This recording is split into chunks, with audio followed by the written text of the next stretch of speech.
Yeah. War campaign.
Oh yeah, no, that's just the war campaign assholes. They do that kind of thing.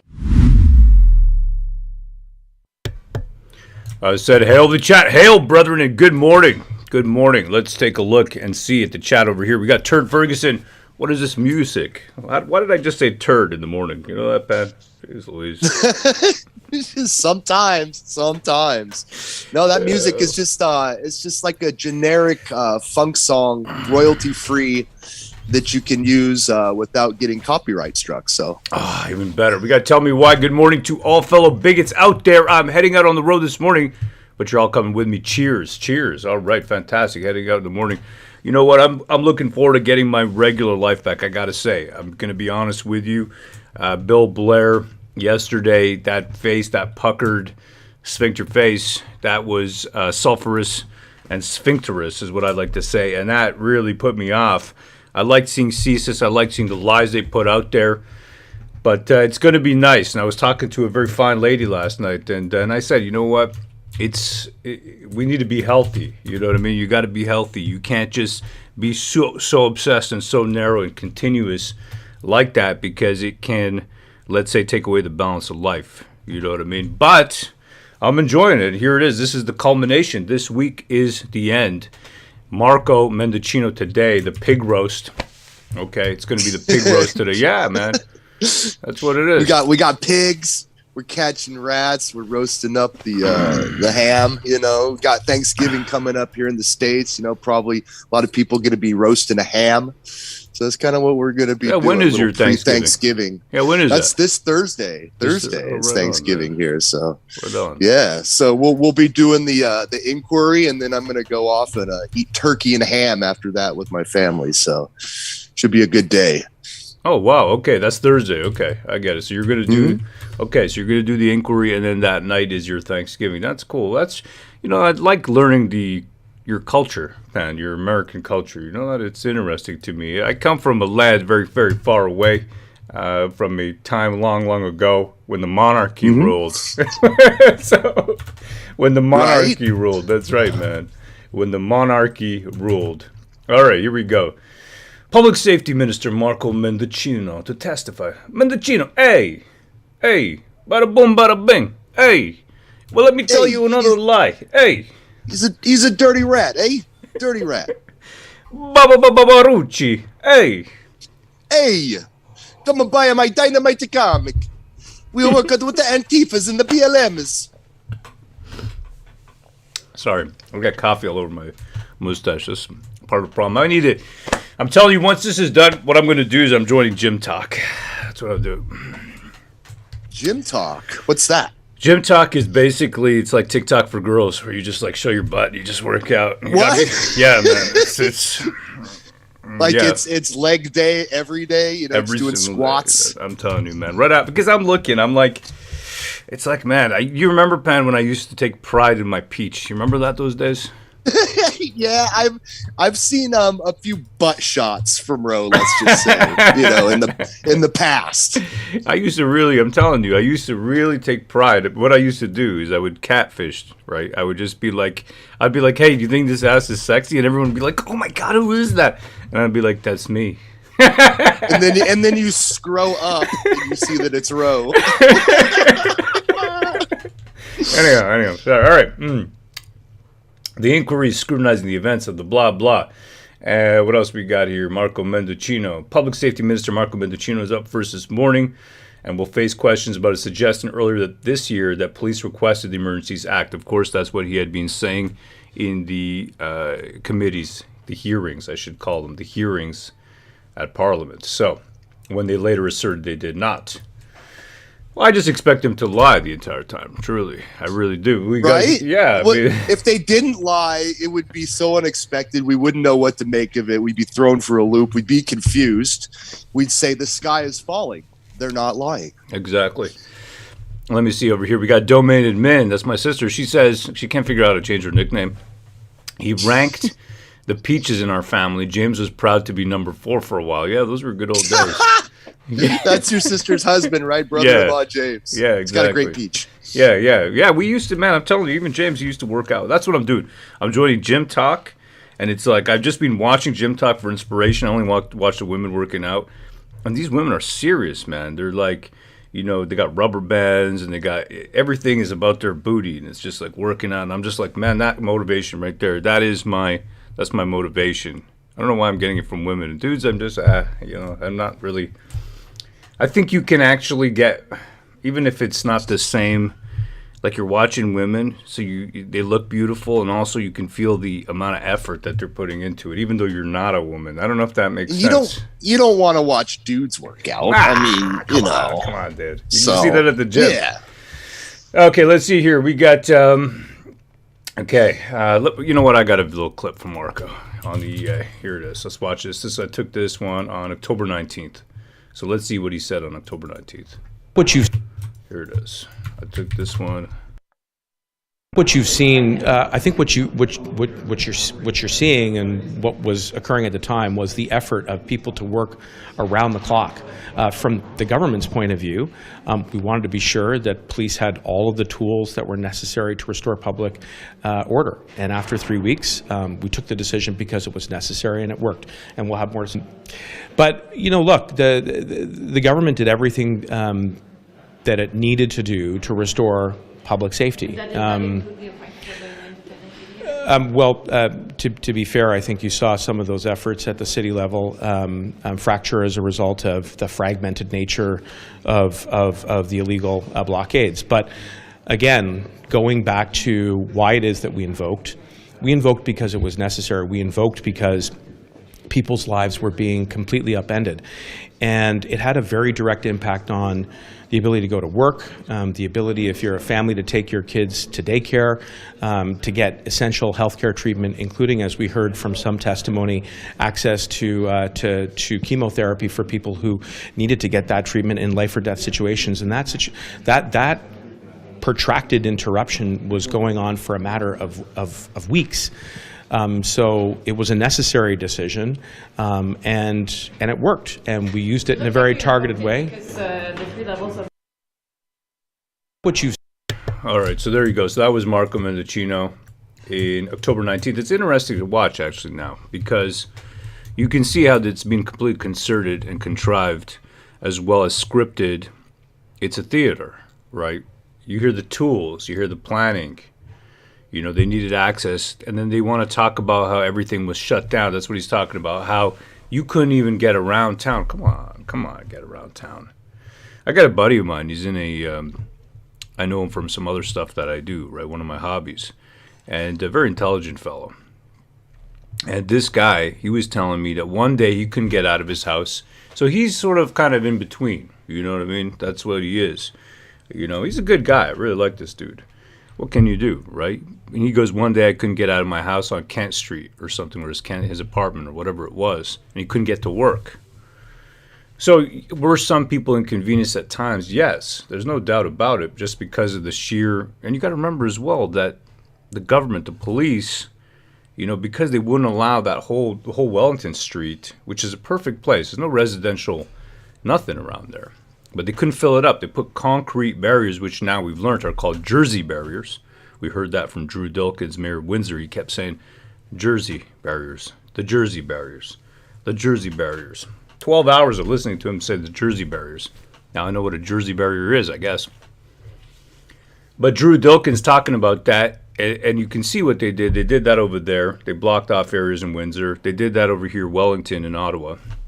And they blocked off huge stretches where you couldn't put any more trucks. So then all that overflow was on perpendicular streets that some buildings are on, residential buildings and the rest, right?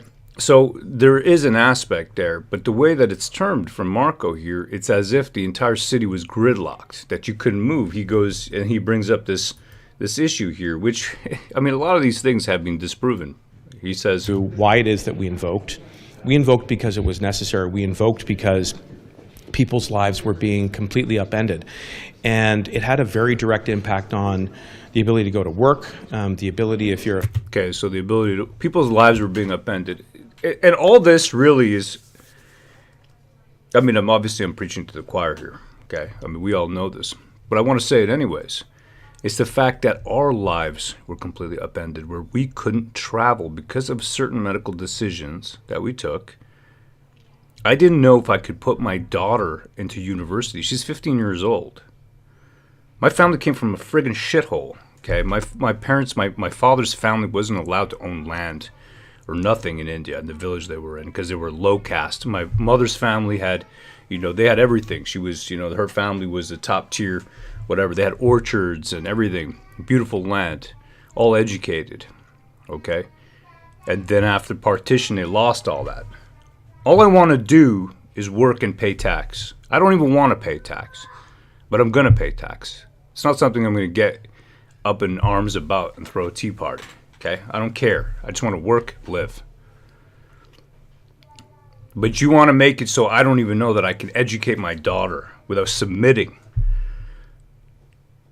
I'm not going to submit. I'm not going to do it. If you get into a business here with my family, then you got a problem. And that's where we are. My life was upended.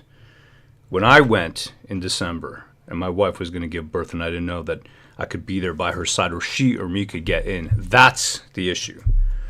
Everybody in the chat, and I met so many people in Ottawa over the Freedom Convoy, people who had been fired. I got a video where it's like 3-4 guys, and they're just like, oh, I got fired. Oh, you got fired? Oh, I got fired. Oh, I got fired. And it's like this circle, and everybody's like, we all got fired. 20 years some people worked. What are you going to do?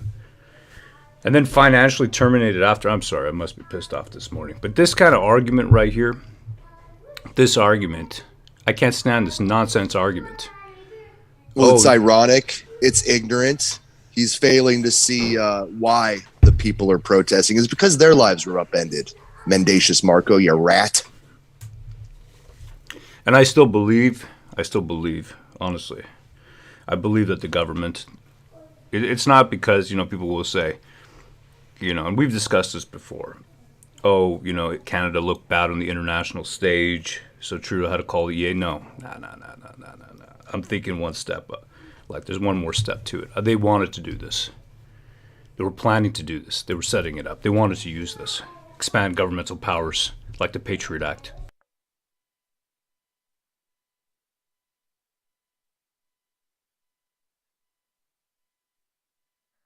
Yeah, there's nothing more the upper echelon globalist cucks would like to see from Trudeau, exert more control over Canada.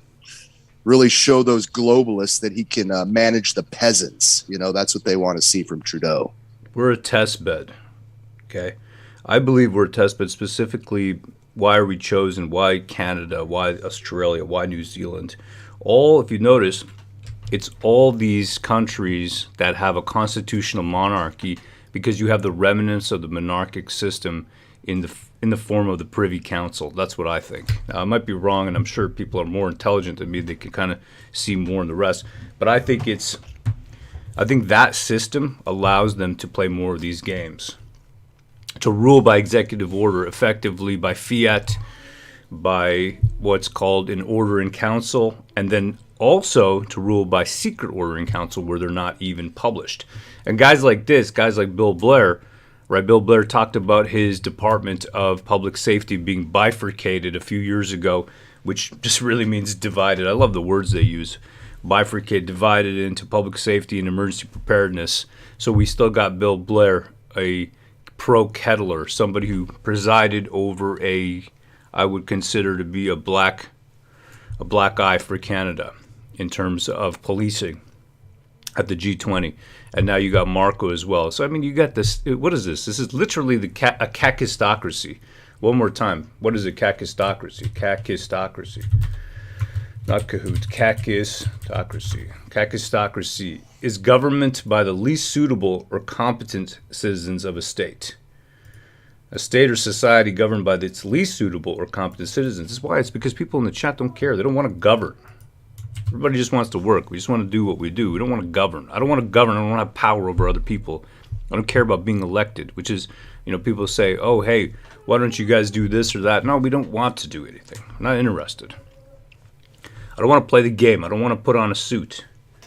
I don't mind wearing a suit, but I don't want to put on a suit and play the game and pretend all the time. Pretend. I want to be in a forest, with a beautiful woman spinning in a circle, howling at the moon, naked. All right, Marco Mendicino. Is that too much to ask? Is that too much to ask? Okay, so Marco Mendicino. What else we got? Of course, we got Dominic LeBlanc. I'm like touching my nose now, like friggin' Bill Blair. That dude, man, I'm telling you, there's some powder. This guy's powder, man. Sniff. You can't get the good stuff in Canada, all right? Most of it's cut with garbage. It's going to kill you. But this guy, I don't know what source he has, because that dude was lit. He was lit. He got that pure Colombian, man. It's that Colombian. Hey, let's look at his Twitter, right? All right, hold on a second here. I want to see if he's talking about this. 16 hours ago, talking about the G7. Nah, he acting like he ain't doing nothing. Right. Not even going to mention it. Not even a big deal, Sure, Marco. We see you rat. If I was a gay person, okay, if I liked the chocolate starfish, I would be so offended by these guys trying to use my sexuality all the time. Not use it to expand governmental powers. I'd be like, listen, I just love the chocolate starfish. That's what I do. I just love it. Don't try and use my love. Pure. It's a pure love. It's natural, and you're perverting it for your political gain. That's what I would say, Pat. That's exactly what I would say. I'd be like, don't you use my love for man love. against me. Gay love. My gay love. Don't you use my gay love. I'm a gay man. I'm a gay brown man. Don't you use my gay brown love, Trudeau. Don't use me, it. Marco. Don't use me. I choose who uses me in the morning. Wow. I just put my mind into the mind of a highly sexually charged gay man. Okay. Let's see. Method acting. I am a gay brown man, and I refuse to let you use my love for the chocolate starfish, Marco Mendicino, against me and my country. And I will stand for the right to SAD everywhere I go. Wow. All right. Let's see. Look at that face. Look at this face. Oh, man. We're going to have to stare at this guy all day long. All day. We were staring at this mug. I know a whole day of this. We got Snakes and Doggy says, I am a meat popsicle. I told this woman, I said to her, right? I know she's a hypnotherapist. No. Yeah, she's trying to help me, right? She says she can regress me. Anyways, it's the whole thing. Like, she says I can relive my birth. I said I don't want to see my mother's coochie. She said I can help you relive your birth, bro. Anyway, so and I said it to her. I go, you know what, babe? I said I just want to be your meat puppet. Just hypnotize me. Oh, damn. Meat Puppets, wasn't that like an alternative rock band back in the day? I forget. Yeah. Fugazi face, says Dan Marshall. This face is a Fugazi face. Maybe, Pat, you could put yourself in the mind of Marco for a minute. We got about 3-4 minutes before this thing gets going. Okay. Yeah, what do you think, man? What's he saying to right now? What's he thinking? Okay, let me get into this guy's head. Let me take a look.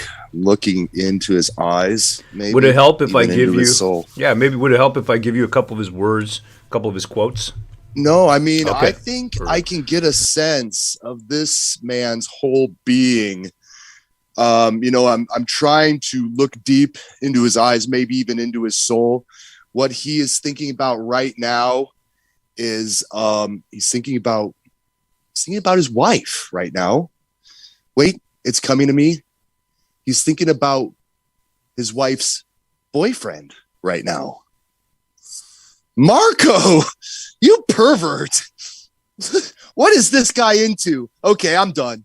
No more looking into people's soul today. I'm done with that. Right? Exactly. We got the Unknown Woman channel. She says also, I am a meat popsicle. Hey. Wow. A lot of people saying they're a meat popsicle this morning. That's interesting. Okay. Yeah. Let me see here. He goes, the advice we were I can't do the Italian accent here. The advice we were getting was that law enforcement needed the Emergencies Act. Maybe you could help me out here. Okay. Hey, the advice we were getting that the law enforcement needed the Emergencies Act. Hey, Vinny Barbarino over here. Marco Mendicino. Vinny Barbarino. Bada bing, bada boom. Yeah, that's it right there, man. Let me see what else we got over here. Let's get a couple more. And you got D. Tommaso. He came on there. D. Tommaso was like the friggin', the enforcer. He's the... He's like, this question was all about, from my perception, the federal government wanting to wash its hands of this entire thing. Yeah. He's the Deputy Solicitor General of Ontario. He came in, tasked to do the dirty work, covering for Sylvia Jones, covering for Doug Ford.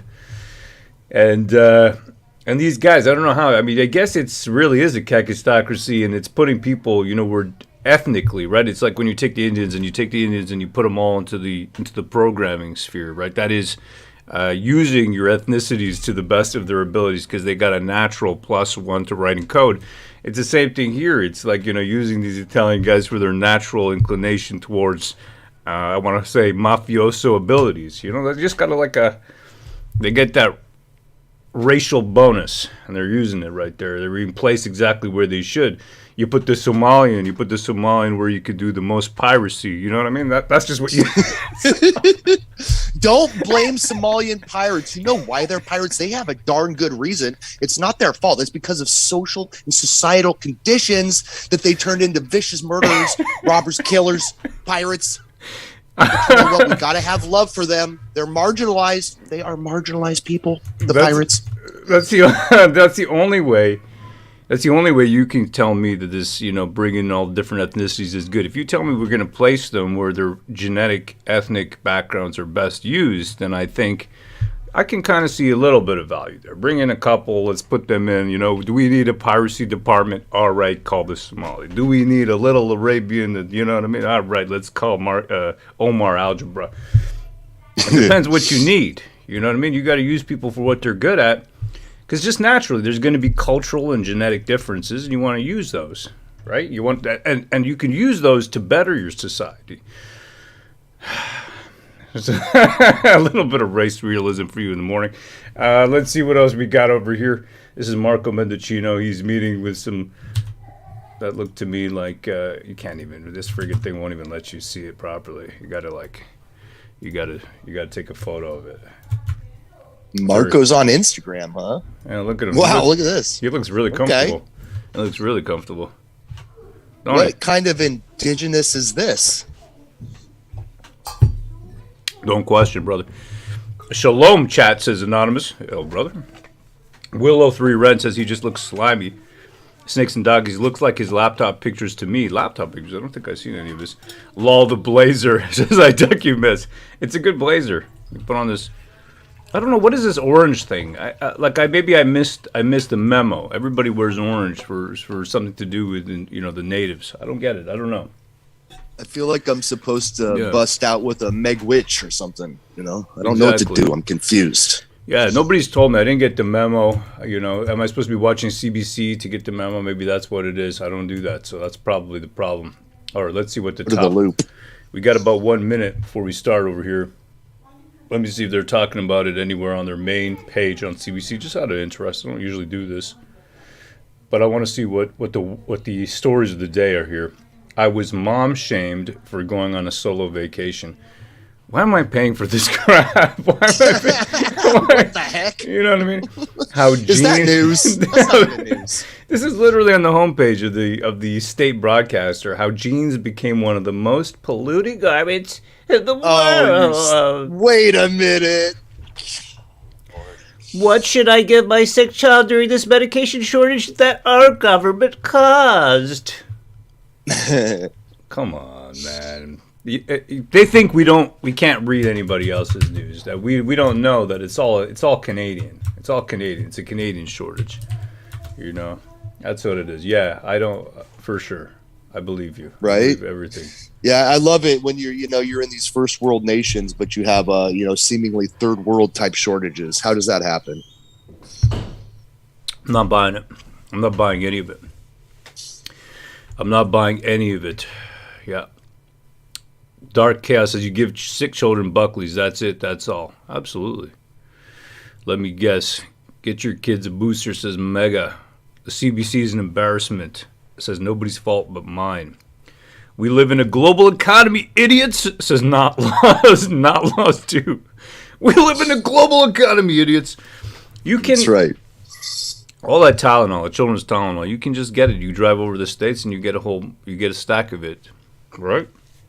Not to mention there's differing opinions too. How much medication you need to give a child, what you need to give a child. If it's just acetaminophen, because that's what Tylenol is, then you could potentially, I would imagine, just grind up another pill or something like that, an adult size one. I'm not giving any medical advice over here. Okay, I don't know. I got to be careful with that because they'll be like, you guys are giving medical advice, you're out. All right. Jen Mack, morning. Hail the chat. Straight whiskey, says Mega. That's another way to do it. If he doesn't wake up, you give him too much, says Dave. Holy shit. Jeez, that's good to know. Parenting 101. Oh, jeez, wait. Order à l'autre.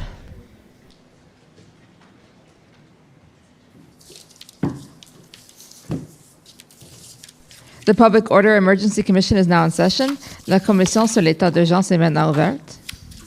Good morning. Bonjour. Okay, Commission Council, we're ready to go. We are. Shantona Chaudhary for the commission.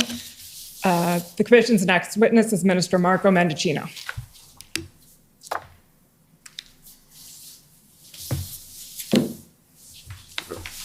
Bonjour. Good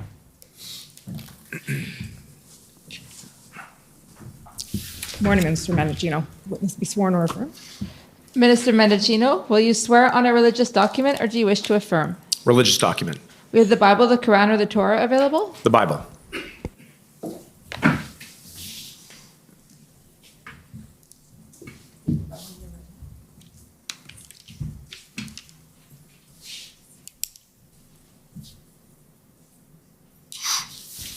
For the record, please state your full name and spell it out. Marco Mendicino, Marco Mendicino. Do you swear that the evidence to be given by you to this commission shall be the truth, the whole truth, and nothing but the truth, so help you God? I do. Thank you.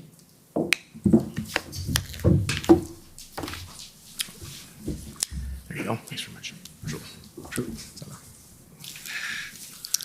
Good morning again, Okay. Minister Mendicino.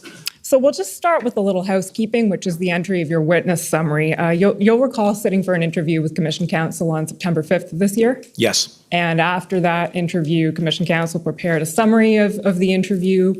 Have you seen and reviewed that summary? I have. Okay. Yes. And can you confirm that it's accurate to the best of your knowledge and belief? Yes. Okay.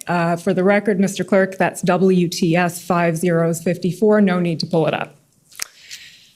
So, Mr. Mendicino, I understand you were appointed Minister of Public Safety in October 2021. Is that right? That's correct. Okay. And can you briefly outline, well, first of all, your background before that, your background in politics, and what you did before that?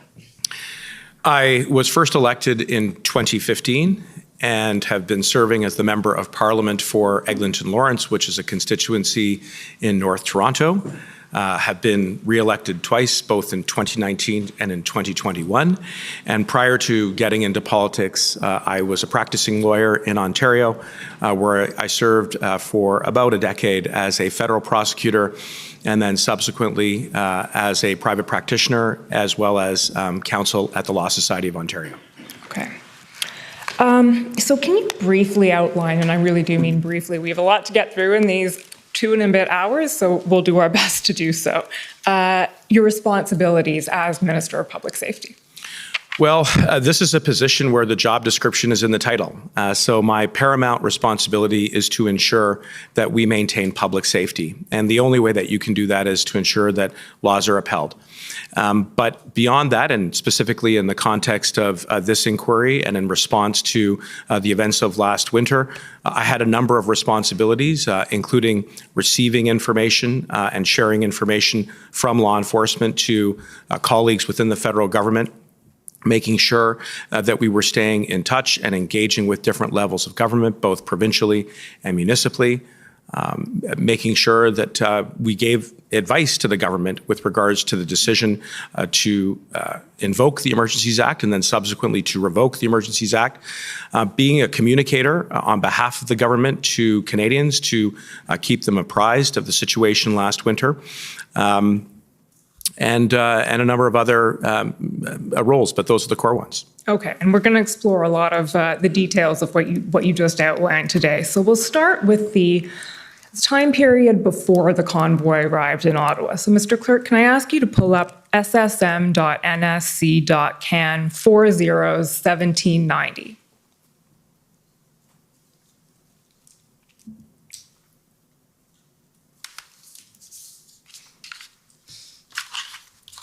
So, Mr. Mendicino, to situate you, this is just on January 26th, I believe.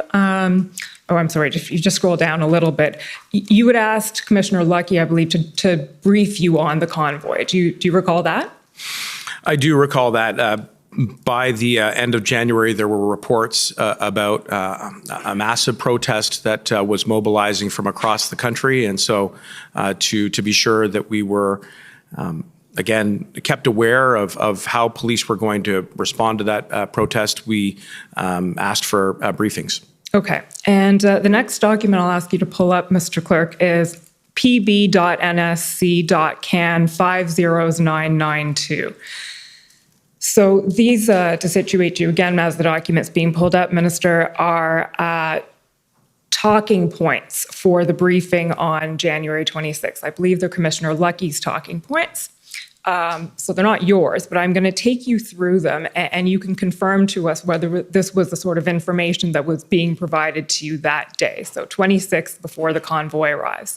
We scroll down, Mr. Clerk, to where you see the goal of, there we go. So the goal of the nationwide protest is to disrupt traffic flow and general business of government in the hope that the Canadian government will lift all COVID-19 related restrictions. Below that, although the majority of information indicates organizers are planning a peaceful event, many social media posts suggest some participants may attempt to disrupt government buildings and further cause disruptions throughout the city. Was that information conveyed to you? Yes, it was. Okay. Scrolling down again to page 2, please. It is unknown how long the protesters plan to stay in Ottawa. However, the RCMP has located social media posts indicating some participants may stay around the downtown core until January 31st in hopes to disrupt the House of Commons sitting that day. So was that information conveyed to you? And more broadly, can you tell us what your expectation was before the convoy arrived of how long it would or might stay?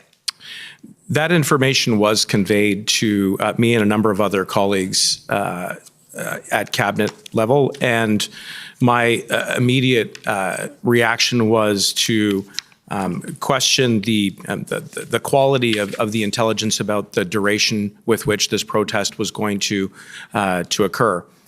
One of the things that struck me was that there were reports about a significant number of vehicles that were coming from across the country, and it certainly seemed to me that just given the amount of time that it would take to get to Ottawa and other locations in the country where these demonstrations would occur, that there may very well be an intention to stay longer than the short period of time that some of those initial briefings had suggested that they would stay there.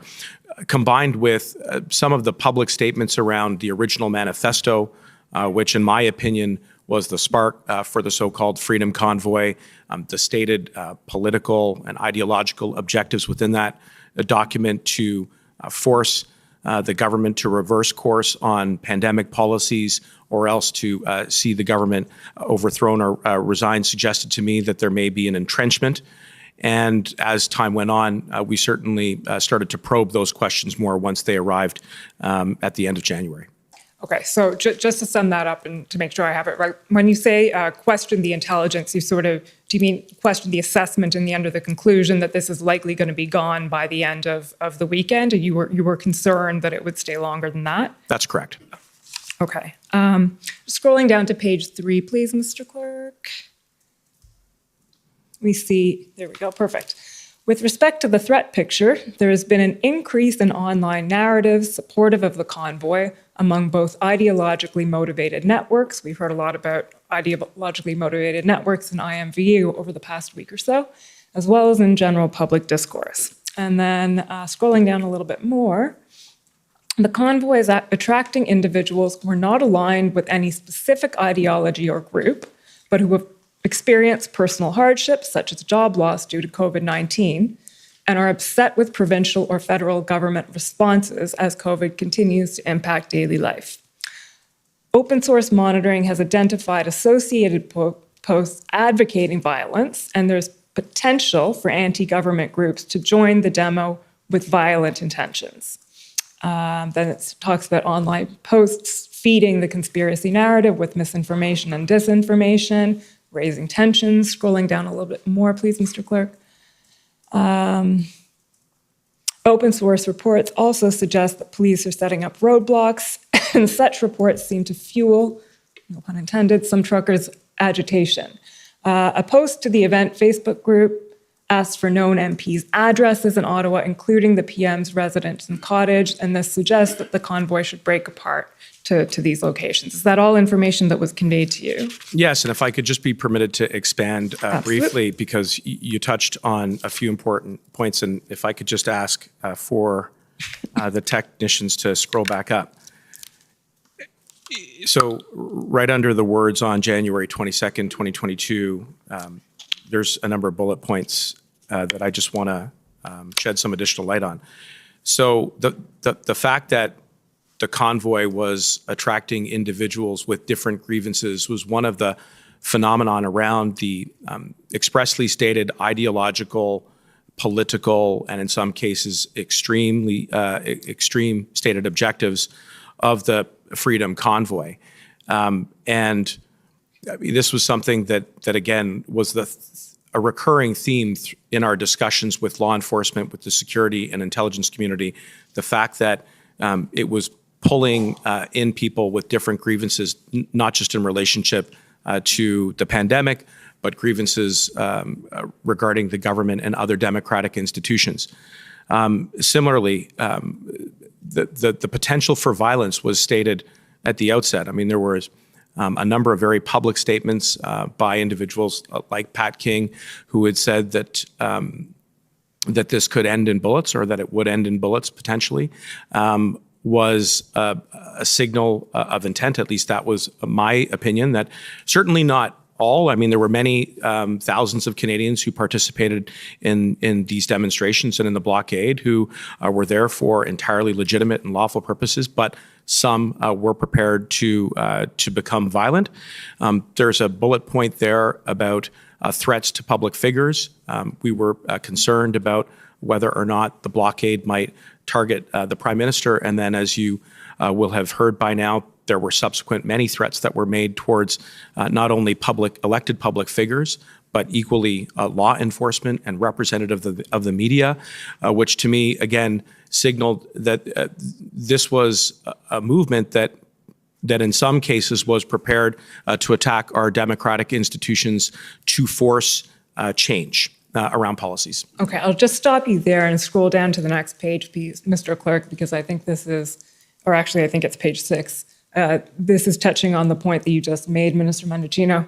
So at the top of that page, it says effective January 11th, something, for announcements and public functions has been put in place for 8 individuals, and it lists off Minister Joly, Freeland, yourself, a few other ministers, and Dr. Tam. And without obviously getting into what's behind that Section 37 redaction, is it fair to assume that means that there was a security risk identified? That's exactly correct. And the RCMP had briefed in the early days of the convoy, certainly within the first week, that there needed to be a significant change in the security posture regarding the ministers that are in that paragraph. And in part, I think that was a response to the heightened degree of posts that were violent in nature, the overtly criminal threats that were being made against the lives and the security and safety of identifiable public figures. And so as a result of that, the security detail did change around a number of both me and my colleagues in cabinet. Okay, and last point on this, if we just scroll down a little bit more, you'll see a line that says concerns from Minister LeBlanc specifically. And we'll be hearing from Minister LeBlanc later on today, but it says Minister LeBlanc has reached in to Minister Mendicino, noting MPs are concerned for their safety and amid reporting of demonstrators attending their residences. This is being taken into consideration as part of the above planning for deployment of resources. And I think that is worth emphasizing as well, because in addition to the security that was provided to ministers in cabinet, there was a heightened security posture around the Hill and around being able to access Parliament. And indeed, one of my main concerns was that, given, again, some of the stated objectives by some, including the potential to become violent, that we were just returning from winter session, and the first day of the resumption of Parliament coincided with one of the early days in the blockade and subsequent occupation right here in Ottawa.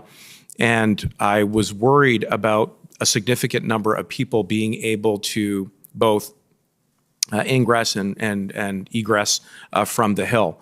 And so there was a heightened security posture so that we could continue to to host Parliament or to hold Parliament. It was a very important priority that Canadians see that the business of government continue, notwithstanding the blockade and the convoy. But there were challenges, and I had many conversations with parliamentarians, disproportionately women, I would point out, who were the recipient of harassment, intimidation, expressions of hate through the convoy. So that additional security was very much driven by the reality on the ground. Okay, that was actually my next question, whether these concerns were based on sort of identified threats having been identified, I'm going to use that word twice, but by the intelligence services or by law enforcement, or whether these were based on what was being seen on social media, or what based on essentially complaints or worries expressed by members of Parliament and the individuals involved. All of the above. And so it was a combination of what we were seeing on the ground in the activities of the convoy. And probably the most aggressive demonstration of their presence was the parking of ultimately hundreds of trucks on Wellington Street, which is one of the main arteries that runs through the parliamentary precinct. And again, I'll just pause here. I mean, that visual suggested to me that we were going to be in it for quite some time rather than just the weekend. But I'll come back to that. I'm sure that the RCMP were taking into account what they were seeing online, what they were hearing from various parliamentarians regarding potential security threats. And so for all of those reasons, again, security was elevated, not only for cabinet, but for parliamentarians and for staff who were working in the parliamentary precinct. Okay, and we will get to the actual arrival of the convoy, but there's one more document I'd like to pull up before we get there. So, Mr. Clerk, that is ssm.nsc.can 401809.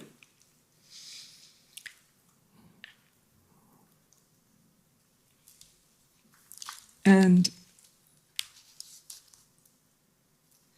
so this, Minister, may go to what you were just expressing about your heightened level of concern. This is Friday, January 28th at around noon. So this is as the convoy would be starting to roll in. You send an email to Mike Jones. Can you tell us who Mike Jones is? Because his name will come up a few times, I think, this morning. Mike Jones is my chief of staff, and the email that you have put up, which is dated Friday, January 28th at about 5:38 p.m., reflects the questions that I intend to put to the table. So looking at latest estimate on numbers, both in terms of vehicles and people, trying to ascertain whether or not there was any intelligence of individuals who may be on a watch list regarding threats to national security. The third question that I put in the email there, which is written as latest on what if scenarios. What I was really, I think, foreshadowing was a discussion around potential contingencies. Like, what if the convoy doesn't disengage? What if they don't leave? And from a very early point, as I had said earlier, had concerns that this was not just going to be a 1 or a 2 day event, that it was going to last much longer. And so I wanted to extract from the community, the law enforcement community, the intelligence community, what do we do if that's the case? How do we make sure that we keep public safety, and what are the contingencies around that? Okay, so just a couple of things. The first is for the record and for ease of understanding. You'll see the notation plus 4 zeros there. That means that the timestamp is in Greenwich Mean Time, so it's minus 5 hours. So that was around 12:30. There you go. And as you say, you're asking what if scenarios. What if they don't leave? What if it lasts beyond Monday? What if it turns violent? What if they come before parliamentary residences? And we know now at this point that what ended up happening as of, I think, January 28th was a group of ministers consisting of yourself, I believe Minister LeBlanc, Minister Blair, and Minister Algabra were briefed daily by a variety of officials from PCO and various agencies under public safety Would that have been done in response to this request? I think it was understood early on that we were going to need to take a whole of government approach responding to the convoy. So the initial group that you just highlighted of ministers was eventually expanded, and then ultimately, as I'm sure we'll get into, the Prime Minister convened a meeting of the incident response group, which included a number of others.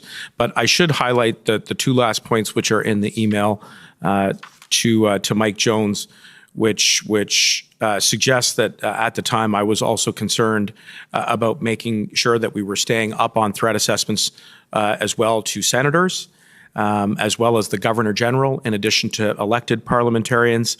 And finally, I wanted to get a sense of what outreach was being done to the organizers. And my thinking there was, let's try to allow for the space for a lawful protest, keep it within the boundaries of the law, because it is a hallmark of our democracy that people can take opposing different views. And so I wanted to make sure that there was some lines of communication with the organizers of the convoy from the early days. Okay. So we'll just skip a little bit ahead now. So the convoy arrives. It doesn't leave on Sunday or Monday as expected. And then we're into the first week of the protests. So I'll ask you a few questions about what that first week was like from your perspective. And with the assistance right now of the following document, PB.CAN 401870, please.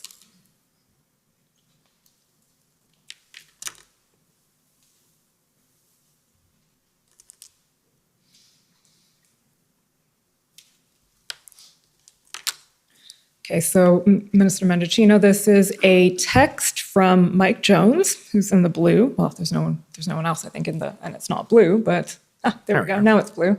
And the text is to Brian Clow. Can you tell us who Brian Clow is? Yes, Brian Clow is the Deputy Chief of Staff to the Prime Minister. Okay, so just scrolling down a little bit, please, Mr. Clerk, so we can see the text. So this is Sunday, February 6th, and Mr. Jones, Mike Jones, writes to Mr. Clow, so my boss, that would be you? Yes. Is pretty amped up. He's concerned that OPS have lost jurisdiction as there's no control at all over what's happening on Wellington. Also concerned for PM safety if he is returning to this week. What does that mean if he was returning this week? Just pausing there.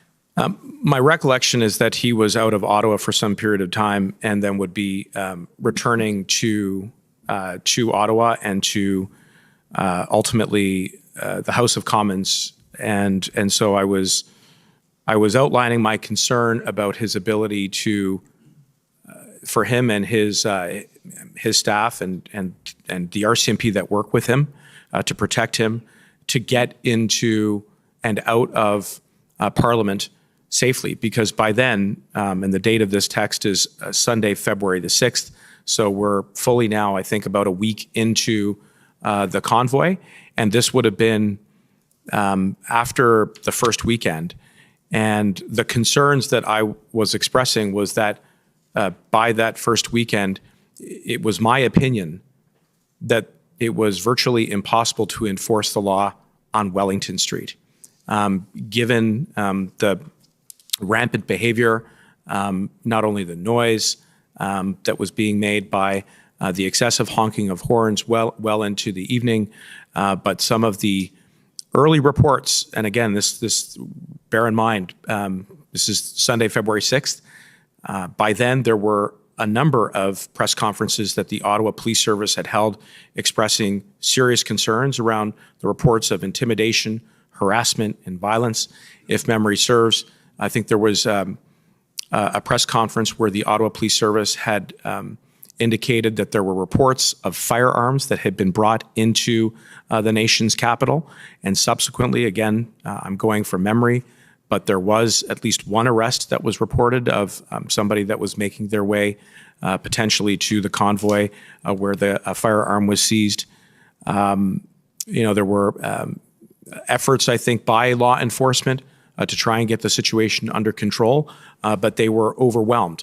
So there were a series of events leading up to the text that Mike Jones had sent to Brian Clow that had that had led to my concerns being elevated about our ability to restore public safety on Wellington Street in the nation's capital, which is the seat of the federal government. I would also just add that my concerns were not just about Ottawa, that by then there were already reports as well about borders being blockaded. And I would just recall for you and for Judge Rouleau that in my job as Minister of Public Safety, I'm not just looking at the nation's capital or the parliamentary precinct. I'm looking at the entire country. And so by then, a number of critical infrastructure and borders had become either the target of or, in fact, blockades, which had a significant impact on critical supply chains. So there was a lot that was, I think, I'm interpreting and extracting a little bit exactly from the language, but I think that's what Mike Jones was conveying to Brian Clow. Okay, so just scroll down a little bit more, Mr. Clerk. So the next part of the text says he wants to go out, that would be you want to go out and say that OPS needs to get control over the situation. And if they need more from OPP, they should make that clear, but they should get working on removals within the next 24 hours. And if they aren't going to do it, then we may need to look at other measures. Let me know if you want to discuss. So this represents where your thinking is, as you say, at the end of the first week. So this is Sunday, February 6th, and you've just told us why you've come to this viewpoint. Can I ask what you meant by we may need to look at other measures at that point? At that point, I think looking at offering additional resources to local police, and there had been informal requests communicated to me and to my office for additional RCMP services, which we provided on a number of different occasions prior to the invocation of the Act. So that was certainly one of the other potential measures that we could explore, which was how do we get more boots on the ground to help the Ottawa Police Service. And let's not forget the Ontario Provincial Police, who were the first stop if OPS, the Ottawa Police Service, could not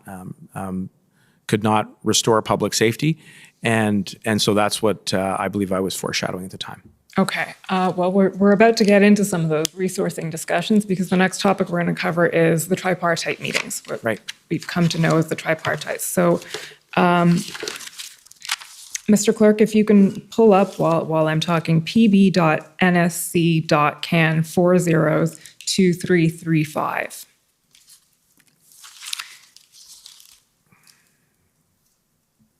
So you mentioned, Minister Mendicino, that at this point there had been a number of requests made from the Ottawa Police, from various, I think, provinces at this point even. There'd been an approach from Alberta, but we're not really getting into Alberta right now. But in any event, around the 7th or 8th of February, I believe it was the 7th, a decision was made that it would be a good idea to convene the federal, provincial, and municipal governments to discuss the situation in Ottawa and the way forward from there, including the provision of resources, as you mentioned. There are a lot of issues to cover that come out of the tripartites. We're going to focus on a few. A few of those issues are the RCMP resources, there's the lack of the OPS plan, and there's what seems to be expressed as a lack of engagement from the province of Ontario. So I'm going to take you through a few extracts that focus on some of those topics. So the document in front of us now is a readout of the February 7th tripartite, and that was the first tripartite meeting. Is that right? Yes. Okay.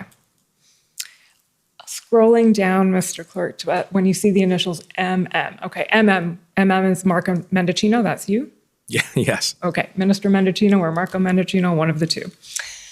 So, call last week with Watson was productive. It is a stressful period for you and Chief. Feels like things have turned around a bit today. We have confirmed 250 Mounties have been deputized, supporting local law enforcement. We have been timely and responsive in putting our response together. Minister Jones will want to have a discussion with what they can contribute. Letter addressed to, and I scroll down, yeah, there we go, both PM and Premier, we are going to be in touch. Okay, so from your recollection, Minister, who attended that first tripartite meeting?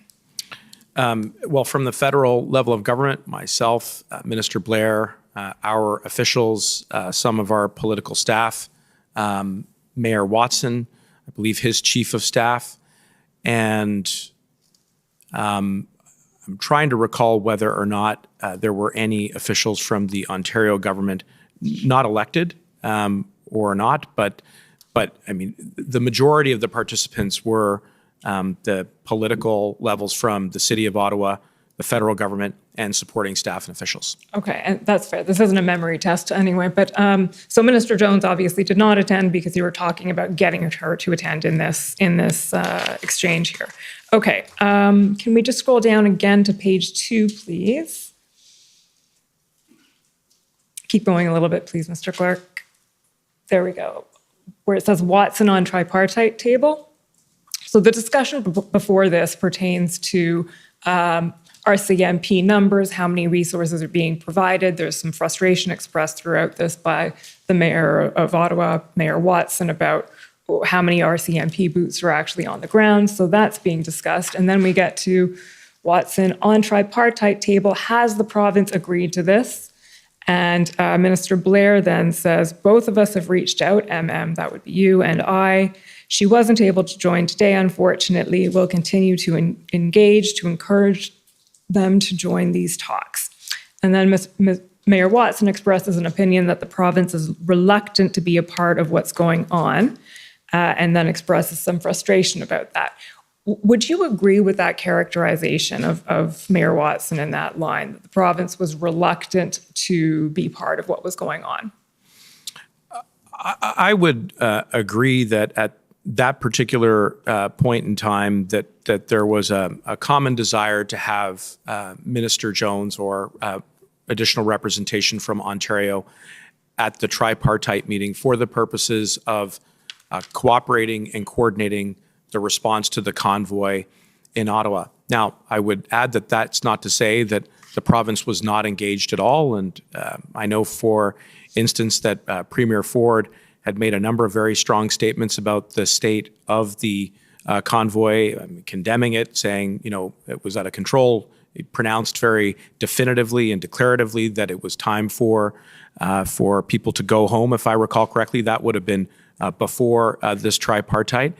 There were other conversations that I was having bilaterally around the tripartite. So I would say, despite the fact that they were not at that table, there were still conversations with Ontario. But yes, we would like to have seen them at the tripartite. There's no doubt about that. Okay.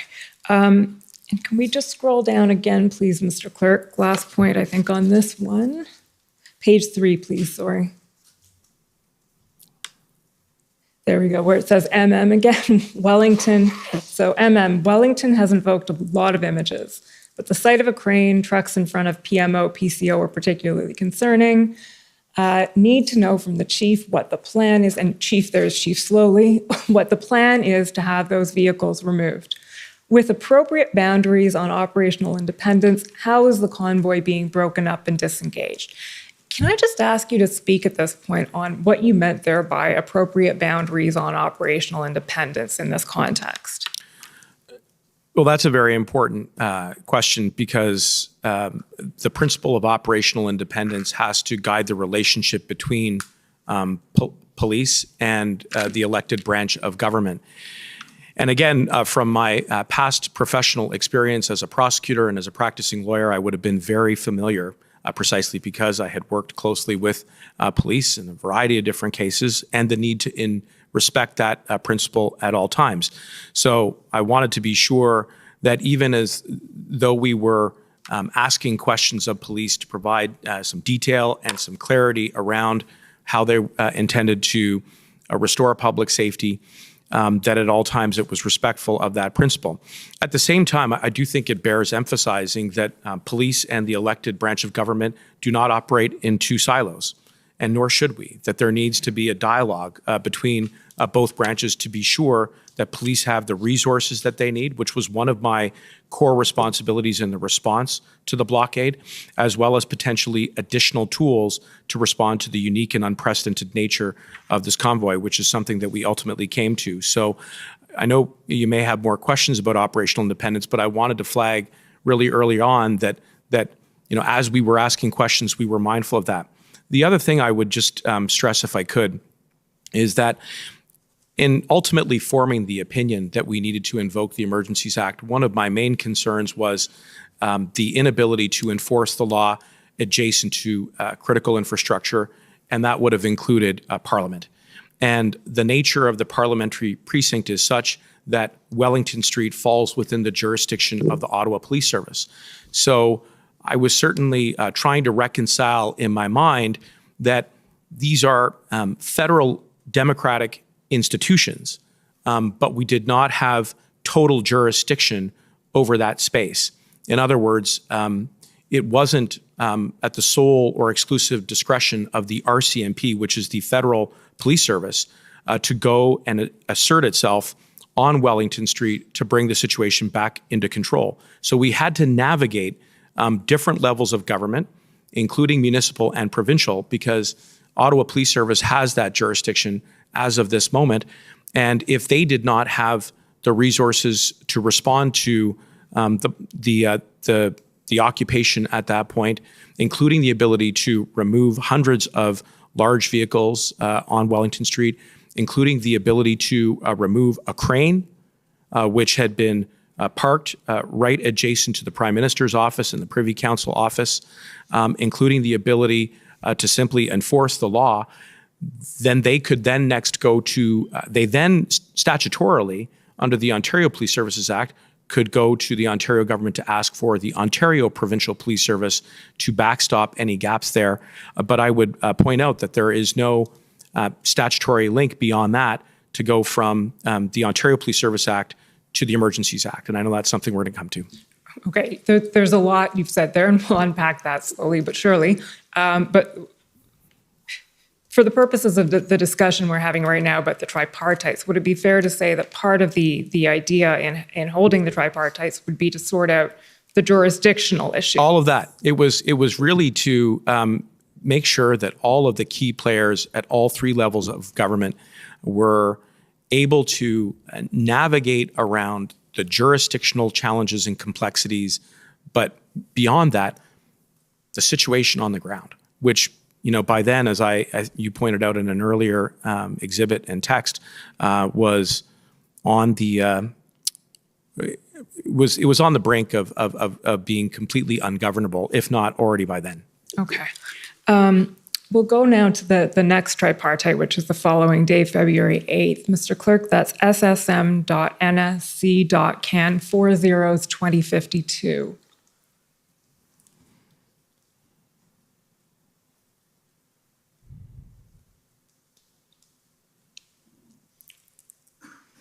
So these are notes taken of that tripartite. Just again, to situate us a bit with the names here. Zita Astrovas, we've heard, is Mr. Blair's chief of staff. Samantha Khalil, can you tell us who that is? Samantha Khalil works in the Prime Minister's office, and I believe she works in the issues department of the Prime Minister's office. Okay, so this is essentially a readout or notes from that tripartite on the 8th. Scroll down a little bit, Mr. Clerk. There we go. Good to be back on these calls. It's only been a day. Stay focused on the task at hand, received your letter, and the mayor then says, why no Solgen attendance? Solgen is Minister Jones? That's correct. Okay. And you say no word back. So you're conveying there that you attempted to call or attempted to contact Minister Jones and had not heard back at that point? Yes, that's right. Okay. And then the mayor says he's speaking to the premier tomorrow and he will ask that his minister be at the table.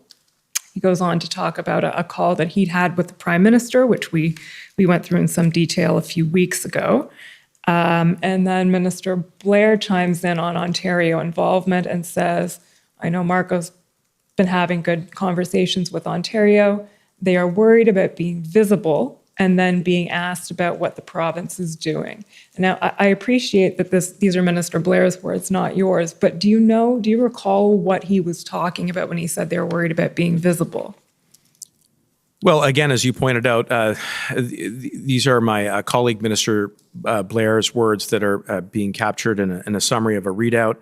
I believe he was referring to the fact that at the point in time that we were having these trilateral conversations, that there was a lot of attention that was being placed on both the city of Ottawa as well as the federal government. And, I believe he was conveying a perception that Ontario wasn't at the table at the time. And so, again, what we really were driving at here, and as I think the summary communicates, was an effort to bring Ontario to the table. And I had reached out to Minister Jones, had not heard back at that point. I believe, if memory serves, I was able to get in touch with her shortly after that time, but it was really a full court press to try and have everybody at the trilateral table, because, as we've discussed, there were operational complexities and jurisdictional complexities, and to the extent that we could be all aligned, then that would help to restore public safety. Okay. And we'll get back to that topic. I'm going to scroll down and take you to something else I want to ask you about here. Scroll down a little bit, Mr. Clerk, until you see page 3. Slowly for every action. Should be a little bit down from there. There we go. So just scroll down. There we go. Thank you. Slowly. So this is Chief Slowly speaking. And you're asking, what does the trend look like for removal? Is it going slowly going down, or is it stop and start? And Chief Slowly says, for every action we do, there is a counter reaction that can exceed our resources. We saw that in Coventry. So he's discussing there the give and take, or the reactions and counter reactions in Ottawa specifically. But then he then says, our public request for 1,800 more people resulted in the activity in Windsor, plus a national call for protesters to drive to Ottawa so they can outnumber even increased police presence. There are national implications and local implications here. They are very well organized and able to mobilize people. Yeah. So can you expand a little bit on what you were hearing about that at that time, the level of organization, and to the extent that you were hearing this, and the interconnectedness or not of what was going on across the country? That is a critically important intervention by Chief Slowly at the time, for a couple of reasons. First, he's flagging as a very serious concern that locally they are outnumbered. And he says that it is exceeding he suggests that it is very close to exceeding their current resources, which is why they had asked for some additional help, including from the RCMP, which by then we would have responded to. There were a couple of installations prior to the invocation of the Act that I think numbered in the hundreds, somewhere between 200 at the outset, and then eventually getting up to about 500 all told. There were questions about exactly how those resources were being deployed by the RCMP in conjunction with Ottawa Police Service. But the real important point is he's saying we're outnumbered and we need help.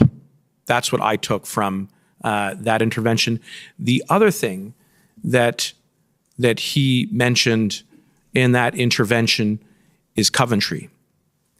And through a number of briefings in the lead up to the invocation of the Emergencies Act, there was a discussion of two different groups that were at play in the blockades. There was a large group, again, of Canadians who were exercising their lawful right to protest against certain policies by the government. But then there was another group that had other more extreme objectives that was much more sophisticated and organized. And it's my recollection that that latter group was interspersed in a number of different locations very tactically, but that there was a concentration of that latter group at Coventry Road that was made up potentially of individuals who had previously served in either the military or in law enforcement.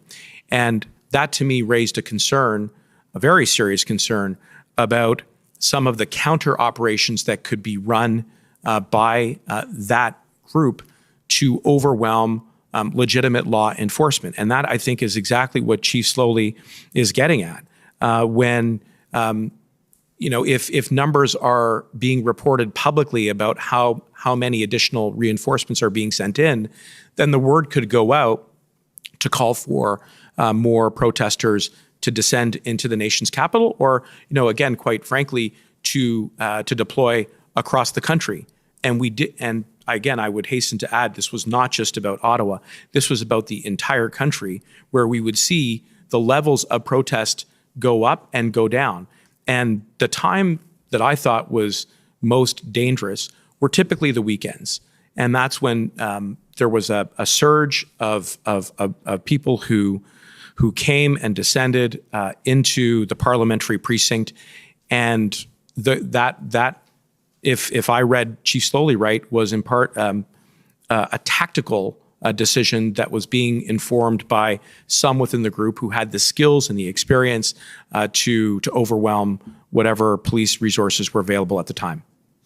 Okay, so going back to a few things you said there, the first one, you mentioned that there were some questions about boots on the ground and how many RCMP officers were being provided. And we've heard about that, but from your perspective as Minister of Public Safety, what was your understanding of what was going on there and why? Well, my understanding was that Ottawa Police Service did not have the resources to respond at the time. And therefore, they were putting out a request for assistance from different levels of government and different levels of law enforcement, including the RCMP. And that is and so my response as Minister of Public Safety is, let's get you what you need. Let's get you the additional boots on the ground. And in dialogue with the commissioner of the RCMP, we were responsive to that request on more than one occasion, deploying additional RCMP members to assist to restore public safety here in the nation's capital. There was also other requests, including in Alberta, but we can come back to that. Well, I was before we get to Alberta, when you say let's get you what you need, do you mean let's get you what you need from the RCMP, or let's get what you need from the OPP and then only then from the RCMP? I wouldn't say that there was necessarily that strict sequencing. My job as Minister of Public Safety was to be responsive to the requests that were coming in from the City of Ottawa, vis-a-vis the Ottawa Police Service. And so we facilitated those requests. They were not, they were not necessarily subject to the Ontario Provincial Police responding at the time. I wanted to be as supportive as I could. I was very much sympathetic to the plight of the residents in Ottawa. I was very concerned for their safety and their security. We were beginning to see counter-protests manifesting because I think at that time residents felt that they had to take matters into their own hands.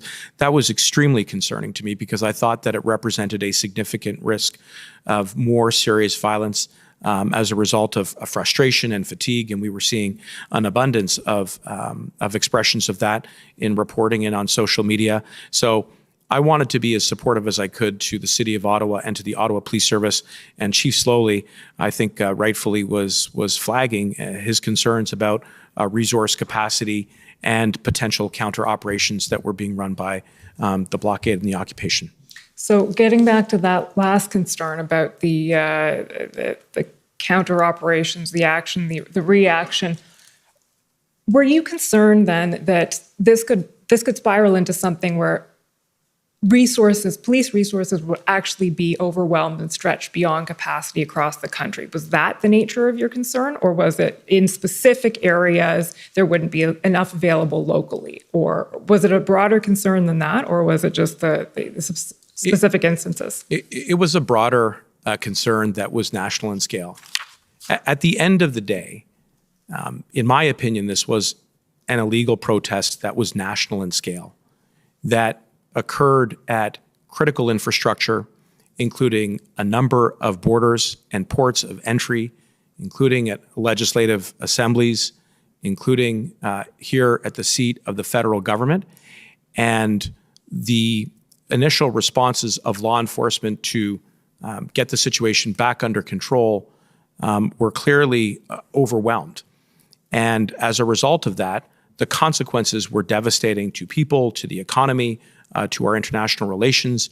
And so at all times, I was assessing not any one of these events in isolation, but rather the situation in its totality.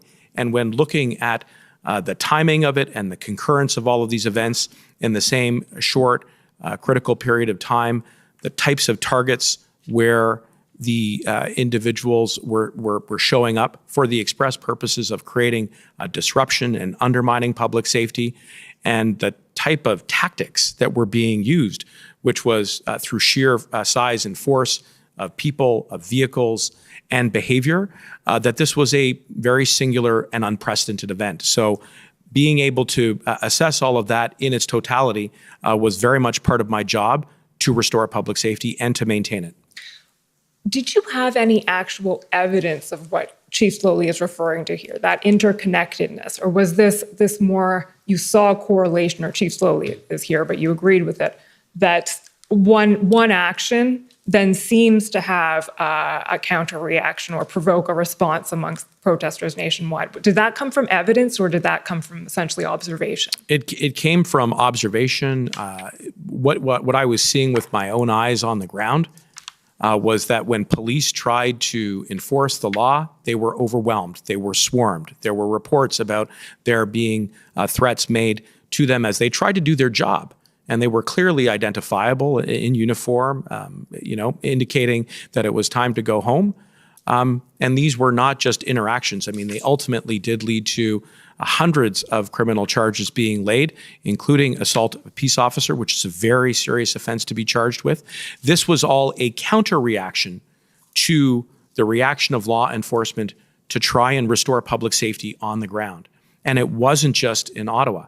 It was at ports of entry at the Pacific Highway, in Surrey, in British Columbia, where again, there were very clear statements by Canada Border Service agents as well as local law enforcement there through the RCMP that it was time to go home. And in the face of those instructions, not only did participants double down, I mean, there's a very notorious incident involving a large vehicle that was painted with military fatigues that tried to crash a barrier. To me, that poses a serious threat of violence. And I think we'll come to Coots, Alberta, which was, again, and arguably the most egregious risk that coincided with the blockade. But I was at all times both using the observations that I was making for myself, as well as the advice and the intelligence that I was receiving in my capacity as Minister of Public Safety. Okay, and we will come there. But first, I'm going to take you through now to sort of close the loop. Sorry, you can take this one down, please, Mr. Clerk.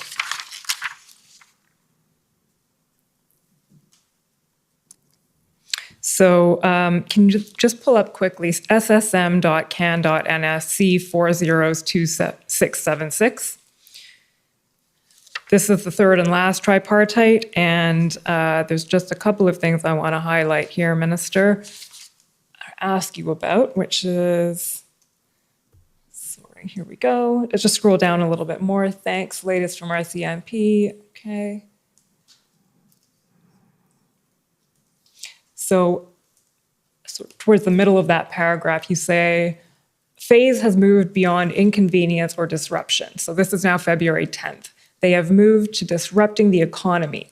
We are having very intentional conversations with the province about how confident they are around enforcement, the ability to take appropriate action quickly and decisively, whether in Ottawa, Windsor, Sarnia, et cetera. Spoke to Minister Jones. It was a focused conversation, and I'm looking forward to hearing back from her on what OPP can do to assist you.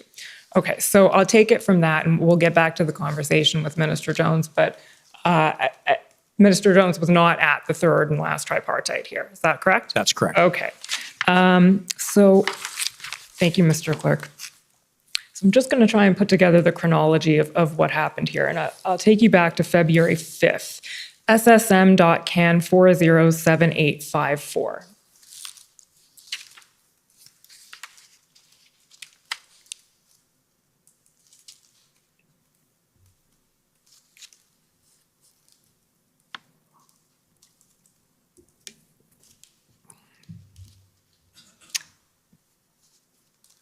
This is a text exchange between you and Minister David Lametti.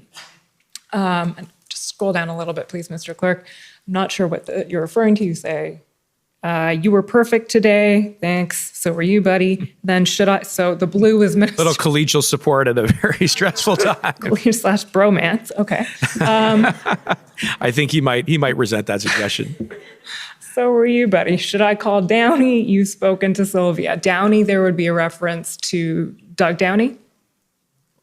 That's correct. Okay. Can you tell us who, just for the record, can you tell us who Doug Downey is and why Minister Lametti might be calling him? He's the Attorney General of Ontario. He's Minister Lametti's provincial counterpart.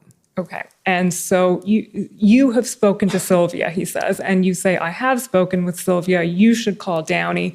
We need them in the right space to respond to any RFA for OPP assistance. And then Minister Lametti replies, spoke to Doug Downey, needs slowly to be quick. Can you tell us why would Minister Lametti be calling Doug Downey about this? So you're speaking to your counterpart, he's speaking to his. In what capacity would that be? Well, again, I mean, you're asking me to interpret or infer why Minister Lametti has reached out to Doug Downey.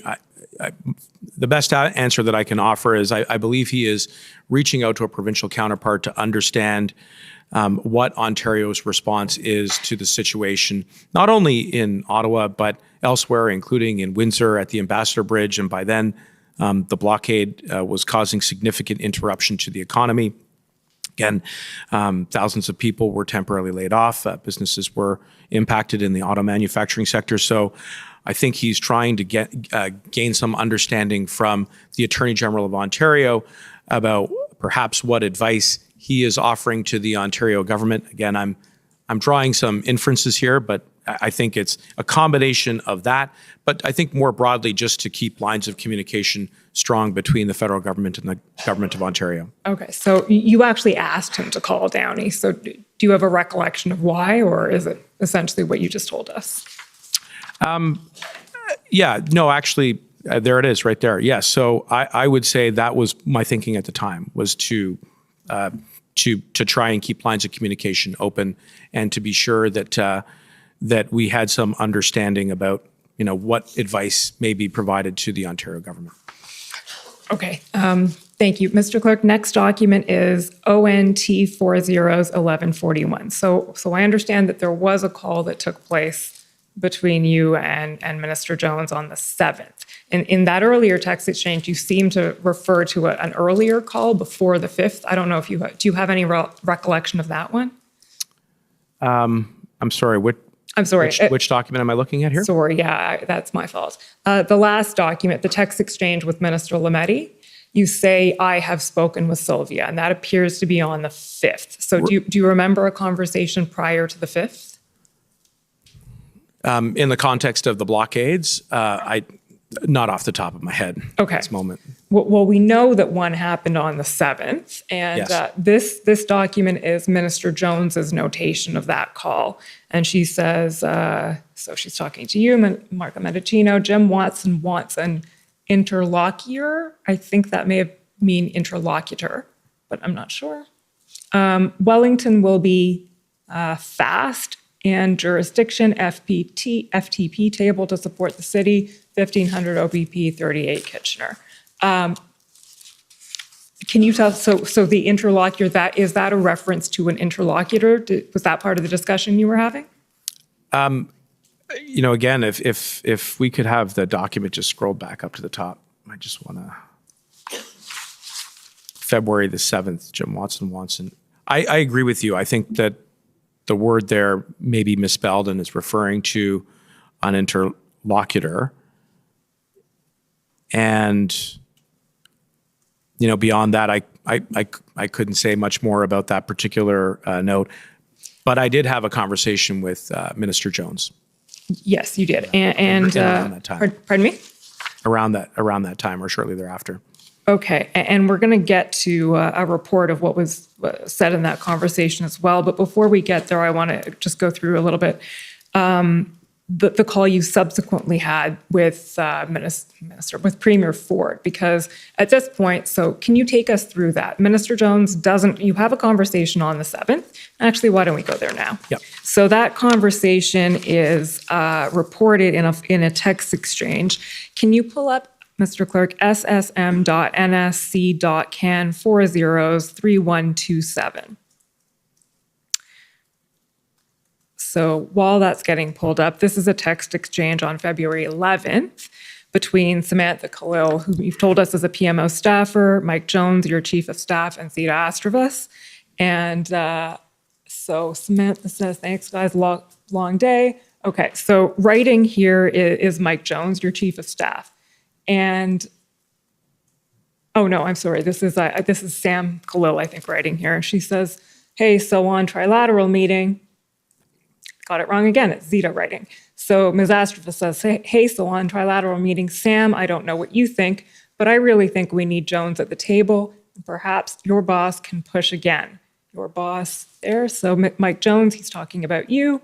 He says, by Jones, I assume you mean Ontario, and can have my boss reach out again, but the last call got pretty frosty at the end when he was saying, we need the province to get back to us with their plan.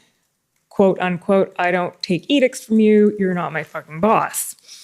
Scroll down again. Yes, obviously not you, she said that. Does that accord with your recollection of the conversation you had with Minister Jones? There was definitely some colorful vernacular towards the end of that call. I'm happy to say that both Minister and Jones and I still enjoy a very productive and positive rapport. But the real thrust of the call was to engage Minister Jones to understand exactly where her thinking and where the government of Ontario's thinking was at in responding to the requests of Ottawa Police Service to get additional resources, and more broadly speaking, to restore public safety on the ground. And you know, I think certainly by the end of the call, it was quite clear that the inability of law enforcement using existing authorities to restore public safety on the ground was of increasing concern to me in my capacity as the Minister of Public Safety, as well as the federal government. And we wanted to be sure that Ontario was exercising all of its capacity to support not only Ottawa, but other communities as well in this province, including Windsor. So it was an important engagement. It was obviously a very stressful time, and you know, I think that we could all be forgiven for some rather blunt language. I'm sure you know we've all heard it in various interactions, but having those lines of communications open was critically important at that time. Okay, so regardless of the language, it's fair to say you were encountering some resistance in obviously coming to the tripartite table, and it was described as a call that didn't go well.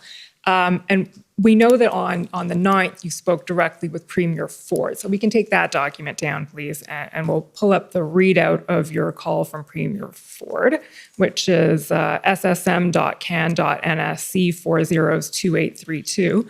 How did that call arise? Did you call Premier Ford? Did he call you? Tell us how that happened. The Premier called me, and by then.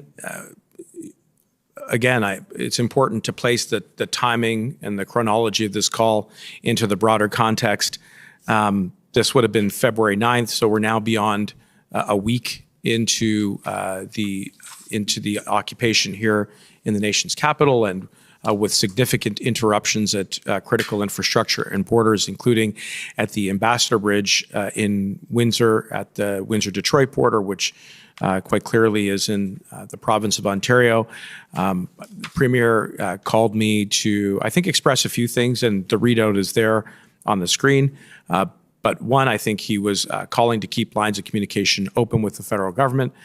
Two, he was indicating to me that his chief public health officer was going to be going out in the very short term to communicate the end of vaccine passports and the end of mandates. But he also was very supportive and said that he was prepared to stand with the Prime Minister, which I took as a very constructive suggestion to show unity across different levels of government responding to what was then a very urgent state of crisis and emergency. And having that demonstration of solidarity, I thought, would reassure Ontarians and Canadians. I also did say to him that I would relay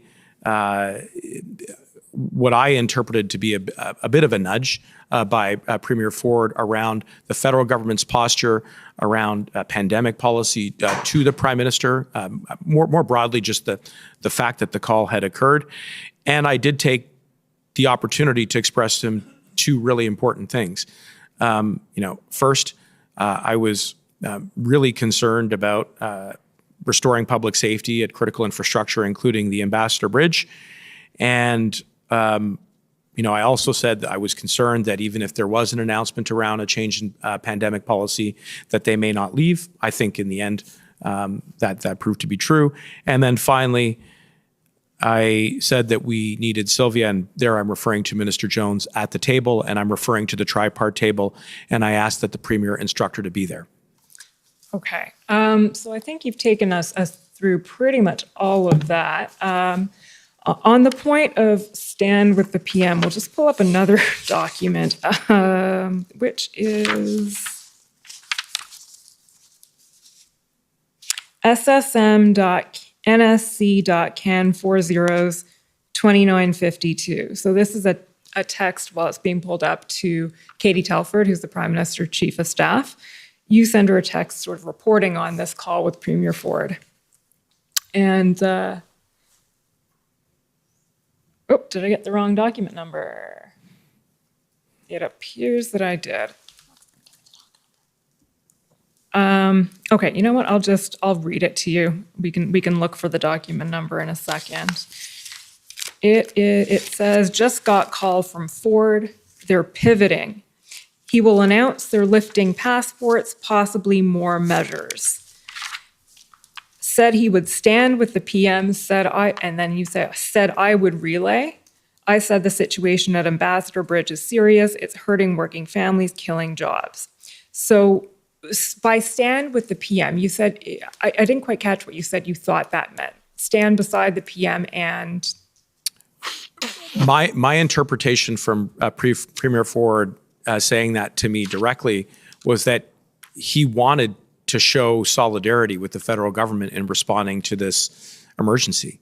And I thought that was a constructive suggestion because it would reassure Ontarians and Canadians more broadly that different levels of government were working together to restore public safety, to keep people safe, which was my job. And my request to him to have Minister Jones attend the Tripartite was an effort to show that alignment at all levels of government, not only from Premier to the Prime Minister, but equally from at the ministerial level in the portfolio of public safety, because by being at the same table at the same time, we could really troubleshoot issues together, including, again, some of the operational challenges that police were having, again, not only in Ottawa, but right across the province, and equally some of the jurisdictional complexities, and whether or not there were any other measures or tools that we could offer from the elected side of the government to police if it were necessary.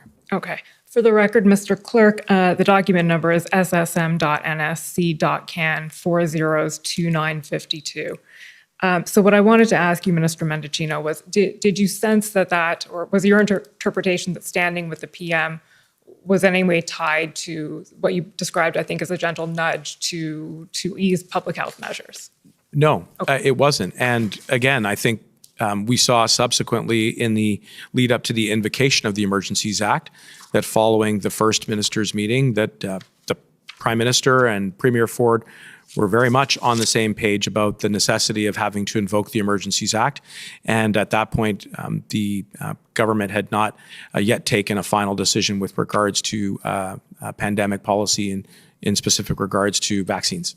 Okay. The last point I want to ask you about on all of this is to get your reaction to something we heard from Mr. Mario Di Tommaso when he testified, which was, and I'll paraphrase what he was saying, but essentially part of his thinking or his explanation of why Ontario was reluctant to participate in the tripartites is that insofar as these were a forum to discuss policing resources, Ontario, the governmental officials shouldn't be participating in that because that's a law enforcement matter. The question of deploying police resources is something for law enforcement, not for governmental officials.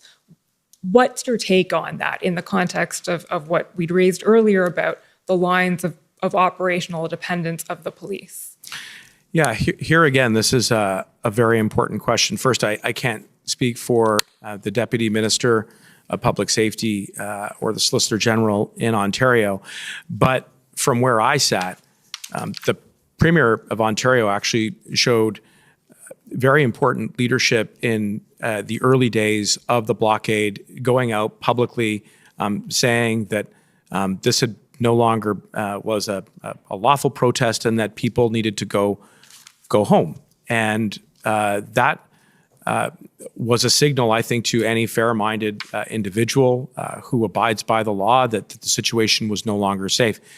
I would also point out that, you know, in the context of the discussion around operational independence, and I've obviously given this a fair bit of reflection since the occupation, and I did touch on it a little bit earlier, that there are important boundaries that should not be crossed by elected officials.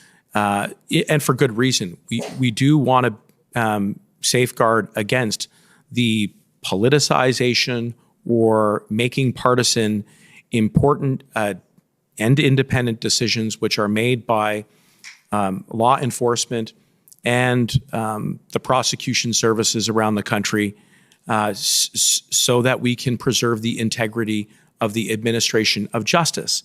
And at all times, we adhere to that principle in the federal government.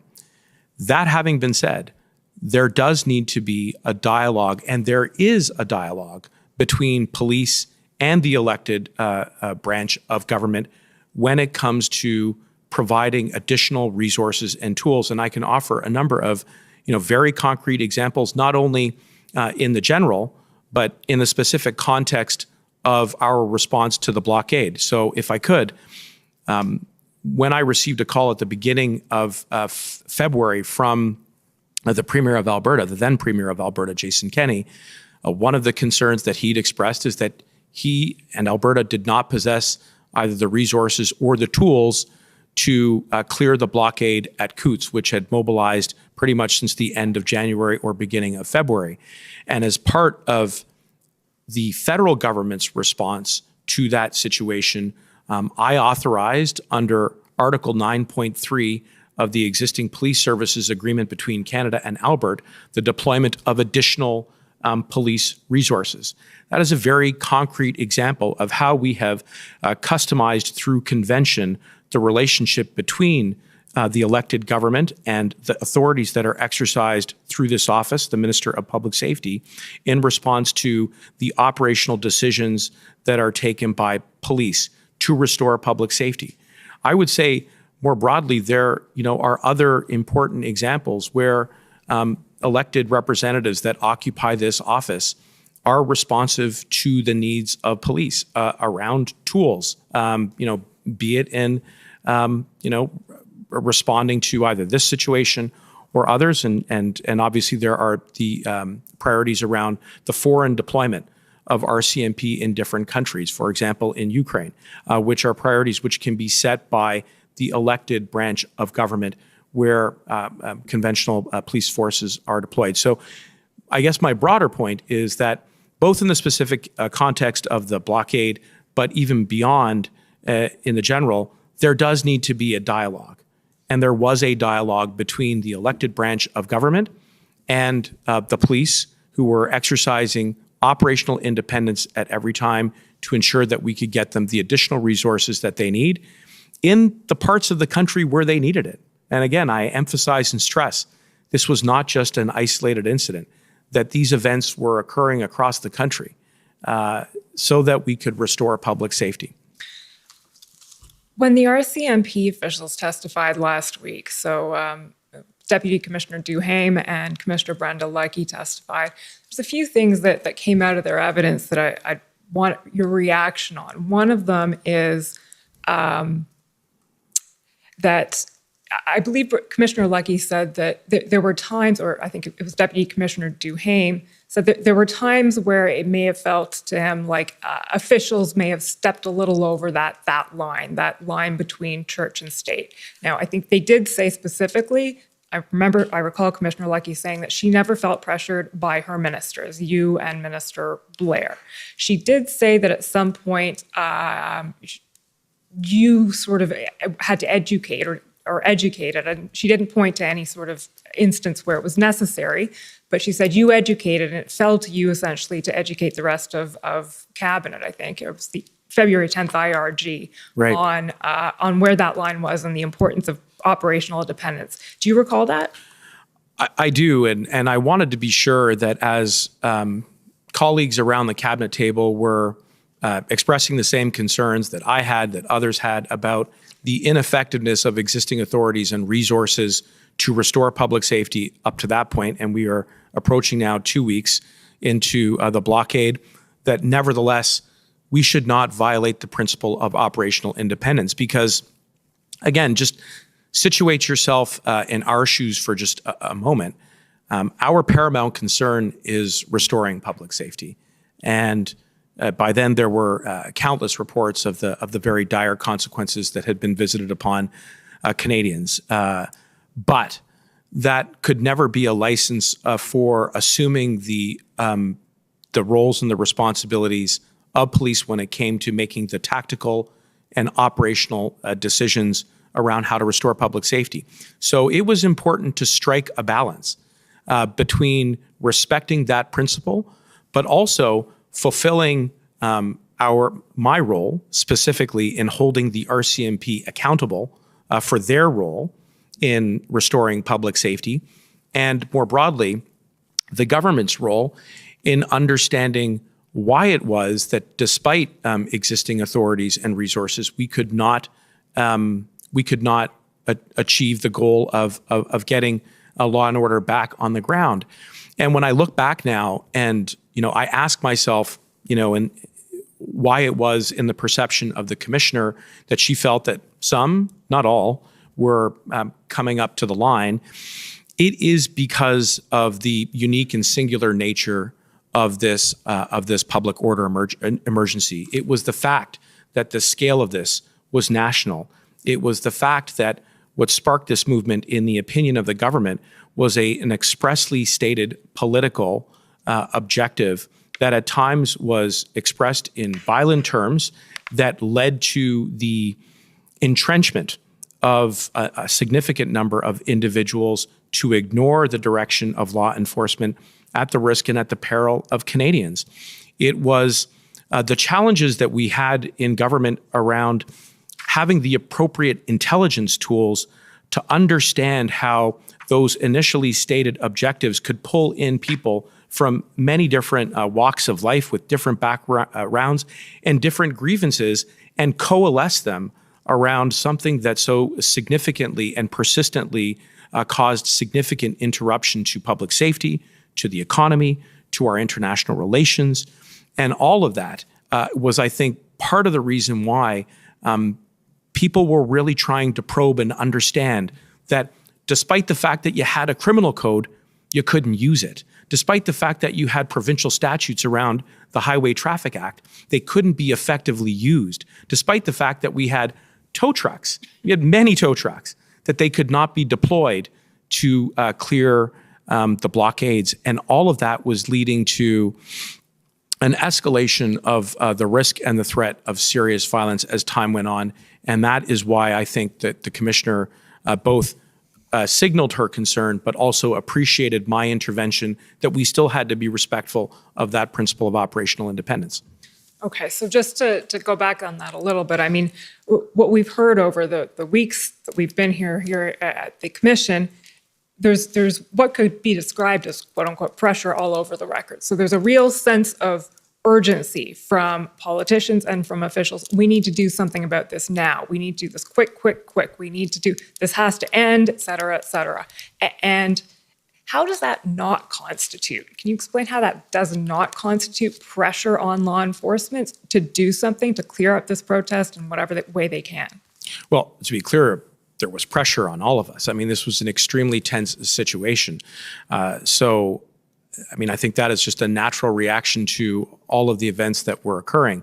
But the reason why I'm confident, and the reason why I believe Commissioner Lucky testified that we didn't violate the principle of operational independence, is because at no time were we instructing police on how to do their job on the ground. So at no time were we saying, you must arrest people under the following provisions of the law. You must prosecute these people, to the fullest extent. You must, to the granularity of detail, deploy, 5 people here and 100 people there, and to prioritize all of these operations. We, at all times, steered clear of that zone, which would have been a violation of the principle of operational independence.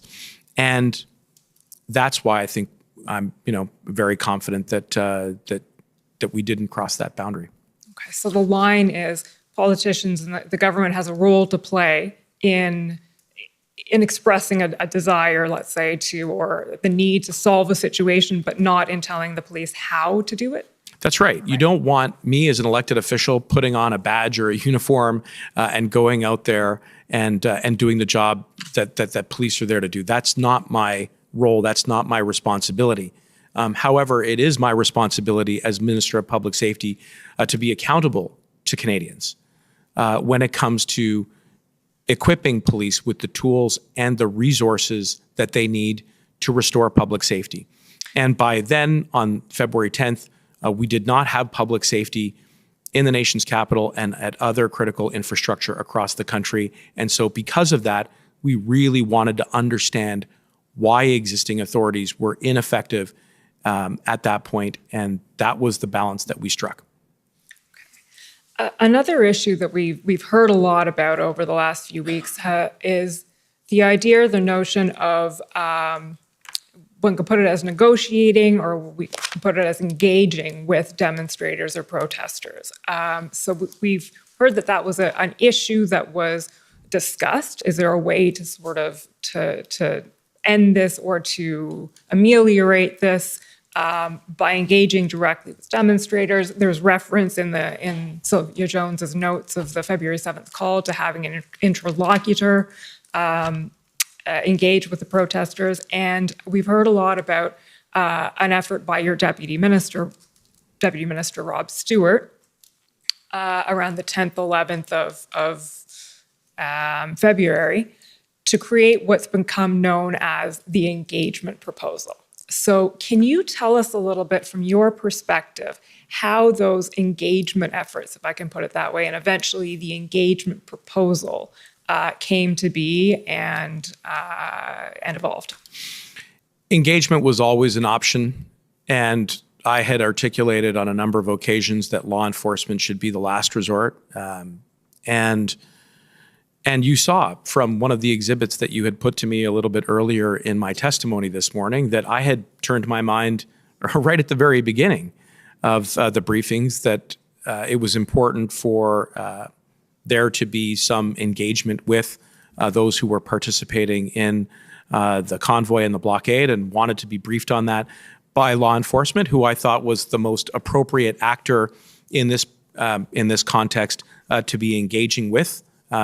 Given that, in my estimation, that it was operational and tactical, that didn't mean that that I wasn't still having conversations with individuals outside of law enforcement about an engagement proposal, but there was early contemplation and reflection about having an engagement strategy. I would say beyond that, there were conversations between the Prime Minister and myself about searching for a suitable mediator or interlocutor, someone who would have had the experience to de-escalate and resolve situations that are complex. And Beyond that, by the time we got to the ERG, there was a report that was given by Deputy Minister Stewart about information that he had gleaned from conversations that he was having with the Ontario government and the OPP around the intelligence of what the group was constituted of in terms of adherence to, ideology, the desire to, double down and hold the line and et cetera, and all of that, versus everybody else who might have just been there to express another point of view.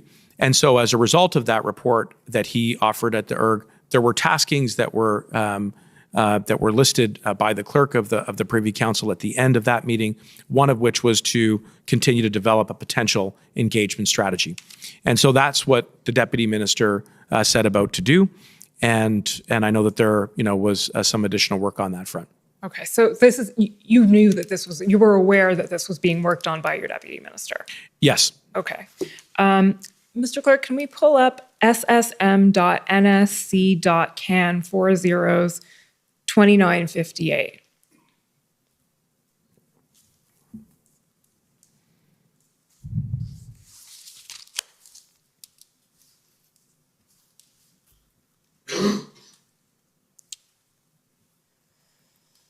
So, Minister, this is a text from you to Katie Telford, the PM's Chief of Staff. The date of it is February 11th. It's at 6:49 p.m. So just to situate you in time, the ERG happens on February 10th.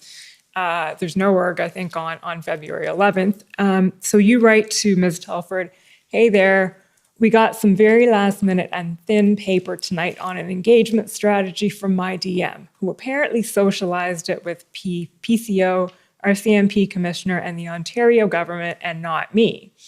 We only found out about it during a call tonight I placed to him. The DM's outreach during the day to the Ontario government on this engagement proposal resulted in the Ontario Deputy Solicitor General sending my DM a draft letter addressed to unnamed protesters proposing engagement, which would be co-signed by Ontario government and an unnamed official from the federal government. It's unclear whether PCO, RCMP, or Ontario government has given their support to the engagement proposal.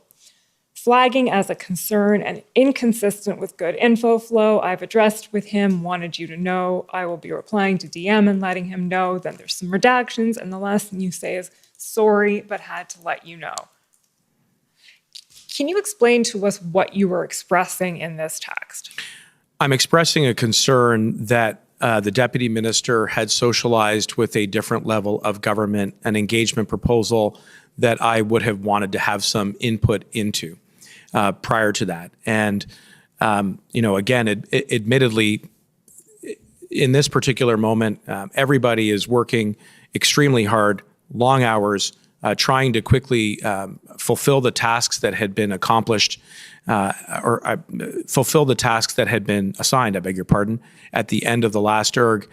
And so I wanted to be sure that we were together thinking through not only the engagement proposal, but also mitigating and thinking through some of the very real and practical considerations that had to be woven into the strategy if one was going to be deployed. For example, and I posed some of those questions, who are we going to send this to?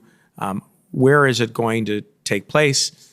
How can we be sure that if we do engage in it, that we can maintain public safety, because the situation was extremely volatile and very tense. And among the concerns were whether or not there was actually any cohesive structure to the occupation at that moment in time. And so understanding who we were sitting down with was critically important. And so I wanted to be sure that Ms. Telford was aware of that, because ultimately when we go back to Cabinet, I am responsible and accountable for my department, including the Deputy Minister, and wanted to be sure that I was equipped to answer any questions from colleagues about what this engagement proposal would look like. So, I say, again, in fairness to everybody, this was an exceedingly difficult and challenging time. And I know that that Deputy Minister Stewart was doing his level best to fulfill a task that had been assigned to him after the ERG, and was, I think, trying to action it and get some traction at the Ontario level of government. And we did have a good conversation about that. And, subsequently, I think as we saw on February 14th, that despite the efforts of the city of Ottawa to engage some of the members of the occupation here in Ottawa, that it ultimately unraveled, I think, for many of the reasons and concerns I previously articulated. Okay, so your concern, if I understand it then, is not with the engagement proposal itself, with the No. work that was being done, it's the information flow. Correct. And the fact specifically that it had been socialized, as you put it, with the Ontario government without you knowing about it. At that particular moment in time, and just wanted to be sure that I had a line of sight and understood it, and also that it was part of a broader effort by both me and others from within the government to explore engagement. And as I pointed out, seeking briefings and information from police right from the beginning about how we were engaging with members of the occupation. Equally, the conversations that I had with the Prime Minister around finding potentially a mediator to de-escalate so we could avoid law enforcement as much as possible, and ultimately this engagement proposal as well. It was all a suite of things that we were doing together to really try to restore public safety as quickly as we could. I believe Deputy Minister Stewart's evidence was that he hadn't socialized it with Mr. Di Tommaso, but with Commissioner Correa. So would that change your view at all as to whether that engagement was appropriate? I'm not sure. I think the broader concern was just making sure that I could stay up to speed, and recognizing again the pressures on everybody to go about and complete these taskings. I just wanted to be sure both me and my staff had an opportunity to contribute to the idea before it got before it was shared with not only other branches of government, but as you pointed out, other branches of law enforcement. And I wanted to be sure we were really, staying on the same page. But it was an exceedingly difficult time, in fairness to the Deputy Minister. Everything was happening very quickly. There's no doubt about that. The reason I asked you whether you were concerned about the proposal itself is because one of the bits of evidence we've heard is that Commissioner Lucky and the RCMP may have had some concerns about it, or about the proposal, in the sense that it may cross the line between church and state. So again, we're back to this issue of police independence, operational independence, and I'd like you to speak for a moment, if you could, about how the idea, where does political negotiation fall into that piece? And just for a little, to situate you in background, what we know now is that there were different lines of potential engagement going on almost simultaneously. There was an attempt at engagement in Windsor. There was an attempt on the part of Mayor Watson to corral trucks up onto Wellington Street and get them off the residential streets where they were disturbing the residents on those streets. And then there was the federal government's engagement proposal.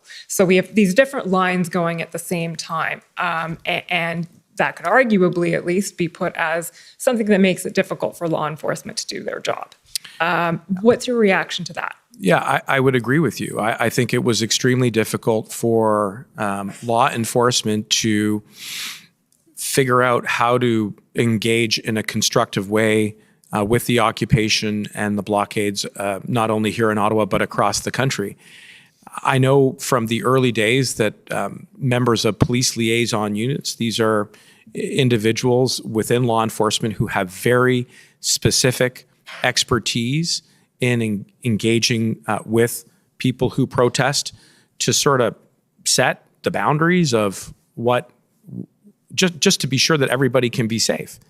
So here's what we can all sort of agree to. And I think that there, as you've heard previously, there was some effort to do that, certainly at the local level here in Ottawa. But to come back to what I think that, like the core of your question is, you are absolutely right that it becomes a lot trickier and more complex once elected officials start to penetrate into the terms and the conditions by which you negotiate a disengagement of the blockades and the occupation if it involves, let's say, the moving of vehicles, the moving of people, the moving of police officers.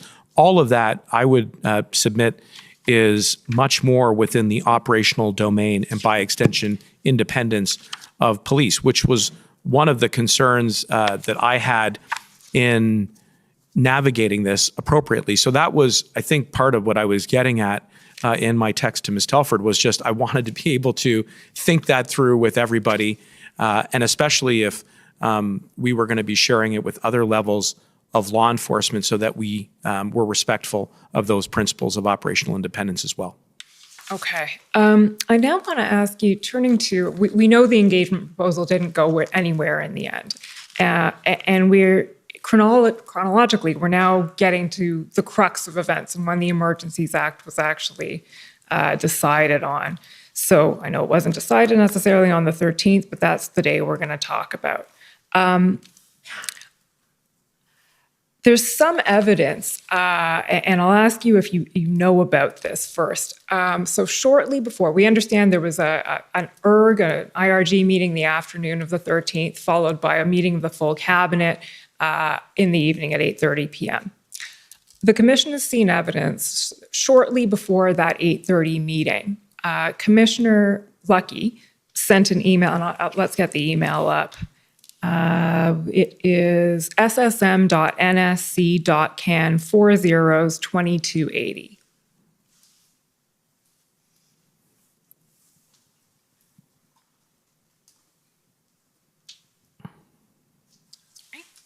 So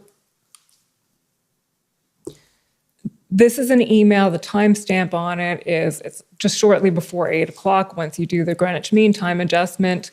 This is your Chief of Staff, Mike Jones, sending this to you and copied to Deputy Minister Stewart. Evening, Minister, responses from the Commissioner below. And this is, we've seen this already in the inquiry, so I won't go through it at length, but there's a sort of a wish list or these are tools that could be effective. And then at the very bottom of the email, there. Commissioner Lucky says, this said, I am of the view that we have not yet exhausted all available tools that are already available through the existing legislation.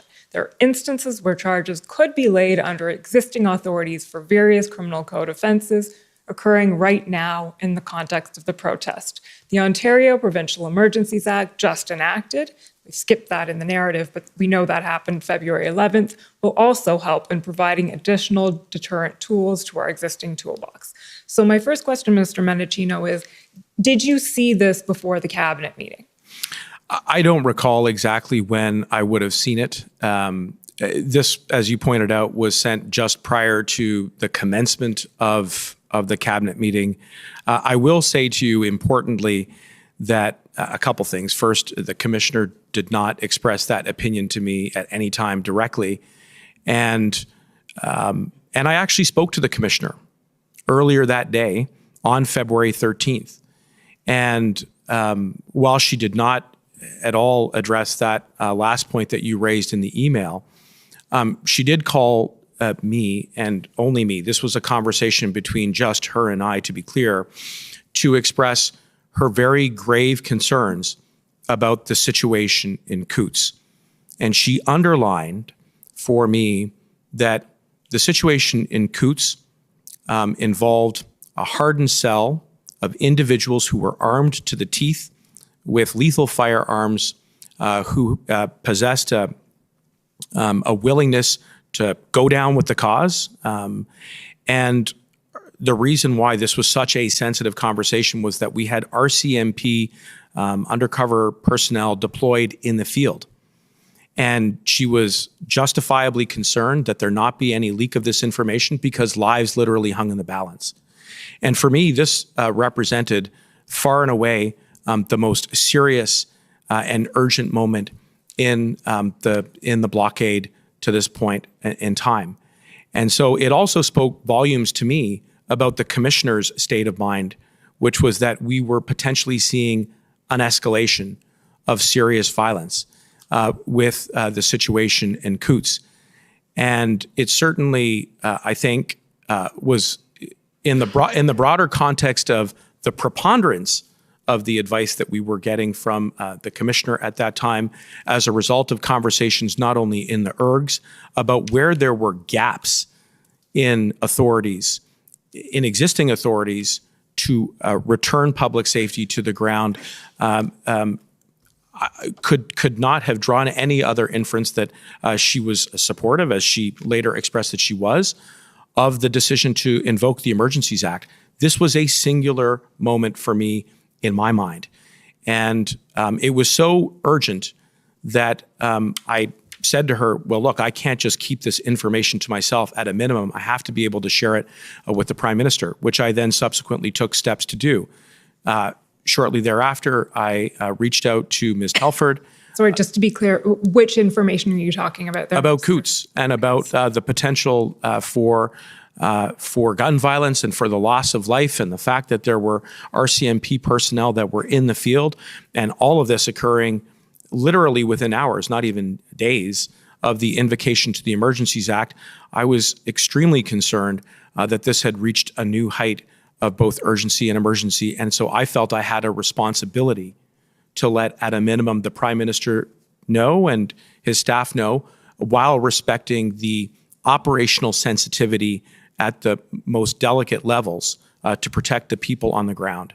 And so I did that. I spoke to Ms. Telford afterwards, where I conveyed to her both the best information that I had at the time around Coots, and asked her to keep this, to respect, in effect, the Commissioner's request that we treat this information with the utmost sensitivity so that we could ensure that we were keeping people safe.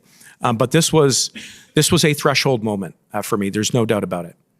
And that was you had that conversation on the afternoon of the 13th? That was the same day, yes. Okay, so just to recap a little bit, you didn't see this email from Commissioner Lucky before the cabinet meeting? Again, I'm trying very much to reconstruct the sequence of events. Things moved very, very quickly. It literally came in inside of a half hour of the commencement. So I don't want to say definitively I didn't see it. I was much more preoccupied with the actual direct conversation that I had with Commissioner Lucky earlier that day, where she had imparted to me perhaps the most urgent information to date with regards to the occupation and the blockades, and that was a threshold moment.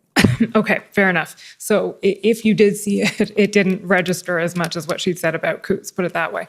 In your recollection, was that information put before cabinet? So we know that Commissioner Lucky wasn't called on to speak. Do you recall this being expressed to cabinet that evening? No. Okay. And you certainly, obviously... And I wasn't permitted to share, or I was asked not to share the information about Coots with anyone else except for the Prime Minister, which I did. Okay. If you had known this information, and I appreciate you're not entirely sure on whether you saw this information or didn't, would it have changed your mind at all? I don't think so at that point. My interactions directly with the Commissioner were actually going in the opposite direction. And certainly the fact that that we were on the precipice of engaging in an operation in Coots where people were armed with a significant number of lethal firearms, where they possessed body armor, where there was intelligence or information that they had ideologically extremist views and symbolism that was attached to the group, that they were prepared to go down with the cause, was a very strong signal to me that the Commissioner was of a heightened concern around the state of affairs. And again, it was consistent with the advice that we were getting contemporaneous to the decision of the invocation of the Emergencies Act around tools to address the gaps that existed. So, the need to deploy RCMP officers, the need to procure essential services, importantly, the need to declare no-go zones or prohibition of assemblies. Let me just say on that last point that I wasn't just hearing about that from the RCMP. The CBSA had briefed Cabinet on at least one occasion for sure, if not more, about their explicit concerns about the lack of their authority and jurisdiction to clear roads on the way to the border. And so, all of those powers were subsequently included in the declaration and the regulations under the Emergencies Act. Okay, well, let's actually stop there for a moment. I'm going to go back to what we were talking about, but PB.Can 1864, please, Mr. Clerk.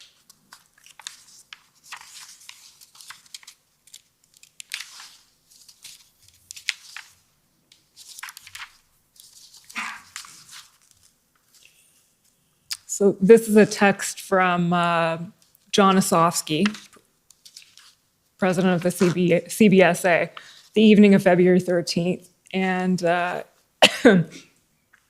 he says, well, you asked, is it possible to direct CBSA officials to take a harder line, or is a heightened sense of vigilance as far as it goes? And he writes back, the gap is the fact that there is not an inadmissibility in IRPA, Immigration, Refugee and Protection Act, for coming to a protest. We have directed back 29 so far for other reasons as part of our enhanced vigilance.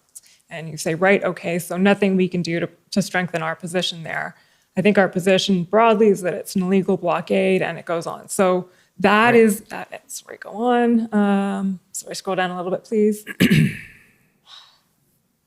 If you're blocking a border hurting Canadians, it would warrant a tougher position. And then you ask, the 29 were sent back because it was believed they had violent intentions, or on what grounds were they sent away? We don't have the text after that. But first of all, is this a text conversation that was happening during the cabinet meeting that evening? Well, I'd have to go back and take a look at the timestamps. But about 9:23 p.m., I think.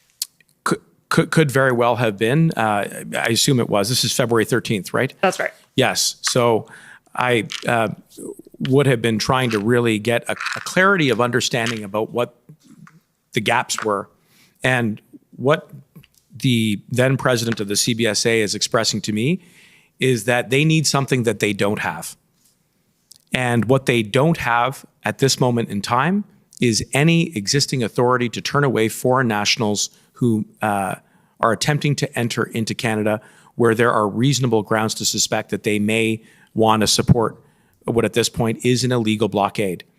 And so that is, again, a cry, an obvious request for some assistance here as a result of a gap in an authority. And there is a direct line between that gap and the subsequent powers which were included under the Emergencies Act. There is no other way for me to interpret the information that I'm getting from John Osofsky. It's certainly not to do anything about it.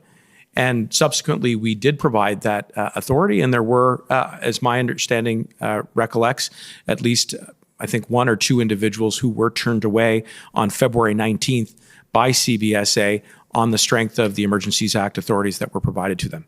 I think we know it was two, and the answer to the question here is that the 29 were sent back because under enhanced vigilance, because generally speaking, I think because they didn't meet the vaccination requirements. I think your interpretation's right, and I think Mr. Osofsky he's communicating to me that we're working with what we got, but it's not enough, Okay. and we're concerned that we don't have the authority that we need. And this was in addition to what I think is one of the other significant concerns that CBSA expressed to me and to other cabinet colleagues, which is that they did not have the authority or the jurisdiction to clear the roads leading to the border. And certainly that limited their capacity to keep the border open, and by extension, critical supply chains, food, fuel, health supplies, all the like, the people in the border communities. And I'm certainly familiar with the community in Windsor as a result of some family relationships, but people got to go about their daily lives. And this was completely impossible at that time.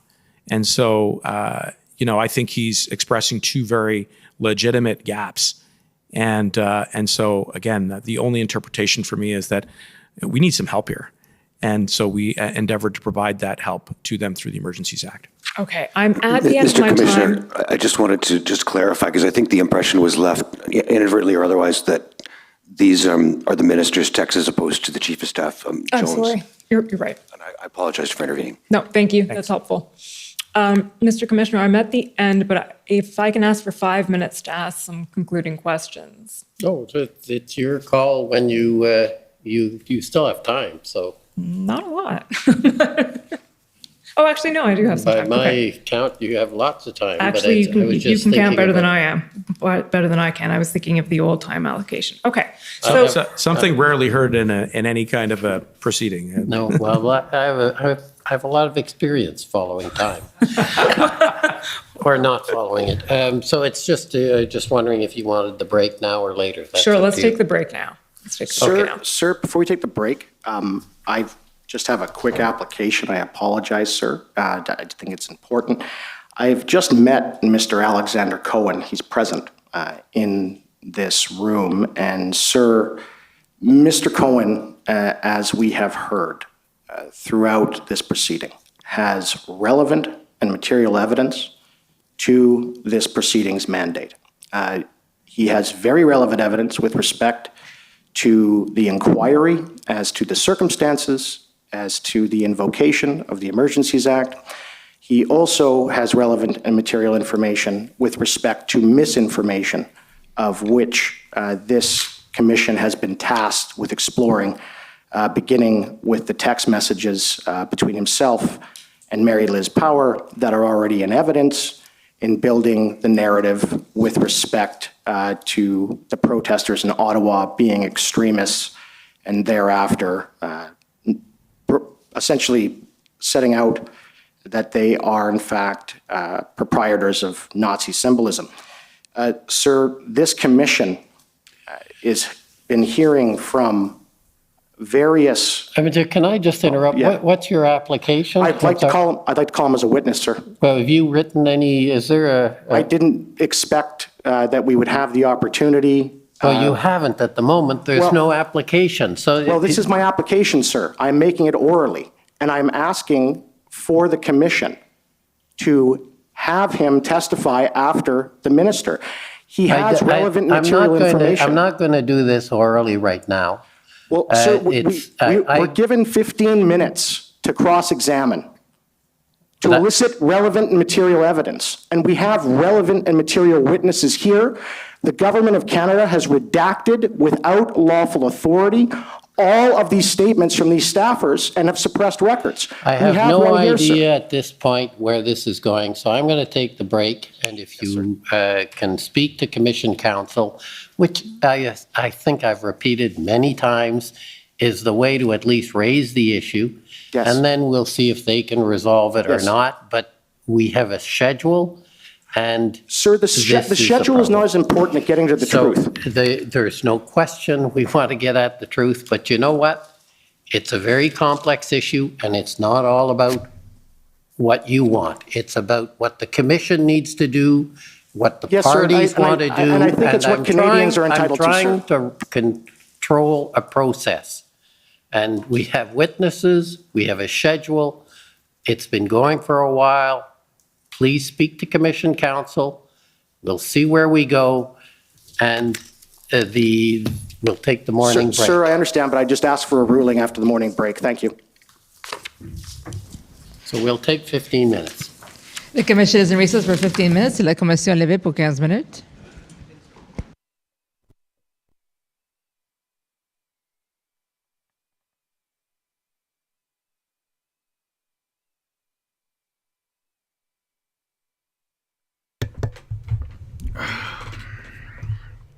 We got W. McMaster. He needed to get the application on public record so they can't brush it under the rug. Well, that's the thing. You know, emotional language, emotional feelings. Of course, we all feel the same way. There's no doubt about it. But you got to follow the protocol. That's all there is to it. You have to. That's how these things are done. Otherwise, hey, I can go in and shout too. Anybody can. All right, that's just what it is. That's how these things are done. Marco Mendicino lying continuously fabricating. Shantona Chaudhary, the entire time, backing it up. How? Collaborator. Commission counsel they are collaborators. That's what they are. 100% collaborators. Going along with it. Uncontested assertion after assertion. Every single assertion made. Uncontested. Uncontested assertions. Not to mention just reading her body language the entire time. I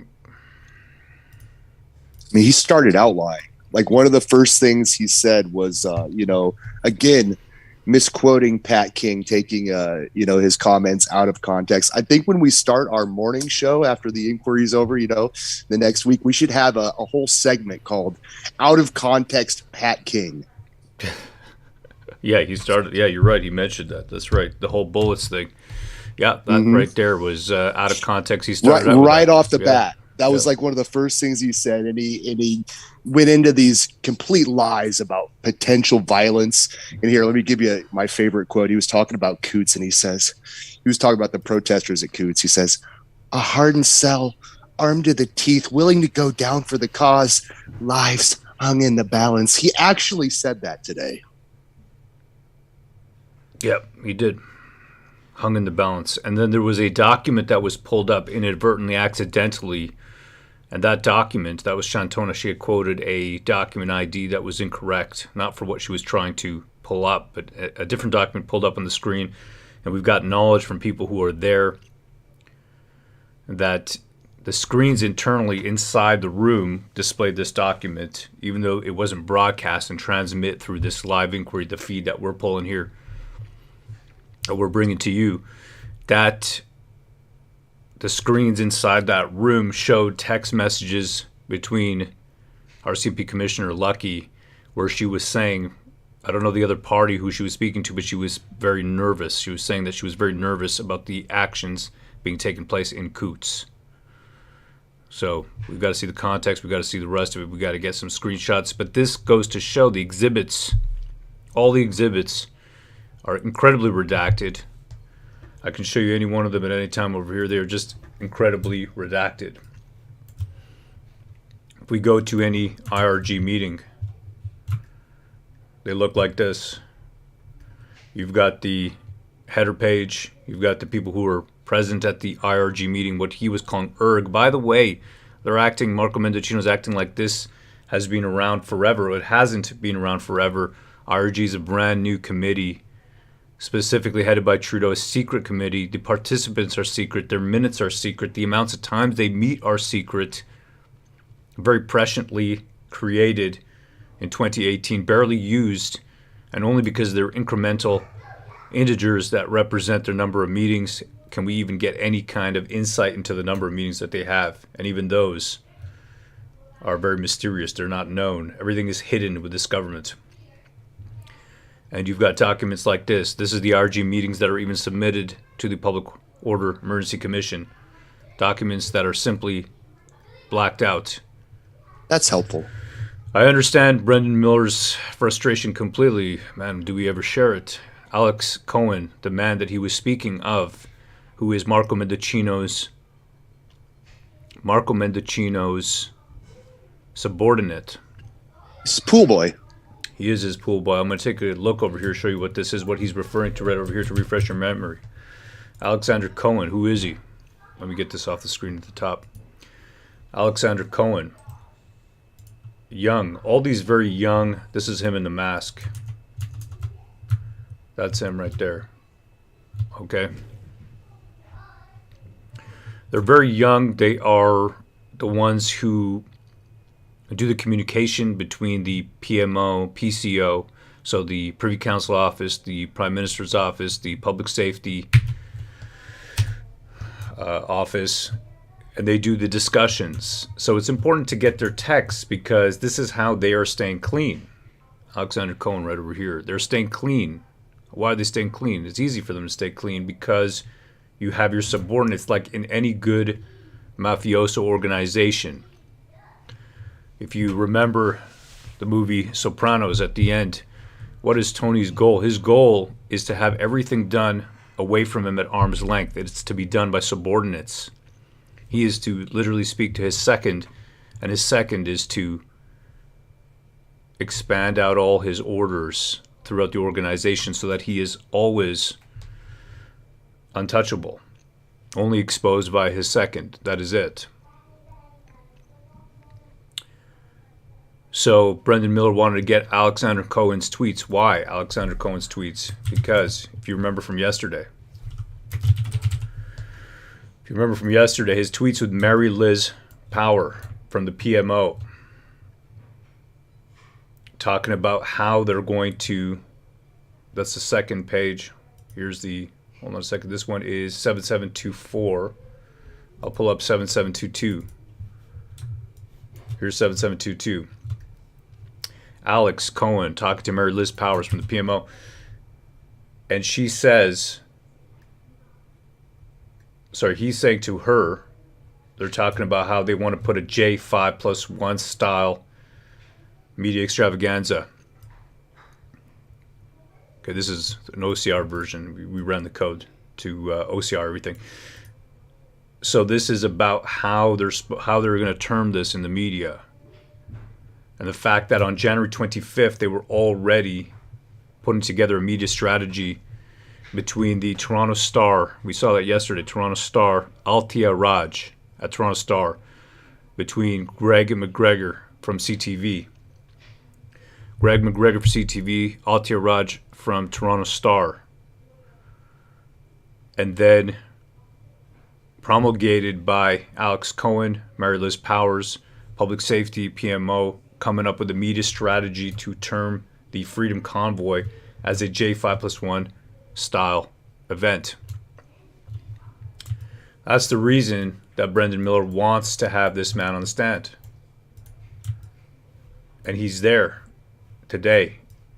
Now, having said all that, I truly believe if you do not play, this is a circus, there's no doubt.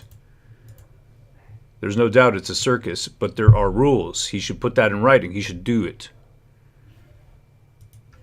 I don't trust Rowley. Rowley is biased. 100%. They all are. Commission Counsel is there for many hours. Many people ask, why do we have, and Brendan Miller said that, 15 minutes. Why do we have 5 minutes or 15 minutes to actually do any cross? The report is, conclusions, in my opinion, have already been reached. In fact, I believe, and this is my own personal belief, I can't substantiate it with evidence, but it's my hypothesis that the EEA was a plan. It was always a plan for them to enact for multiple reasons. Not to mention, it has just come out that coins have taken a large decline in circulation. A huge decline in circulation since 2020 actually.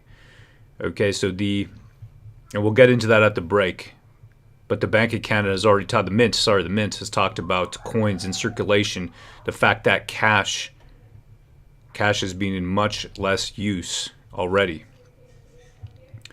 Huge decline in that. I'll show you we'll look at the source document, okay, from which they quote, because that's what we do here at the War Campaign. We look at source documents because otherwise it's all just how I feel. All right, so I do have a subscription to this. Blacklock's Report, fantastic outfit. One of the true, real journalists left. I'm not going to scroll through everything here. Economy lost 1 billion coins. Lockdown saw more than 1 billion coins go out of circulation. Records show the Royal Canadian Mint called it an unprecedented event that could lead to a cash-light society with fewer bank tellers and armored cars. Canada's economy is shifting away from the use of cash towards electronic payment technology. In a summary of the corporate plan 2022-2026, here it is. I'm going to drop this link right here into the Telegram room so you can take a look at that. Okay, because it's important to look at that. I know all you fine folk out there are going to look at that and get into the details. I'm just dropping this here so that people can actually have a shot at getting the info, because this is a article that is written by them, and it is behind a paywall, so I can't display that. But they're doing a great job. That's Blacklock's reporter. And if you don't have it, here's a link to the Telegram chat. I'm just dropping all kinds of stuff over there, and people are discussing and trying to get to the root of things. We're not really, I know people have different opinions. Some people are pro one politician, some people are pro another. Some people are, they're not pro any politician. Regardless, we want to keep all that out. We're not interested. We just want the truth and freedom. Very simple ideas. Really, really simple ideas. So, cash, coins, not being circulated anymore. A IRG, Incident Response Group, designed to handle crises, headed specifically by Trudeau, that committee, headed by him, and presciently created before this health crisis hits. I don't know, you tell me. Maybe they're just, like I said, very prescient. Maybe that's what it is. They just have foresight, incredible foresight. What do you think, Pan? Yeah. Chances are it's not foresight. Chances are it's looking like it was a pran. Wait. Yeah. We'll just stop right there. Sorry. I probably led you down that. We got to be very careful. Chances are, nothing's definitive. We just got to. It's looking. My opinion. Yeah. We're just going to stop there. Similar to yours. Yeah. Let's say. Yeah. We're going to stop there. We got to be really careful. I'm so sorry about that. We've already been shadow banned. We got to be careful. I know that our stuff's not showing up now. I'm sorry. Yeah. About that. So we are shadow banned. It seems like YouTube prefers Global News's version of the Emergency Act hearings. So help us out. Tweet out the link. Like, subscribe, ring the bell. Even after the hearings are done, we're going to continue live streaming and bringing current events and news. So stick with us. We've got this channel. We have this reach because of you guys out there subscribing and sharing. So you're helping us out, do what we do, and we appreciate it. We always hail the chat because the chat is where it's at. It's the lifeblood of YouTube. So, and we understand that. So hail the chat. Hail the chat, absolutely. And please accept my apologies, Pan. It's just simply we really need to. No, I get it. I don't want to get the channel struck. We're on that thin edge of the wedge. You remember we used to have that code word back in the day? Blue Dolphin. So whenever we were getting a little bit too edgy or, it was going down a path where something could be said that the channel may be struck, we just called out Blue Dolphin. And that means just stop in your tracks, take a deep breath, and change subjects. Absolutely. So we're going to Blue Dolphin just like we used to do back in the day. Yeah, maybe we got to bring it back. Maggie says, I had trouble finding you today, but I found you. Hail, sister. Thank you. Yeah, we're trying to, people ask us, hey, why don't you go on some of these, other platforms? The rest is simply because of the reach that we have. That's what we got to do. So we're going to play the game. We understand that we're living in times where even basic biological facts, questioning any kind of, let's say, a rewriting of basic biological facts can result in you being labeled and deleted. I think deleted, right? Deleted from your voice. We've seen that with many people who've spoken out. What is the first thing they do? They arrest you, and as your bail conditions are given to you, specifically, they're given to you, the bail conditions are written, you are not allowed to use social media. You see that every single time, right? Your bail conditions, when you exit, when you leave, you sign some paperwork saying, hey, listen, I abide by these rules. What are the rules? I cannot be on social media and say X or Y or Z. I can't talk about these things, or Z. You can't talk about certain things. That's what it is, but we're going to get the truth out using the system we have. And of course, that's, Telegram is a little different. So that's the reason we like that for discussion as well. We were able to, every platform has different rules. I'll give you another one. TikTok. I was talking to Maggie Hope Braun, right? The lady who was with Chris Deering, was testifying. And she was like, Ro, you know what? I want to do this TikTok. I want to do my YouTube. I want to get out there. I feel like I got a lot to say. I said, you should do it. I said, you got a beautiful voice. I was listening to her after one of these days of the inquiry. Her voice is like tinkling wind chimes in my ears, and I was just lying there, and I barely said anything. I'm so tired of talking, and I'm listening to her. I said, you got a great voice. You should do that. Do what you're doing. Put it out there. Some people speak without speaking. You've seen the peace man standing there in peace, He didn't have to say anything, but you could get his point of view. Some people got to talk. We like to joke. But, and I said to her, you got to be careful. She wants to put up the things that happened to her, the fact that she was put down on her knees. Right? And then you can't put that on TikTok. They won't let you. No. They won't let you put that on TikTok. Police aggression or anything like that, that's gone. So you got to understand how to navigate these things, and that's sort of where it's a balancing act, and we're trying to do that without falling off the thin edge of the wedge.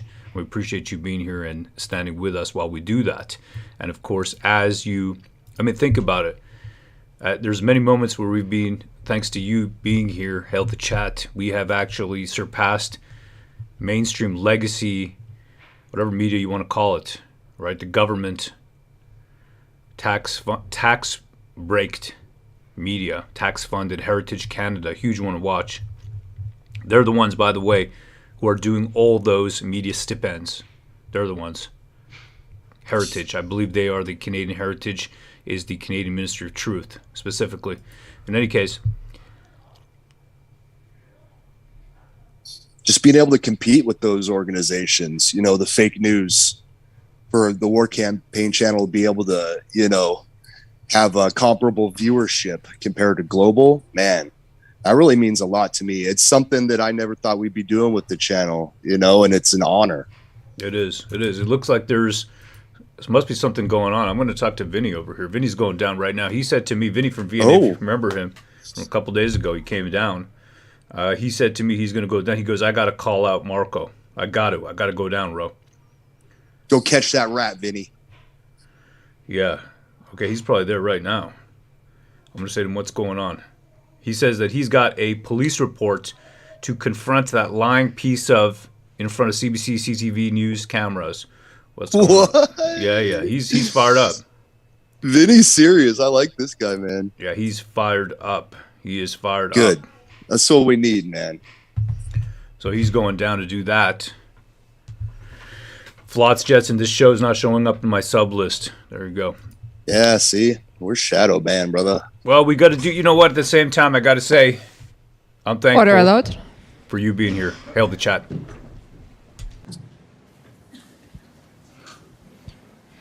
The commission is reconvened. La commission reprend. Sir, okay, the Commission Counsel has not completed her I understand, presentation. but sir, and your counsel's advised you that, No, I know you've directed, you wanted the application. I'm sorry, I'm speaking. Yes, sir.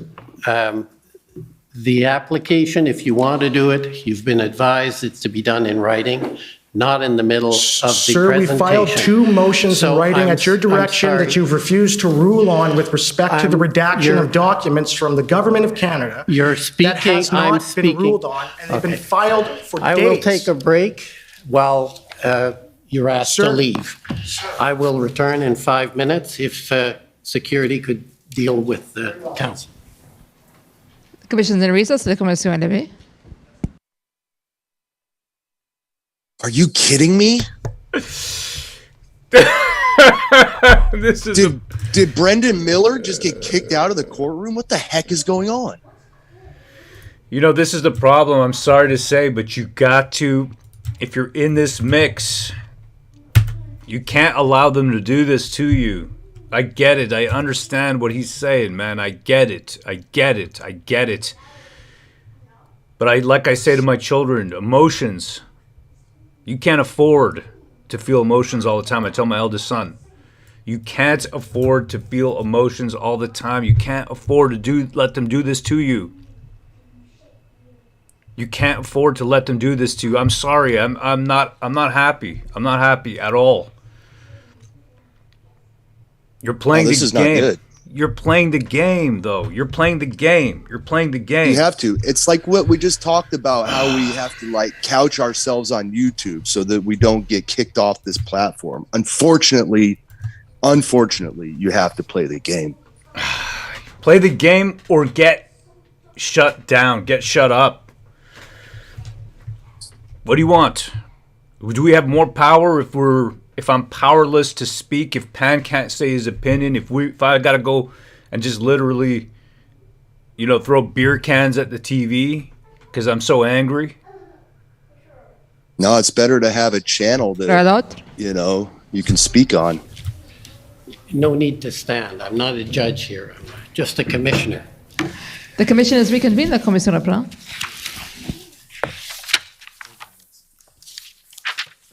Okay. Thank you, Commission Counsel. Welcome back, Minister.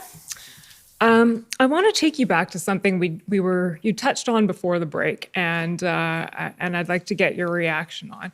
I asked you whether, if you had seen and absorbed, let's put it that way, Commissioner Lucky's statement that they had not yet exhausted all available tools. Law enforcement still had tools available.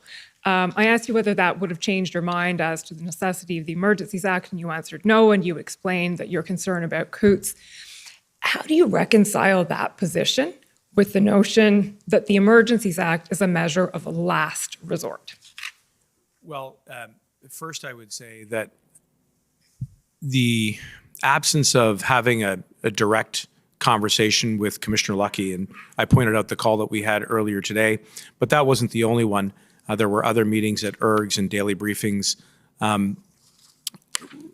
Really was an impediment at that point to have the kind of back and forth exploration of that advice, which she had included in an email to my Chief of Staff, Mike Jones. I think the other thing, the other reason why I don't believe it would have substantially changed my views at that point are twofold. One, it didn't really expand at all on how she had come to that point of view. So when she talked about a plan, there was no elaboration on it. And I would point out that for the better part of the 2 weeks leading up to to February 13th, that there were times where the commissioner and others at those daily calls that we were having were expressing concerns about the absence of a plan with existing authorities. So at that particular moment in time, it seemed to me as a conclusory statement that was not substantiated with any kind of particular detail.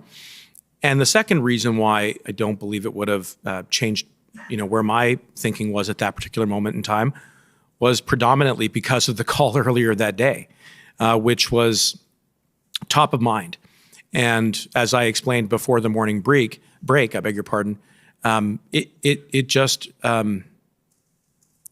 it spoke volumes about what her state of mind was, which was that this was potentially an escalation of violence that could result in there being gun violence and potentially serious injuries or even fatalities to members of law enforcement and Canadians. One thing I didn't mention was that my worry, my real fear, was that had that operation not gone down peacefully, that it might have sparked other gun violence across the country. And I recall early reports from the Ottawa Police Service that guns had been brought into the National Capital Region and into the potentially into the parliamentary precinct. And there wasn't a lot of detail around that, I want to be clear, but we were operating with the best information that we had available to us. So that elevated my concerns. And so that was where my state of mind was, as opposed to the one bullet point that she had sent to my Chief of Staff shortly before the cabinet meeting on February 13th. Okay, so you're expressing here a concern that what was going on in Coots might be going on in other places. Not evidence of that, but you were nevertheless concerned about it. On the basis of both previous information and reports publicly available from Ottawa Police Service that firearms had made their way into the capital, and as well, again, a report about an arrest involving someone who was participating in the convoy here that ultimately resulted in the seizure of a firearm. So I was worried about the potential chain reaction, that if the operation did not go flawlessly, that it might actually escalate in more violence. And that's why I think she communicated that, very clearly, and rightfully so. I want to be clear that Commissioner Lucky was entirely appropriate and justified in signaling that this was a, potentially much higher level of concern around the state of affairs. Okay, so I'll put this to you and you can tell me right or wrong, but are you sort of saying your concern was, okay, but what if it gets worse? My concern was that this information was highly sensitive. It involved a hardened cell. It involved guns. It involved ideological symbolism potentially. And that if that operation to arrest those individuals did not go efficiently and smoothly and peacefully, that it may have created a chain reaction elsewhere across the country, because there were past reports about the presence of guns. Okay, so I should have put my question more clearly maybe, but with respect to the availability of tools and whether law enforcement had what it needed, are you saying, and you may not be, so I'm asking you, but are you saying that regardless of whether there may have been tools available, there was a concern that it would actually, that the situation would get worse? Yes, and again, the urgency with which we had that conversation, the confidentiality around it, the operational sensitivity about it, the jeopardy of having lives at stake, the potential chain reaction of other gun violence across the country on the basis of reports, and the concurrent advice that we were getting about tools that could only be granted in the Emergencies Act because resources were ineffective at restoring public safety, and there were gaps around deploying RCMP efficiently. I mean, you'll recall the swearing-in provisions, the no-go zones, the procuring of tow trucks, all of that was where my state of mind was. Okay. And by the way, those were conversations that we did have in person at the ERGs and at the cabinet table around where those gaps were. Where the gaps were. Yes. So we have heard evidence about gaps that have been identified. We also heard from a number of officials, and we saw in documentation a lot of hesitancy around the idea of using the Emergencies Act and the possibility that it may inflame tensions, it may make things worse. There was a lot of, if I could put it this way, doubt around that. In light of that, and in light also of a lot of discussion that we've had here in the Commission about whether the threshold itself was met under the Emergencies Act, can you go there at this point and explain to us your understanding of why the threshold was met and why it was necessary in light of the hesitancy that had been expressed about the need to invoke it?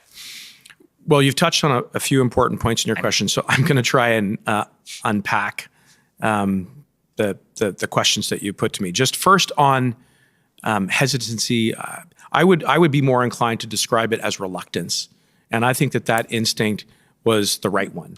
That this was a statute that was created coming out of the aftermath of the October 1970 crisis, and there being real concerns about resorting to the War Measures Act and using the military to restore public order, which is not the mandate or the expertise of the military, a very blunt instrument. And the creation of the Emergencies Act, which very consciously and deliberately does not make any reference to military powers, but nevertheless affords the government broad scope to respond to public order emergencies. And just by virtue of its title, if you're into an emergency, this is obviously a very serious situation. So you don't want to have to use it unless it's necessary. So that is the right posture, I think, of every government, that this is not a piece of legislation that we should be using in a way that is anything reserved but for the most serious situations. So that's my answer in regards to the reluctance around it. You also mentioned in your question that this business about there being the concern that if we invoke the Emergencies Act, that it might actually lead to more violence or radicalization, as I believe you heard from Mr. Vigneault and CSIS. I was very mindful of that, but I also, and colleagues at the cabinet table also had to weigh the risks of not invoking the Emergencies Act because there were the materialization of counter-protests from individuals, specifically in Ottawa, because they were so frustrated at their inability to go to their jobs, take their kids to daycare, get access to emergency medical services, their prescriptions and the like. I mean, it was utter and total mayhem. I mean, let's call a spade a spade. And so that frustration was boiling over. And my concern, in my capacity as the Minister for Public Safety, is that if we don't equip police with the additional tools and the authorities that they need to specifically address the gaps that they had been consistently briefing us on, then that might lead to more violence. And so we also had to weigh the risks of not taking the decision to invoke. And so that we weighed in the potential concerns around radicalization, but ultimately we came down on the side of invoking. Okay. On this point then, Mr. Clerk, can you pull up ssm.nsc.can 50290?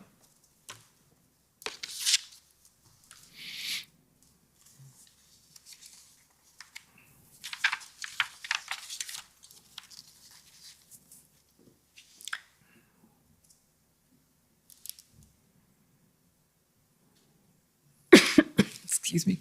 So this is a readout of minutes of the guns and gangs. Can you situate us actually, Mr. Mendicino, and tell us guns and gangs, what does that refer to, that meeting? Sorry, this is a document published by? It's a reading or minutes of a meeting that was held. The date, Alex? It's not clear. Okay, the date of it isn't clear actually, but we know that it's post-invocation because it refers to the invocation of the Emergencies Act. And it says schedule was changed, guns and gangs instead. It's a guns and gangs meeting. And there's a report from you, M3, I think refers to you. That's a notation that's often used to describe you, M3. Why M3? Minister Marco Mendicino. I should have been able to answer that. Okay. Bullet number 3 here. You're discussing, okay, well, let's go from the bullet number 1, update on current state of affairs. The blockades that started a month ago aiming critical infrastructure had a very significant and negative impact on our security, sovereignty, and integrity at the borders. We worked very closely with FPT to get a grasp of the risks to public safety and international security. The important one, which I'll slow down on, is the third one. We took unprecedented decision to invoke Emergencies Act on the advice we received from many branches of enforcement on every level. Right. What I want to ask you about here is the advice you received from branches of enforcement. Was that advice to invoke the Emergencies Act specifically? The advice that we received was around tools that could only be granted through the Emergencies Act.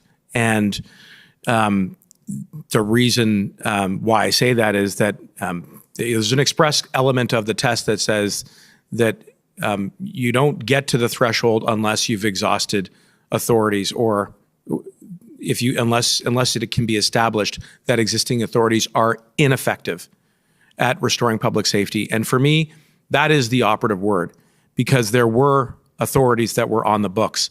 But the fact is that on the basis of what I was seeing and what I was hearing, that those existing authorities were not sufficiently effective to restore public safety. And that is consistent with the advice that we were getting from various partners within the public safety community, including law enforcement, including CBSA, and other officials, as you've heard.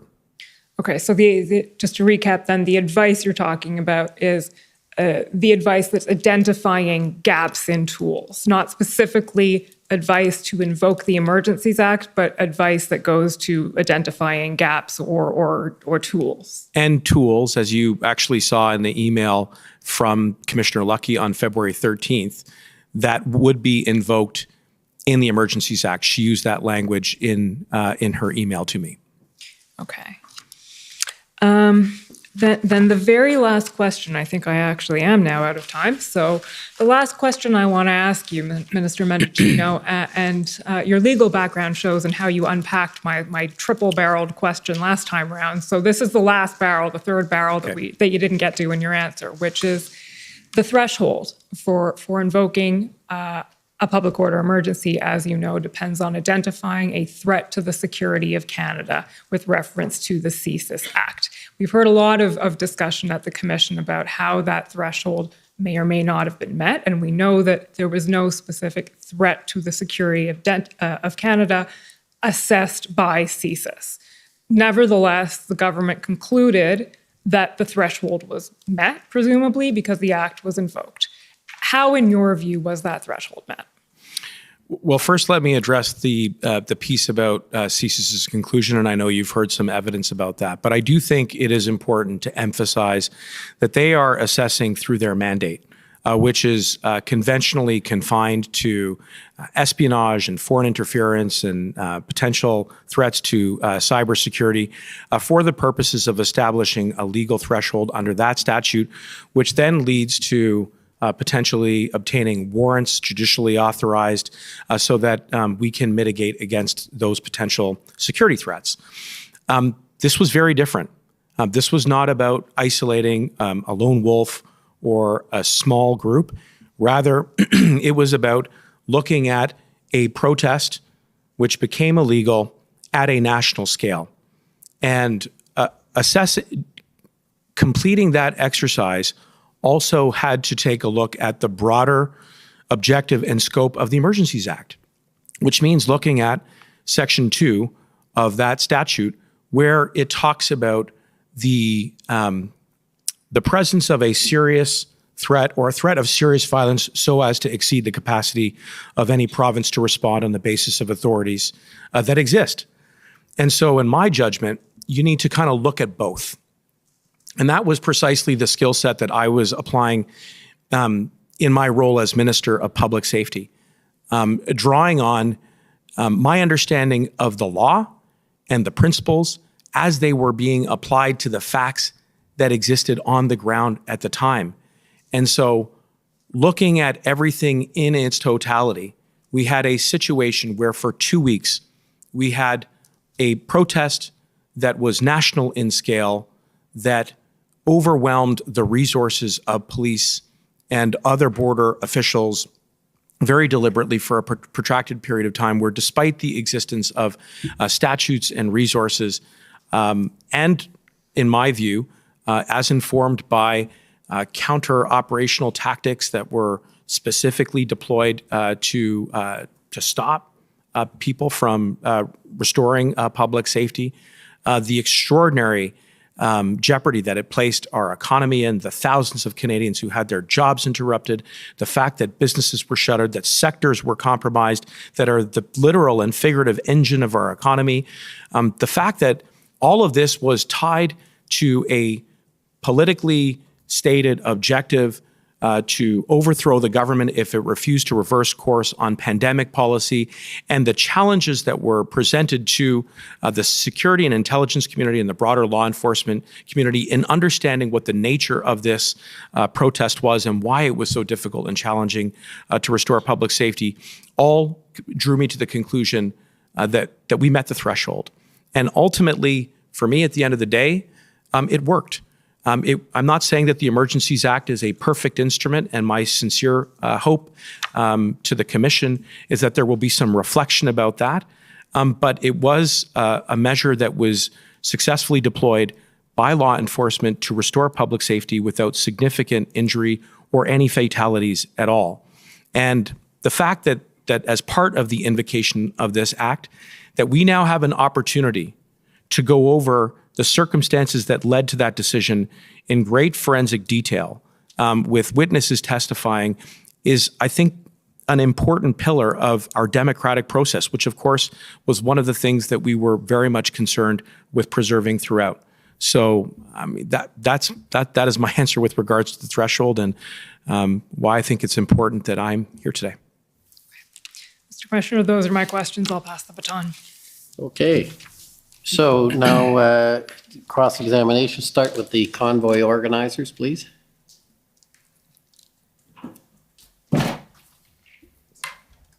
Good morning. Good morning, sir. My name is Keith Wilson, counsel for the convoy organizers. I apologize for my voice. I'm recovering from a cold. I have a bit of the same. Thank you, sir. Sir, we're not in a position to proceed with cross at this time, and there's two reasons. One is the federal government has disclosed over a week ago an extension volume of documents that are highly redacted.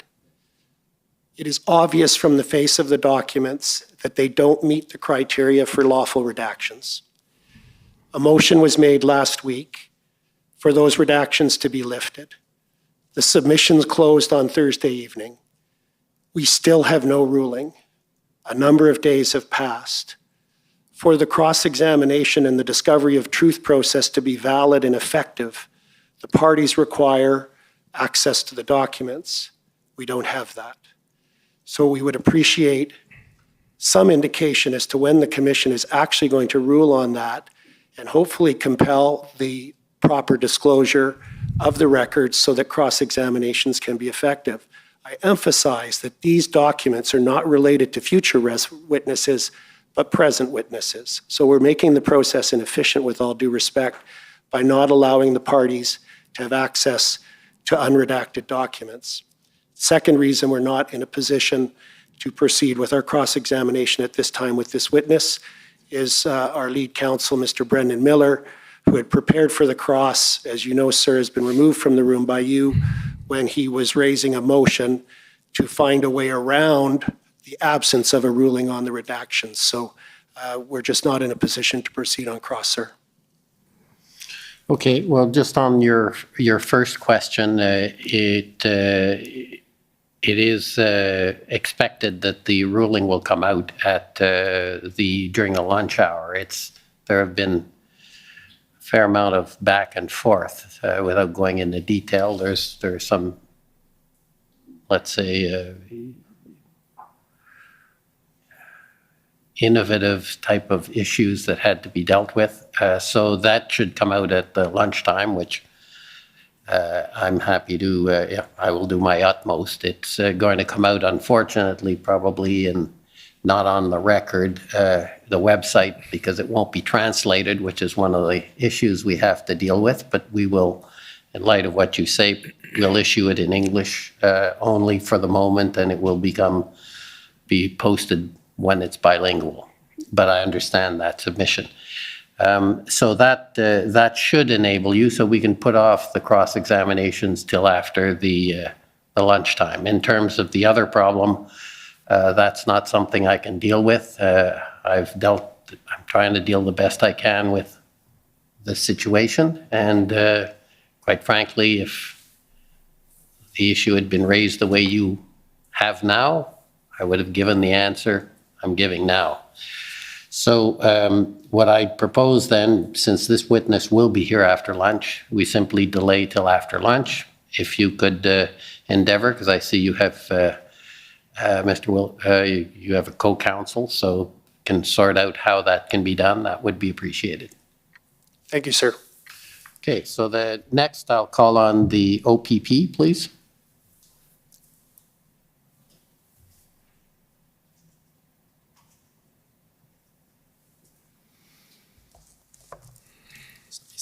Timer here. Good afternoon, Minister. Chris Diana, counsel to the OPP. Good afternoon. We received some documents last night that we're all frantically trying to review. Some of them are quite interesting. And one of the ones I'd like to start with, Mr. Clerk, is PB.CAN.401849. And this appears to be a text exchange with you and an unidentified person who I'm hoping you'll be able to help us identify. And if we can go to page 26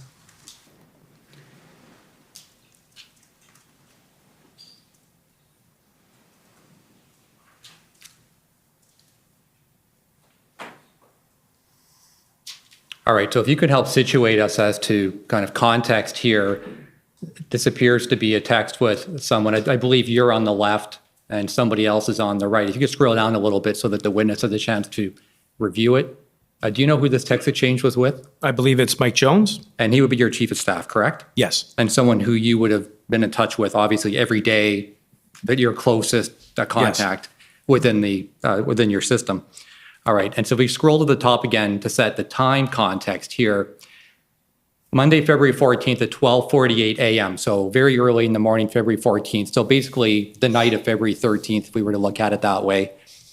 And the context here is that the Ambassador Bridge had just been opened to traffic, I believe about 30 minutes earlier. Is that correct? Yes. That accords with your recollection of when this text exchange took place? It does. There were some questions about whether or not it was fully opened and exactly when CBSA would declare that it was officially open.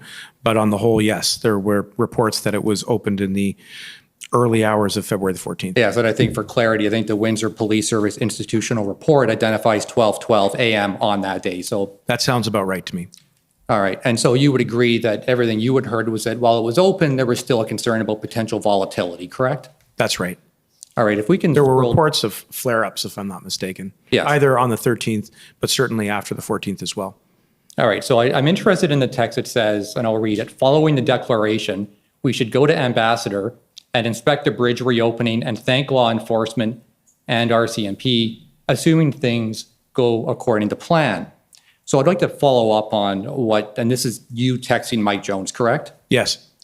Your term following the declaration, I assume you're talking about the Emergencies Act declaration? Yes. And you would agree the Emergencies Act had not yet been invoked at this point, correct? That's correct. And in fact, there had not even been consultation with the provinces at this point, correct?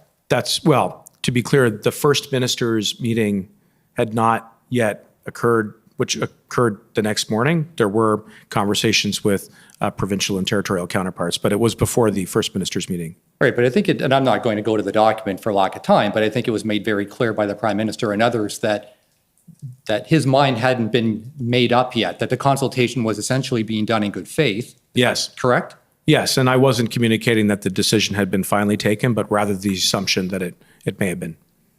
Not may have been. Following the declaration, it sounds to me like you're pretty convinced that it was going to be made, regardless of what happened at the consultation. I won't dispute we were definitely trending very much in that direction, yes. Okay. Assuming things go according to plan. And so what plan are you referring to here? Restoring public safety. And Ambassador Bridge was one of the real flashpoints, as you'll recall, because not only of the impact domestically in Windsor, but Ambassador Bridge was one of the reasons why I was engaged by my American counterpart, Secretary Mayorkas, who had reached out and was very concerned that it was going to have an impact on two-way trade. And you will be familiar with this by now, I assume, but at Ambassador Bridge, we do the most significant amount of our day-to-day land trade. So there was a lot at stake in restoring public safety at the Ambassador Bridge in Windsor, Detroit.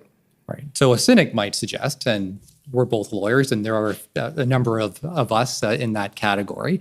A cynic might suggest that it appears here you're talking about setting up a photo op in Windsor even before the Emergencies Act is invoked. I agree with you. A cynic may suggest that, but that was not my my intent. The point was, this was a very stressful time, and I wanted to be in a position to reassure Canadians that we were restoring public safety right across the country, including in Windsor, Detroit, and that was an idea that I had proposed at the time to my chief of staff. Okay, so let's read the rest of it. Your chief of staff says, okay, do you know when that will be? Presumably being the invocation of the act, correct? Yes. Your response, I'm hearing as late as tomorrow morning. I think it's a powerful visual. Otherwise, it's just tweets. So basically what you're saying is I should go there, get some pictures, get some video, because it sends a better image than just tweeting about it. Fair? Well, I think what I'm getting at is that people are anxious and are concerned and want to be confident that we are restoring public safety. I mean, I would point out that that is not the end of the matter, and there's some additional back and forth between my chief of staff and law enforcement. Ultimately, I chose not to go on sober reflection. All right, so let's go to that then. The OPP was not impressed with this idea. Is that fair to say? I didn't speak directly with the OPP, but it was expressed to me that law enforcement had concerns about me or any other elected official going. All right, if we can take up the document ID OPP 4582. And I'm going to be taking you to text messages between Commissioner Carrique and Deputy Commissioner Chris Harkins on February 14th. And once that's up, if we can go to page 71.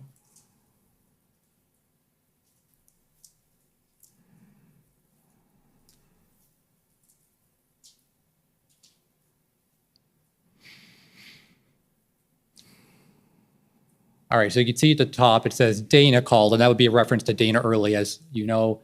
And this is from Chris Harkins. Dana called, she is not happy. The RCMP called, and the federal public safety minister, and that would be you, correct? Yes. Is coming tomorrow for a photo op, tour the command post, etc. Not appropriate. Optics are terrible. Can we stop it? Commissioner Carrique responds a little while later saying visit is being postponed. So you can see here that obviously the OPP was not happy with the idea and described it as a photo op. Yeah, their advice changed my mind.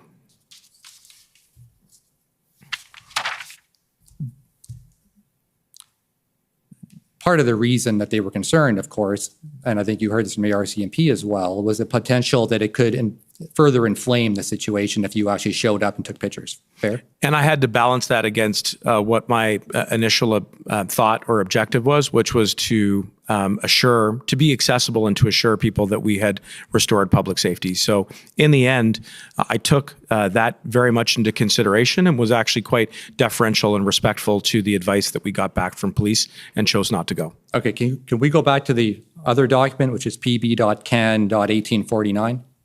And this is back to your text exchange with Mike Jones.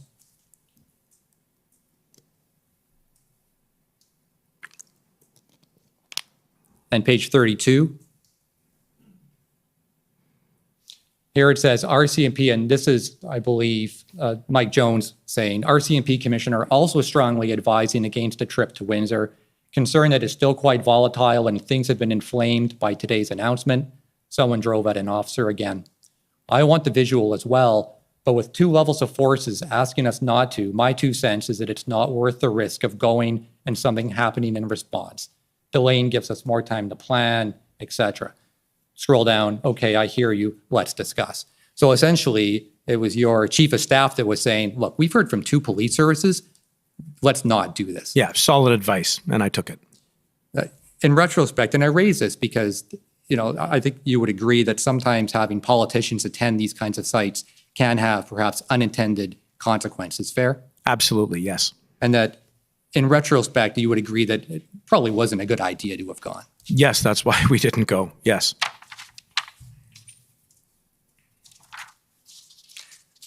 And in my last minute, I'm going to ask you about consultation. And I've put these questions to other witnesses, but I'm just simply going to ask you or put to you the proposition about consultation with law enforcement. And the suggestion that I'll put to you is that it's a good idea that when there is consultation with law enforcement on tools, that be done in writing for purposes of accountability so we can go back and check exactly who said what to whom. Right. Would you agree that's a good idea? Totally. And you would have heard my evidence a little bit earlier this morning where I talked about navigating the principle of operational independence. I referred to Article 9.3 under police service agreements, which we reach with provinces, which actually do set out a mechanism and a protocol by which additional resources are requested from the Office of the Federal Minister of Public Safety, as well as the Office of the Provincial Ministers of Public Safety. One thing I didn't mention, but I do think is really relevant, is that in those police service agreements, it is expressly contemplated under either 9.1 or 9.2 of those agreements that prior to the deployment of intra-provincial RCMP resources, it is the elected provincial minister of public safety who has to form the opinion that there is a state of emergency before they can be deployed. And it is only if existing RCMP resources within the province are overwhelmed or insufficient to deal with that emergency that you then take the next step of requesting for the deployment of RCMP resources outside of the province to deal with the situation, which is Article 9.3. And that is a request that comes to this office. My point is, I agree with you that there is a protocol there. The Emergencies Act, unfortunately, does not prescribe that process. So what we did instead was we did the best that we could, having various meetings daily, ultimately in the ERG and the cabinet meetings, where we were soliciting inputs, including, as you saw in the email that I received from Commissioner Lucky the day before, where she very specifically and thoughtfully prescribes tools that could only be granted under the Emergencies Act. But I agree that maybe some additional thought ought to be given to this protocol. Right, and I am out of time, so as I'm leaving, I'm just going to say that we've heard evidence, that some ambiguous evidence about conversations within the RCMP, perhaps with others, that haven't been written down. And I think you would agree that it would be helpful to have everything clear and ambiguous so there's no room for doubt. Yes. Thank you, Minister. Thank you. Okay, next call on the Ottawa Police Service, please.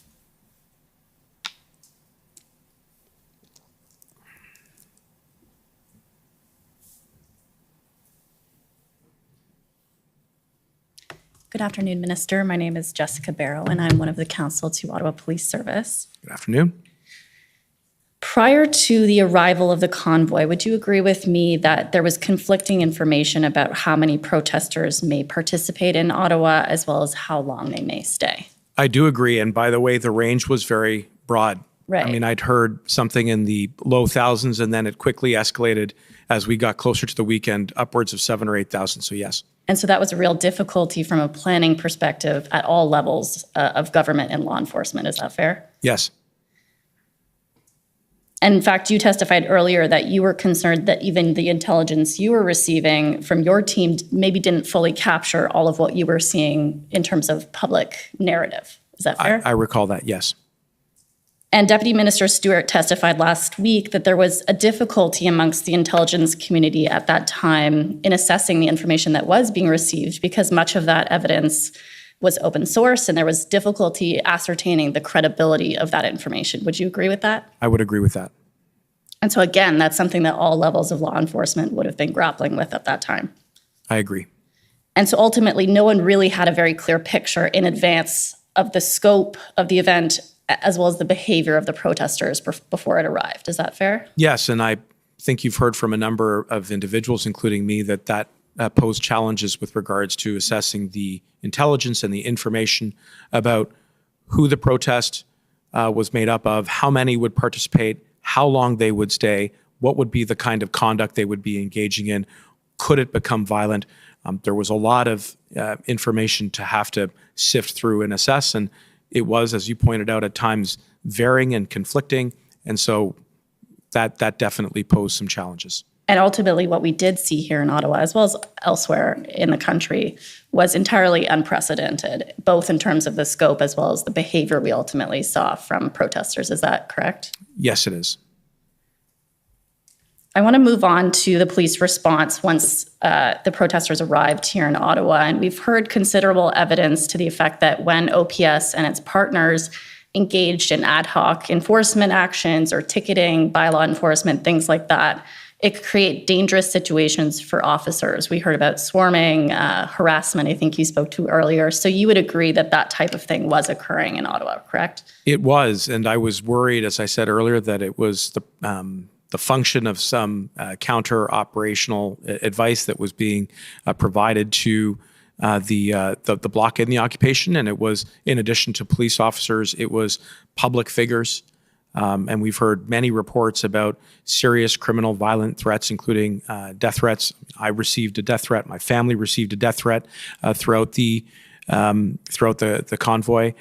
It was members of the press who were trying to report on the facts that were occurring on the ground. There were many, I think, efforts to try to crowd out legitimate law enforcement. Right, and so that was a real difficulty for law enforcement on the ground, particularly OPS, since that was the bulk of the officers, obviously, at that time, that to be able to engage in any real enforcement was a real challenge as a result of what they were facing in response. Yes. And that remained the case until they had sufficient resources, correct? That's right. And at that time, they did not have the sufficient resources to really engage in meaningful enforcement in a way that people could maybe see it as meaningful. Is that fair? And I would say both Chief Slowly and then Interim Chief Bell both expressed concerns about having sufficient resources in the ground, which is why in my capacity as Minister of Public Safety, I was facilitating additional help with the assistance of the Commissioner of the RCMP by providing those resources, and when that didn't work, looking at other tools leading up to the Emergencies Act. So specifically with respect to the resources, you would obviously agree that that messaging coming from both OPS and Chief Slowly was from the very beginning, essentially. Once it became apparent that these protesters were not leaving, it became equally apparent that there was insufficient resources. Is that fair? That came very early on, yes. And would it be fair to say that any concerns in relation to operational plans or the level of enforcement should not be taken as some kind of suggestion that OPS should have engaged in enforcement action without the resources they needed? Well, that was certainly the subject of discussion that was going on between the RCMP, the OPP, and the OPS as it was reported to me. It was about making sure that we understood what the plan was and what was needed by the Ottawa Police Service to restore public safety. And from where I sat, one way in which we could support the formulation and the ultimate implementation of a plan would be to offer additional RCMP resources, and that we did. Right. And so none of the sort of, like we could call it criticisms about the lack of enforcement or the lack of a plan should be perceived as a suggestion that that OPS should have been engaging in enforcement, notwithstanding the fact that they didn't have the resources to do that safely. I would agree that we shouldn't be sending out any police officer into the field if they can't be safe. Right. And so this particular event was singular and unprecedented, as you pointed out earlier, and therefore it did require sufficient and significant resources to restore public safety. And something you said earlier, and I just want to expand on it if I can, you indicated that it was essentially impossible to police those on Wellington Street. Do you recall making a statement to that effect? Yes, I held that view throughout the entirety of the blockade and the occupation until we invoked the Emergencies Act. And that's because if you compare the sort of lawlessness of the behavior of the protesters as compared to the resources that were there to deal with that situation, there was a disconnect. Is that fair? It was disproportionately skewed towards those who were participating in the occupation, and I believe at times that was a tactical decision. And when police tried to enforce, they were crowded out, they were swarmed, they were intimidated in some cases, reports of assaults. So yes, they were overwhelmed. And so when we talk about the operational plans, and you've touched on it a couple of times, would it be fair to say that the reason the plans were required was to ensure that if the resources were provided, there was an understanding by those agencies about how they would be used to safely and productively contribute to an end of the event? Yes. And so it wasn't a question of undermining the actions of OPS. It was about ensuring collaboration. Is that fair? Yes. And there was never any suggestion that OPS should have engaged in an overall operation to end the event before it had the resources to do that safely. I think that makes sense. Okay. I want to move on and quickly discuss a couple of points referenced in your witness statement in relation to the engagement proposal. I don't think I need to bring up your witness statement, but I'm happy to if that's necessary. Deputy Minister Stewart testified that the purpose of the draft engagement proposal was to give protesters in Ottawa a potential exit strategy. Do you agree with that statement? To the best of my recollection, yes, that sounds right.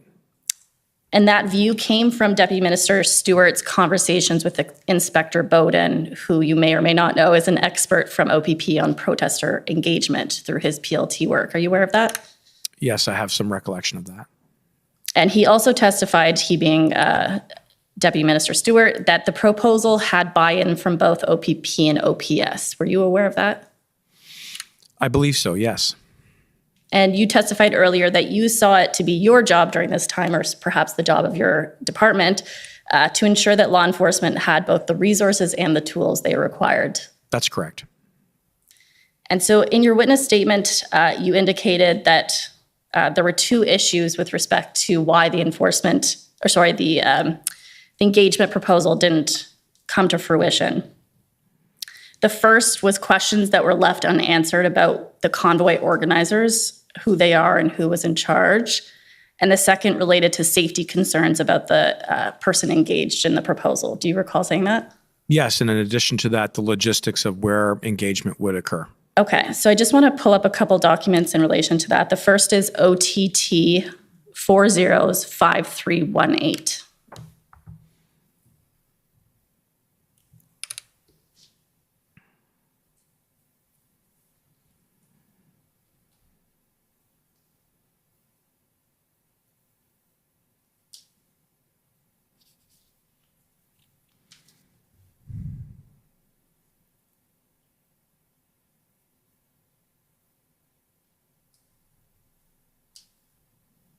If we could scroll to the bottom. So this is an email, sorry, up a little so we can see who it's to yet. Sorry, the email at the bottom of the first page.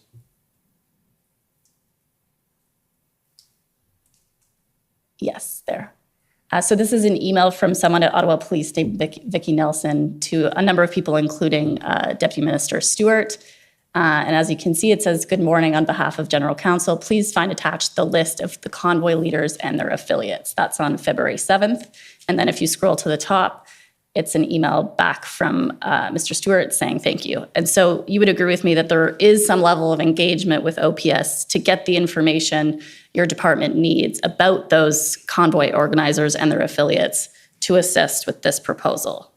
It would appear so on the basis of that email exchange. I don't recall being briefed at the time about who those individuals were, or moreover, how those individuals would help to ensure the clearing of the convoy. But yes, on what you're showing me, it does seem that there is a back and forth between Deputy Minister Stewart and the Ottawa Police Service on who the leaders of the organization might be. Thank you. I'm just going to bring up one last document. This one's pb.nsc.can 2963.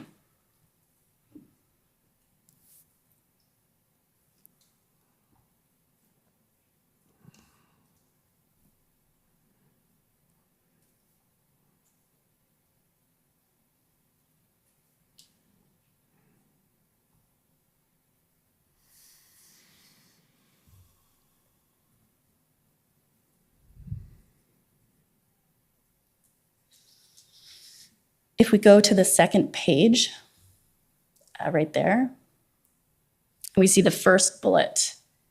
Would the signatory of the letter or the person who goes to the meeting be putting themselves at risk? Is that a big concern? And this is an email exchange between yourself and Mr. Stewart, amongst various other people.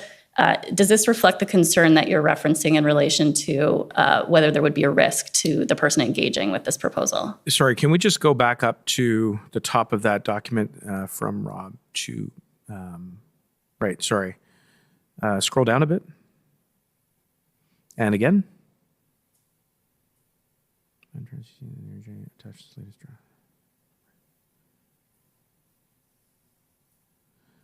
So the way I recall this is that the Deputy Minister Stewart is responding to concerns that I had raised with him about the engagement proposal. Right. So if we scroll then to the back up to the first page of the document, it looks like we have the answers to those questions. And if we look at the last or the second bullet, we see the risk to the signatory and government rep at a later date meeting is low, assuming the meeting is virtual.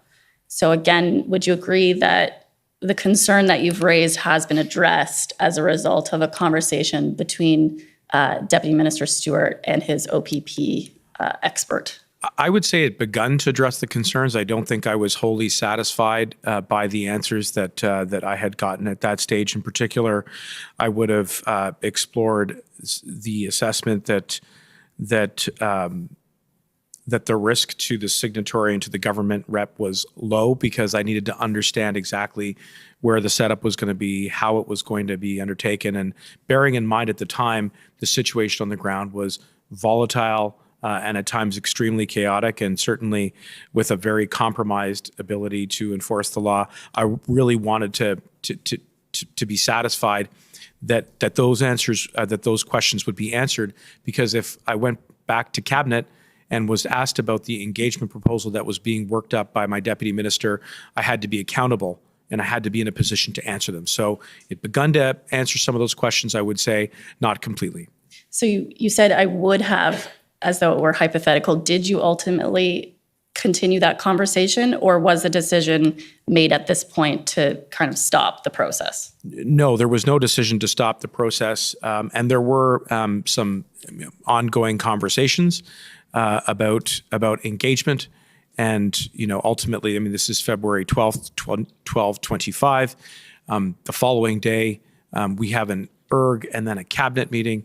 And then the 14th is the day in which, it's about a day and a half after this email exchange, we saw that the efforts of the City of Ottawa were not successful in the engagement proposal. And by then, we were into the invocation of the Emergencies Act. So you would say sort of events overtook and the proposal fell by the wayside? I would say there was a lot of work that was going on, and I know that the deputy minister at the time was working very hard to fulfill this task around the engagement proposal, but we were also, meeting with enforcement officials, meeting with cabinet, meeting with and engaging with provincial and territorial colleagues. And then, yes, the sequence of events that had to be fulfilled prior to taking a decision on the invocation of the Emergencies Act was pressing. Okay, thank you. Those are my questions. Thank you. Thank you. Next, Counsel for former Chief Slowly, please.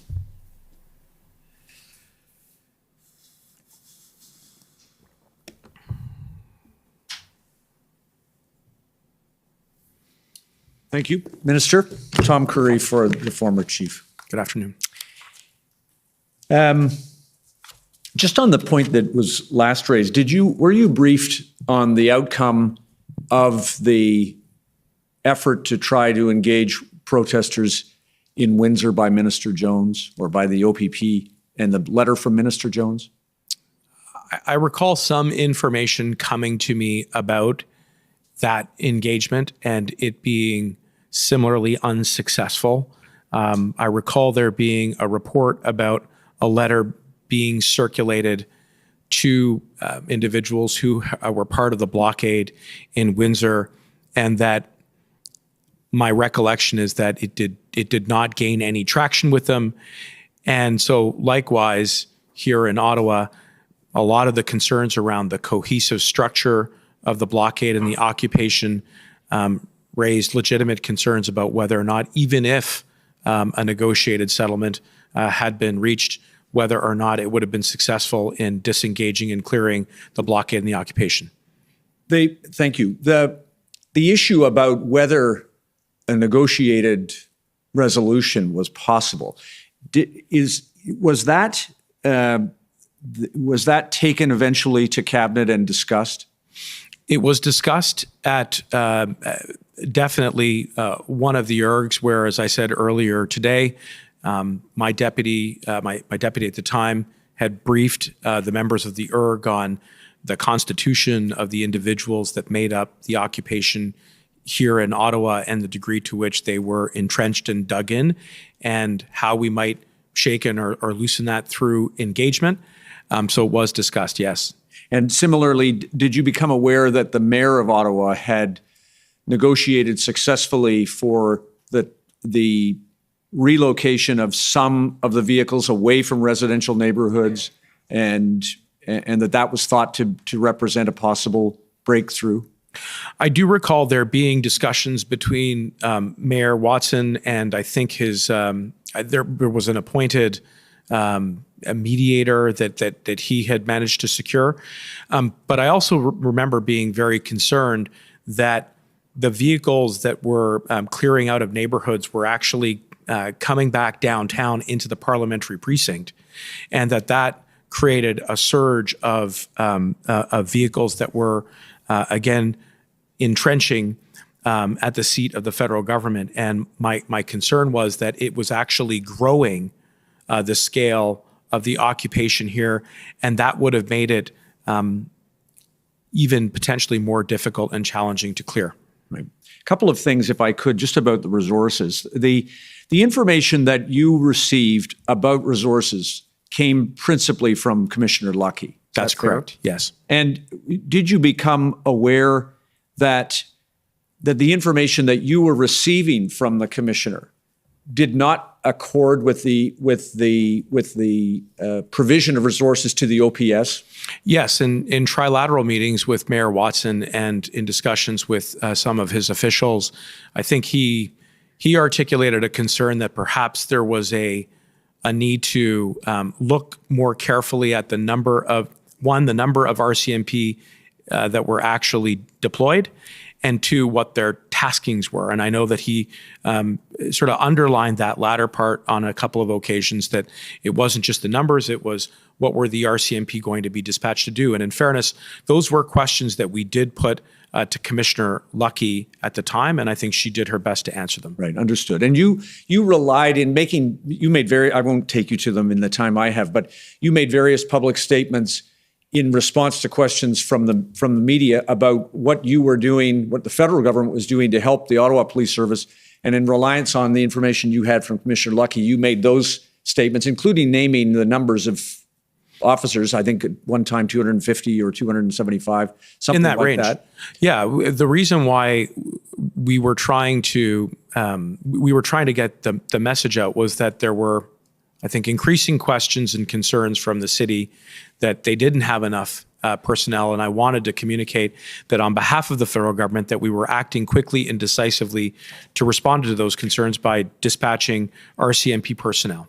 And the idea that all you can do in your position, I presume, is rely on those, in this case, the commissioner, to provide you with information to the best of her ability, and then you can rely on that and convey it. As it turns out, in this case, you learned that the information that you had and conveyed was not accurate. Well, I would say a couple things. One, when the commissioner is briefing me, I take that information, specifically around operations, very much into account as we're making decisions about what additional resources we can offer. I was nevertheless interested to know whether or not we needed to do more to coordinate, because the mayor and certain officials were saying it wasn't just about numbers, it was about tasking. So there was a free-flowing dialogue there. The numbers was the issue of whether or not to be public about the numbers was also a concern, because the commissioner said that she was concerned that if we posted numbers or we published numbers, that might actually lead to a surge.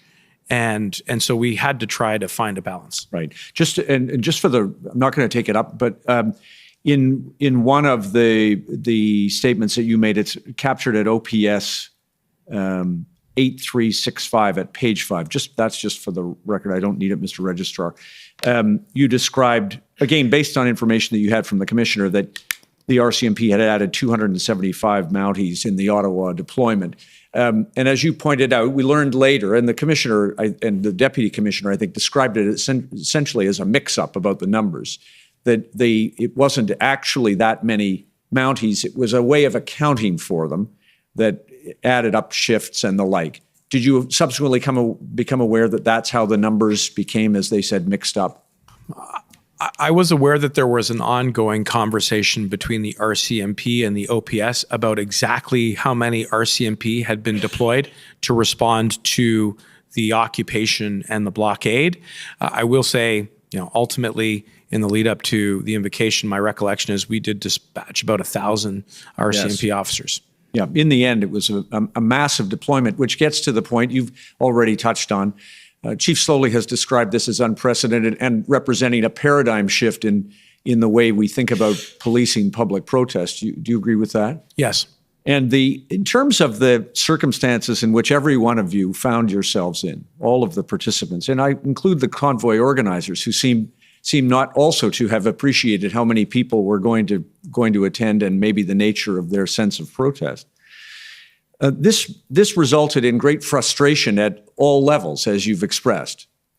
You were frustrated about the pace at which this was being resolved. Fair? I was concerned about the fact that for 2 weeks we could not enforce the law and maintain public safety in the capital and at border communities across the country. Yes. And in your communications, in the communications of some of your ministerial colleagues, do you agree that in hindsight, some of the language that was used, even internally, was unhelpful to the cause because it added concerns and doubt about the effectiveness of, for example, the Ottawa Police Service or the chief in being able to deal with a problem that had overwhelmed their service?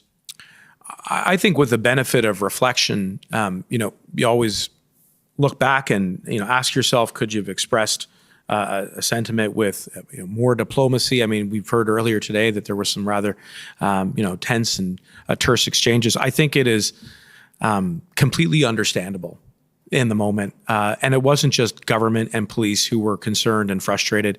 The people that I was most worried about were Canadians. And the materialization of counter protests and just the ability to be able to go about daily lives was my paramount concern. And the only way we could get life back to normal is if we could uphold the law. Right. And although you were expressing, and Minister Blair expressed, I think yesterday, and no doubt this has appeared in media because it was found in some of the documents, that he expressed his embarrassment about his former profession of law enforcement because of these circumstances. We should not take any of those comments as reflecting on the hard work that was done by the OPS or Chief Slowly at the time. No, and I know how much regard Minister Blair holds for law enforcement. I mean, he was a member of that community for decades. So, look, it is a really tough moment for the country. It was a tough moment for the people who were impacted by the occupation. And at times, yes, emotions were definitely running high and it was challenging. But, ultimately, we got the right players at the table to restore public safety. Can I just ask then one last thing, get your help with this, please, Minister? The issue that you've been asked about in terms of the difference between setting priorities in your role as Minister of Public Safety and interfering with operations. Do you agree with me that describing for the Commissioner the importance of, for example, the circumstances that the country found itself in with border blockades, having that discussion with the Commissioner doesn't interfere with operational autonomy? No, I don't think so. And I think, again, this is an area that is really important to this inquiry, which is to understand where those boundaries are within the context of an emergency. So it is important that in my job as the Minister of Public Safety, that I am holding the RCMP and other line agencies in the public safety portfolio accountable for doing the job of finding ways to restore public safety, exhausting every effort, using statutory authorities which exist, using authorities and resources that exist, and failing that, to look and scan at what's left. And so that is what took us to the Emergencies Act. But throughout, finding that, that right balance of ensuring accountability without crossing the boundary is an extremely important part of this exercise. I agree with that. At the level both of the federal and provincial ministry, because the Commissioner has seen expressions of priorities by the provincial and federal government as to, for example, the blockade at the Ambassador Bridge. That's appropriate in your judgment. Yeah, that's right. And, I do think that there are some existing conventions that we can look to have an important conversation about what those principles are. And I mentioned one under the Police Services Agreement where there is the relationship between the elected branch of government and police when it comes to forming the opinion that an emergency exists, and then the elected government responding to requests from police to deploy resources and additional tools which may not exist in any other statute. Right. Including, the Commissioner might think about recommendations for how those priorities can be set so that, for instance, if this occurs again, an entity or a police service like the Ottawa Police Service isn't caught between the federal and provincial government deciding which is the first port of call, for example? I think that's a very important question because right now the linkages between municipal to provincial police services is clear through provincial statute, through the respective provincial police services acts. But there is no direct link following that to federal law enforcement resources. And that was something that we did have to navigate given the unique circumstances that we found ourselves in. And I do agree with the suggestion that was put to me earlier from counsel for the Ontario Provincial Police that it may be appropriate to look at developing some protocols around that. Final thing, in your dealings with Chief Slowly, do you agree that, to your observation, he performed his duties in good faith to the best of his abilities? I think Chief Slowly did the best that he could in those circumstances, yes. Thank you, Minister. Thank you, Commissioner. Thank you. Next is the Ottawa Coalition, please.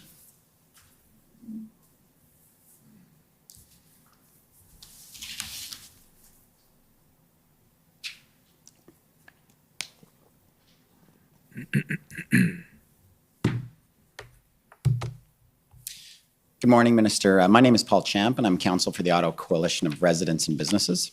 Hello.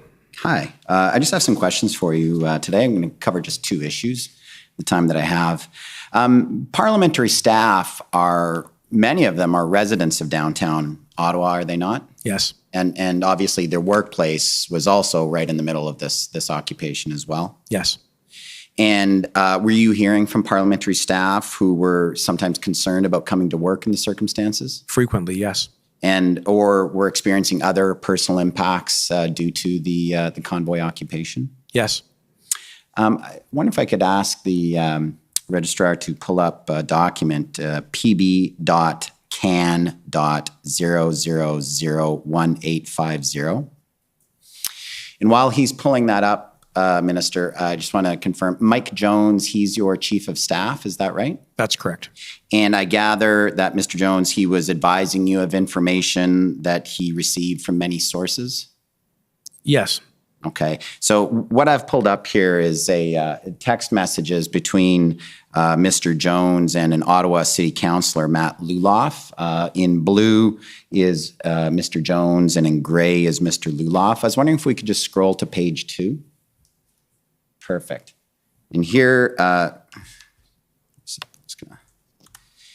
you'll see in blue, Mr. Jones writes, so maybe not for a public avail, but heard about an incident that's pretty angering. And Mr. Luloff says, the small woman moved from blocking traffic. And then Mr. Jones writes, from one of my staff, I won't be coming into the office while convoy is there, however. My friend was directly threatened of rape yesterday because she was wearing her mask, and that is super triggering for me as a survivor of sexual assault. I know Yasser sharing how residents feel. I gather that's probably Mr. Nakvi, the MP for downtown Ottawa. But I would be remiss if I didn't share that I don't even feel safe dropping my son off at daycare downtown, and kids have not been outside because of fear the educators will be yelled at for wearing a mask. Understood. Were you hearing those kinds of stories, Minister?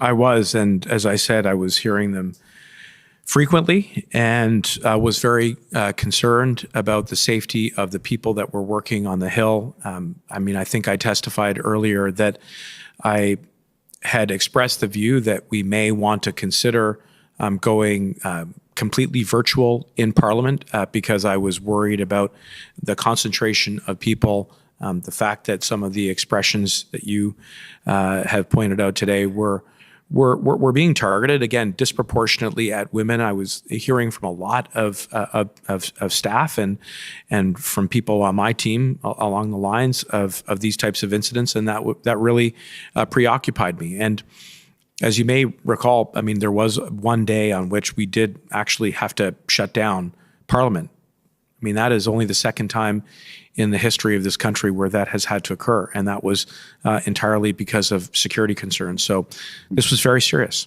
It was. You can just scroll to the next page, Mr. So you'll see understood And then Mr. Jones says, when she reported to police, they told her, quote, well, maybe take your mask out when you're walking outside, so reduce any attention to you. And Mr. Lewis says, the city councillor of Ottawa says, yes, I've heard of these incidents too. So were you hearing about that as well, that Ottawa police sometimes weren't following up on complaints from Ottawa residents? Well, I don't know why, but I do know that at the time that law enforcement was overwhelmed. Yeah.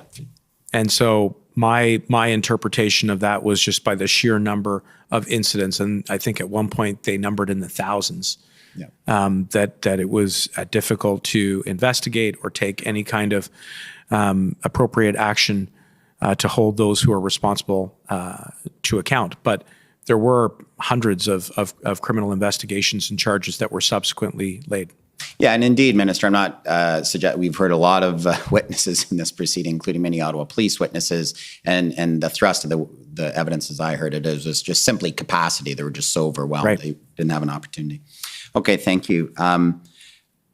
Just the second issue I wanted to speak to you about, thank you for that, is, of course, as Minister of Public Safety, the RCMP and CSIS both report to you, is that right? Yes.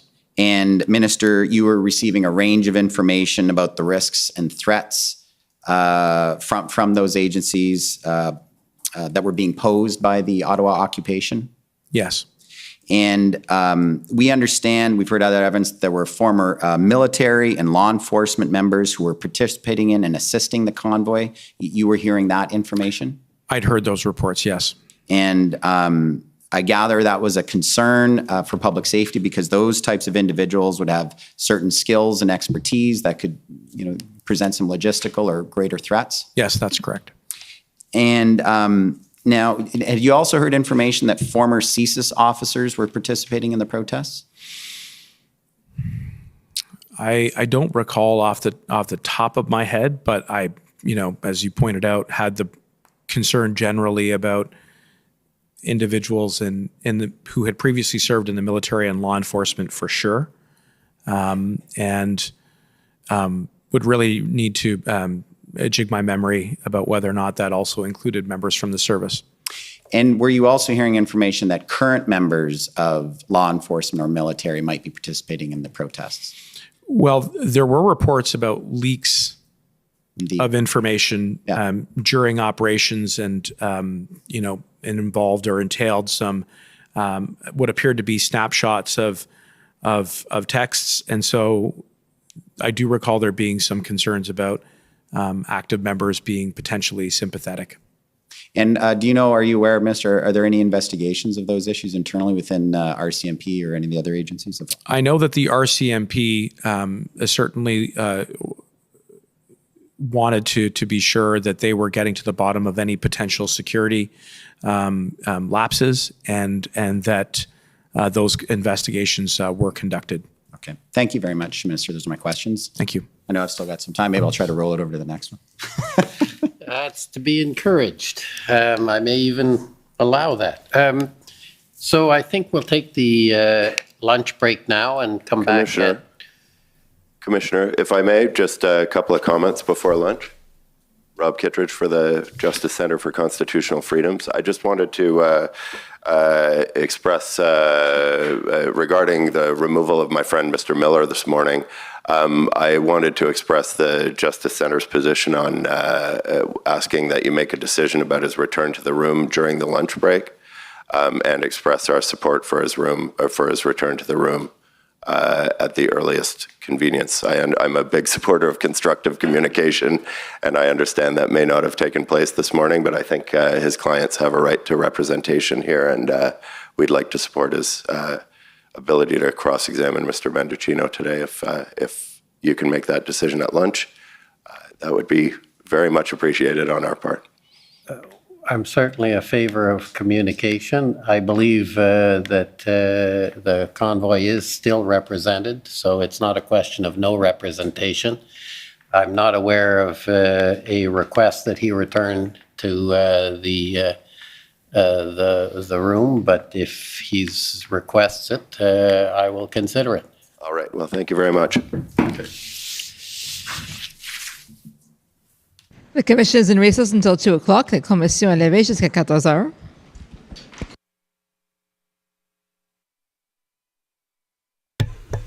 Rowley is a generous god. Aw, wasn't that sweet of him to consider letting Brendan Miller back in the room? What a nice Justice Rowley. He's a generous god. My name is Rowley, and I'm a generous god. Show me fealty. Benevolent. All I ask of generous. you is that you kneel, Spartans. Kneel for me.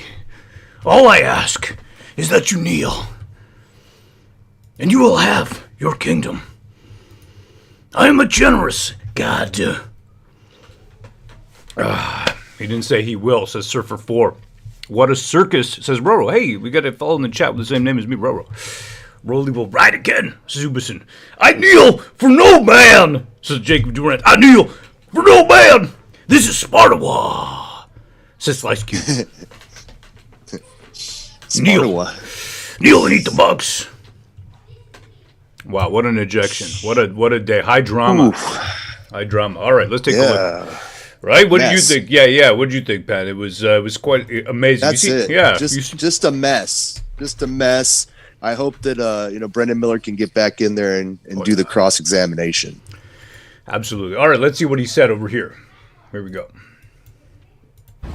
When decisions are not made on procedural issues of this importance without undue delay, procedural fairness, not just my clients, but everyone's, is violated.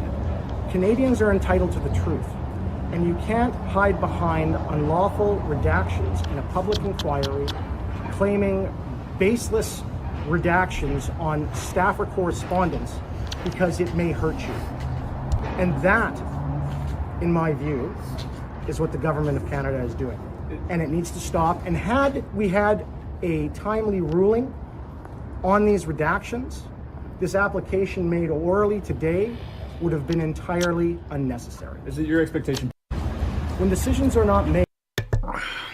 I think here how he spoke very clearly here about the issue, and Keith Wilson covered it. He was like Iceman, you know what I mean? Keith Wilson went out and he just said this, and this, right? We need to get these redactions.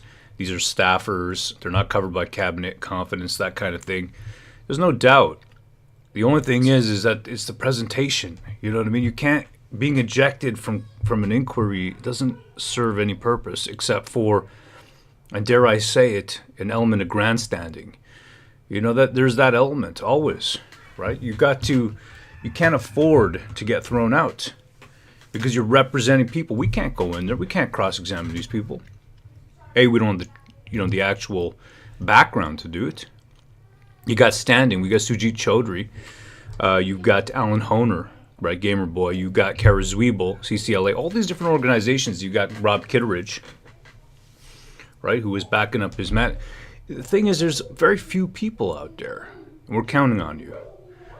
You know, so I would just ask, and I liked how Keith Wilson did, and he works with him. He works with Brendan, and I think that's the way to do it. To say clearly, listen, this is contravening any attempt to get the truth to the Canadian people. These incredible redactions in here, and had he spoken like this, I think it would have gone totally differently. But I get the emotion. I get it. What are you going to do? What are you going to do? We knew this thing was biased since day zero. We've known the entire time it's biased. We knew when we went in here. Do you honestly believe that Trudeau is going to get a vote of non-confidence after this? That he's going to be ejected? That Marco Mendicino is going to be... They know when they appear on the stand. You can see by their facial expressions. Shantona Chaudhry right there. Another Chaudhry, by the way.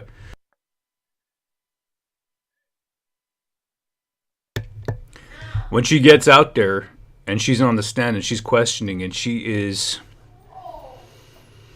What's the word? Obsequious. She's obsequious. Hold on a second. My mother is sorting out the kids.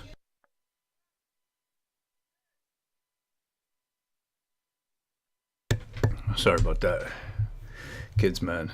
Got to be sorted out. Just like this government has to be sorted out. Shantana Chaudhry, I was saying, she is obsequious to the extreme. She's groveling. She's sniveling. She's currying favor for her next political posting. We got V4F intel on Shantana Chaudhary, right? Mr. Tom Quiggin put that together specifically about her liberal leanings. That's just what it is. This inquiry has never been unbiased. I just don't think it does anybody any good to get thrown out. I hate to say it. That's my personal opinion. But I get it. I mean, I totally get it. What do you think, Pan? Yeah, it's frustrating. Yeah, am I barking up the wrong tree, man? I don't know. No, I mean, it's not what you want to see, like, but it's understandable. I mean, it's frustrating. It's the deck is stacked against us, you know? It's not fair. So yeah, I mean, I totally get it. But what you want to see is you want to see someone that has no actual emotion, that only works with logic. That's what you really want to see in facts. You got Rupa, and you want to be armed. You want to be armed with the truth, and you want to have that at your fingertips, ready to go. And I understand they've made it hard to do that. The commission has. They've made it hard. Absolutely. Absolutely. Silver Sadies has to happen, though. It's okay. It'll work out for good. Yeah. Commissioner now writing the ruling on the motion, says someone here. Well, there you go. See that? All right. Well, that's it. And the way that this guy asked, Keith Wilson, that was done professionally. That's the way to do it. That's the way to do it. Marco Mendicino on the stand, just lying without any cross-examination. Just a continuous stream. It's 1 p.m. over here, Eastern Time. Since 9:30, he has been spinning a story, Chump helping him, Paul Chump. Absolutely. You know, we've seen now the COMISSION Act itself, okay, considered obsolete by CSIS themselves. Vigneault came out yesterday to say that the COMISSION Act and its definition of a national security threat, out of date. Awaken Humanity. Rowley has said part of his decision will be to update the way the EA can be used in the first week. There will be no good outcome for anyone. I think regardless of that, okay, we're in a long war of attrition. That's what we are. We're in a war of attrition. What is that? What is a war of attrition, Pan? Yeah, it's just something. It's a protracted war, a war that's going to take time. This isn't going to be done in a day. This isn't going to be done in a year. This is going to take years, maybe decades. Yeah, it's going to take a lot of time. It's going to take many, many years. I would even dare say I say it, more than just this generation. That's what it's going to take. You got to be ready for this. That's what you got to do. You got to train the next generation. You got to train yourself. You got to train the next generation. You got to be physically strong, mentally strong. You got to continue. We got Who is John Galt? He says, YouTube legit isn't serving this live stream into my subscription feed, even with the bell clicked. It doesn't even show on your channel until I click the live tab. Holy suppressed Batman.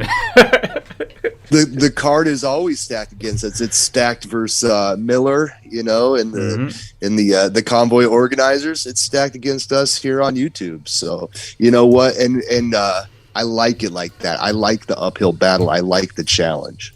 So That's bring it on. Absolutely, brother. You got to bring it on. Okay. Let's back it up for a second over here, because I'm telling you, this is a basic thing I teach my son, right? He's crying to me, my 13-year-old son. He's crying to me. I said, his emotions, they're welling up in him. And I said to him, I go, listen, son, emotions are a luxury. I remember when my father got ill and he's dying in the hospital. You can't just fall apart. When he finally does die, what are you going to do? Somebody's got to make those decisions, the executive decisions to take care of the body, to do all those things you cannot feel at that time. When I'm drinking some liquor and sitting with very close friends, and I'm reminiscing and I'm thinking, yes, maybe that's the time. But the time isn't at that moment when things happen. I'm just telling you, this is it. This is reality, okay? And I'm not acting like, I'm not. Every man has weakness and softness and feeling, For me, that's expressed with women, right? I'm a romantic, Give me a good Nick Cage movie and, oh man, maybe I'm going to cry. We got 2026 summary of the corporate plan. Okay, so Canada's put this out. The government of Canada, the CMHC, Mortgage Canada. All right, they're talking about cash in here in this article. Cash, the use of cash. Let's type in cash. Very interesting how cash has become rare over the last 2 years. I'm just trying to kind of give a little bit of a global view. Let's type in a word that we shouldn't type in usually. Okay. About how cash has become rare in the last 2 years. Why is that? Why has cash become rare over the last 2 years? Well, it's easier to control digital currency if you're a globalist, evil government against the people. It sure is, brother. Summary of the corporate plan 2022-2026. Okay, hold on a second. I can't find the quote. But what they said in this report here is, I can't find it right now. I'm not going to spend too much time on it. We have limited time. Canada's economy is shifting away from the use of cash towards electronic payment technology. Figures showed prior to the pandemic, consumers put 3.4 billion coins in circulation, and the figure last year was 2.2 billion. So the Canadian Mint, let me see if I can find this exact quote. Okay, here it is actually. Okay, so I was in the CMHC. It's in this report.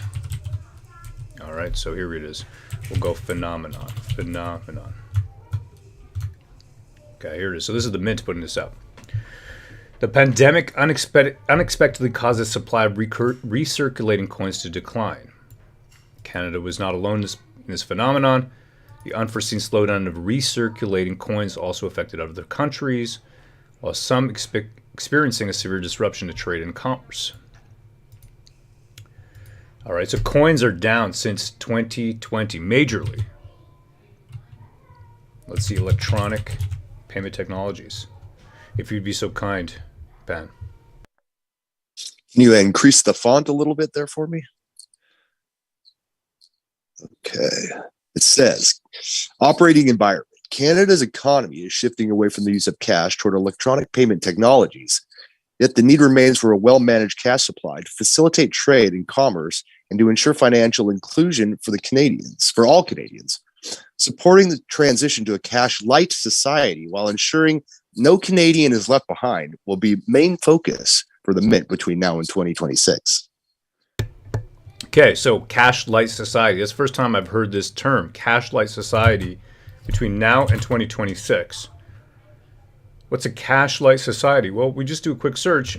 You get Barclays Bank, a huge bank in the UK, talking about the transition to cash-light societies. They're talking about this already in July 2020. Wow. Yeah, those guys are ahead of the curve when it comes to globalism. I'll tell you that. Okay, so go ahead and get this wording into your head. Oops, what happened here? I don't know what happened here. But anyhow, there's the image. Okay, so you're looking at 2015, 2020, global cash use projection. Okay, digital is this blue. So their projections are a 48% in 2015. By the time 2030 rolls around, we're down to 20% usage. That's what this blue trend line is. Very interesting. With the increase of digital. And interesting here, you got source Barclays Research estimates combined with data from the BIS, the Bank for International Settlements. You got to remember that. This is the Bank of Banks, the BIS. Who's the BIS president? Very fat man. Very, very large man. Indeed. Okay, if you don't know, now you know. The BIS, the Bank of International Settlements, the Bank of Banks, is run by one of the largest men around. Fat pockets, badass. He's eating all the coins, this Jan Emily. A big man ting. Did we lose Miller, says TD Webb STE3. he should be able to come back in. I think they got to, I am a generous God, said Rowley. The BIS, Bank of International Settlements, that's where you're getting this cash light society projections from that Barclays Bank put up over here. Royal Canadian Mint, completely on board. You can take a look over here at this strategy. Corporate plan, 2022 to 2026 planning for a cash light strategy. I'm going to throw the link in the chat over here in case you want to see that. Also in the War Campaign chat on Telegram. Okay. There it is. So if you want to see the PDF, that is the PDF. So cash light society. Let's just type in light, just because. Okay, here it is. The Mint is going to focus on circulation, supporting Canada's transition to a cash-light society while making sure coins are always available when needed. Okay, financial inclusion. So this is their methodology. This is their thinking. Cash-light society. I don't know about you, but after financial termination of peaceful assembly protesters, I'm not a big fan of a cash-light society. I may be increasing my own position in metals and cash. Let's see. Okay. We got Heather J. She says they want to ease us out slowly, the lobster in the pot method. Cash-light is much less scarier term than cashless society, says Don Boulet. Absolutely. All right. So that's something for you. This is a brand new document. Supply of coins. Check that out. Look at this. Supply of coins. Coins dropping steadily from 2020. Isn't that prescient? Isn't that interesting how the entire world, all at the same time, is transitioning to a cash-light society? Because cash itself is dirty. Do you remember the articles that used to come out? They used to try to set the scene that cash carries E. coli on it. Cash has boogers on it. It has human feces on cash. Yeah, don't lick your dollar bills. That's for sure. Don't lick your dollar bills. Hold on a second here. You know what? I'm going to tell you what I think of that. Okay. The government would have you believe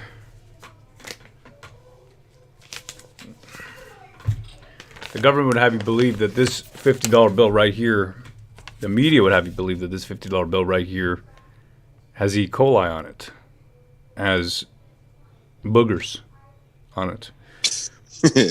Well, I'm going to tell you what. I'm going to show you my faith in cash, my love of cash. Oh no. Oh no. I'm just going to bundle it up, and I'm just going to rub it on my bookends. Oh, $50 bookends right there. All right. That's what I'm talking about.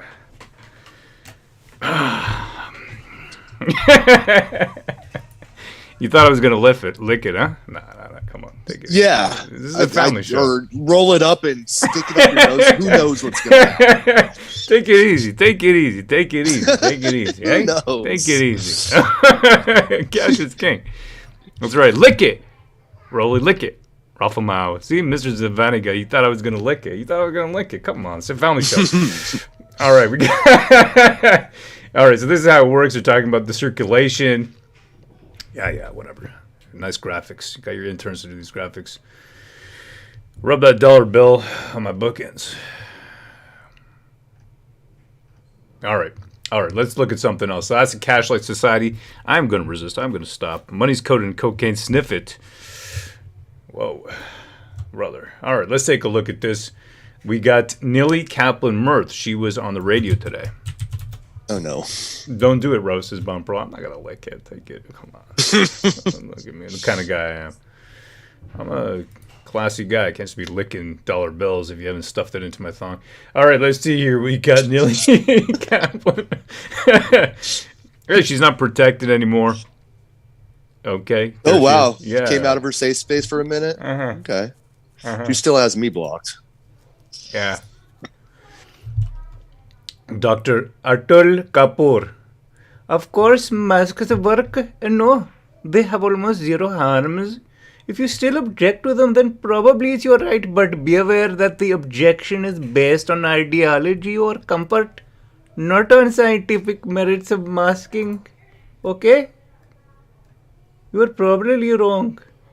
This is what I hate to see. I hate to see all these people like Shantana Chaudhary out there. That's why I love Sujit Chaudhary. I love seeing a guy who's educated, okay? You know, I mean, how many generations has his family been here, really? What, 2? 2 generations?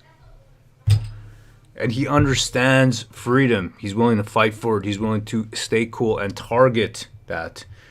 But there's so many of these collaborators of the system who simply want to move up in this world, irregardless, that's not a word, regardless of contravening any sense of ethics, integrity that they should have, but that they've sold a long time ago. So she was on, Dr. Nilly Kaplan-Mirth was on CFRA, 580 CFRA. Let's listen to her. Here it goes. On January 1st. That'd be a nice way to start off the year, right? That should be fun. And the Buffalo Sabres, they're a beatable team, hopefully the Senators. And so a pair of 5-1 the Ottawa Carl dates in schools. If there was anywhere we were going to do it, and I've said on TV and on this show, I don't know that I'm against the idea of mask mandates in schools. If there was anywhere we were going to do it, especially with the problem being RSV and not COVID right now, that maybe makes sense to me. But I want to quote from an opinion piece on the CBC's website, Adam Miller, why mask mandates may be harder to justify in solving the crisis in children's hospitals. And I quote from them because no one's going to accuse them of being crazy right-wing anti-maskers or any of those things. And the piece, I think, gives a pretty balanced view that masks are probably not the sole answer. They might play some role in it here, but maybe not as much as you think. And one of the main reasons for that is that we're dealing with RSV here, not COVID. Dr. Amish Adula is an infectious disease physician would it be as impactful with RSV? The best way to get a handle on RSV, not going to be a myth. And in fact, in this RSV, I think but part of an Ottawa Carleton District School Board Trustee, Ontario, and Ottawa Carleton District School Board Trustee who wants to bring masks back and has received some pretty nasty comments from people. Worried, in fact, that those nasty comments may persuade new trustees to vote against mask mandates. Doctor, thanks for joining us. You're very welcome, but I have to start off right off the bat by correcting the misinformation that you just said. So COVID is not gone. COVID is still very much here, as is influenza, as is RSV. So you're quoting somebody from Johns Hopkins who's only talking about RSV. In what we are saying, well, he's also talking about it's not the main problem. Don't interrupt me. Thank you. What we've been talking about all along is the need for a layered approach. What we've been talking about all along is that we should be doing all the things, using all the tools that we have to help to keep children out of hospital. So right now, Doctor, hold on. I've talked. I'm sorry. Well, Doctor, okay, then I won't Doctor, interview you. I'm sorry. If you're going to start the interview, hang up on her. Just hang up on her. Wow. Look. Lol. I'm speaking. Wow. Speaking. That was a little crazy. I'm speaking right now. I don't think she knows how to have a conversation, actually. She knows how to be beautiful, that's for sure. Oh my goodness. She knows how to be beautiful. Oh no. That's for What sure. is this? Don't Lay you off the meth, lady. ever interrupt an angel when she's coming down from heaven. Or coming off a crack binge. Ben, please. Ben.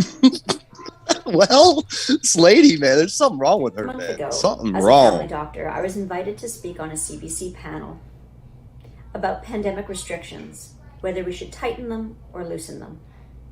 Along with many of my esteemed colleagues across Ontario and across Canada and internationally, I spoke that day about the importance of accessible COVID-19 testing and tracing and closing down non-essential activities in order to protect our vulnerable populations. That panel presented a false dichotomy. It presented the public with a choice between advocating for economics or advocating for health. There is no such choice. Our politicians continue to present that as some form of middle ground that they're trying to navigate. But there is no middle ground. There is no space in which any person becoming sick or dying is justifiable. Yes, indeed.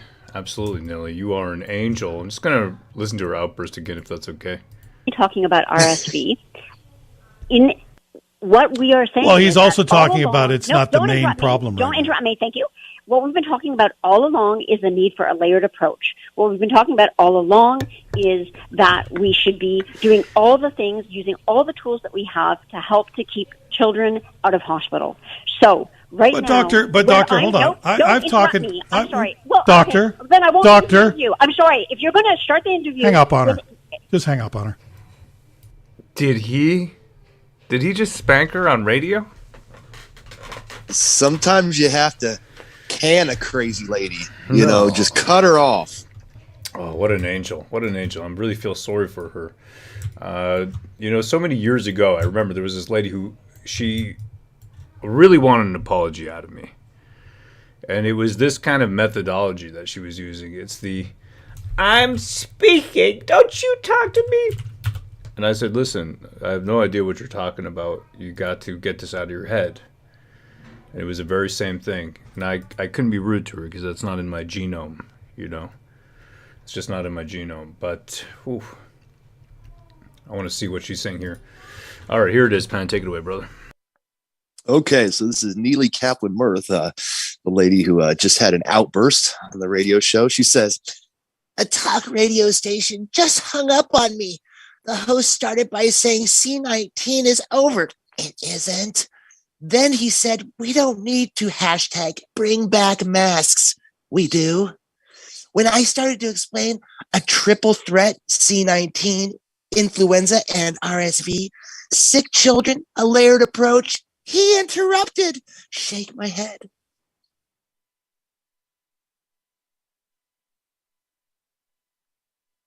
and then this person says, Yeah, but look at him. This is rude, though. He's being rude to her, Pan. He says, I'm a television and radio host here in Ottawa, Neely, and I believe I'm very reasonable and respectful to all my guests. But you were extremely rude from the moment you began the conversation. When people come across as disrespectful and fanatical, that's the response they get. I can't agree with him. I think that's... I do agree with him. I agree with Derek Fage. I don't know how to pronounce his name. But seems reasonable to me. She is a nut. But she's speaking, Pan. She's speaking. I'm speaking right now, you guys. We got Morelli. Morelli Cass says, I know you must be thinking what I'm thinking. People are mentally ill in positions of power. Well, what I think is that we got a true cacistocracy. They're mentally ill, and they are bad eggs. Let's put it that way. We've got, my wife is going to choke Pan. Stop, lol, says Jim Marty. What else Sometimes we got? I just can't stop. Right. I'm speaking. She's in the wrong, says Jojo. Just says that she's in the wrong. She's projecting, says Java Lily. Narcissists need to be ignored, says Jojo Q. Yeah, well, this is it, but yet they are in positions of power. Absolutely. And I think, people that may or may not be mentally ill, like Neely Kaplan-Mirth, are used by, the people that are in power, established. She's just got elected to, what was that, the school board? Yeah, she's in power. People like her, yeah. They get used. And then they get placed into powerful places by people that are, Remember, in line she is with power. their political beliefs. Yeah. She's a tool. She is a tool. Well, she's not just a tool, Pan. She's in power herself. She's a school board trustee that is being trying. She advanced a motion, okay, to actually get. And let's look at a den of liberal radicalism. Okay, Reddit Ottawa. Okay, I was looking at this. Putting the other day. mentally ill people in the powerful spots. That is truly astonishing. Now, of course, you're going to get banned here for saying anything. Like, everybody gets banned from here, right? You just get banned from Reddit. Yeah, oh yeah, for sure. Okay, there's no doubt about it. But what I found amazing, if I can zip around and find it, was that people even here, the leftists even here, were amazed. That they were almost against her. Really? Like how so? Well, they're saying that she's a nut. Like, that's even the she's leftist. Too far gone. Wow. Yes. I'm gonna try to even the leftists say she's too far gone. Yeah. Whoa, bro. Oh, that's 7 months ago. I got to find time. Past week. No, wow. Then I mean, that's Whew. Yeah, masks. Type in mask over here. Less than 10%. Oh yeah, here it is. Okay. Fewer than 10% of students are wearing masks in some schools. And they have advanced. This is Nilly's. Yeah, go for it, Pan, if you'd be so kind, brother. Hold on a second here. Okay. Says, and this is November 21st, 2022. Says a newly elected Ottawa Carleton District Board trustee, district school board trustee, says she and her colleagues are receiving hate mail over a planned motion to reinstate a new mask mandate, and those letters may persuade some of them to vote against it. Dr. Neely Kaplan-Murth intends to move a motion for debate Tuesday to implement mandatory masking in OSDSB schools. But she tells CTV News Ottawa that she and her colleagues have been on the receiving end of a great deal of angry letters. For some of those trustees, it might be their first time ever on the receiving end of really bizarre and misinformed and angry letters. So it might persuade some of them to vote against, which will be a really sad reflection of what's going on in our society, she said. Of course, the parents who are in favor of masks and the parents who understand the health crisis, they're not mobilizing. They're not creating Facebook pages to say, let's have a letter writing campaign. So we disproportionately get... Scroll, please. Let's have a letter writing campaign so we disproportionately get these angry voices, and some of them are not from Ottawa, some of them are not from Ontario, and some of them are not even from Canada. Kaplan-Murth says the letters include comments referring to children as political pawns, or comments saying a mask mandate is criminal or a human rights violation. She says she has forwarded at least one threatening email to Ottawa police. It is all unbelievable and yet totally in keeping with the rhetoric and attacks that I've seen for 3 years.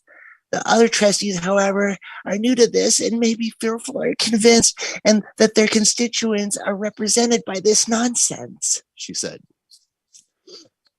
This comes amid a surge in respiratory infections. Yeah, the rest is just garbage. Anyways, I mean, I don't know. Most of the stuff is garbage, to be perfectly honest. But there it is. This is what's being pushed now. The only thing I could say that's actually productive here is I think a lot of people have tuned out all this kind of stuff. I mean, who can bear to see children in pain? You know what I mean? They're using all our emotions against us. It is an emotional...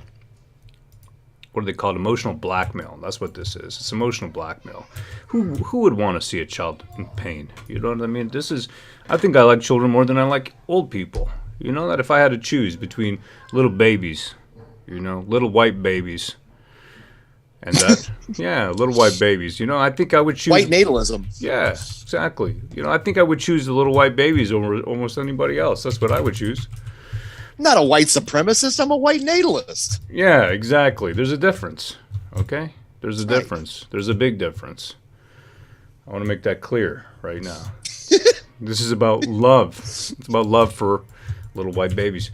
Let me see over here. We got that man's a humanitarian, says Alba Twitch Wiggler. Brother.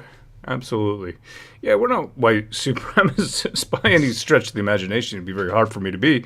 In fact, I just encourage white natalism. Brethren. Okay.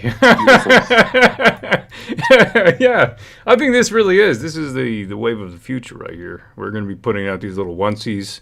That's going to be our first merch. We've never done any merch here. War campaign onesies. Yeah, we've had this fan group.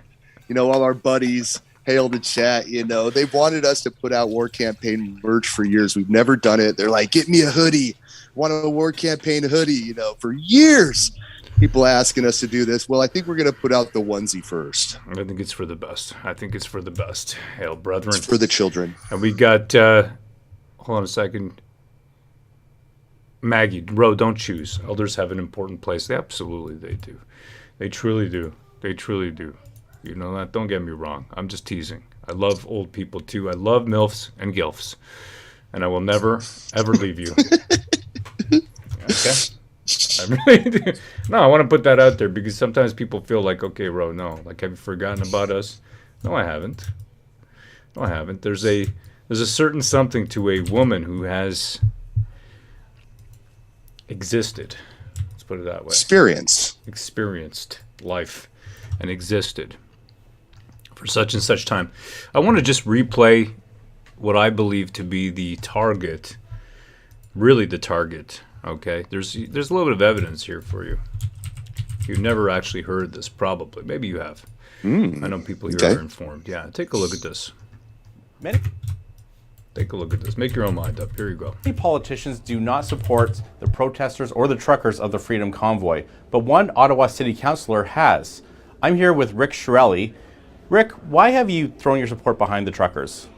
Well, I think what I decided to do was to go and hear from the protester truckers, because if you're in a situation where the police chief is telling us that there is no policing solution to this, that should be code for all politicians, that it's falling in your lap, so you should go hear what people are saying and see if there's any common ground.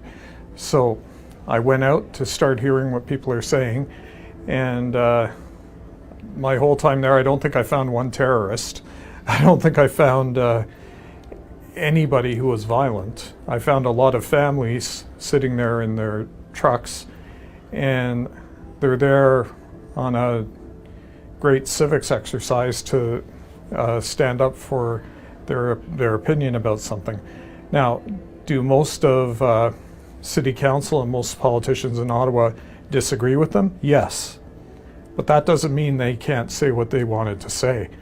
And so I think it falls to us to listen to what they have to say and to consider it. Something this controversial, I'm sure, like you've heard mixed response. So what have you heard from the supporters, and what have you heard from the counter-protesters in response to your decision to throw support behind the truckers?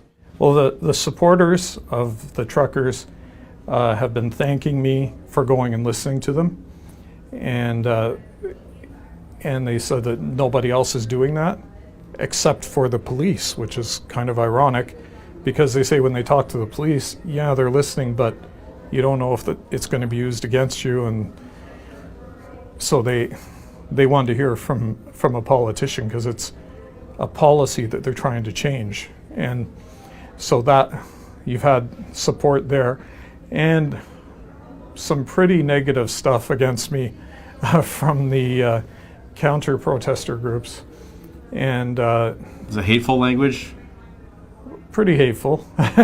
And so, okay, they have the right to do that too, but I wish they would start citing some facts. But they have the right to do that, and I sort of my main point in all this is, if City Council, the Mayor, and the Prime Minister are just going to sit on the sidelines calling the whole group of them Nazis and insurgents and people guilty of treason, that doesn't set the mood for cooperation.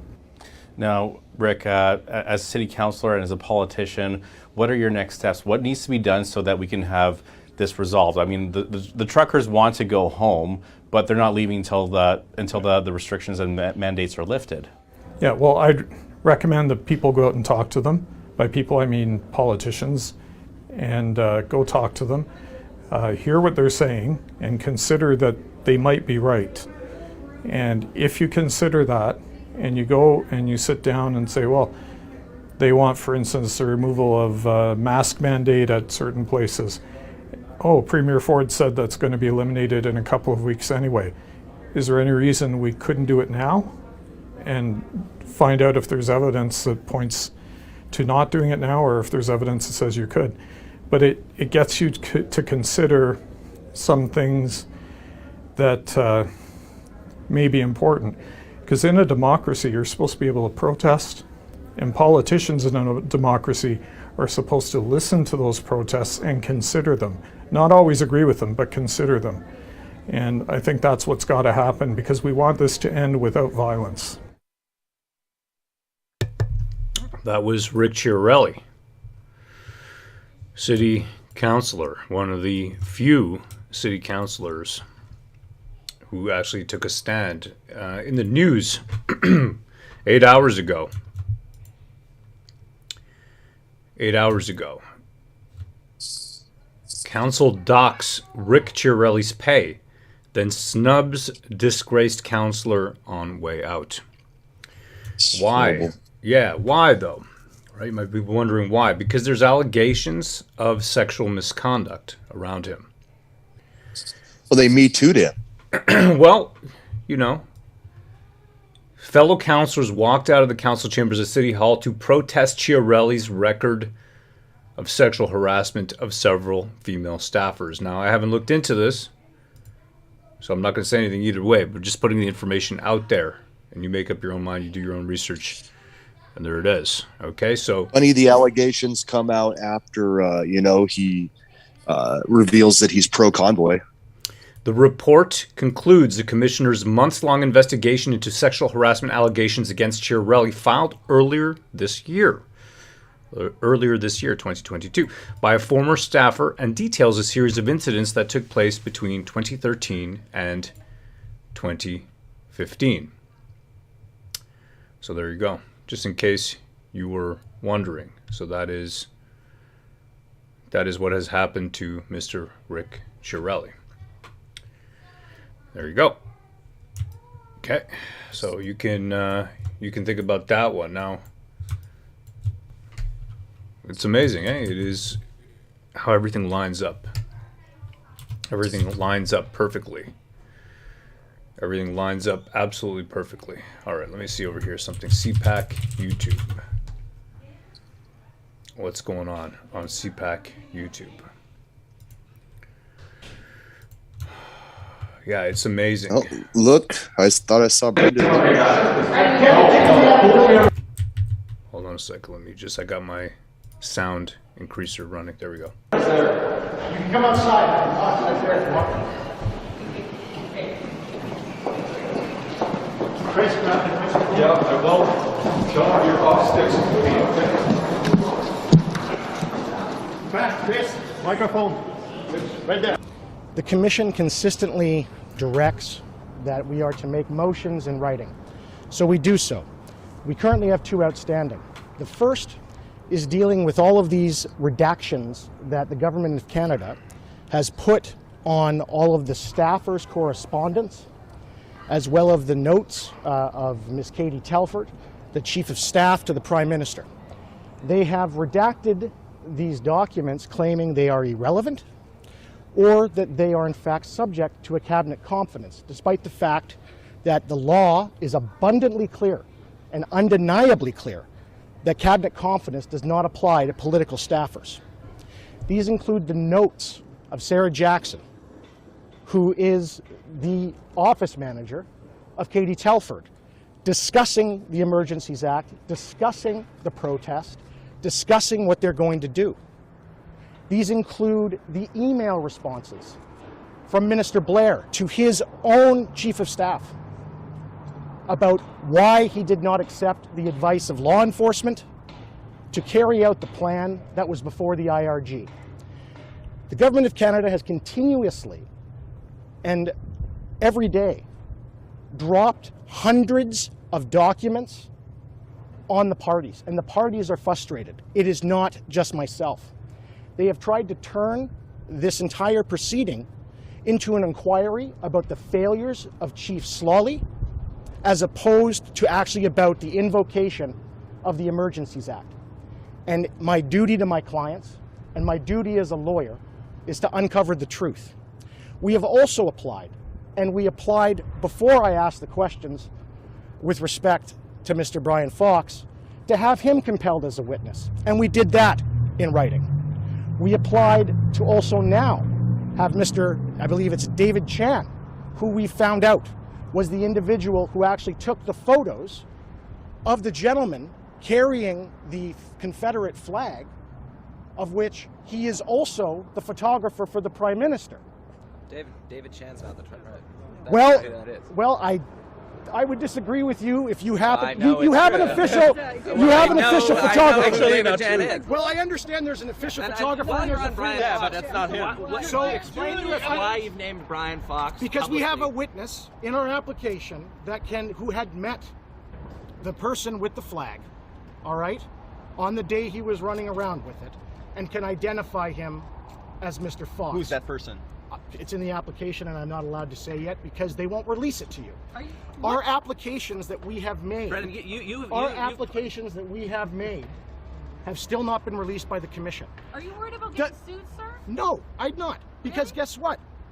Truth is a full defense, and we also have privileges for things of which we say in a courtroom. And the reason that that exists is so that lawyers can do their job and witnesses can tell the truth. I don't care about Enterprise's little announcement yesterday. I could care less. If they want to bring that, I would be happy to do so and defend it and get discovery and get their records. What are your odds of getting at the truth on this sidewalk? Well, I can tell you the odds of getting at the truth, and a commissioner who has no compulsion powers at law directing that I leave a building, a government building where I am counsel, to a client whose rights to counsel are constitutionally protected. Well, you're challenging his authority. Well, I understand that. And I'm challenging the lawfulness of what's going on. How would you Thank you. How would you describe your? Hang on. Canadians are entitled to the truth, and you can't hide behind unlawful redactions in a public inquiry, claiming baseless redactions on staff or correspondence because it may hurt you. And that, in my view, is what the government of Canada is doing. And it needs to stop. And had we had a timely ruling on these redactions, this application made orally today would have been entirely unnecessary. Is it your expectation to continue Sorry, in the which the proceedings? application for Alex Cohen would have been entirely unnecessary? You're saying? Correct. Is it your expectation to continue in the proceedings today? Yes. Well, it's my client's constitutional right to have legal representation of their choice. Is there another lawyer as part of the team that could step in for you if you're not allowed back in? Client's choice is to have me. And with respect to being thrown out of the building at the direction of the commissioner, there is no jurisdiction to do that either. So it is what it is. We'll wait and we'll see. Is that your next steps then? You're just going to wait for some response from the commissioner now? Response more so from security. It's up to security whether or not I'm allowed in the building, and it's up to the commissioner whether or not he'll abide by my client's constitutional right to have the lawyer of their choice and the procedural fairness and constitutional right to be heard before the tribunal. Thank you.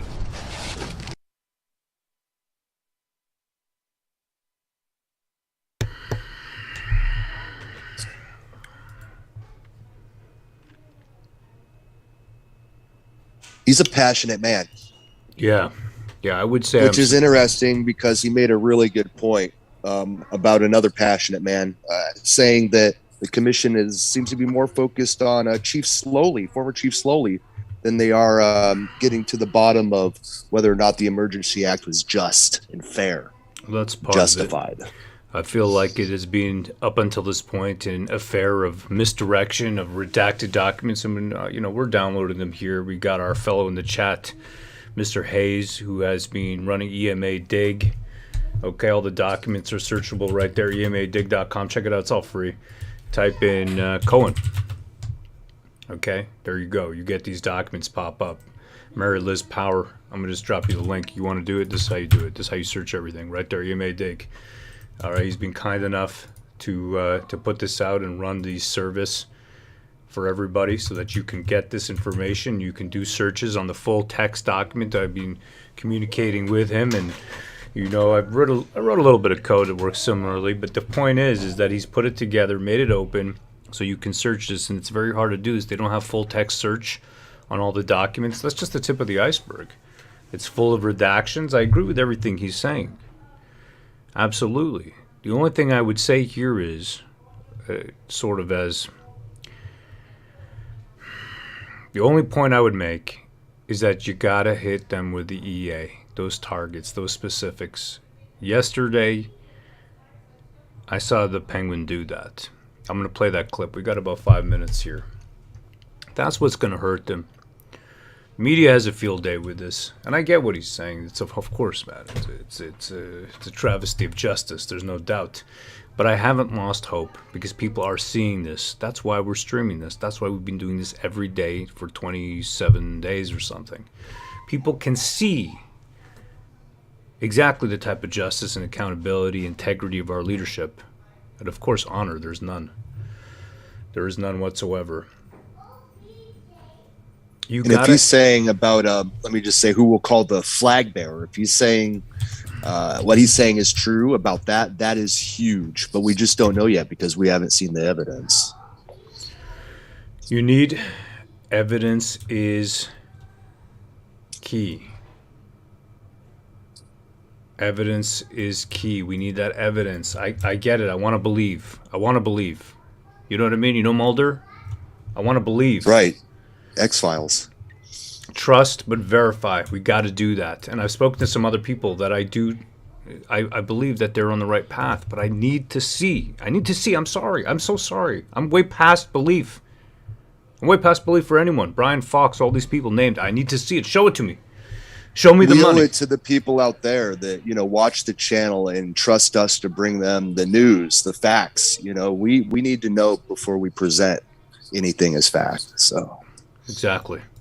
You could meet the sociological definition of terrorist activity, which I believe that Alexandre Bissonnette was indeed engaged in terrorist activity, but that may not transfer the Crown charging someone for a terrorist offense.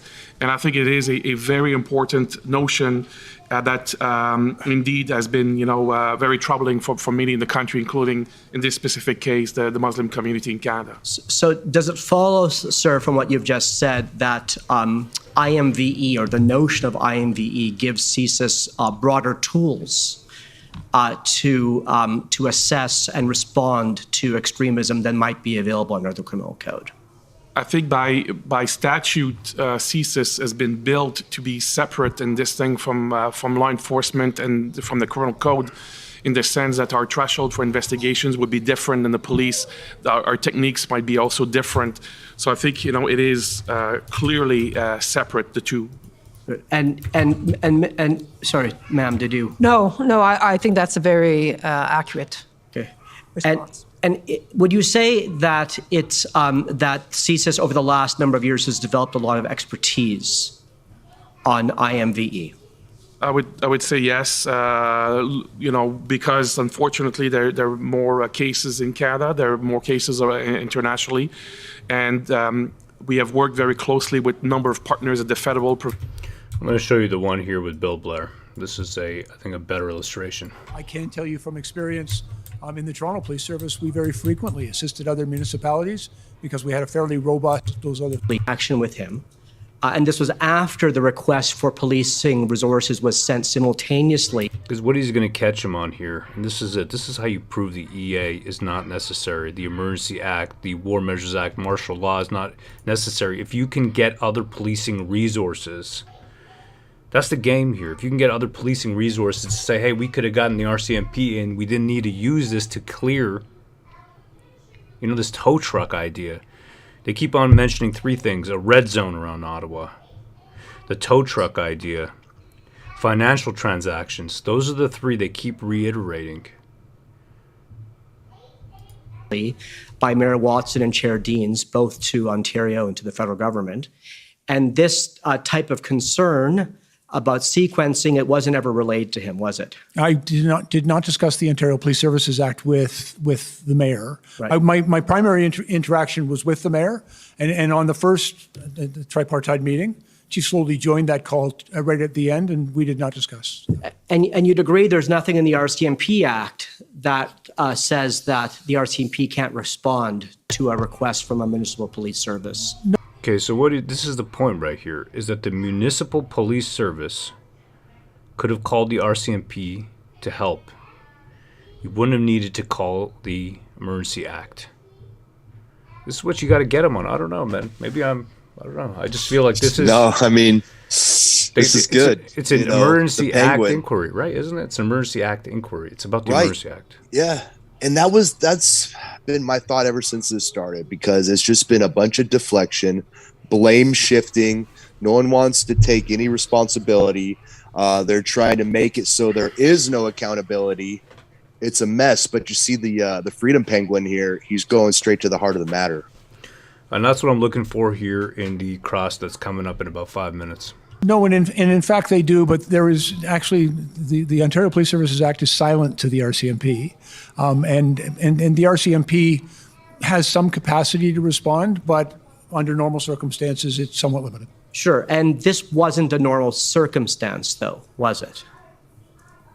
No, I think that, as I've said, it was uniquely challenging for the city of Ottawa and then in the multiple other jurisdictions that were being impacted by the blockades. And so if I could conclude here, so you'd agree that even though in the normal course it might be appropriate and it might be standard practice for a municipal police service in this province to first go to the OPP or to other municipal police forces before going to the RCMP, perhaps in the case of the convoy and in the National Capital Region, it might have been entirely appropriate to set aside that normal practice and go directly to the RCMP in parallel. I can tell you from a long experience that the RCMP are actually a very important and valued partner in providing public safety services here in the National Capital Region.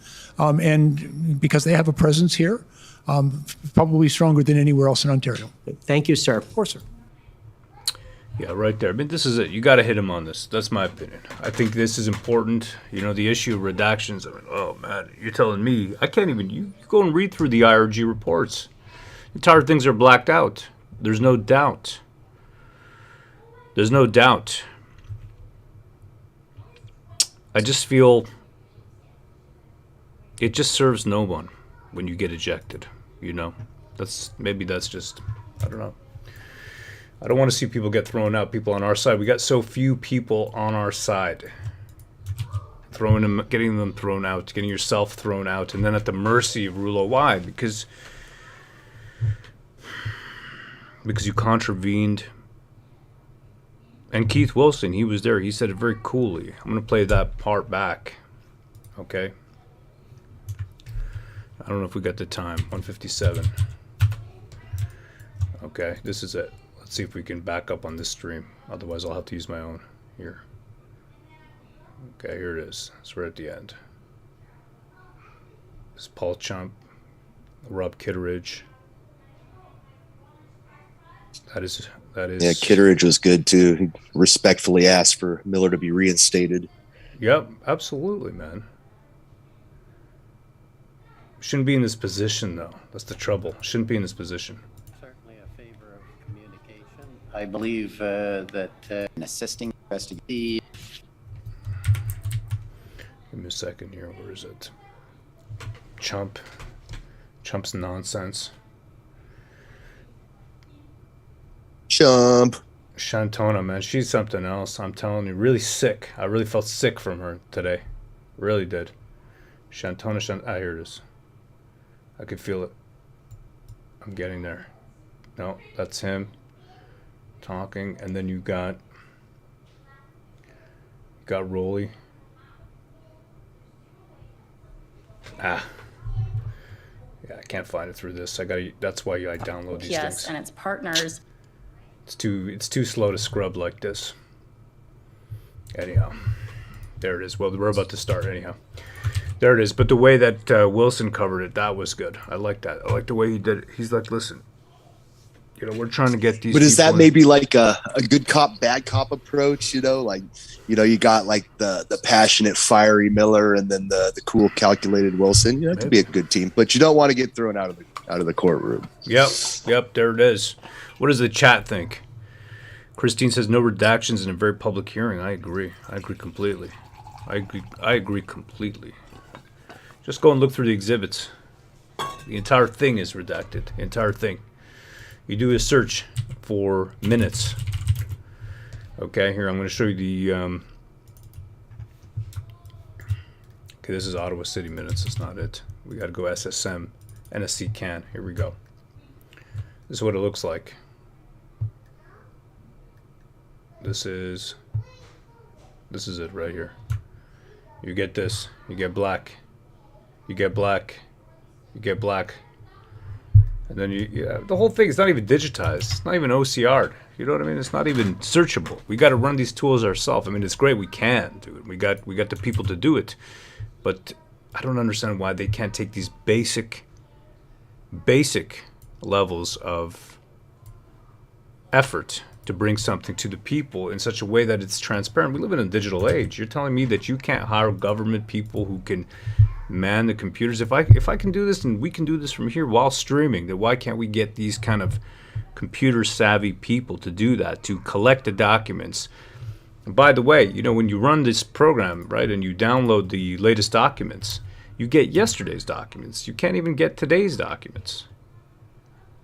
Today's documents aren't available. They're not available. You get today's documents tomorrow, and then what you do, you get a small proportion of them, extremely small, redactions. Cabinet confidence covers everything. Cabinet confidence. I understand the frustration completely, and I feel the frustration. I just feel like you got to stay in the game. You cannot allow them to take you out and then to be pleading to get back in. For what? You can make your point, and he did it. I'm going to see if I can get that clip. But anyhow, PsyOps in real time says Ubusin. Jason 2200. Their whole conversation is based on the assumption that they actually want to find out the truth. Yeah. No Name says they don't want you to have it wake up. Absolutely. And that's why I believe that this is a long-term game regardless. We're not going to solve this in 1 year. Not going to be solved in 6 months. And there's two options. There are two reasons here. Either they're just completely incompetent and they can't get their stuff technically together. They can't get it on the internet. They can't put it in a nice, normal file so that there is transparency and accountability. Either they're completely incompetent and can't do that, or like the chat has said, they don't want you to see it. He is pleading. Some of the people in the chat are saying he's not pleading. Of course he's pleading. He's pleading to be let back in. He's pleading. He's now having to fall on Rouleau's mercy to be let back in. That's the definition of pleading. He has to ask to be let back in. Do you understand? If you make an outburst in a courtroom or an inquiry or anything like this, you have to ask to be let back in.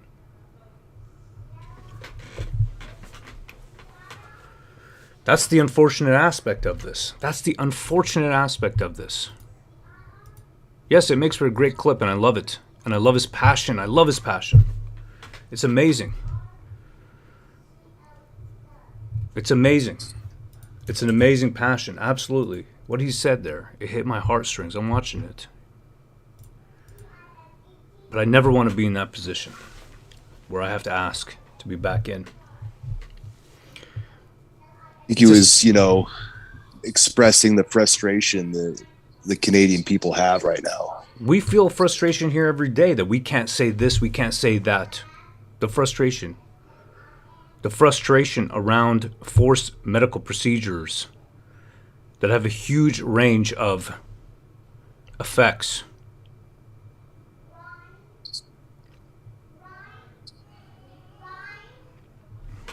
Say your piece and get deleted. Stand for Thee, their channel got deleted, completely deleted. They didn't get a strike, they got deleted. That's how it goes. That's the world we're living in. Now ask. Ask to be let back in. At least you can ask. We got KZ. Yeah, but like you're saying, that's not the position you want to be in for sure. No, you don't want to. KZ, she says he could have continued to be a cuck to Rolly. At least he took a stand. Yeah. Hey. You could take a stand for sure. You know, it's a tough position. It is. Frustrating, unfair, and he was voicing those concerns. Yep. Can't really blame him. They're over their lunch break. Well, I'm waiting for it to load. It doesn't look like it. Let's try CPAC. Oh, lunch break not over yet. Oh, not yet. They're rolling a little late. November 22nd. Do a double check. Yeah. We'll resume shortly. Yeah.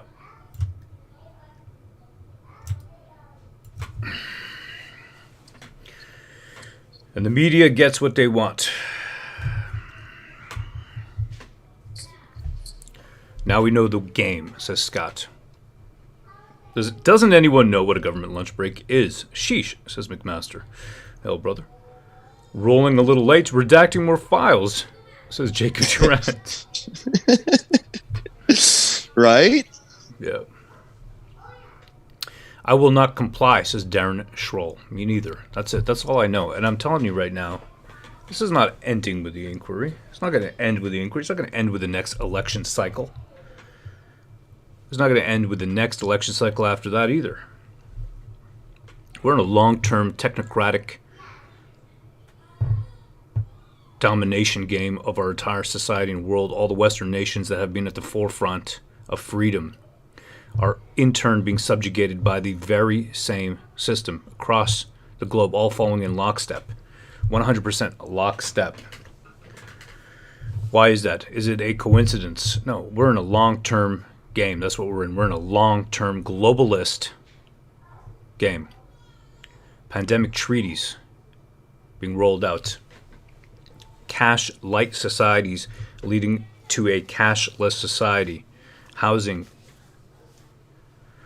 out of reach for most people. You know how many people I know who rent? Who have good jobs? That's the world we're moving into. It's not going to end with this. This is just the... And I'm telling you, the greatest thing ever from this Freedom Convoy and everything that I've seen is the fact that everybody was so peaceful, and that is truly why they hate it so much, because nobody reacted. When you react, when you don't react, when you don't give them that emotional reaction that they need to proceed with the plan to crush you completely. I don't know what's happening with these guys, 207. When you don't give them that emotional outburst, when you don't give them what they want, if you don't go up to a cop and spit on his face or, light a cop car on fire, exactly what didn't happen. There's a PDF. Okay, check this out. Marco at the bottom here. Marco and Solicitor Jones. Okay, Sylvia Jones, by the way, who's not testifying. Her and Doug Ford not testifying. Text between them, Sylvia Jones. This is from a Twitter from Ottawa Police, and it says, Pan, take it away, brother. Protesters, we told you to leave. We gave you time to leave. We were slow and methodical, yet you were assaultive and aggressive. Order allowed. Officers. And the horses, based on your behavior, were responding by including helmets and batons for our safety. The commission is reconvened. La commission reprend.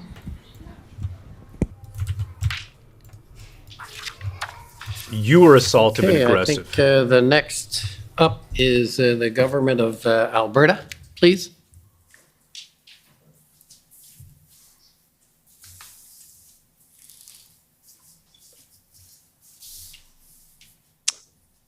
Good afternoon. Sorry, I'm having an issue. I'm unable to start my video. Okay.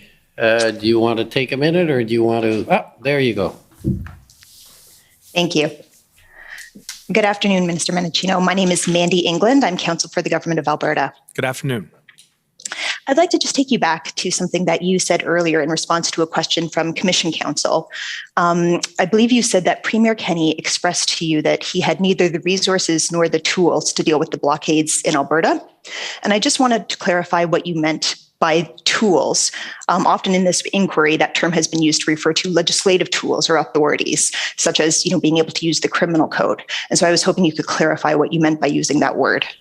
Yeah, that's a fair question. What I was referring to were conversations that we had at the beginning of February where he had indicated that he needed physical tools and assets to help clear the blockade. I believe he was expressing a concern that he was having a really hard time getting access to those assets through either the RCMP or through provincial police services. So he was putting to me the suggestion that we might be able to assist him through military assets. And I'd said to him that although statutorily requests for assistance were still within my office's authorities, that they were in practice being addressed by my colleague, Minister Blair, in the new ministry that was created following the 21 election through the Ministry of Emergency Preparedness. And I took that conversation and I committed to then Premier Kenney that I would relay it to both Ministers Anand and Blair. Okay, thank you. So you meant physical tools as opposed to legislative authority? At that point, yes, that's correct. Okay, thank you. If I could I please take you to document ssm.nsc.can 403069.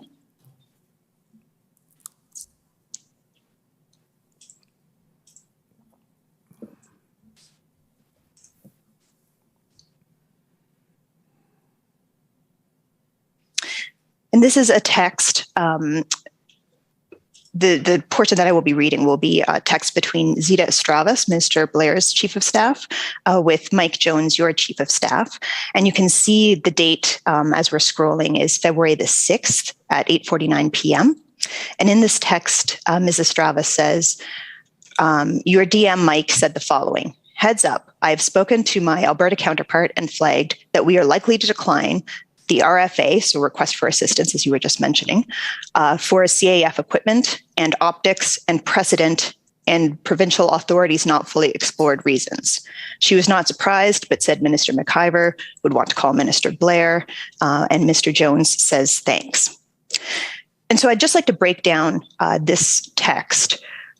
The reference to your DM would have been a reference to Deputy Minister Stewart, is that correct?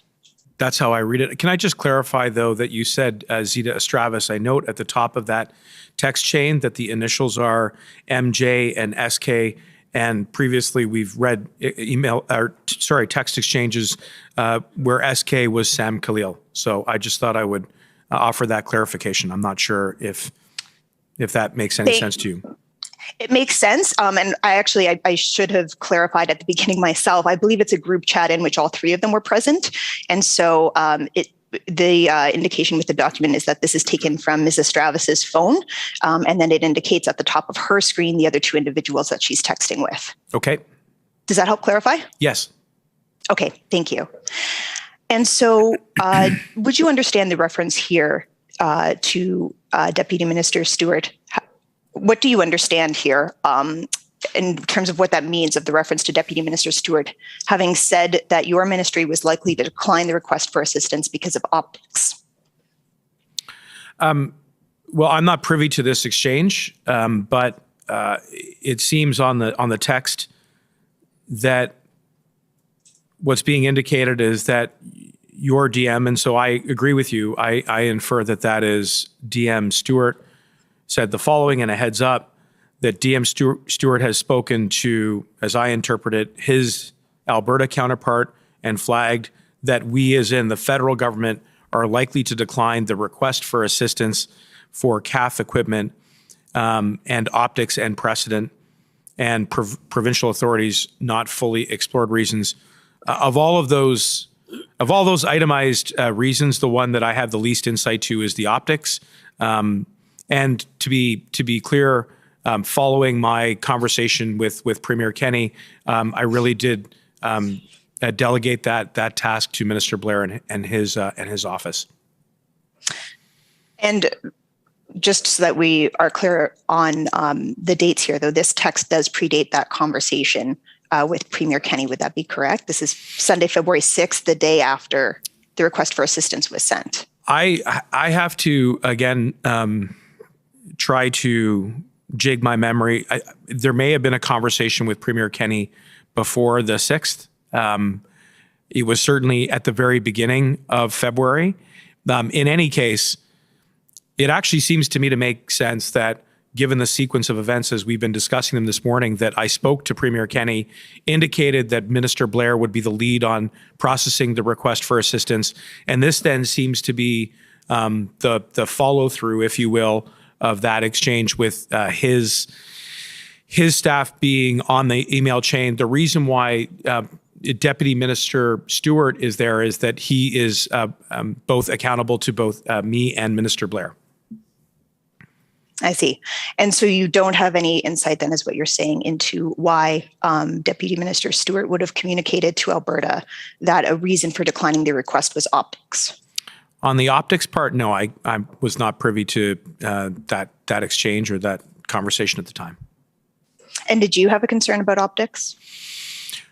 I had a concern about clearing Coots, and I know that Premier Kenney was expressing the impasse that he found himself in, and was, I think, engaging me to encourage both Ministers Blair and Anand to strongly consider a request for assistance which would provide him with military assets.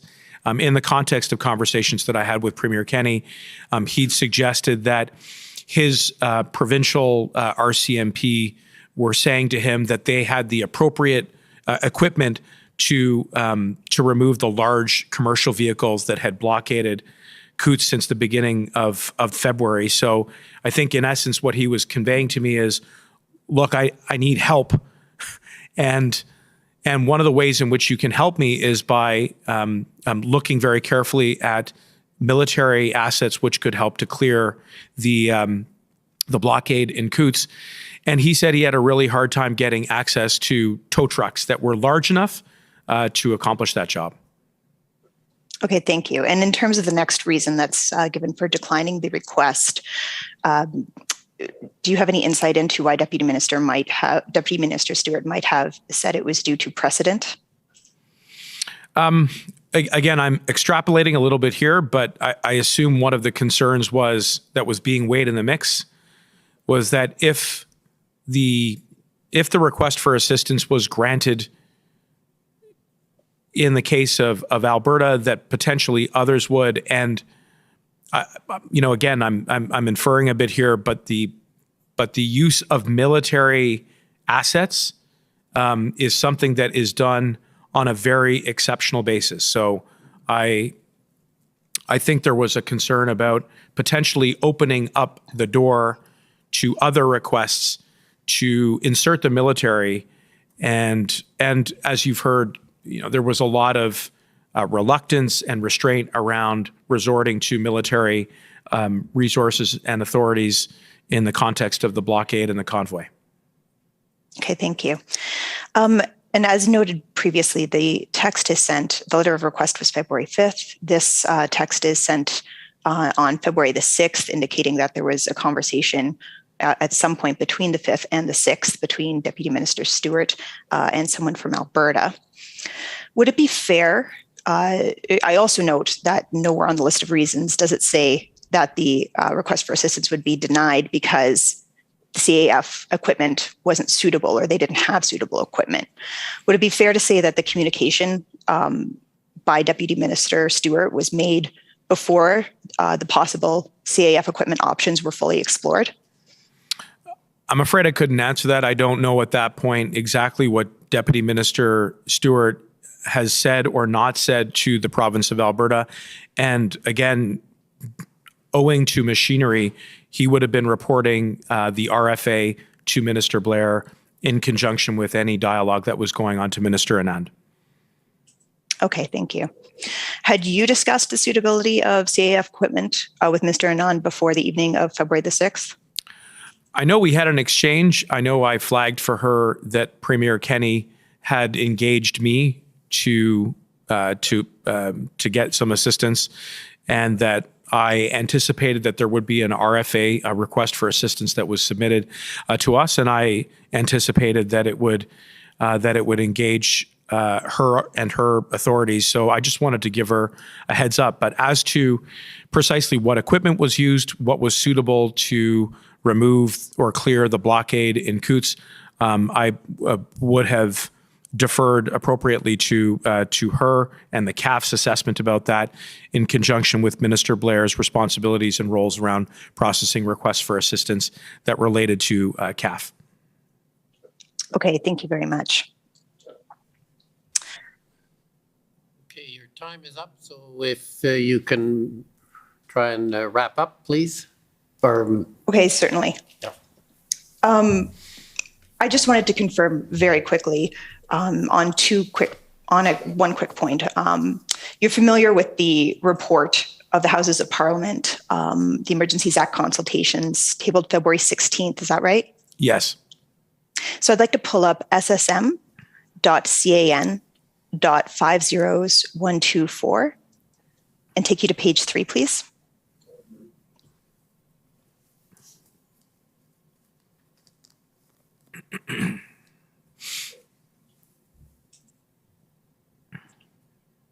And if we could scroll down to the bottom of that page.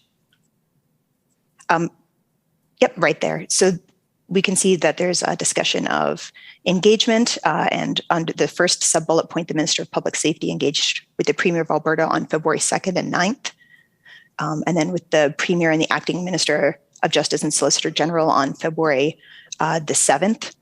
You also engaged with the Acting Minister of Justice and Solicitor General on February 1st, 5th, and 9th. Can I confirm with you that in none of those conversations did you discuss the potential invocation of the Federal Emergencies Act with either Premier Kenney or Acting Minister Savage?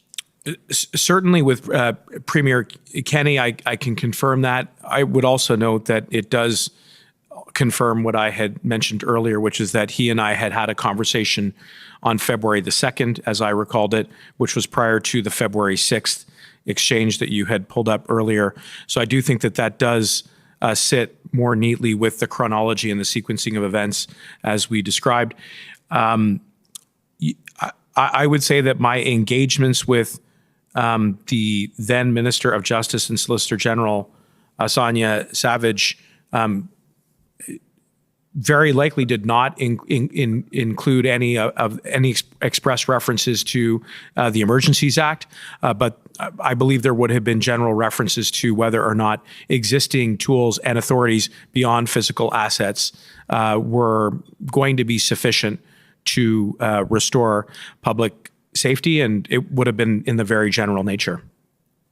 So Minister Savage's evidence as summarized in our institutional report is that you did not discuss the Federal Emergencies Act. Would that be something that you would agree with, or would you dispute that? No, I agree with that, yes. Okay, thank you. And I know I'm out of time, and so perhaps I don't have time to take you to this, but there are emails and text exchanges confirming that it was the conversation on February the 7th. There's a readout and text exchanges with yourself and Minister Blair that it was on that date that you had the conversation with Premier Kenney about the tow trucks with the agreement to relay it to Minister Blair and Minister Anand. Would that, jog perhaps your recollection on the chronology of when that conversation might have taken place? That sounds right. Okay. Thank you very much. Those are my questions. Okay, thanks. Next, if I could call on the Union of British Columbia Indian Chiefs, please. Good afternoon, Minister. My name is Cheyenne Arnold Cunningham, and I'm counsel for the Union of BC Indian Chiefs. We've heard a lot today already on the topic of consultation, so we'd like to ask, did you consult or cooperate with local First Nations or Indigenous groups during the Freedom Convoy situation and or the decision to invoke the Emergencies Act? I would say that I've had broad and ongoing conversations with representatives and leadership within First Nations and Indigenous communities in my role and in my capacity as Minister of Public Safety. I know that, in the lead up to the invocation, that a number of colleagues that sit at the table, including Ministers Miller and Haidu, are in routine and constant engagement with First Nations and Indigenous peoples and the communities. So there's a broad range of ongoing dialogue that that is undertaken by representatives of the cabinet. Okay, thank you. From a public safety viewpoint, do you think that it's important during a public order emergency event for Public Safety Canada and police services to engage with First Nations in the local territory? I do. So in your mandate letter dated December 2021, you were directed to implement the United Nations Declaration of the Rights of Indigenous Peoples, which is also known as UNDRIP. Are you familiar with Bill C-15, which came into force as federal legislation in June 2021 to adopt and implement UNDRIP? Yes, and I would just add to that we are leveraging UNDRIP to advance important reforms within the RCMP around First Nations and Indigenous policing. And so, for example, over the last number of weeks and months in my capacity as Minister of Public Safety, I have been deeply engaged with First Nations and Indigenous and Inuit communities for the purposes of ensuring that there are more Indigenous-led public safety initiatives, including the creation of Indigenous-led police services, which are independently created. We have also are in the process of co-developing legislation that expressly recognizes that Indigenous policing is an essential service, so that we can move away from the current First Nations and Indigenous policing program-based approach to one that is more structured and enduring and uses UNDRIP and the principles of reconciliation as the anchor for a relationship between the federal government and First Nations and Indigenous policing. And then the last thing I would point out is that we are currently debating Bill C-20, which is before Parliament, which is an act that would create a new Public Complaints and Review Commission, what we are referring to as the PCRC. And we are, again, very engaged with First Nations and Indigenous communities to ensure that there is representation on that commission so that there can be appropriate civilian review and accountability in the way that we police and uphold the law in Indigenous communities. Great, thank you so much. I'll jump off the last few points that you made there. So speaking of Bill C-20 and the work that you're doing there, would you agree then that ensuring Indigenous participation and presence on oversight bodies of the RCMP as either decision makers or complaints investigators would assist in that acceleration of RCMP reform moving forward? I agree it's essential, and that's one of the things that we talk about in our engagements, and it's one of the reasons why we are co-developing the legislation around the recognition that Indigenous policing is an essential service. And in order to give life and breath to that principle, it means being at the table together, starting from the premise that there needs to be a recognition of the inherent right of Indigenous peoples to chart out their own courses, to implement their own priorities as it relates to public safety, including and leading up to Indigenous police services, which are self-governed. So both in that co-development exercise, as well as in Bill C-20, we are very much engaged with First Nations and Indigenous people so that they are reflected in our institutions, including when it comes to public safety. What about the COMISSION Act? Are there any plans to ensure modernization of this legislation in alignment with UNDRIP? Well, the reforms that I'm carrying out in my capacity as Minister of Public Safety has, as part of the overarching mandate given to me by the Prime Minister, the need to adhere to the principles of reconciliation.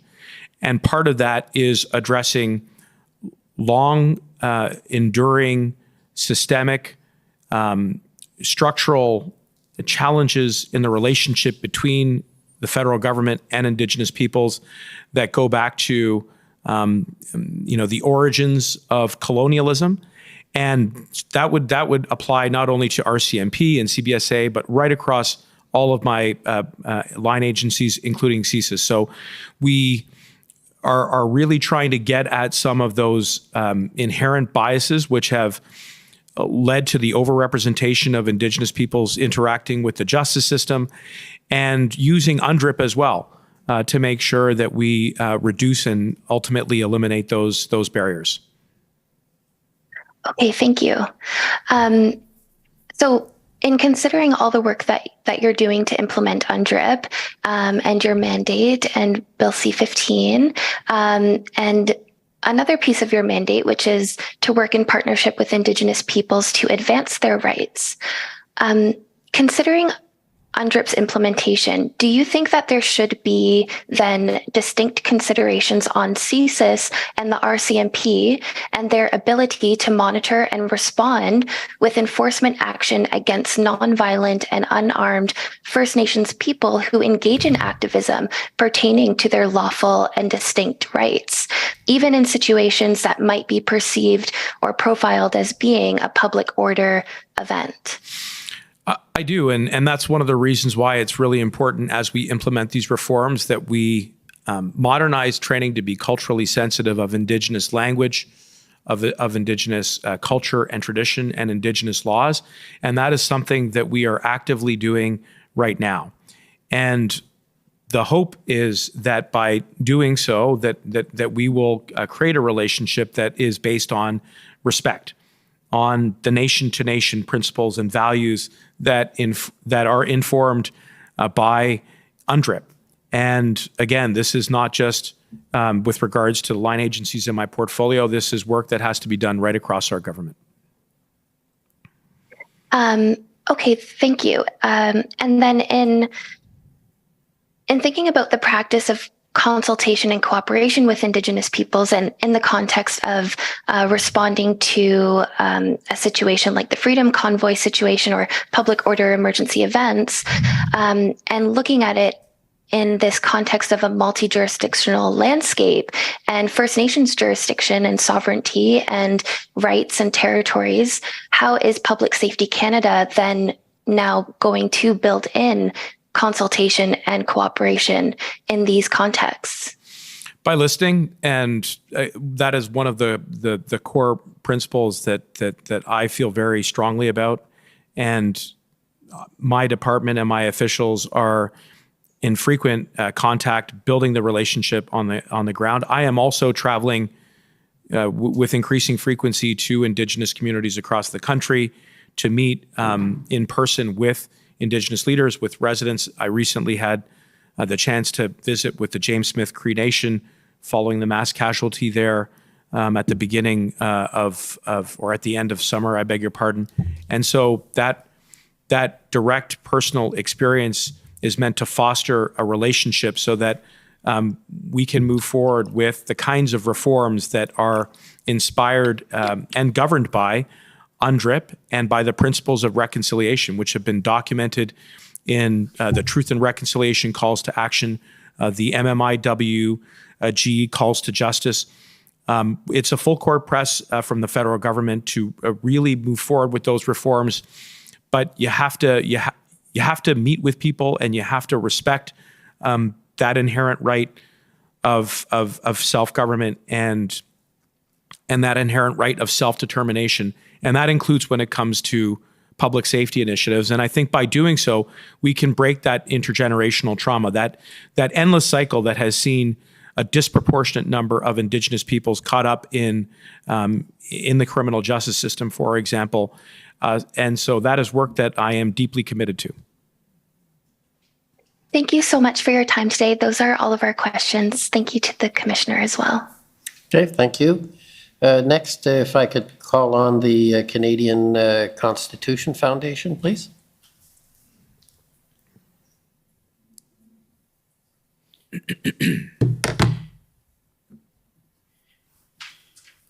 Commissioner, Minister, my name is Sujit Chaudhary. I'm counsel for the CCF.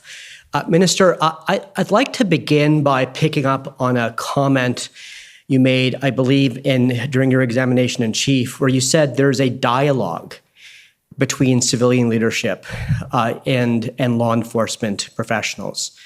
And so I want to pick up on that idea in the context of your relationship with Commissioner Loki. And in the context of the convoy, I'm wondering if you could just answer, a few questions. I mean, were you getting daily briefings? Were you in frequent communication with her? If you could just give us, and I have limited time, so if you could just give us a bit of a window into what your interactions were like with her. The short answer is yes and yes. And to give you a little bit of detail, we would have been meeting daily, on some days, multiple times through different briefings. The purpose of those interactions was to have a dialogue so that I could understand from her exactly what law enforcement was doing to restore public safety, and then ultimately in the lead up to the invocation to seek some advice so that I could then impart some advice to the government around the invocation. So these were daily and frequent conversations that I was having with the commissioner. So when the February 7th letter came to you and the Prime Minister from Mayor Watson and Chair Deans requesting a deployment of RCMP officers, I suppose you would have delivered that letter to the commissioner then? We certainly were in constant contact. Just to be clear, it wouldn't have necessarily been my personal responsibility to transfer it, but there was a very clear line of communication about the pressures that the Ottawa Police Service was under to muster the resources that were necessary to restore public safety. It also would have been clear to Commissioner Lucky some of the information and the feedback that I was getting from the City of Ottawa around numbers and tasking and the like. And so those conversations and that dialogue would have been occurring. Yes. And she was updating you then on her steps to respond to that request for support? She was. Okay. So, Mr. Registrar, if you could put up on the screen the following document, and I apologize, it's PBNSC CAN 402872 _rel.0001. And Minister, while this is coming up, this is a document that's dated on or about February 10th. And it's a memorandum of agreement between the RCMP and essentially the OPS and the OPSB about force deployments. Have you seen this document before? I can't recall if I've seen this document specifically. I am obviously generally aware of the ongoing arrangements and agreements that were reached. So if you could go down to page 3, please, Mr. Registrar. If you could go to clause 2.1, there you go. So as you'll see here that Article 2.1, Minister, if you could just have a quick look at this. It says that the RCMP had agreed to deploy to Ottawa up to 250 members of the RCMP in a number of different capacities.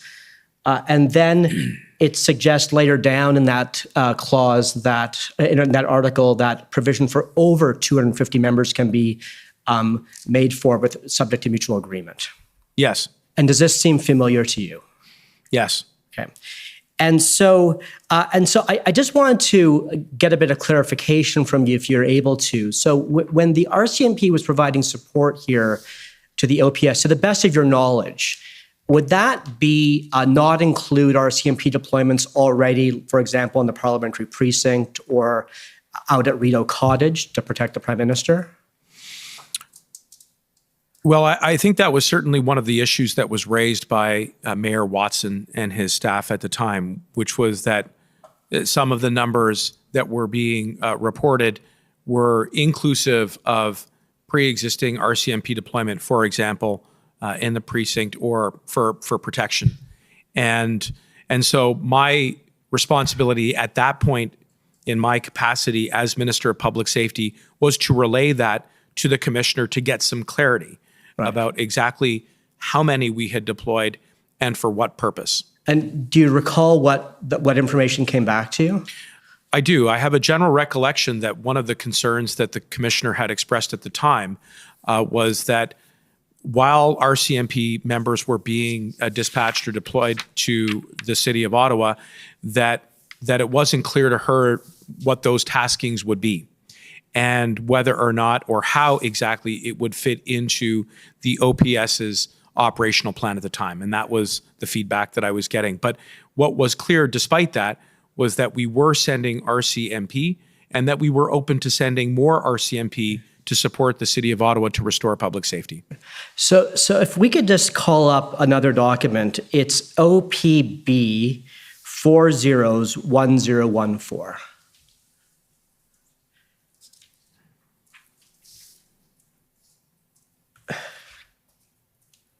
And so, Minister Mendicino, I'm not sure if you've seen this. It's a chart of deployments by different police or law enforcement entities in Ottawa, up to and including the 12th of February. Have you seen this chart before or something similar to it? I've not seen this chart. Sorry, who is the author of this document? So this is a production by the Ottawa Police Board. So I'm afraid I can't give you more details about who put this together, but this is an evidence before the committee. This is a City of Ottawa publication, is what you're saying. It might be. It's something that was put into evidence by the Ottawa Police Board. I can't speak to them, sir, about how they generated it. Okay, I don't recognize this document. Okay, well then look, let's soldier on. So if you look under regular members federal RCMP, yes, Mr. Registrar, thank you. It sort of says at the end of this line that 167 officers were deployed. And so were you aware of that figure on that day?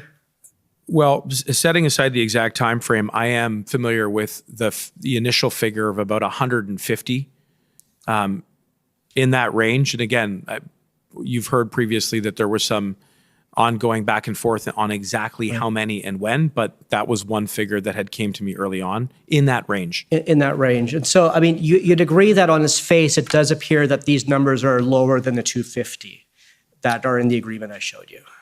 Well, I agree that on the face of this document that is lower than 250, but again, without knowing more about the authorship or the origins of this document, it is very difficult for me to testify as to its accuracy. And you're not able to say, and I think I know the answer, sir, but I have to do it for the record. You're not able to say of that 167, how many were at Rideau Cottage and on the Parliamentary Precinct? I am not. Okay. Minister, I'd like to just turn to another theme if I could. And so this morning you made a number of statements. You said it was virtually impossible to enforce the law in Wellington. Wellington falls within the jurisdiction of the OPS. The RCMP could not go and assert itself in Wellington to bring things under control. Is that fair? Yes. Okay. And so, Minister, were you able to, I know you're very busy, but were you able to review or be briefed on Commissioner Lookey's cross-examination last week? I don't know that I was briefed. I may have read some general reports about it in the media. So my co-counsel went through some issues in respect of those themes with Commissioner Lookey, and I just want to take you to what she said, if you wouldn't mind. And so this is transcript 23, Mr. Registrar, and we're going to begin at page 241.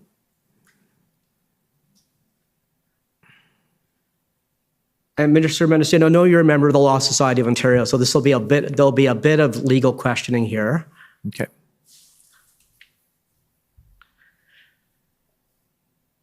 Great. So if you can start at line 5, super. Okay. So my colleague, Ms. Shanmuganathan, was asking questions of Commissioner Lookey. So I just want to take you through some of the back and forth, if I could.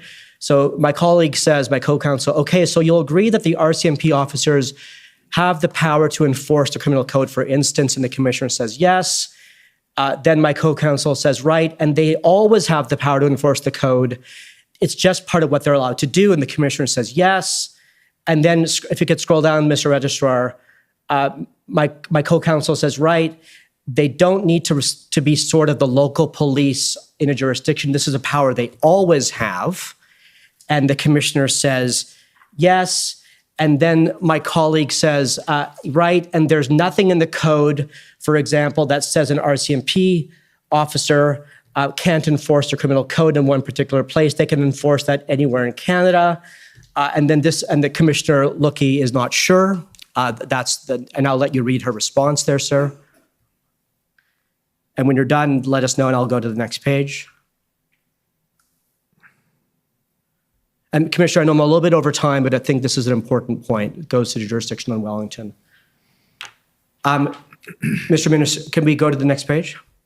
Yes. So if we could go to page 242. Mr. Commissioner, I just do think it is important that that the commissioner's evidence not be put that she wasn't sure, but that she articulated that that power she was describing was if you were to find committing a criminal code offense, just so that witnesses not Of course. skip past that. Of course, I didn't mean to mislead. So I take my friend's point. And so if we could just go down to my colleague's next question. So, okay, so just to use sort of a silly example, if we have an RCMP officer that's standing on Wellington Street in Ottawa and they see someone committing an offense under the criminal code, they don't need to call up the OPS to arrest the person. They could go and arrest the person themselves, and the commissioner answered yes. And so we're past time. So I just want to ask you, so that we put to the commissioner a number of questions about the scope of RCMP officers under the RCMP Act, particularly Section 18A. And do you have any reason to think that Commissioner Lookey is incorrect here? I think she's right in saying that if any peace officer sees that the law is being broken under the criminal code, that they may they may use their common law authority to effect an arrest. But because of the important conventions around respecting jurisdiction and recognizing that, and certainly in the province of Ontario, that there are municipal police services that are set up under the Police Services Act, that they would not act unilaterally. And certainly, and I hope I'm not going too far in trying to ascertain your line of questioning here, but it would be somewhat chaotic for the RCMP to simply insert themselves unilaterally into Wellington Street and start effecting arrests without coordinating very closely with the OPS and the OPP. So that is why so much of the energy was around understanding what the operational plan is, notwithstanding that, in theory, yes, this line of questioning is correct. You know, an RCMP officer could effect an arrest if they saw the law being broken under the criminal code. Okay, well, Commissioner, I'm well over time, and thank you, Minister Mendicino. Okay, thank you. Next is the Democracy Fund, JCCF, please.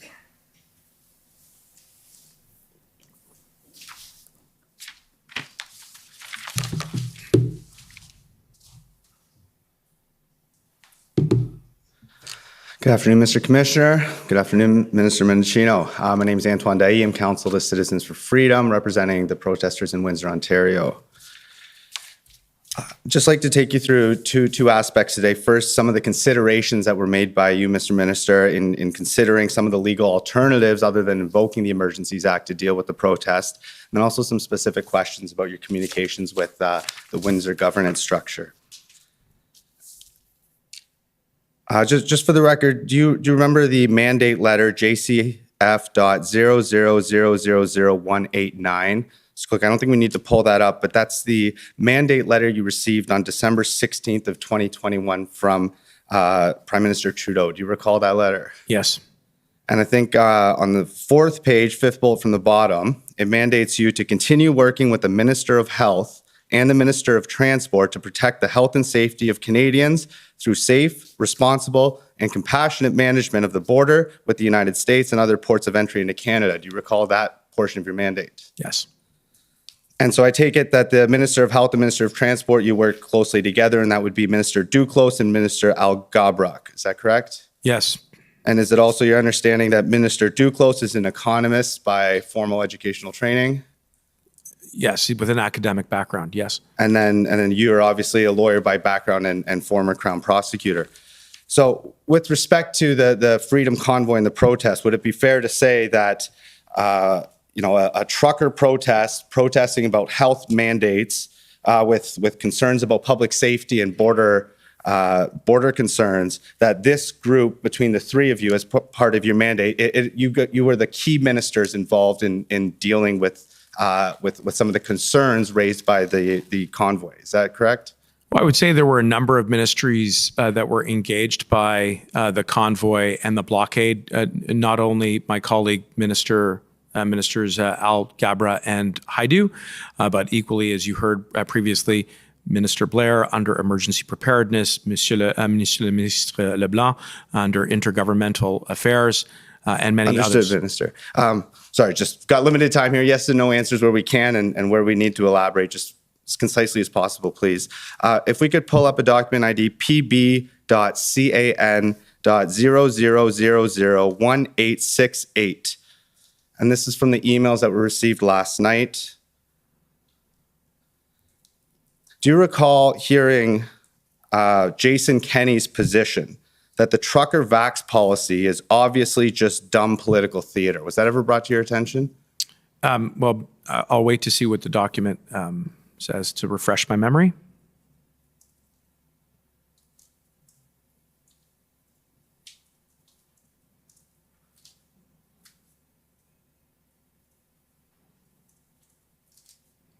And sorry, who is this text exchange with or between?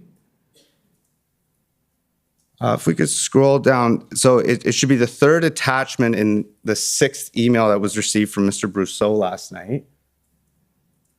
There it is. The trucker vax policy is obviously just dumb political theater. Calling them Nazis hasn't exactly helped.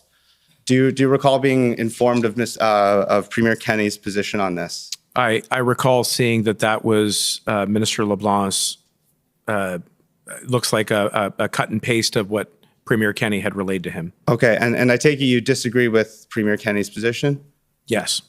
But is it true, though, that the Liberal platform in September of 2021 dealt with a mandatory vaccination policy across the entire federal service and on federally regulated transportation? Yes, we put that to the electorate in the 21 election. And I believe you had 33% roughly of the popular vote there. Is that correct? Well, to the best of my recollection, yes, your number's right on that. Okay. And so would you say then that in part this mandate or this must-do activity is rooted, at least in part, in a political or ideological purpose? Well, it was part of, I think, two important things. First, the best available medicine, evidence, and science that we got, and it was our belief then, and it continues to be now, that vaccines were the best way out of the pandemic. And secondly, in the lead up to the 21 election, there was a very, I think, robust debate among all Canadians. Understood, Minister. I'm trying to figure out what specific knowledge you had in dealing with the Minister of Health here. So would it be fair to say that under the Department of Public Safety and Emergency Preparedness Act, you are given the responsibility of exercising leadership at a national level relating to public safety, and that the Department of Health has a similar aspect in terms of promotion and preservation of health? So what I'm trying to get at here is the separation of powers a little bit, because we did have an unprecedented emergency situation with the pandemic in Canada where some of these vaccines were pushed through very quickly. And so, perhaps by way of analogy, if there's a new peanut that's coming on the market that may have been genetically modified, it would clearly be within the purview of the Ministry of Health to assess the safety of that. But was there ever a consideration where, let's say you're now implementing a mandate that results in 90% of Canadians ingesting this product? Does that concern your mandate under public safety at all? Well, first, there was a lot of thoughtful deliberation and research done prior to the decision of launching and implementing a national vaccine strategy. But while there is a common objective between the Public Safety Ministry and health in protecting the health and safety of Canadians, public safety has a different mandate, which includes the law. And there are agencies under my portfolio that are responsible for upholding the law. Understood. So Minister, so there is a little bit of overlap, and some of this overlap could have been discussed through your mandate working with the Minister of Health and Transport. Is that fair to say? Well, there were, again, very robust communications within government throughout the pandemic and throughout the convoy, and that includes with Minister LeBlanc, Minister Alghabra, Minister Declos. Understood. If we could pull up, Mr. Registrar, JCF 0000183.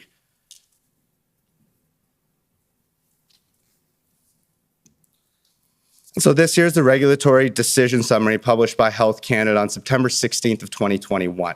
I believe this was the second, the purpose of this document was to transition the approval of some of these vaccines from being authorized under an interim order to being authorized under, I believe it is Schedule Division 8 of the Foods and Drugs Act. So if we could go to page 6 at the first paragraph there. It states that an important limitation of the data is the lack of information on the long-term safety and effectiveness of the vaccine. Were you made aware of this concern? I recall being privy to conversations where there were discussions about the efficacy of vaccinations, and also how there were other considerations around the administration of them as part of an overarching health policy to deal with the pandemic. Right, and would you also agree with me that because of the time constraints, because of the emergency situation that this rollout had to occur within, that it did not go through the regular rigorous testing that it otherwise would have? And if we could scroll to the last sentence of... Sorry, just before you go on, I just want to be clear, I actually don't agree with that. Which part? The last part that you said in your question, where you asked me if I agreed that it was sped up and rushed, and you linked it, I think, to the events of the blockade and the convoy, and I disagree with that. There was a lot of work that was done in the lead up to the rollout of the national vaccination strategy that predated the convoy. So if we could look at page 4 of 8, was ever brought to your attention that in terms of the safety evaluation for adolescents, only 660 adolescents has aged between 12 to 15. Only 660 adolescents that had been followed for 2 months formed the basis of Health Canada's conclusion that this was safe or effective for this particular age group. And were you aware that this is one of the concerns that was being brought by the convoy? I know that in my conversations with Minister Duclos and other colleagues who participated both at the COVID committee as well as broader cabinet, that those conversations were informed by the best available science and data in the lead up to the national vaccination strategy. Okay, and if we can have one more document here quickly, JCF 00000187. Were you aware that at least our counterparts in the United States, that when they approved the Pfizer-BioNTech vaccine, they stated that they determined that an analysis of spontaneous post-marketing adverse events reported under the FDCA would not be sufficient to assess known serious risks of myocarditis and pericarditis and identify an unexpected serious risk of subclinical myocarditis, and that in fact they ordered a battery of tests requiring Pfizer to study adverse effects until at least May 31st of 2027. The question I'm trying to get at, well, were you aware of that, first of all? I've not seen this document before. Okay, and so my question to you is, if you're exercising leadership within the realm of public safety, and you have the statutory power to establish strategic priorities and exercise powers to initiate, recommend, coordinate, implement, or promote policy programs or projects relating to public safety, was there ever any consideration of initiating a review, perhaps, of some of these safety concerns? Because I understand that other countries had limited the use of some of these vaccines for under age 18 or under age 30, and that perhaps by exercising some of those powers leading up to the entrenchment of the convoy, or even, as late as... To bring it to a question, please. The 13th, did you ever consider ordering or initiating additional tests to satisfy the concerns of some of these protesters? That would not have been within my mandate. My mandate was to make sure that we protected public safety through the enforcement of the law, and this is a commission inquiry about the circumstances that led to it. I'm not saying your question is irrelevant. I'm saying that would be a question that would be best put to the Minister of Health. And was there any discussion between you and the Minister of Health about perhaps engaging proactively in some of these additional studies to alleviate some concerns of Canadians? Well, throughout the circumstances of the blockade and occupation, I was in touch with all of my colleagues in cabinet, including Minister Duclos. Okay, and I understand I'm running out of time here, but just quickly, a couple... You have run out of time, so you're going to have to focus here. Understood. Can we pull up document WIN 00002295? I believe these are text messages between you and Mayor Drew Dilkens. First, I'd like to take a look at page 4, and this question was put to Mayor Dilkens earlier. With respect to OPP resources, so just waiting for Mr. Registrar here.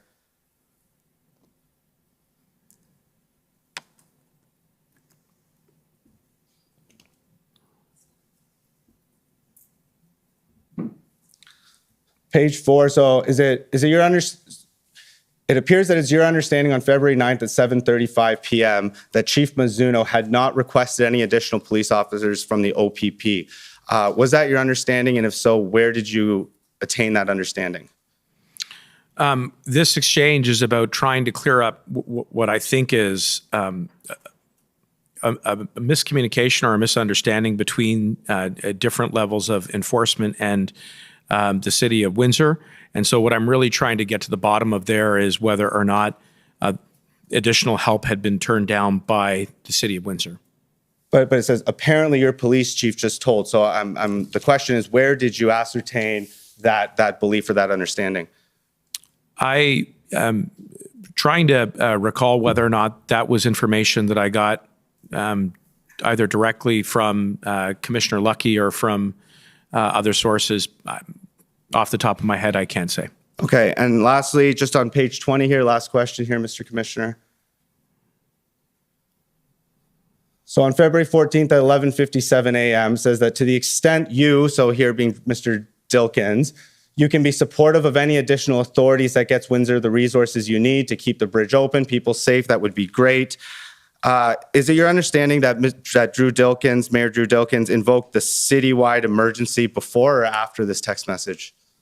Off the top of my head, can't recall. But I know first that the Ontario government had declared a state of emergency on the Friday before, which would have been, I'm just doing. So I think on the 14th, the city of Windsor declared an emergency by order Same of the mayor, day. correct? Yeah, that sounds about right. But don't recall. But yeah, the Ontario government had declared the Friday before. Okay, and last one here, where you reference resources.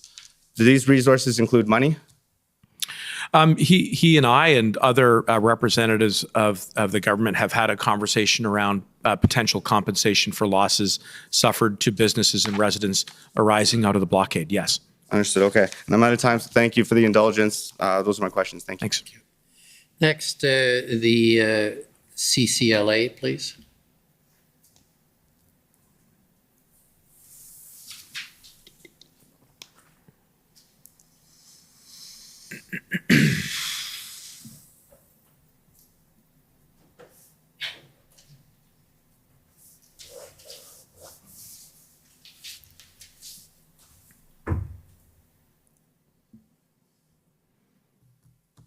Good afternoon, Mr. Mendicino, Minister Mendicino. My name is Kara Zwiebel. I am counsel for the Canadian Civil Liberties Association. Good afternoon. I want to ask you about an area that we haven't really talked about, and I'm going to ask for a document to be pulled up. And I have to apologize. I didn't ask for this document in advance, but I don't think it'll be controversial. It's just the Emergency Measures Regulation. It's COM 50854. And I think you've probably given some of the clearest testimony we've heard about this issue of the separation of church and state, the relationship between law enforcement and government. And I think what you've said is that there needs to be good lines of communication open, but that it's not government's role to direct the police and what to do in an operational sense. Is that accurate? Yes. Okay. Now, in the case of the Emergencies Act and the enactment of these emergency measures regulations, would you agree with me that ultimately what these regulations do is empower law enforcement, give law enforcement more tools in which to exercise their authorities and discretion? I would agree and just add tools that otherwise don't exist in any other law. Right. And in the case of, we won't pull them up, but the other side of this, the economic measures that were enacted, in that case, it empowered both law enforcement and financial institutions with new powers. Yes. Okay. And would you agree that although this is a formal way of doing this, by using the extraordinary step of invoking the act, this is a very clear message being sent by government to law enforcement about what the law that needs to be enforced is right now. In this moment, these are the laws that we need to be enforced, and we need you to enforce them. I think that's fair, yes. Okay, thank you. Now, if we can scroll down a little bit, Mr. Clerk, thank you. I think it's the third page. Sorry, next page. A little bit further. Okay, so there's a definition of critical infrastructure, and then keep scrolling, please. Just stop right here, thank you. So this is the prohibition on public assembly, and I know you said in examination by Commission Counsel, you talked about your concerns about some of the protesters and their links to extremist groups, but you also said a few times that there were a large number of people there who were there to exercise their lawful rights to protest. Is that Yes, fair? it is. And that, in fact, I think you said there were thousands who were there for legitimate and lawful purposes. I mean, that was my lay estimation, but I believe that there were many Canadians who were commingled with other elements of the occupation and the blockade, who were there to express legitimate differences of opinions and views as it related to federal government policy. Okay, thank you. Now, I know when the government made the announcement about the use of the Act and what orders would be enacted, it talked about the measures being time limited because there is an expiration date, so to speak, Yes. on the use. It also talked about the measures being proportional. Yes. Would you agree with me that the definition of a public assembly, which is prohibited, and if we can scroll down so you can see the whole thing, maybe we can just make it a bit smaller so that it'll all fit. Thank you, Mr. Clerk. So a person can't participate in a public assembly that may reasonably be expected to lead to a breach of the peace by the serious disruption of the movement of persons or goods or the serious interference with trade. Let's just stop at that one. You might be aware, as an MP coming from the province of Ontario, that we've had some labor strikes and threats of labor strikes in the last couple of weeks. Would you agree with me that during the existence of these orders, a strike would likely be contrary to these orders? Well, I do think that we need to be very careful and circumscribed in defining what the powers are. So the prohibition of public assembly, as it is itemized under the regs, does direct that people can't be part of a public assembly that may be reasonably expected to lead to a breach of the peace by the serious disruption of the movement of persons or goods or the serious interference with trade. Let me pause there and say that that is directly responsive in part to CBSA's concerns around the lack of authority to clear roads adjacent to critical infrastructure in the form of the border. And you can draw a straight line to the rationale for that power. That having been said, in addition to that, the regs still have to comply with the Emergencies Act, which is the parenting statute. And what that says is that, yes, all of the individual rights that are there around freedom of assembly, including the right to protest, are preserved, so long as you do not then cross the boundary into activity which could pose a threat of serious violence. And that is the delineating limitation to how it is that we both protect charter rights while at the same time giving circumscribed, targeted powers to restore public safety. So you have to read this provision, in my opinion, in conjunction with the parenting statute. Okay, but I mean, this definition is what law enforcement is going to use when they go out and decide whether someone is in violation of the order. And this is the document that perhaps a very diligent citizen would look to find out what is permitted. Is that fair? It is, but we count on law enforcement to interpret the law correctly. And as part of the rolling out of these regulations and these circumscribed powers, it would have been part of the plan to implement that there is a respect for the right to lawful assembly. In any event, By the time these regs had come into force, certainly it was clear to those who were still there that law enforcement had directed, government officials had directed that this was no longer lawful because it was no longer safe. Understood. So I'm not so concerned about whether there was a question that this applied to, for example, Wellington Street. I'm concerned about whether there was a question about where else this might have applied and the potential that it might have applied to a range of other places. Would you agree with me that there's nothing in these orders that geographically restricts their scope? There's nothing that says they're confined to Ontario or they're confined to border crossings? I think by inference, you could say that certainly under sub 2(1) and the subparagraph A, that there are, there is some geographic circumscription there, in that there are a limited number of places where you can seriously disrupt the movement of persons or goods or the serious interference with trade. And I think the border would be one. Okay.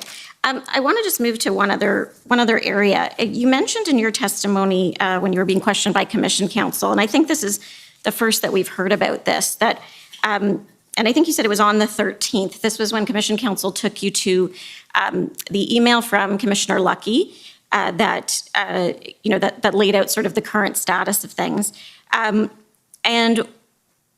You talked about a private conversation that you had with Commissioner Lucky where she told you about the situation in Coots and shared her concerns.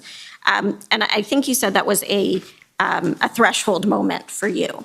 And I appreciate that that would be a frightening set of circumstances to hear about. The timeline of events is that we have the IRG on the 13th in the afternoon, and then the cabinet meeting the evening of the 13th, and then on the morning of the 14th, the First Minister's meeting, and then the act is invoked. First of all, there's no cabinet meeting between the First Minister's meeting and the invocation of the act. Is that correct? That's right. Okay. The morning of the 14th, I think you would have learned that the Ambassador Bridge blockade had been cleared, and that arrests had been made, and that police had executed a safe operation in Coots leading to arrests. That was true, but I would add that there were reports of flare-ups.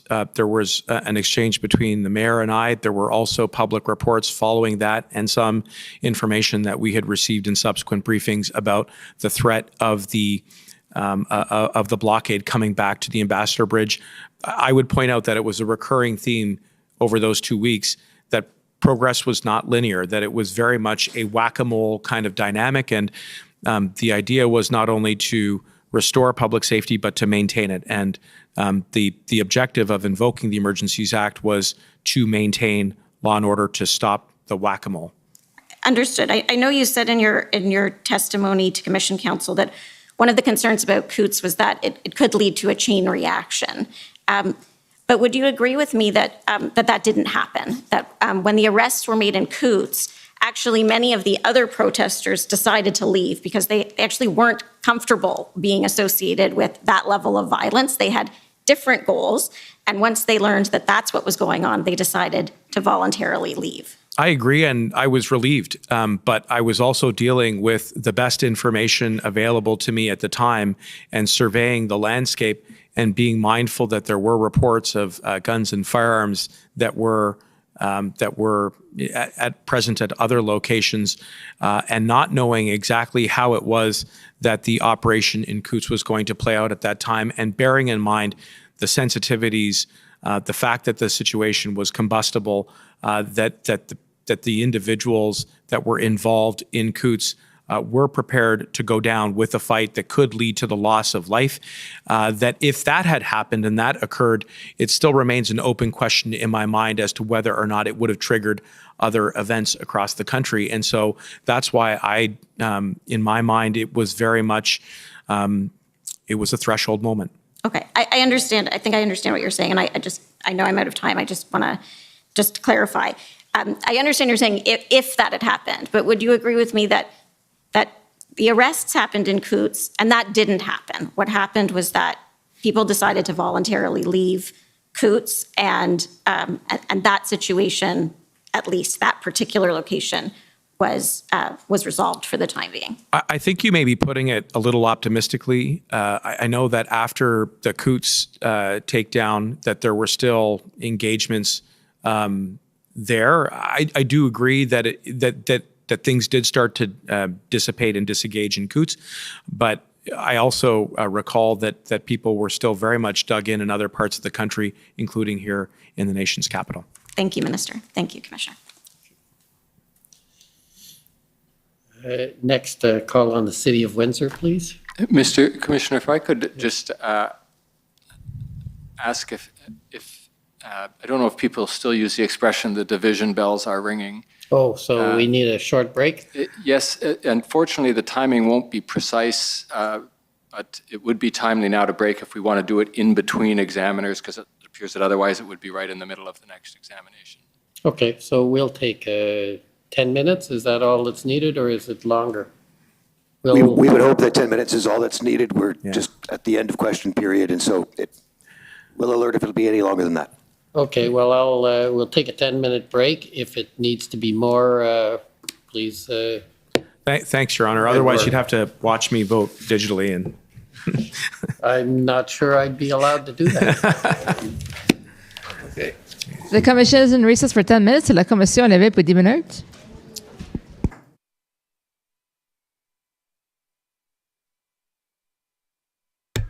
Oh, man. Oh, man. Man, that was good. That the young fellow, I didn't catch his name. I can't remember his name. I had his name written down. But he's from Windsor. Yeah, but he's never done much until now. And then he just came out and he just, oh. I was sitting there. My wife had made some little pastries, right? And I was just munching, getting fatter. And I'm watching this. And then I'm watching this, and I'm just like, you know what I mean? A lot of my hope, like I've been limp for so long now, I didn't even know that I would it ever work again. And then I'm watching this dude. Yeah, what'd you think, man? He came out there. I think he was representing the protesters from Windsor, and he lit them up. And a lot of the things he was saying, he was discussing efficacy, and we really can't get into that, but it was good. We got Laura Blair. She says, "You're spoiled, bro. I know I am. I know. My wife good, bro? Yeah, she is. Thank you, Sunny D. Appreciate it. She's doing all right. She's doing good. Everything's good, man. We are blessed 100%. And I'm just going to spend some time with her after this inquiry's over. You know what I mean? I might actually ask her how she's doing. You know what I mean? Sit and maybe, I guess she can watch me. Right? She can watch me have a drink. Get back to normal. Right? Yeah, she can watch me have a drink. That's what I'm going to do. Okay, hold on a second here. I got the file. Let me just, what I'm going to do is, all right, that's the name of the file. We're going to call this one, yeah, I'm going to call it Boy V. That's what I'm going to call it. You probably know why. Because he talked about the V. That was awesome. Mm-hmm. Finally, somebody, we got about 8 minutes or so. Finally, somebody actually bringing this up. And this is why you got to stay in the game. Like, I hate to say it, man, but this is the reason. Obviously, the game's rigged. But if you're not in the game, then you can't do this kind of stuff. You got to be in the game. You got to be in it if you want to win, right? It's like I remember when I was, I had worked on the assembly line for a very, very, very short amount of time. Okay, extremely short amount of time when I first moved to Toronto, and there was this fellow from hold on a second here, from the Caribbeans. Okay, and we're sitting, you know what I mean? We're moving boxes and assembling all those, like those Shrek. You know, you walk into Shoppers Drug Mart, and then man. Yeah, exactly. And he goes to me, he's like, he'd buy all these lottery tickets all the time, and you'd be like, if you don't play, you can't win. And I'd be like, that's I think that's actually logical. You know? You got to play the game, man. Yeah. You can never win if you don't play the game. Yeah, exactly. And I'd just be like, this black fellow with his Caribbean wisdom has a point, actually. I said to myself as you know what I mean? Some of these ethnics, you see them, right? But they got a sort of a wisdom in their own way. So That was it. You got to I've been to Jamaica. Beautiful people, like really friendly people in Jamaica. They're nice, huh? Lovely. Yeah. Lovely. What are they like, Pat? Well, I was in the Montego Bay area and just really friendly. You know, you go to their shops or you go to the club or whatever, and you know, you treat them with respect, and they're gonna treat you with respect and love you right back. So, a big love for the Jamaican people. Yeah, I like them too. I like the black women actually. There was this one lady, Mr. Bubblecockery. Oh, I'm sorry about that. What was that? I think that's like the tape. Like, you know, when we're start taping and we didn't go live yet, but then we're just making like we're practicing our voices. You know, like like getting the sound levels correct and stuff. No, we're just more like we're more like cockery. Just acting like cards. I don't know. Yeah, exactly. That's it.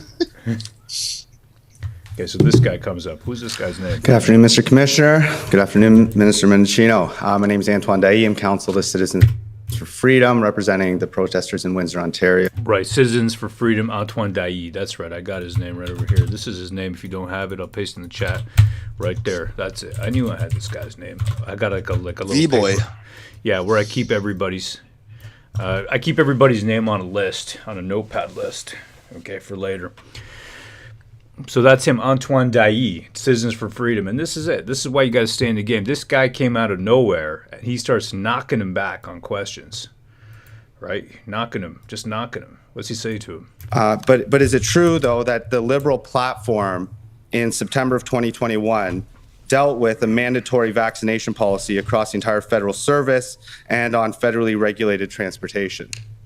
Yes, we put that to the electorate in the 21 election. And I believe you had 33% roughly of the popular vote there. Is that correct? Well, to the best of my recollection, yes, your number's right on that. Okay. And so would you say then that in part this mandate or this must-do activity is rooted, at least in part, in a political or ideological purpose? Well, it was part of, I think, two important things. First, the best available medicine, evidence, and science that we got, and it was our belief then, and it continues to be now, that vaccines were the best way out of the pandemic. And secondly, in the lead up to the 21 election, there was a very, I think, robust debate among all Canadians. Understood, Minister. I'm trying to figure out what specific knowledge you had in dealing with the Minister of Health here. So would it be fair to say that under the Department of Public Safety and Emergency Preparedness Act, you are given the responsibility of exercising leadership at a national level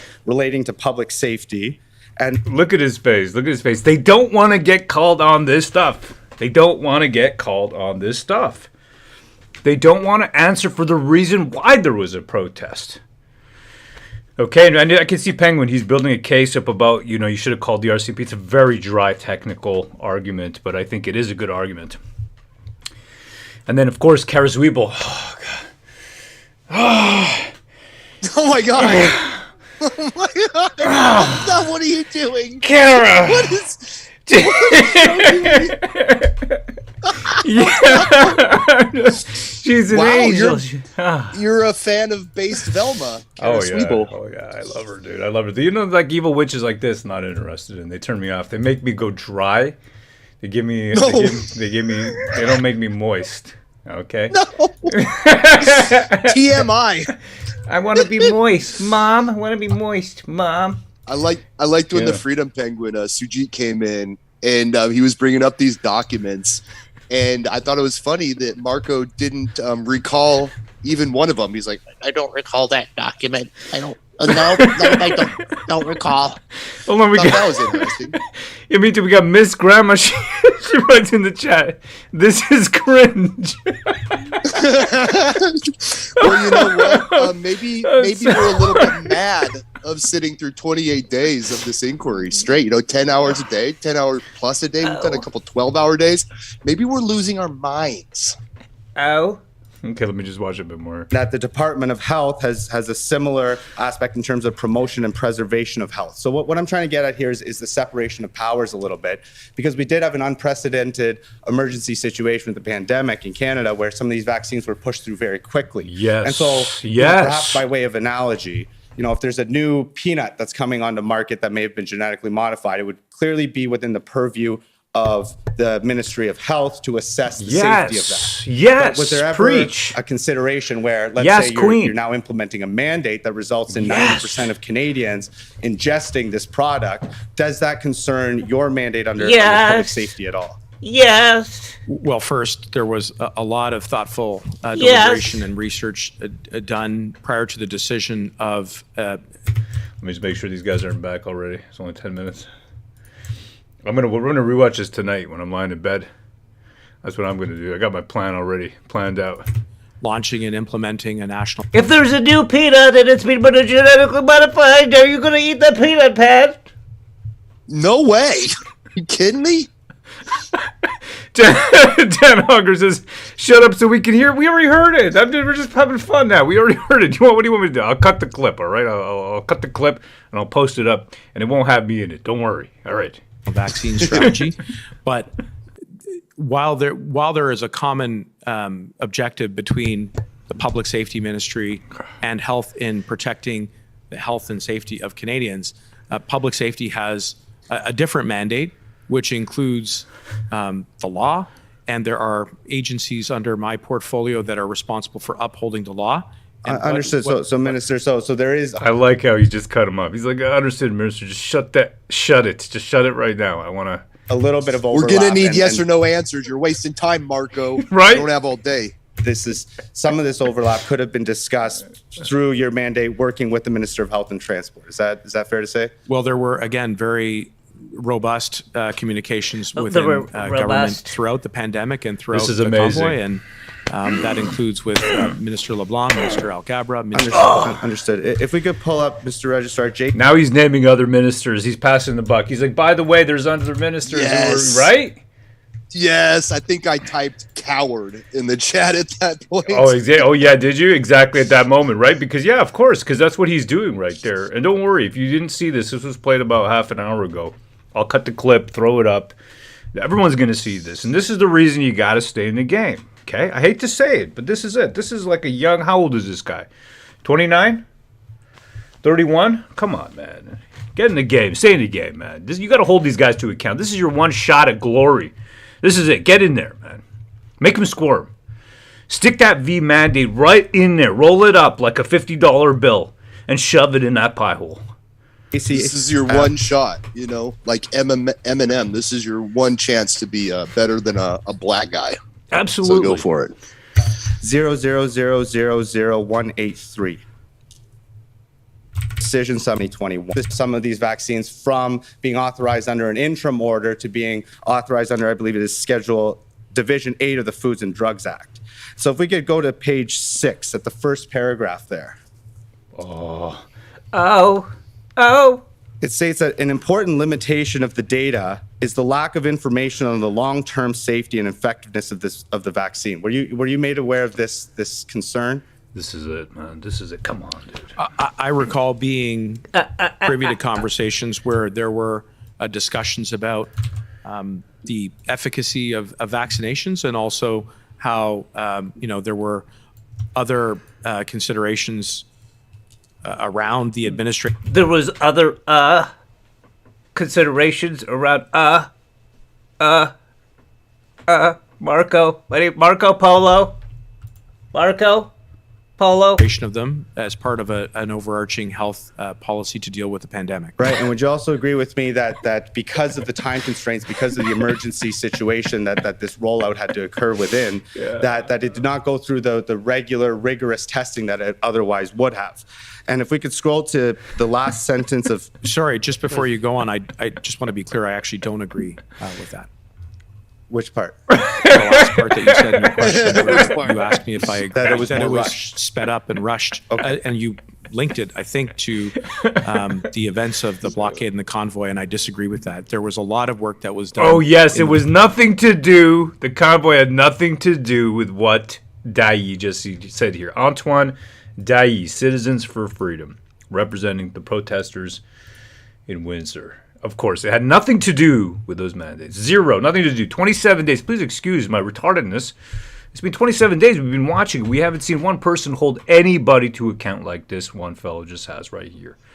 Grinding them out, making them stutter. Marco Mendicino, 100% well-versed in lying for a living. We heard how many hours now? 9:30 to 3:30. So please excuse me. This is my moment, literally, to, as the youth say, to coom. Lead up to the rollout of the national vaccination strategy that predated the convoy. So if we could look at page 4 of 8, was ever brought to your attention that in terms of the safety evaluation for adolescents, only 660 adolescents has aged between 12 to 15. Only 660 adolescents that had been followed for 2 months formed the basis of Health Canada's conclusion that this was safe or effective for this particular age group. 660. And were you aware that this is one of the concerns that was being brought by the convoy? I know that in my conversations with Minister Duclos and other colleagues who participated both at the COVID committee. Okay, I'm going to cut that clip. I'm going to throw that up there. It will be uninterrupted, not to worry. And we're going to put that out for everybody to see. But that is it. That is the best, in my opinion, the best of today. Easily the best of today. 100%. I don't know where these guys are. I don't know what they're doing anymore. Everybody's behind time. Today, they're just all behind time. Get it together, Rolly. I'll cut the clip. It's going to be very, very just to the point, factual, the rest. But it's like, please, you know what I mean? I'm so sick of this. I'm so sick of the nonsense. Give me something. Give me something. Okay? I mean, I can't live off of air alone, Kara. Please return my phone calls. Wow. Right? We haven't heard anything to do with the actual mandates this entire time, have we? Have we heard a single word to do with the mandates this entire time? I didn't hear a single word to do with the mandates. Not one. Not one time. Not until today. Yeah, and I like it. Me too. Me too, brother. Me too. Absolutely, I like it. All right, I'm getting really sick and tired of this travesty of justice, and then there's the grandstanding and storming out and this and that. I don't care. Give me the facts. Make these guys squirm. Pin them to the seat. Pin them to like a butterfly to the wall. That's what I want to see. I want to see them pinned to the wall like butterflies. Okay.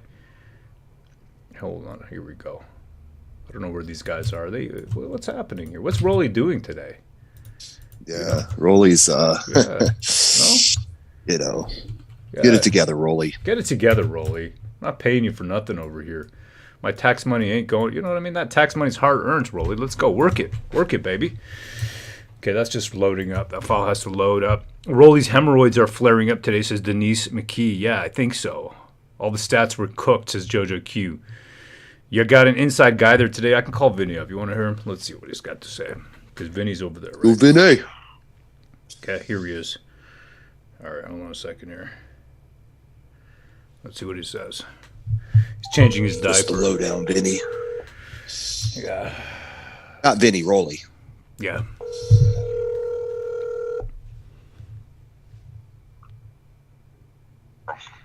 Yo, Vinny. Yeah, I'm in the media room. I gotta go in the hall. What's up? You're live right now, Vinny. Tell me what's going on inside. They just got off the break. You just got off the break. What's happening? Give me the lowdown. The guy was lying, but rebels and handled it about this CTV case about the gun and everything. It was a bunch of gangbangers that had the gun. Well, it had nothing to do with the convoy they were riding. I don't know if Mendicino's getting back on the stand. The van is still outside. I sent you a picture of it. The black van, the black SUV that picked him up. Vinny. A lot of legacy here today. Vinny, listen. Is Brenton inside? Did Brenton Miller, did he make it inside? Is he back in? I don't know. I'm going to look right now and tell you. I've got to look in the distance because they told me to stay out of the doorway. Where's Brenton Miller, Vinny? I'm looking right now. Okay. Wilson's in there. Wilson's in there? I don't see Miller, though. You don't see Miller? I don't see Miller. She was on reading, and I was sitting there next to Tamara. What's Tamara? What is Tamara wearing? She's wearing something. She looks really nice. She looks fresh and nice. Her new haircut goes good with it, like you said. She got a new haircut? What? Yeah, and listen to this. Hold on, Don't say anything. Don't say anything about what I said. Wait a sec. You're live. You're Well, live. you're live. You're live right now, Vinny. Don't say it. Just tell Tamara Warcamp Penn said hail.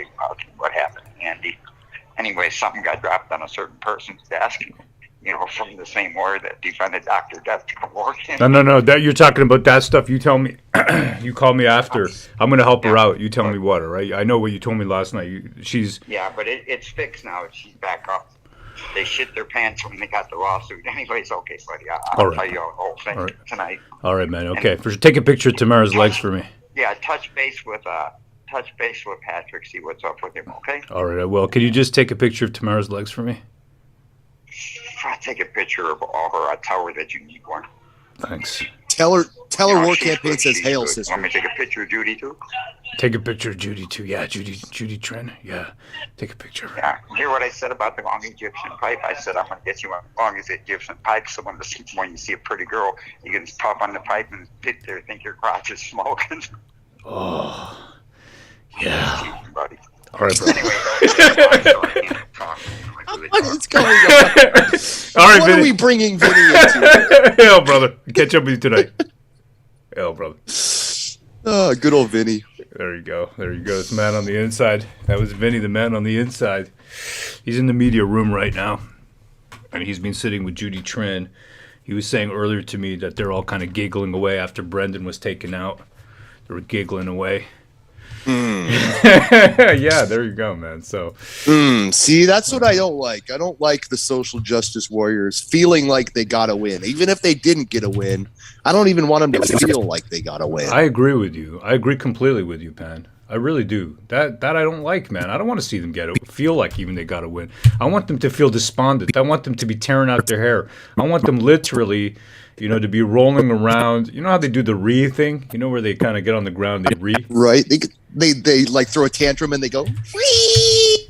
Exactly. Like a little spaz. Exactly. That's what I want. I want them to re for me, baby. I want you to re for me. Okay, here we go. Exactly. Yeah, that's what I want out of life. Vinny's a good guy, though. He's like old school, He calls himself a reporter, not a journalist. He said, don't call me a journalist. I'm a reporter. Right. Exactly. Okay, there you go. I don't know what's happening. These guys. Oh, there they are. They're back. Okay, I'll finish this after. Good. Perfect. All right. Oh, yeah. Hello, ladies. Tell your friends we're back. There we go. No way, no how. This is a long break. Did someone poop in their pants? It was Rolly.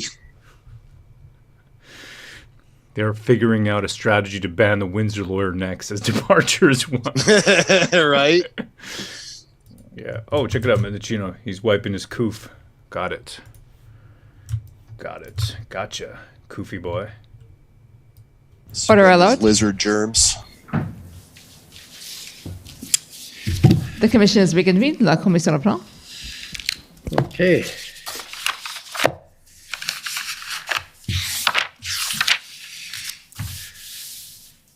So I guess where were we at? Oh, no, but that counts. I called you already, so the time is.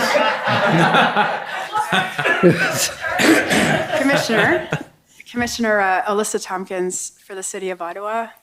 I'm very sad because the witness, in fact, once taught me cross-examination for a week at intensive trial advocacy, and I was desperately hoping to try out an impeachment on him, but my areas of questioning have all been canvassed, so I'm going to cede my time to the City of Windsor, and I just wanted to let her know before she starts. Well, I'm going to change my end time. Can I take a moment, though, to make a point? Tomorrow, we have a very full day. We will have a presentation on the public input. We have 3 witnesses, 3 ministers. You may have already received the allocation of time. The allocation of time is arguably brutal. I won't have much flexibility given the amount of time. So I would strongly urge that council talk amongst themselves. If you want to have a longer period of cross-examination with some of the witnesses that are limited to 5 minutes, try and work out a deal a bit like this one. to have a longer period, because I know 5 minutes is hard to make a point in 5 minutes. I understand that, but we're bound by the time limits we have. So there are a long list of 5-minute people, and some may be willing to coordinate or allow. So I mention it so that you have time to do it, maybe at the break.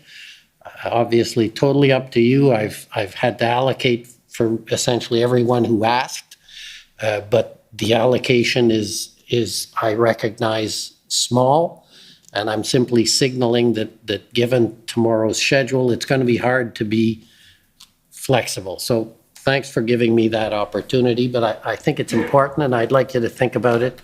Again, it's up to you, obviously, but my interest is that people who want to get at an important point with any one of the three witnesses have the time. Okay, with that, you have fresh time. We'll start from zero. Okay. Thank you, Commissioner. Good afternoon. It's still afternoon, Minister. My name is Jennifer King. I am legal counsel to the City of Windsor. Good afternoon. Hi. So yesterday, Minister Blair testified about the responsibility of all three orders of government to communicate and cooperate in responding to an event like the protests earlier this year. Do you agree with him that that's important? Yes. Yes. Minister, you and your staff had excellent communication with the City of Windsor, right? Yes. Mayor Dilkens texted you immediately after first learning of the potential of the slow roll, the potential of blocking the bridge when he learned that from the Chief of Police on February the 4th, right? Yes. And he kept in regular contact with you throughout. He did. And are you aware that once the blockade commenced, Mayor Dilkens' Chief of Staff was in contact with his counterparts at the federal government, including your Chief of Staff, Mike Jones? Yes. And for example, on February 8th, he told Mike Jones that Windsor Police had put in a request through policing channels for policing resources, right? That's right. And he specifically told your Chief of Staff that the Chief of Police had asked for public order personnel, right? I believe that's correct, yes. So early on, you were aware that Windsor Police Services required resources, specifically public order resources.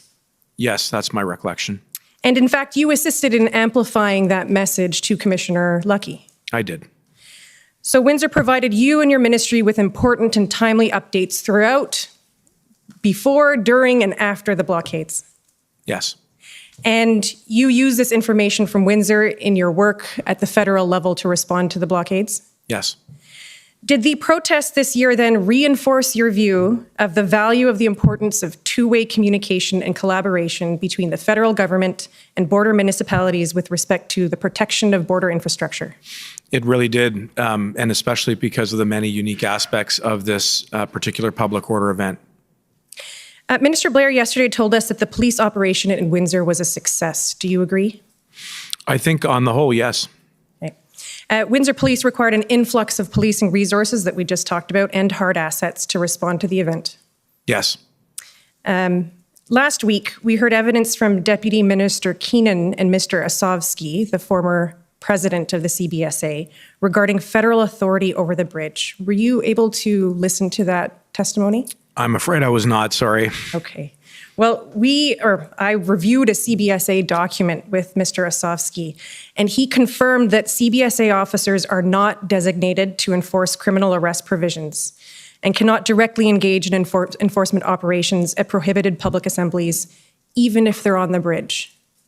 Do you agree with him? Well, there were definitely gaps, and there are very specific mandated powers that are afforded to CBSA officers for the purposes of administering other statutes, for example, customs and the like. But one of the main there were two main concerns, in addition to the one that you've mentioned that he raised with me and with other cabinet colleagues, that was preventing foreign nationals where there were grounds to believe that they may support the blockade or the occupation. And secondly, the lack of authority to clear the roads leading to the bridge, which I think is very much in relationship to the point that you made. Well, they didn't have that authority even on the bridge, did they? There are limitations as to how far they can go, and certainly if there are criminal charges or if there's criminal conduct that is occurring on the bridge itself, they would have peace officer authorities to facilitate restoring control. That's one of the reasons why CBSA officers were ultimately granted the right to hold firearms. But ultimately, they would pass those investigations on to local police of jurisdiction. Right. So Mr. Osofsky told us that for any protest activity, even if it was occurring on the Ambassador Bridge or in the plaza, the CBSA would rely on the police of jurisdiction. There were limitations to the authorities, yes. Right. And so it would be Windsor Police that would respond. It depends on which side of the bridge. So if it was on the Canadian side, then yes, then I would assume he would have reported those to the Windsor Police. Right. And Mr. Osofsky confirmed that even after the Emergencies Act was invoked, the new Emergencies Act didn't change these authorities. And in fact, CBSA officers were directed not to directly engage in enforcement operations at prohibited public assemblies, whether on or off the bridge. Were you aware of that? That sounds generally consistent with my recollection, although there were other powers that we did afford under the Emergencies Act that were responsive to the gaps that John Osofsky, as the then president of the CBSA, had identified. Okay. So there is significant reliance on Windsor's police force to protect this piece of national infrastructure, right? Yes. And therefore, there's a significant reliance on Windsor and its taxpayers to protect this border crossing, since they're ultimately responsible to fund Windsor's police force. No question about it. And Huron Church Road, which it begins where the 401 ends as you're driving west into town, takes you right to the entry to the port of entry that then crosses into Detroit. So, yes, the people of Windsor very much, and the city administration, the police service, very much share the responsibility of maintaining public safety. Okay.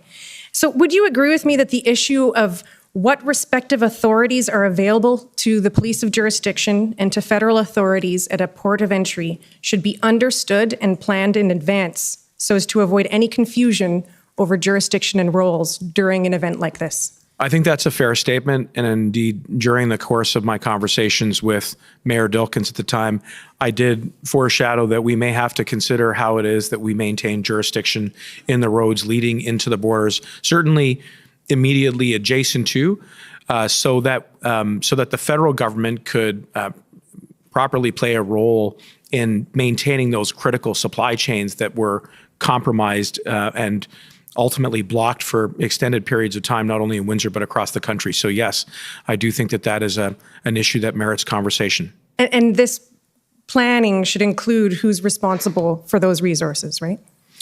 I think that it goes hand in glove. I think if you are going to talk about expanding the jurisdiction of the CBA to, let's say, roads which are otherwise provincial highways, that is a conversation that has to occur with other levels of government, municipal authorities. And then if you're going to make any recalibration there, you're going to have to make sure that CBSA have the resources to enforce as well, or at a minimum, engage in some kind of an understanding or an agreement with different levels of government and enforcement to make sure that we can protect our critical infrastructure, including our borders. And you'd agree that that plan should also include plans to protect the community that's around that critical infrastructure? Yes. So I'll have a couple more questions about planning, but as a bit of an aside, in Windsor, RCMP are not the police of jurisdiction, right? That's correct. We heard from Commissioner Lucky last week that the RCMP O Division has a detachment in Windsor. Are you aware of that? Yes. She wasn't sure how many officers are there in Windsor. Minister Mendicino, do you know how many RCMP officers are in Windsor? I know that my best recollection is that we deployed approximately 75, I believe, or 100 RCMP officers. That's my recollection off the top of my head. I don't know how many are permanently stationed there at O. So are you aware, Minister Mendicino, that shortly after the successful police operation, Windsor representatives, including Mayor Dilkens and others, started asking all three levels of government to sit down and develop a long-term sustainable framework to protect critical infrastructure?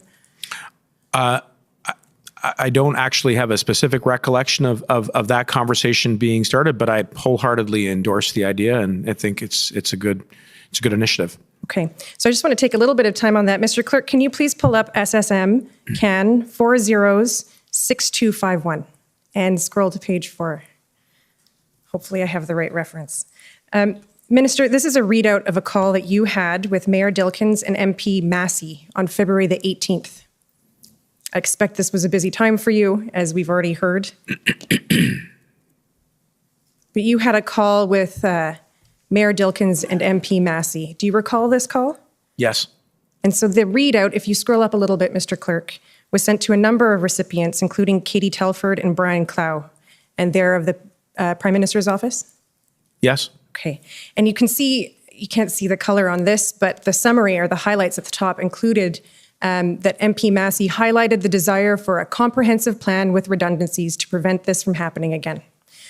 Yes. So here's an example of a Windsor representative saying right off the bat, we need a plan. And if you could scroll to page 5, in the middle of the page, you'll see some notes of Mayor Dilkens' comments. And he notes that the current set of Jersey barriers and police support is important, but is incredibly resource intensive and disruptive to the community, both small businesses and the University of Windsor. And you agree with him? I would, and in fact, I visited the community there, including some of the small businesses along Huron Line Church, and the barriers impeded access to them, and that's one of the losses that the community suffered. So I think Mayor Dilkens was highlighting one of the issues that if they were going to use Jersey barriers to prevent the blockade from forming or reforming, that they then had to also consider what impact that was going to have on the local community, including some of the smaller businesses that dot along the Huron Church line. Right, and you'll see that Brian Massey, if you scroll down a little bit, MP Massey indicates that this plan must include how to respond as a community and how to support small business. So that's consistent with what you've just said. Yes. Did you take any steps following this meeting to work with Windsor and the province on this plan? Well, as you pointed out, I maintain frequent contact with Mayor Dilkens, as I do with many municipal counterparts and provincial counterparts. And we have spoken about the ongoing ways in which we can support Windsor, not only with respect to thoughtful planning around avoiding a similar type of blockade from interrupting not only trade and commerce, but the very strong people-to-people ties. You have so many families who go back and forth over that bridge every single day, and this blockade completely interrupted that. And I was very sympathetic then, and remain now to the trauma and the loss that caused the residents of Windsor. But in addition to that, we've had ongoing discussions around how we can compensate them for the losses during the blockade, I should add. I'm sorry. Mr. Clerk, if you could please pull up WIN 402240. I take it you might not have seen this recently, Minister Mendicino, but we have been discussing this letter a bit over the course of this hearing. I did show this letter to Minister Blair yesterday. So the Commission has heard that Mayor Dilkens wrote to you, Minister Blair, and former Solicitor General Jones on March the 17th. Do you recall receiving this letter? Yes. Okay. And he's asked you again to sit down and plan. What did you do with this letter on receipt? Well, I would say informally, certainly, I keep strong lines of communication with Mayor Dilkens. We've spoken on many numerous occasions since March 17, 22 by text. When I visit the community there, I make a point of trying to check in. And I would say, there remains a commitment from the federal level of government to action the letter. Okay.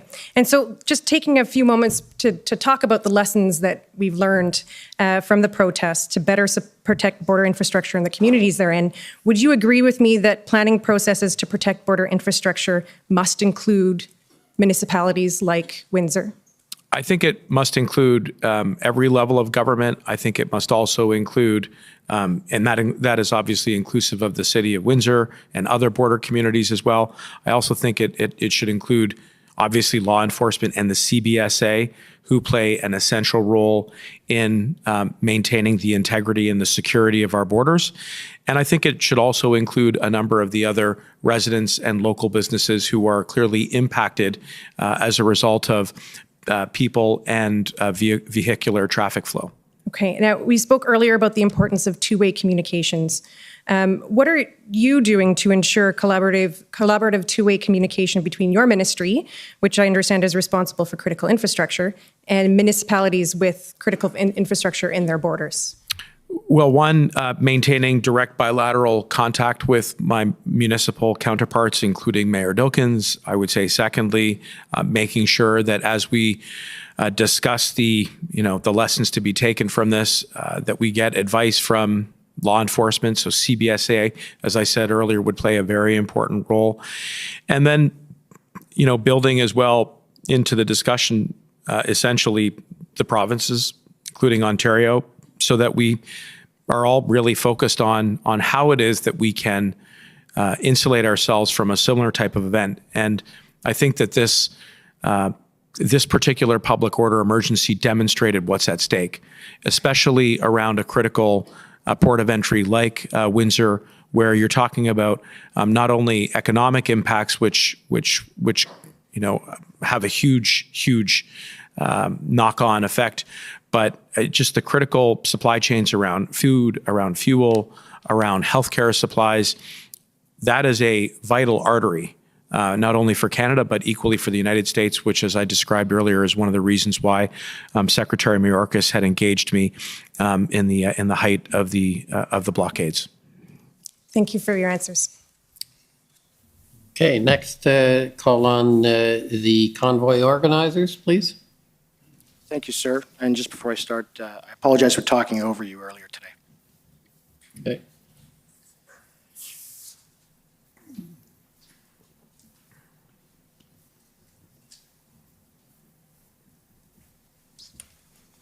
Hello.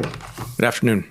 My name is Brendan Miller, and I'm counsel for Freedom Corp, which is the entity of that represents the protesters that were here in Ottawa in January and February of 2022.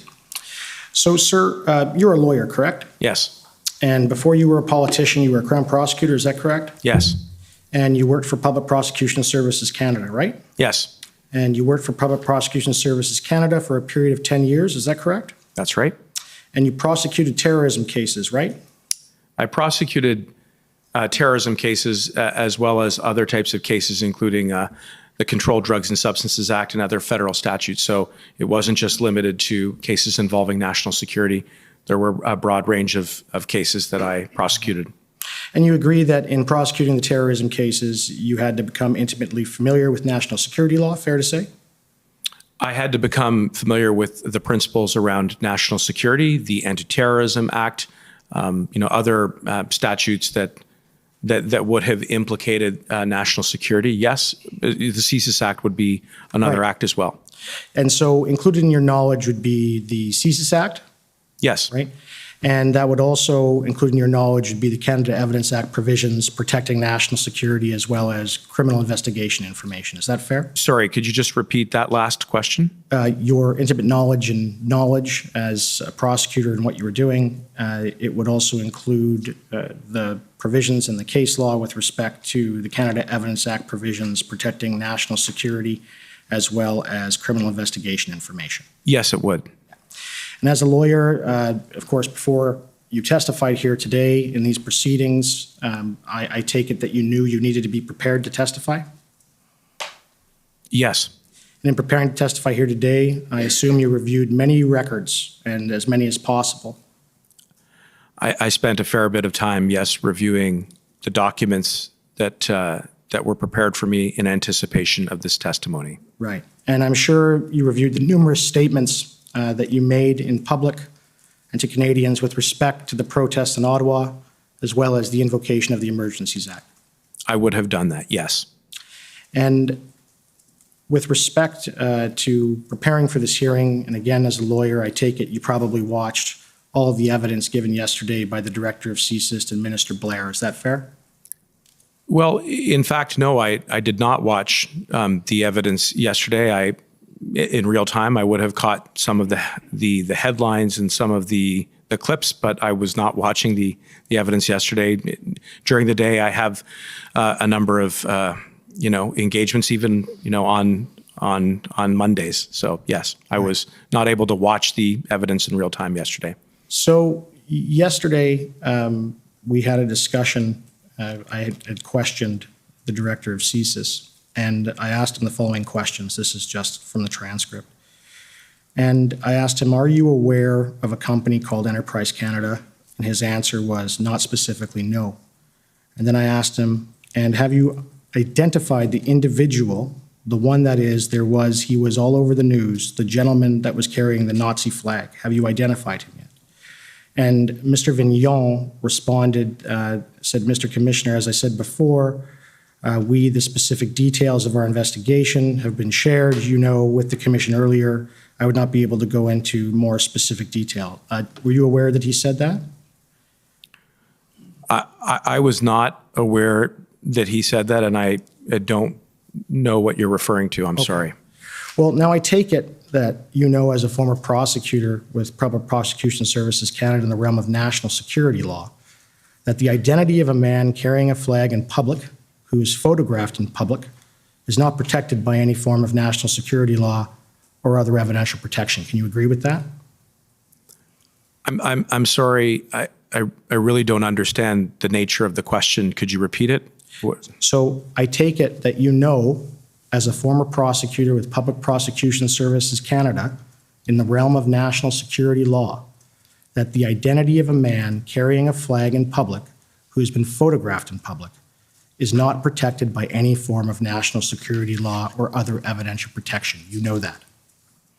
You're suggesting that the identity of an individual is not protected by national security laws? This is what you're asking me? I'm saying that the identity of an individual whose picture has been taken carrying the Nazi flag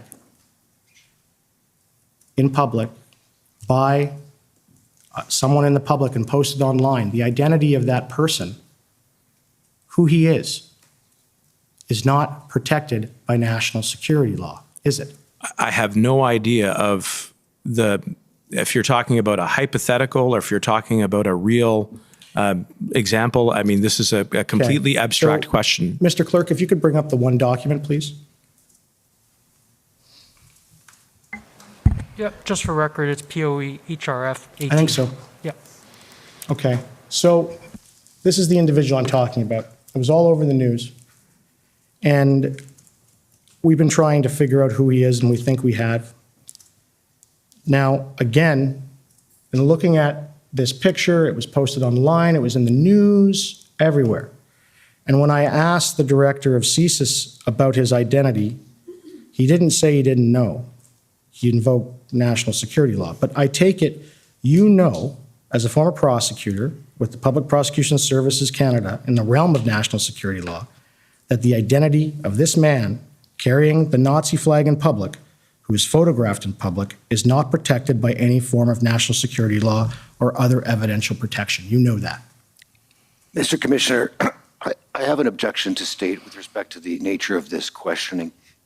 In my submission, the placing of this photograph again before the witness in light of the evidence given to date is an abuse of the process of the public hearing process, and that the purpose of my friend putting this document up on the screen is not a good faith purpose. It is apparently for the purpose of asserting claims in order to associate them with the credibility of this public hearing process and distract from the fact-finding process that the important work of this inquiry surrounds. In my submission, there needs to be a good faith basis for the questions put to the witnesses, and this is a further example of what my friend is seeking to do that is not directed to the fact-finding process of this inquiry respectfully, but to injecting this photograph and other documents into the public light so that they may be commented on, taking advantage of the privileged forum in which my friend is speaking and making assertions to which witnesses repeatedly have had no evidence to give, and there could be no reasonable expectation that they would have relevant evidence to give in response. Of course, we filed an affidavit. I'd ask to finish my objection, which I'm almost complete. In my submission, the Commission must respectfully insist that participation be conducted in good faith by those who have been given the right of audience in the form of full party standing and for whom public funding has been recommended for the purposes of enabling their participation to serve the objects of the Commission and their clients' interests. I object to this line of questioning. Okay. Yes. Sir, as you know, we filed an affidavit from an individual who identified this man. And the man is Mr. Brian Fox, according to that affidavit. He met him when he was doing, that photo was taken around the same time. He talked to him. He's been identified. There's an application before this commission to call Mr. Fox, as well as to allow our witness, Mr. Sean Folks, to testify. And it is clear, frankly, from the lack of answer and from the objection, that the witness here needs to answer this question. And subject to any questions, sir, those are my submissions. Okay, well, just going back, I suspect you may be functioning under a misapprehension with respect to the testimony of Mr. Vigneault, but that's a different issue which we can get back to, because I think you've misunderstood his answer. So that's something which maybe could be cleared up. With respect to the question, I'll let you continue this. However, the outstanding motion that you've referred to has not been ruled on, and the evidence that you're proposing to tender is not in the public record. So that is not an appropriate, if you like, an appropriate representation at this stage. So, but I'll let you ask the question.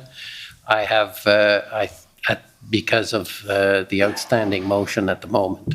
Right. So, sir, now again, I take it, you know, as a former prosecutor with Public Prosecution Services Canada in the realm of national security law, that the identity of that man... Can I just interrupt you? If you could just read what the question was to Mr. Vigneault again.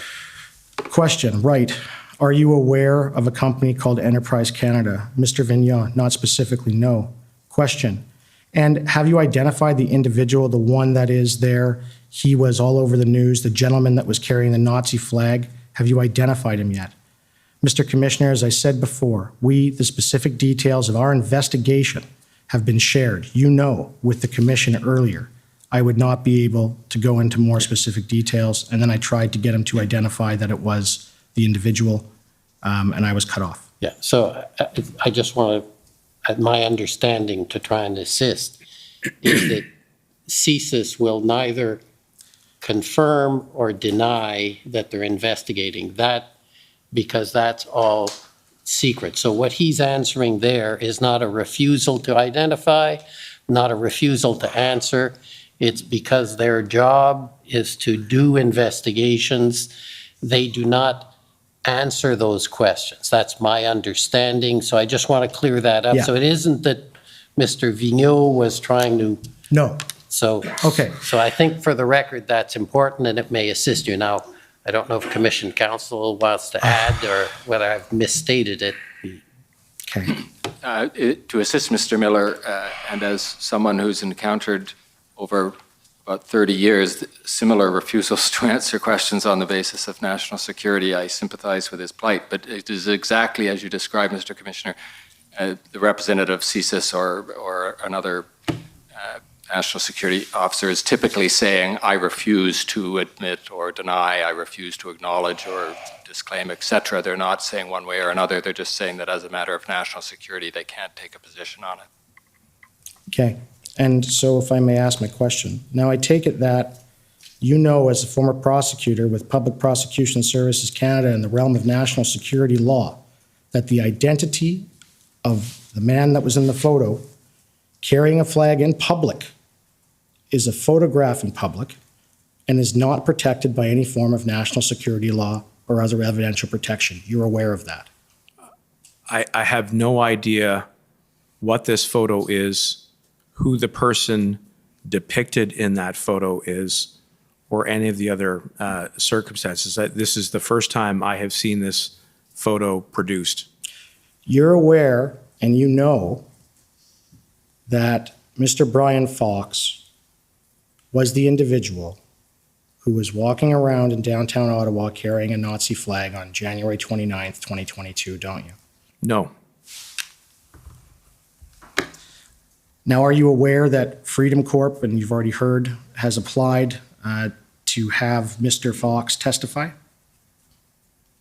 In the commission here? Is Yes. that where the application is? I am not aware of that. Okay. And you're aware of the company Enterprise Group, is that right? I believe I have heard of it. Enterprise Canada. Yes. And they do work for the Liberal Party of Canada, is that right? I do not know. You don't know? No. Weren't they working for the Liberal Party of Canada and political staffers and staff in January and February of 2022? I don't know. And I take it you know who local Ottawa freelance photographer David Chan is? No. You don't know that David Chan was the official photographer for the Prime Minister, Paul Martin? You didn't know that? No, I don't know this individual. And you didn't know that Paul Chan still does freelance work for the Prime Minister Trudeau? I'm Okay. And you're not aware that Mr. Chan was the individual who took the photos of the person with carrying the Confederate flag? You put it as a question. Yes. You're trying Sure. to make all kinds of Okay. statements that are of no assistance to the Okay, commission so or I'll- to this witness. I will just ask, so are you aware that Katie Telford, the Chief of Staff for the Prime Minister, has a relationship with Enterprise Group and their staff? No, I am not aware. Okay. And I just want to talk to you then about your statements. You had said after and during the invocation, we are listening to law enforcement. According to law enforcement, we need the Emergencies Act. You said that, correct? Yes. Right, but law enforcement didn't advise you they needed the Emergencies Act, did they? Well, I think as you've heard me explain today, I had every reason to believe that law enforcement was supportive and requested the Emergencies Act through the tools that could only be granted through that statute. I've identified the briefings that we received from law enforcement where they identified the gaps in existing authorities and can draw a straight line between the tools that were proposed to us from the RCMP, from the CBSA, to the regulations which then prescribed them, which were then invoked and which were then used to restore public safety.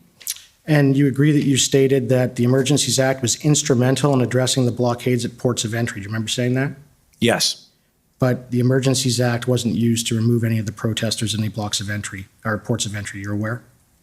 Well, I would just clarify, as I said earlier, that in fact, it's my understanding that CBSA did use the Emergencies Act powers to prevent two foreign nationals from entering into Canada. And that was exercised under the powers that were granted to them.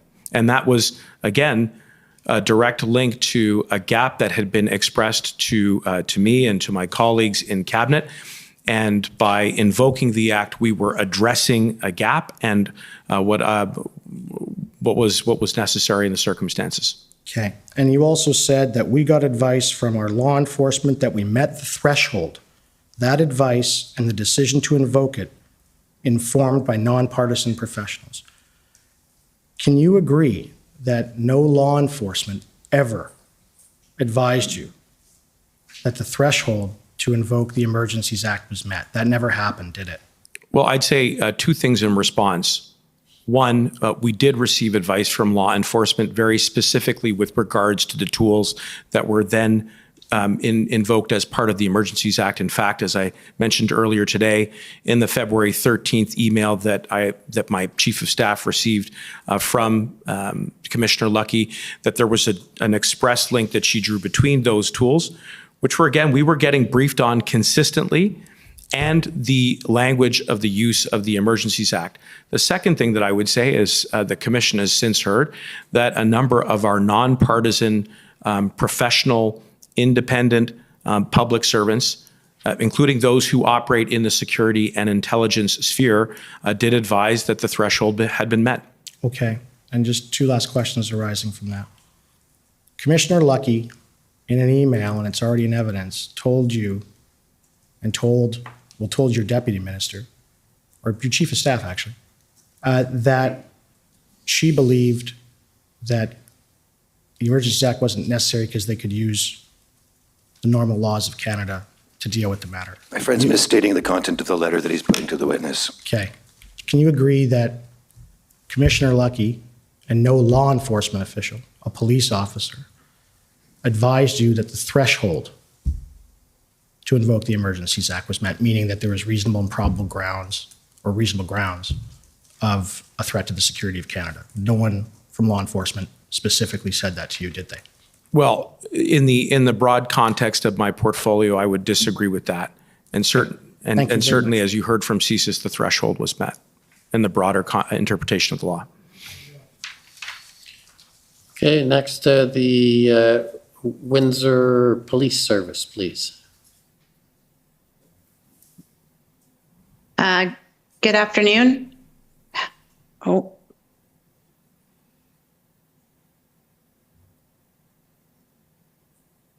Hi there. Good afternoon. Heather Patterson for the Windsor Police Service.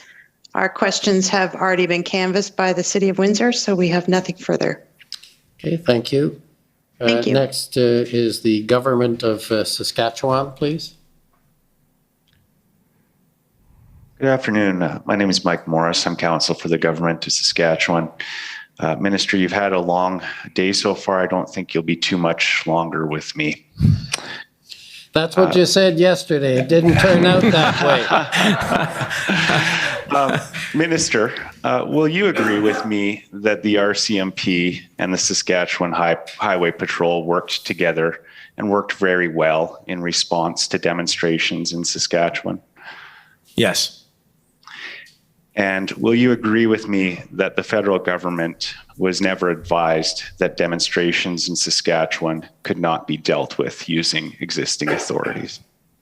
I'm sorry, could you repeat the question? Will you agree with me that the federal government was never advised that demonstrations in Saskatchewan could not be dealt with using existing authorities? I believe that's accurate, yes. Okay. We've heard quite a bit about a cabinet meeting on February 13th, a first minister's meeting on February 14th. I'd like to ask you about whether there were some other meetings, however, and in particular, whether there was a caucus meeting between the cabinet meeting on February 13th and the invocation of the Emergencies Act on February 14th. Was there a caucus meeting? Between the cabinet meeting on February 13th and the invocation later on 14th, I believe there was. And do you know what time that caucus meeting would have occurred? I want to say in the morning. I don't have the time exactly off the top of my head. Would it have occurred before or after the first minister's meeting, sir? I really can't recall off the top of my head. Okay. Do you recall whether caucus was advised that the Emergencies Act was going to be invoked that day?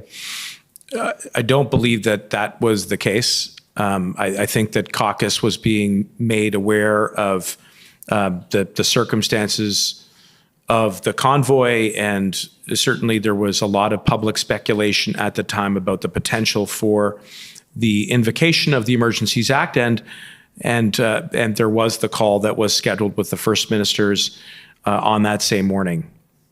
Okay. Was there a meeting with leaders of the official opposition or the opposition leaders that day as well? Yes, to best of my recollection. Okay. Did you attend that meeting?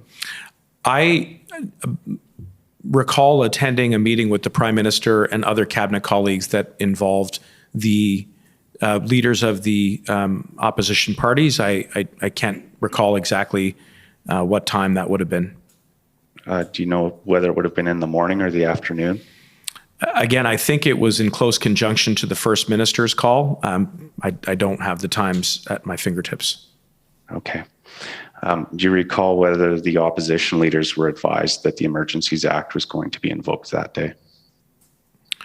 I think there was a signal to the opposition that the government was strongly considering the invocation and was going through the sequence of steps that were necessary in the lead up to that decision, including consultation with first ministers of the provinces and territories. Okay.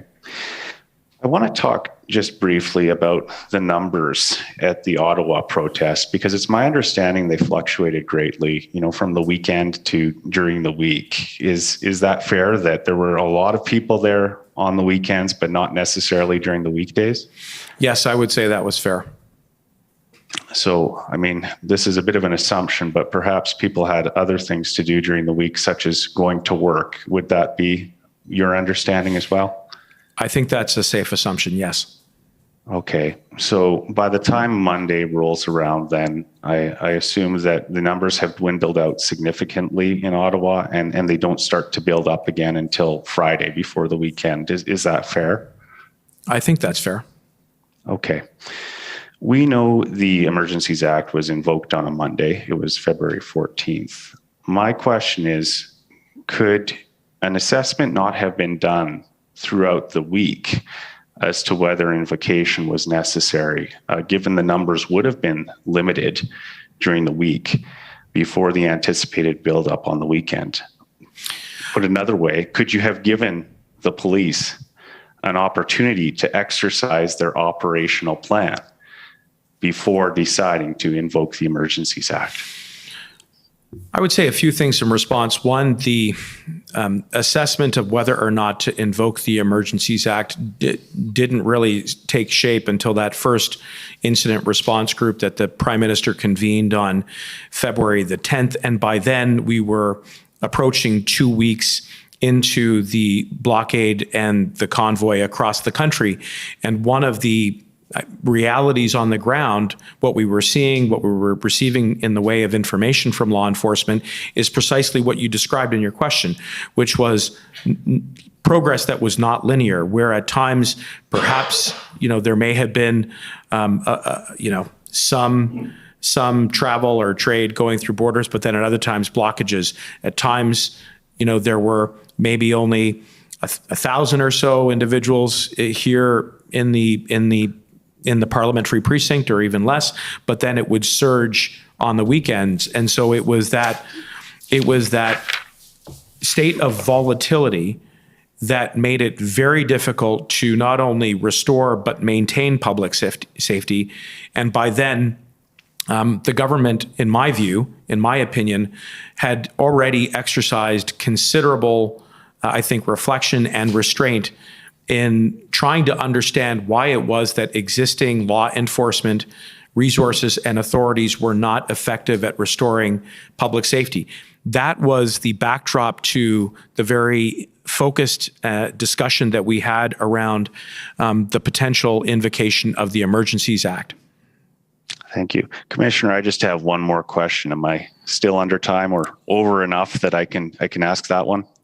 You're way over time, but I'll let you ask the question. Thank you, Commissioner. Minister, can you tell us when you found out on the 14th that the Prime Minister had made the decision to invoke the Emergencies Act? Well, it was after the first minister's meeting, and it was through a series of conversations with staff and officials. So it would have been, and I can't say exactly what time, but it would have been I believe in the afternoon, early afternoon to mid-afternoon. Okay, thank you, sir. Okay, next is the National Police Federation, please.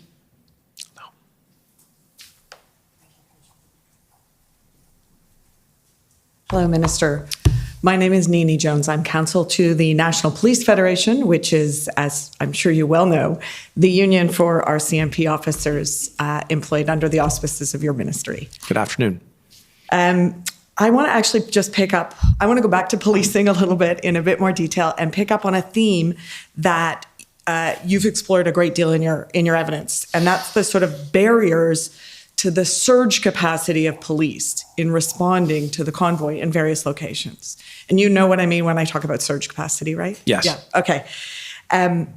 You agreed with counsel to Mr. Slowly that a recommendation around a protocol for requesting additional police resources was something that would be welcome in terms of that provincial, municipal, federal hierarchy or who to ask first question, right? Yes. And you were asked some questions about the barriers created, particularly by the Police Services Act in Ontario and swearing in RCMP officers as peace officers so they can function effectively inside Ontario in respect of enforcing the law in various jurisdictions. And that I think is a second barrier. You'd agree with me?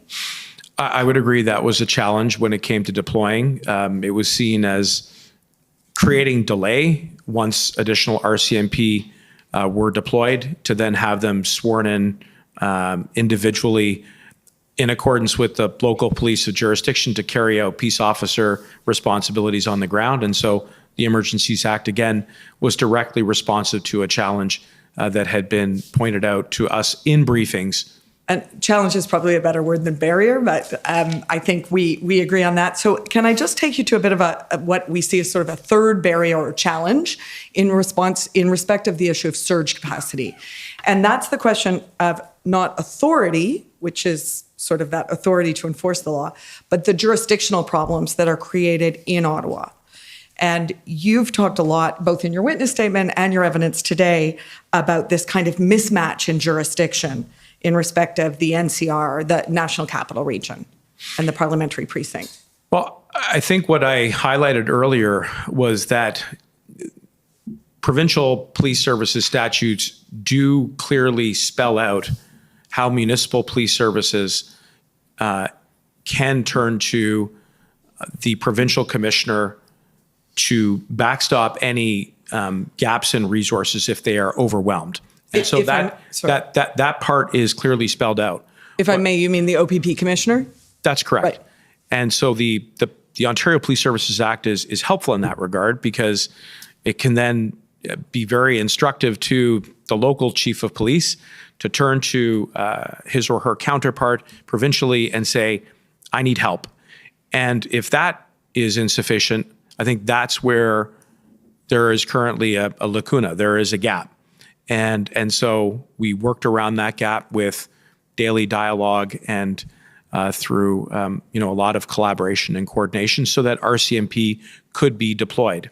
I will say, though, it is important to draw a distinction, since you represent the membership of the RCMP in the arrangement here in Ontario, where there is a Provincial Police Services Act, and in other provinces where there are police service agreements, where, again, and I've been, I think, pretty specific in my references to the articles in those agreements that have a mapped out protocol of steps where you can deploy resources of the RCMP within the province, and where that is insufficient to then pull RCMP officers from other provinces under Article 9.3.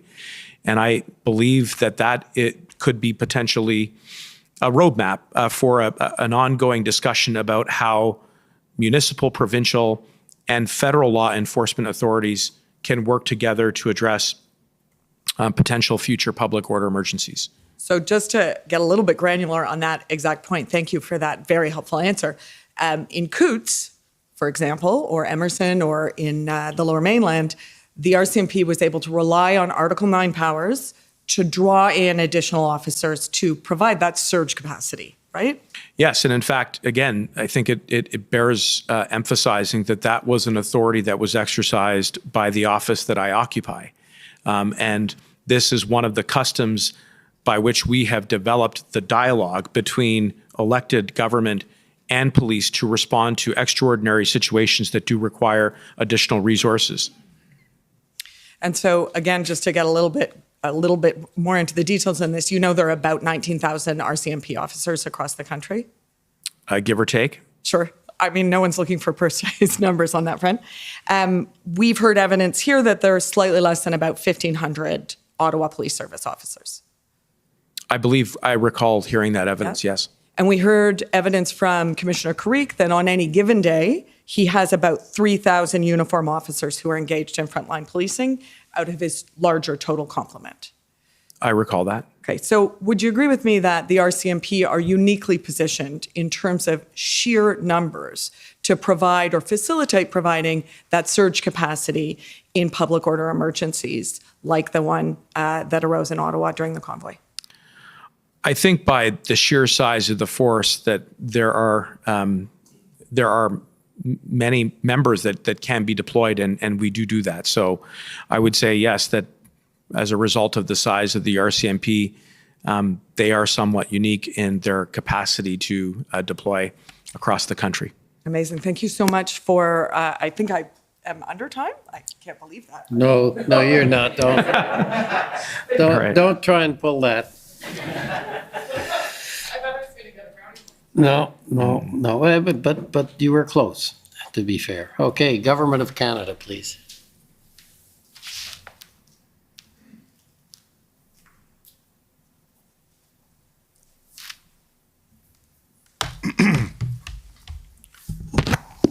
Good afternoon, Minister. My name is Brendan Van Nienhuis, and I'm counsel for the Government of Canada.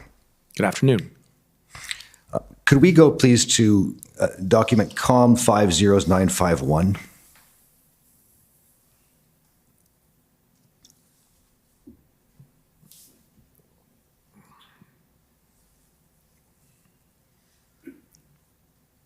I'm showing you a document that's appeared in the Commission database that appears to be a statement from Enterprise Canada regarding comments made by Mr. Miller yesterday and issued on November 21st. Have you seen a copy of this document before? I don't believe so. This is a statement from Enterprise Canada on comments from today's Emergencies Act hearing. No. Okay. You'll see that it indicates denial of what are called absurd and despicable accusations relating to that entity and a gentleman named Brian Fox. Yes. Do you have any idea what this statement is talking about? I mean, save and except for the exchange that I had earlier today, no. Okay. Thank you. Next issue, and you can take that down. From listening to your evidence today, I don't believe it was entirely clear whether you had indicated in your evidence concerning the border officers employed by the CBSA, whether they, in your view, could exercise or could not exercise the powers of peace officers at or around bridges and other ports of entry if there's criminal activity observed there. Do you recall clearly? I believe that if they were in observation of laws being broken, that they could effect an arrest. But if the arrest involved the criminal code, that they would then call in the police of jurisdiction wherever they were. Mr. Osowski had given some evidence in more particularity about this issue last week, which was to the effect that such officers had no such authority other than with respect to particular offenses that are noted in Section 163.5 of the Customs Act. Now, to the extent that there is, in fact, any distinction between your understanding and that of Mr. Osowski, would you defer to that of Mr. Osowski? Yes. All right, the next issue is arises from the questions that were asked to you by my friend acting for, I think it was the Democracy Fund. And he was asking you some questions pertaining to the science behind vaccines and to the premise that COVID-19 vaccines approved by Health Canada and many other health regulatory authorities around the world posed a risk to public safety. Do you recall being asked about that? Yes. And I took it that his questions, as I heard them, were focused particularly on vaccines developed by Western countries such as the Pfizer, Moderna, and Janssen vaccines for COVID-19? That's an assumption. Could we go to ssm.nsc.can 401573?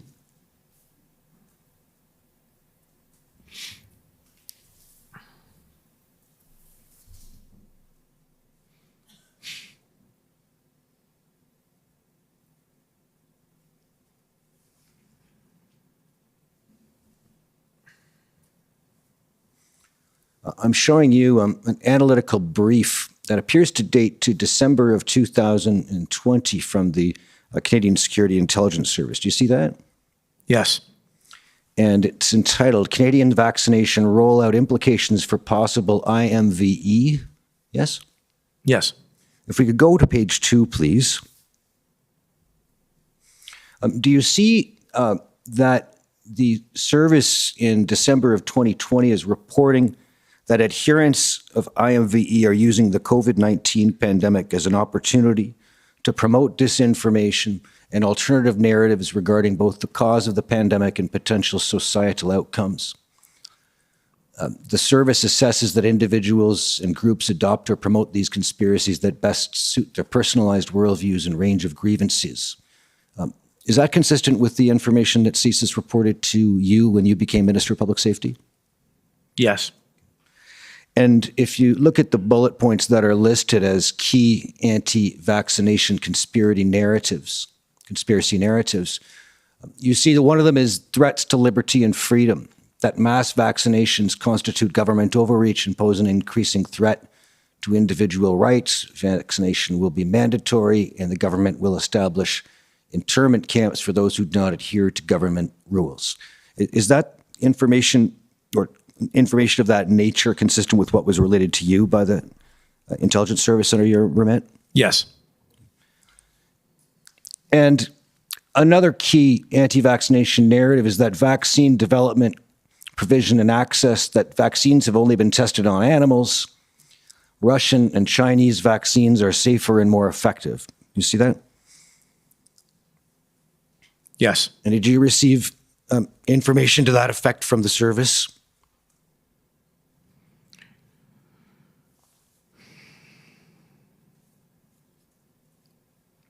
I can't recall whether or not I received this particular fair enough. particular point. The next key conspiracy narrative is that rejection of the existence of the pandemic and/or its severity and the safety of the vaccination, that the vaccine is not needed and causes a multitude of health issues or will contain small microchips placed by the government. Did you receive that kind of information from CSIS about? Yes. Yeah.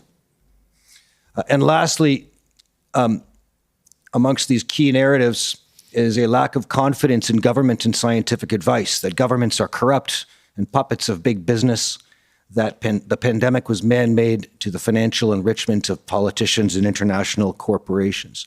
Were you briefed to similar effect by CSIS when you became public safety minister? Yes. Could we go now, please, to pb.nsc.can 50527?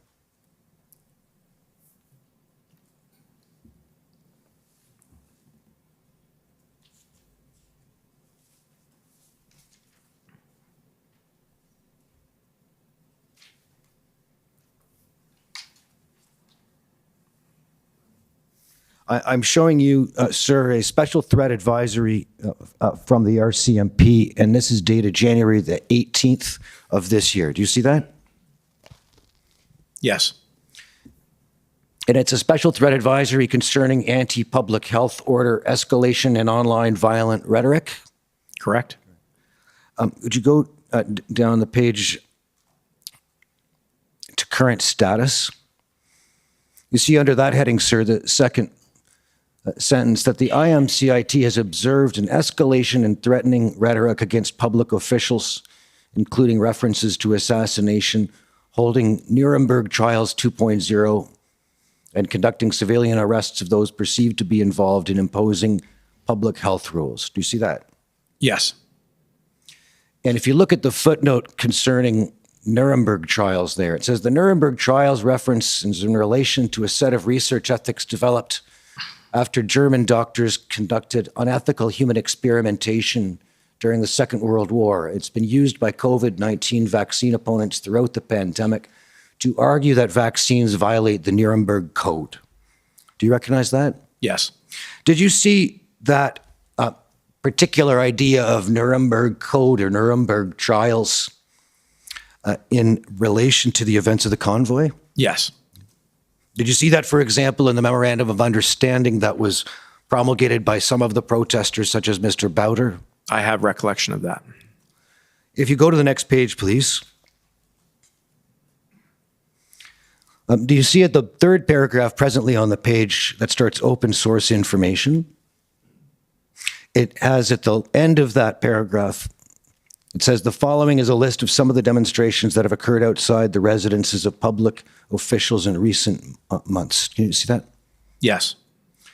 And they include a number of municipal and other chief medical officers or health officials. I see that. As well as the Premier of Ontario and the Minister of Education, if you go further down the list. Yes.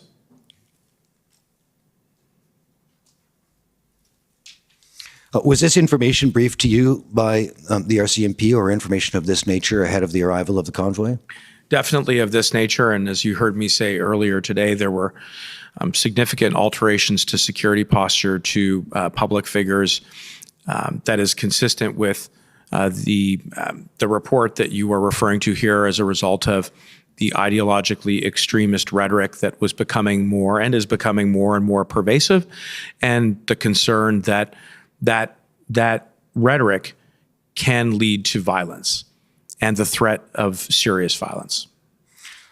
Now, I would like to go, if we may, to ssm.can.nsc 402578. And this will be a readout of a briefing from January the 26th of this year. Bless you.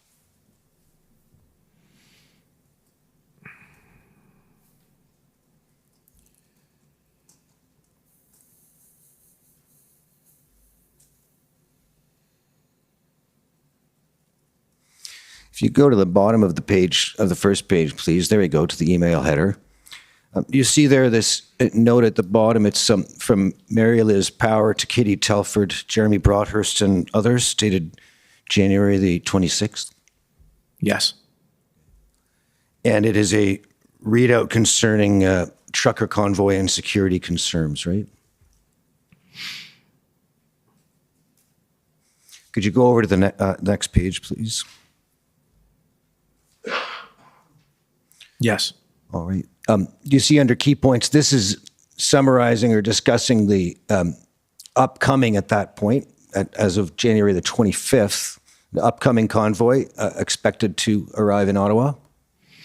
Yes, and I would just emphasize that the key points are all critical infrastructure within and around the parliamentary precinct, besides 24 Sussex, which is obviously very publicly known as the official residence of the Prime Minister. And if you could go down the page, please, to the key points. Do you see that notes at the end of that paragraph, right under the redaction, in the second sentence, that the federal family has already been activated and since last year's insurrection conducted 3 readiness exercises in case a similar event were to occur here? Do you see that? I do. Was it a concern by January 25th already to look at the potential for the convoy to develop into something similar to what occurred in January 6th in the United States? I know that that question did surface in one of the early briefings that we were having with the law enforcement and public safety communities. I know one of my ministerial colleagues raised the concern that that the blockade and the convoy could potentially result in a January 6th type event, and much of that was connected to the foundation that you've already laid around the increase and the pervasiveness of ideologically extremist rhetoric, many of which included the dog whistles the examples that you've already provided. So that, I think, is one of the reasons why, at the same time, the RCMP were adjusting security posture for parliamentarians, and why there was enhanced security in the parliamentary precinct.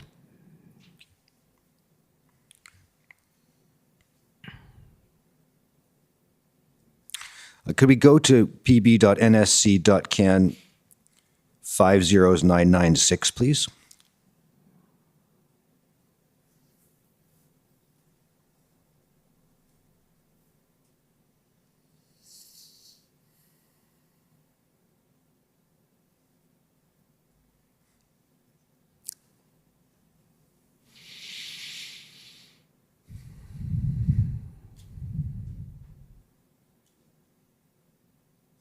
And sir, this is another RCMP special threat advisory, this one dating from January the 25th. So that'd be 3 days or so before the convoy was expected to arrive in Ottawa? 3 or 4 days? January 28th or 29th?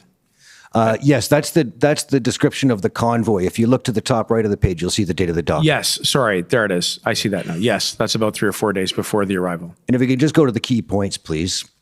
The third key point indicates that the IMCIT assesses that there's been an increase in online narratives supportive of the convoy among both ideologically motivated networks as well as in general public discourse, correct? Yes. And it notes the significant amount of financial support that's occurring? Yes.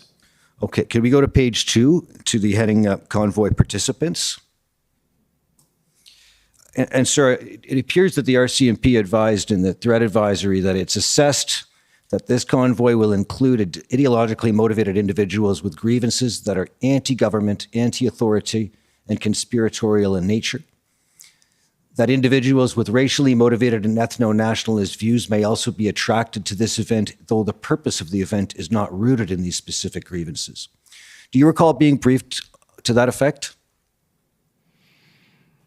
There was definitely discussion about the intelligence around what the potential makeup of the convoy and the blockade would be. And as I discussed earlier in my testimony, those sentiments, anti-government, anti-authority, were definitely they were dynamics that we were alive to in trying to understand not only the objective, which was expressly stated at the outset in the manifesto, but the degree to which the blockade and the occupation would resist law enforcement and become entrenched.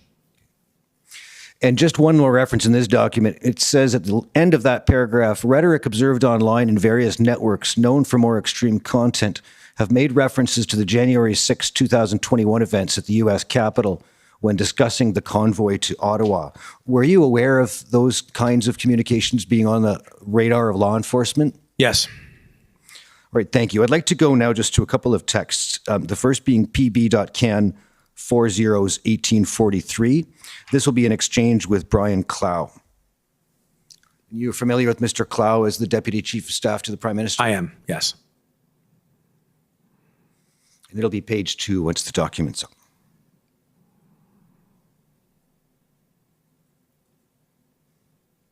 And I apologize that we'll need to zoom in to be able to make any sense of this image.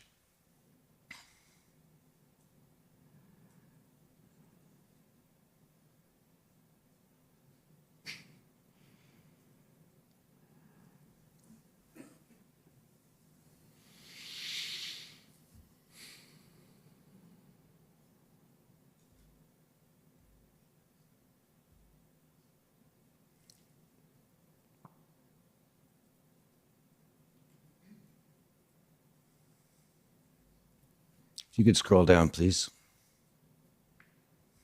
Continue to scroll down to the next image. All right, there we go. Do you see there that you send to Mr. Clow on January 29th? And if you can go down, you can see the text that actually follows the image. It is a text from a gentleman named Randy Hillier, or sorry, a tweet from a gentleman named Randy Hillier. Are you familiar with him? Yes. And I believe he's complaining that the police have restricted access to Parliament Hill. And he goes on to say, he indicates that the PPS are restricting access to Parliament Hill. Do you see that? Yes. Was Mr. Hillier later arrested on 9 charges, including counseling the commission of indictable offenses and mischief in relation to the convoy events? I can't speak to the exact nature of the charges, but I do recall he was arrested, yes. And if you could go down, if we can go to pb.can.40/1847.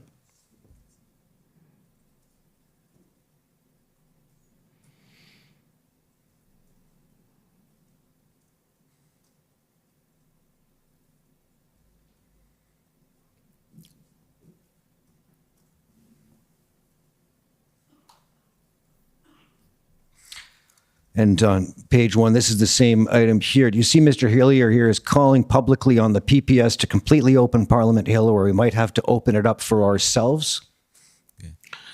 Not only do I remember the tweet, I remember some of the reporting around that time, and I was, again, extremely concerned that by sheer size of the crowd, that they would try to impose themselves on the PPS.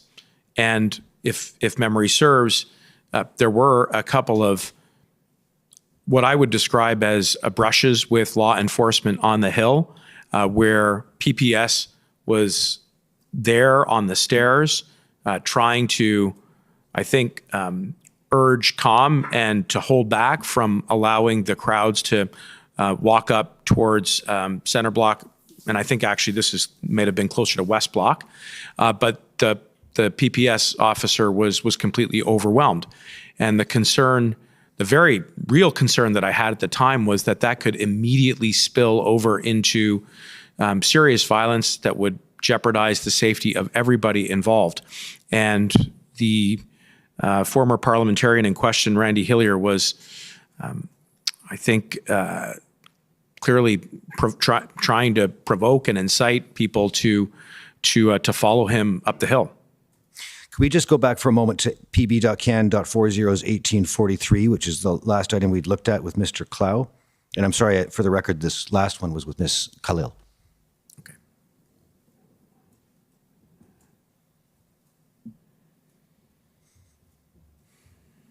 It'll be down to the third page, please. There we go. You see there,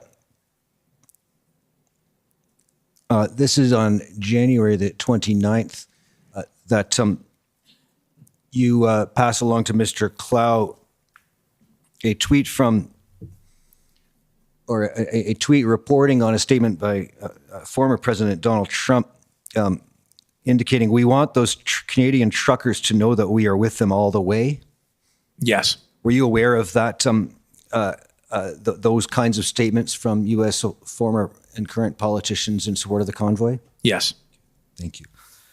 Could we, Your Honor, I just have really two more questions on a text about Commissioner Lucky, if I may have an indulgence for 2 more minutes. Okay. Can we go to pb.can.40's 1842?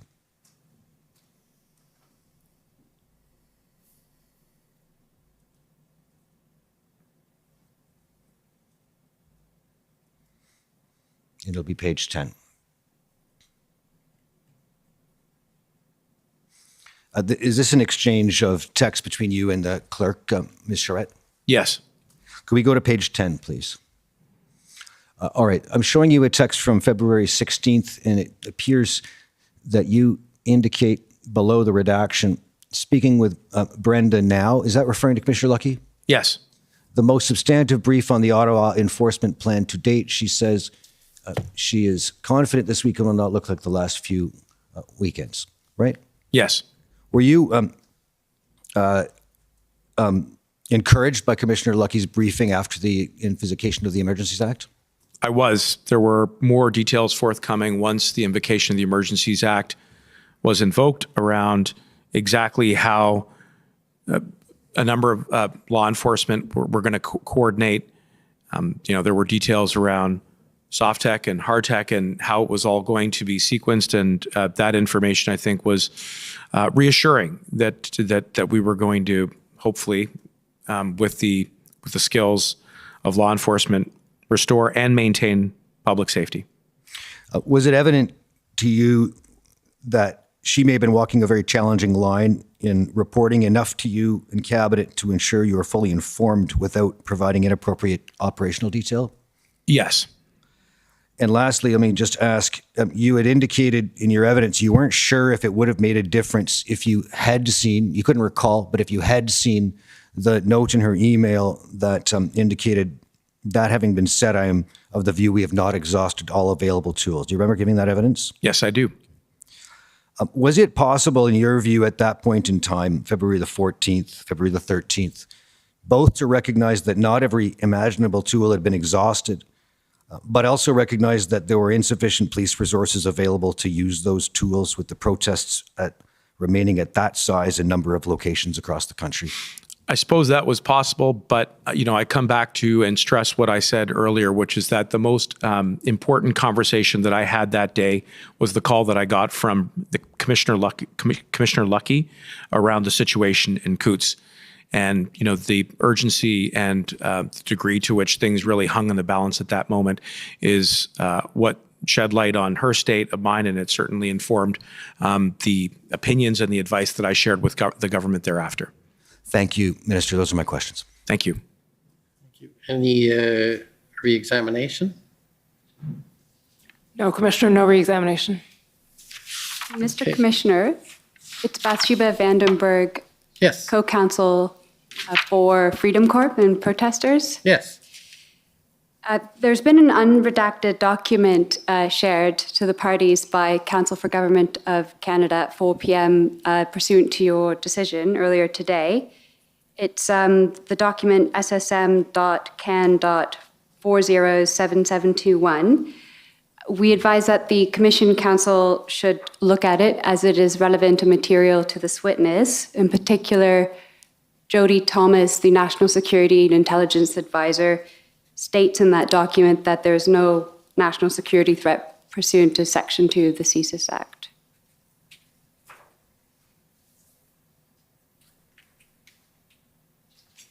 I believe that point was canvassed this morning with the witness, that it was put to him that it had been concluded by CSIS that there was no threat pursuant to Section 2 of the CSIS Act.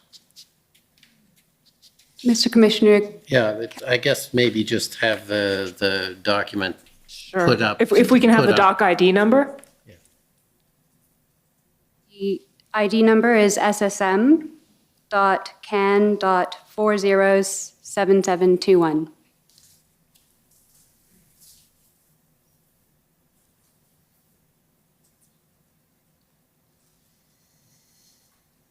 Mr. Commissioner, it's possible because of the timing of the disclosure, it's not available in the party database right now. But the clerk's been emailed a copy.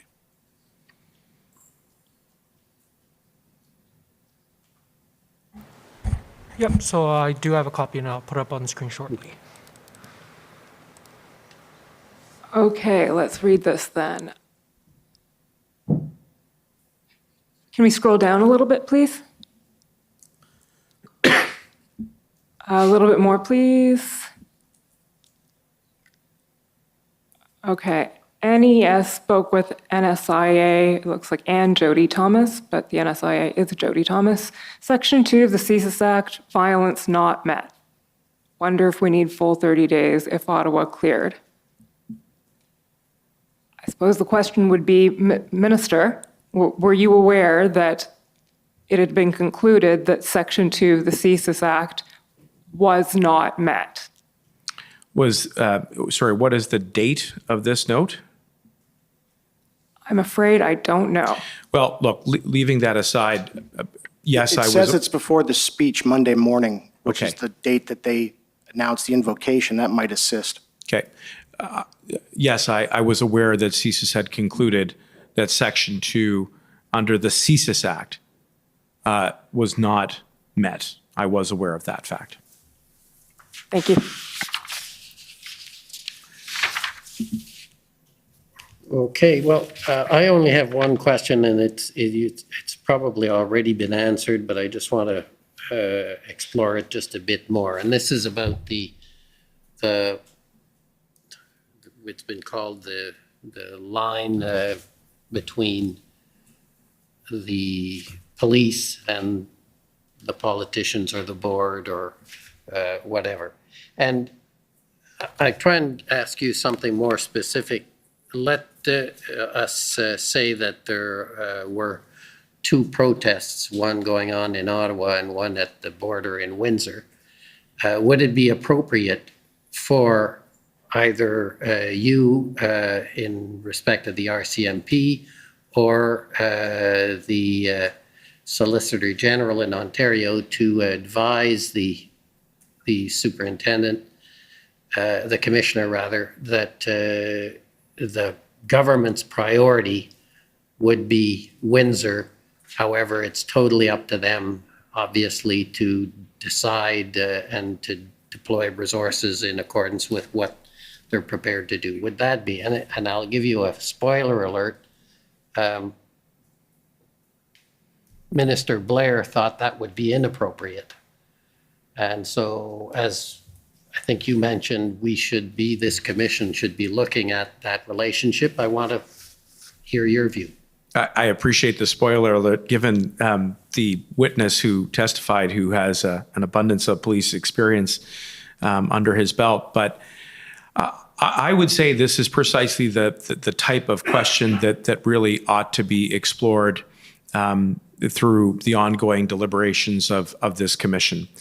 And I suppose, Your Honor, I would impart a few principles to you as you are trying to think through exactly where to delineate the boundaries.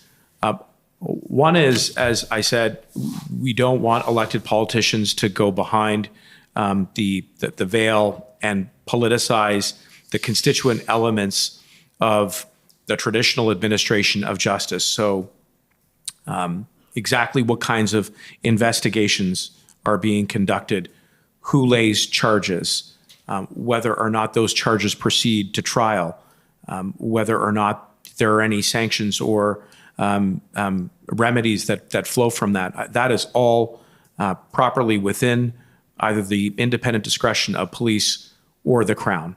And I believe that those should be protected as sacrosanct as part of our democracy. On the other hand, police and the elected government do not operate as two solitudes.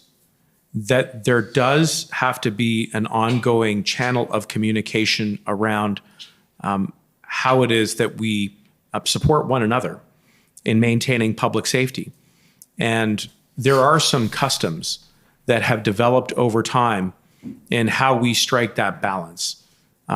One is, as I hope I've been able to demonstrate today, through the authorities that are exercised by the office that I occupy in ensuring accountability, in pressing for questions and obtaining information so that we can be sure that law enforcement have all of the tools that they need and the resources that they need to maintain public safety. And where they don't, to give those things that they don't have to them so that they can restore it and then maintain it.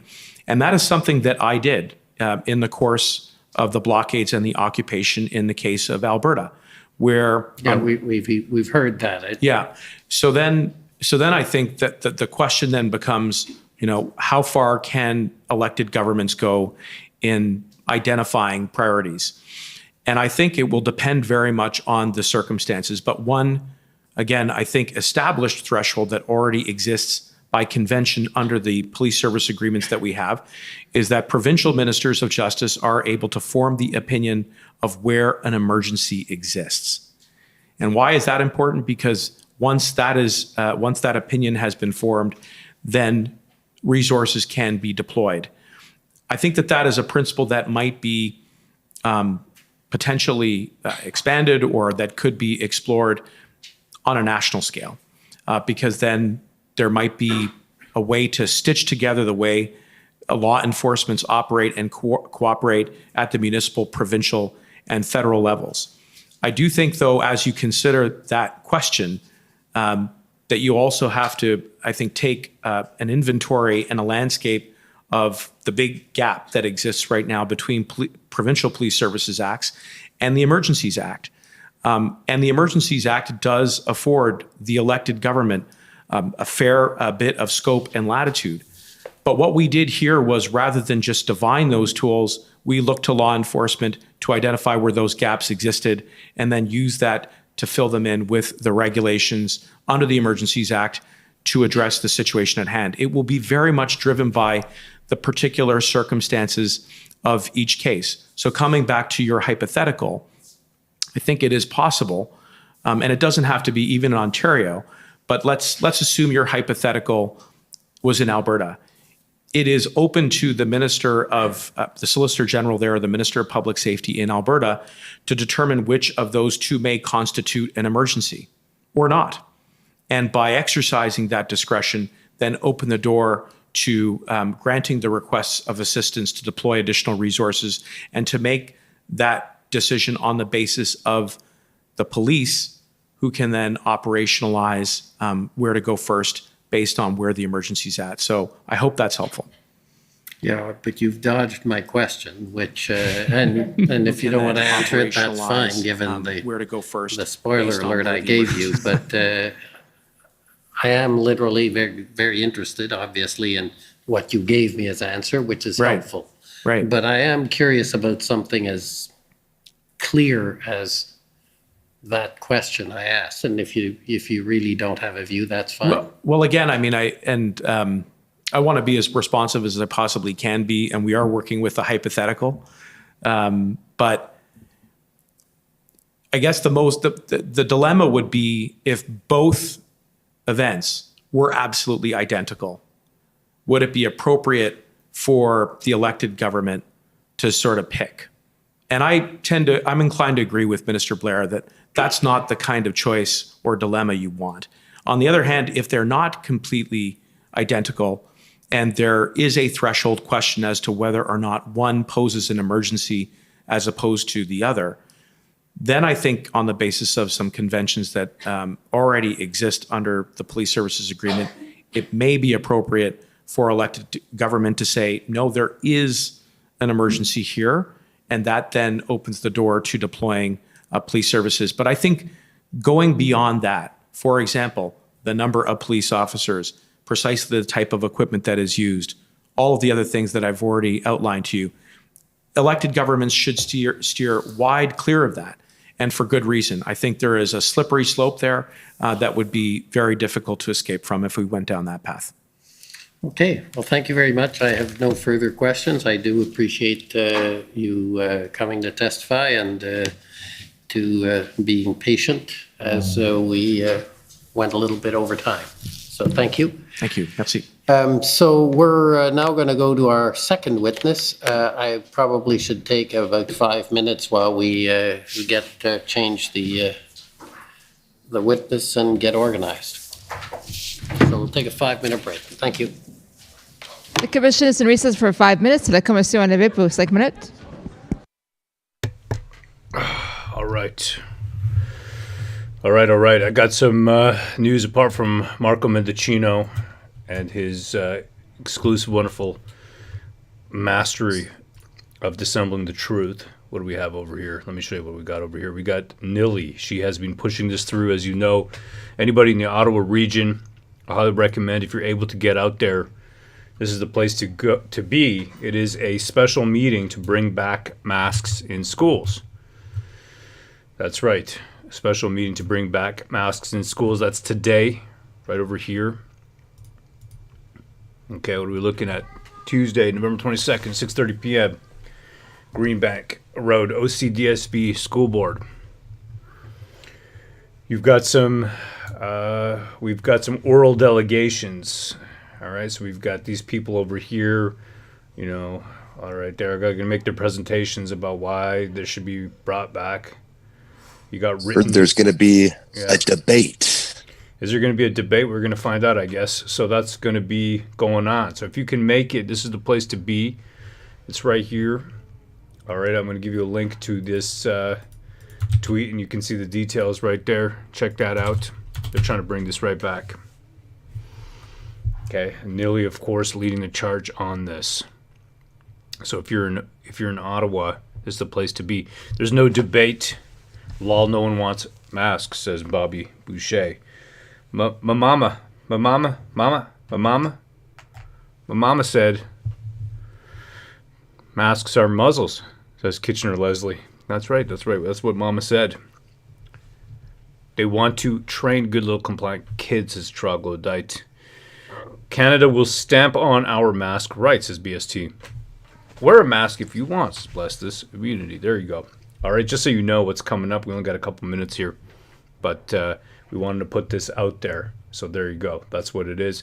And I'll show you 2 screenshots I got from this. I took these earlier. Here we go. This is Vera Etches, Medical Officer of Health for Ottawa Public Health, and she writes over here what we can all do to help. Wear a well-fitted mask in indoor public settings, including in malls, schools, and childcare. And she put this out November 22nd. That's her statement today. That's her special statement for today's OCDSB meeting, school board meeting. Dr. Vera Etches. And then, of course, not to be outdone by Dr. Kieran Michael Moore, who put this out on November 17th, 5 days ago, just before being caught attending a ghetto celebration of urban music, where he was found ogling a colored individual playing the urban music, and without a mask, by the way. I'm strongly recommending that all Ontarians wear a well-fitted mask, including schools. And that's him, Dr. Kieran Michael Moore. So that's what's happening. These are the people throwing their weight in. They want to see this happen. So if you can, get out there. 6:30 p.m., Greenbank Road, Ottawa, Ontario. All right, there you go. One more time, I'll drop that link to that tweet. You can see all the images. Feel free to copy those images, copy the text, paste. Just get the word out, whatever you do. Appreciate it. All right.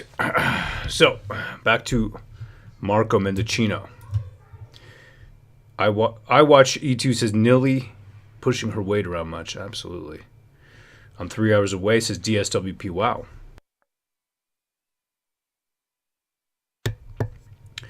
Yep. Strongly advised is not mandated. Mandates are not laws. Also, well, the meeting is specifically about bringing back mandates. So those are the attestations or the written documents in support of that mandate. Nilly is a masked bully and activist, says Silver Sadie.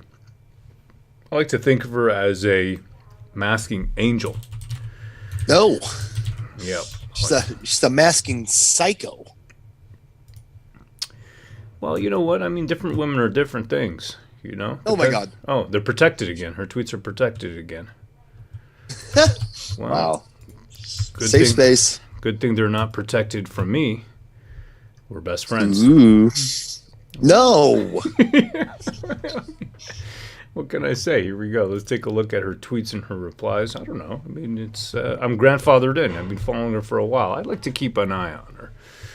Let's see over here. 3 hours ago. Bring back masks. Blah, blah, blah. Good luck this evening, says Mike Vlasic. If you'd be so kind, Pan, to be a soy. Yeah, so this fella, Mike Vlasic, he says, good luck this evening. I don't know for sure that school boards can do the job of an absent public health, but I certainly hope so. By the way, my kid is grown, but the young ones are the future of this country. I don't want to see them maimed or die because of faulty pH. And then Neely Kaplan-Mers says, thanks.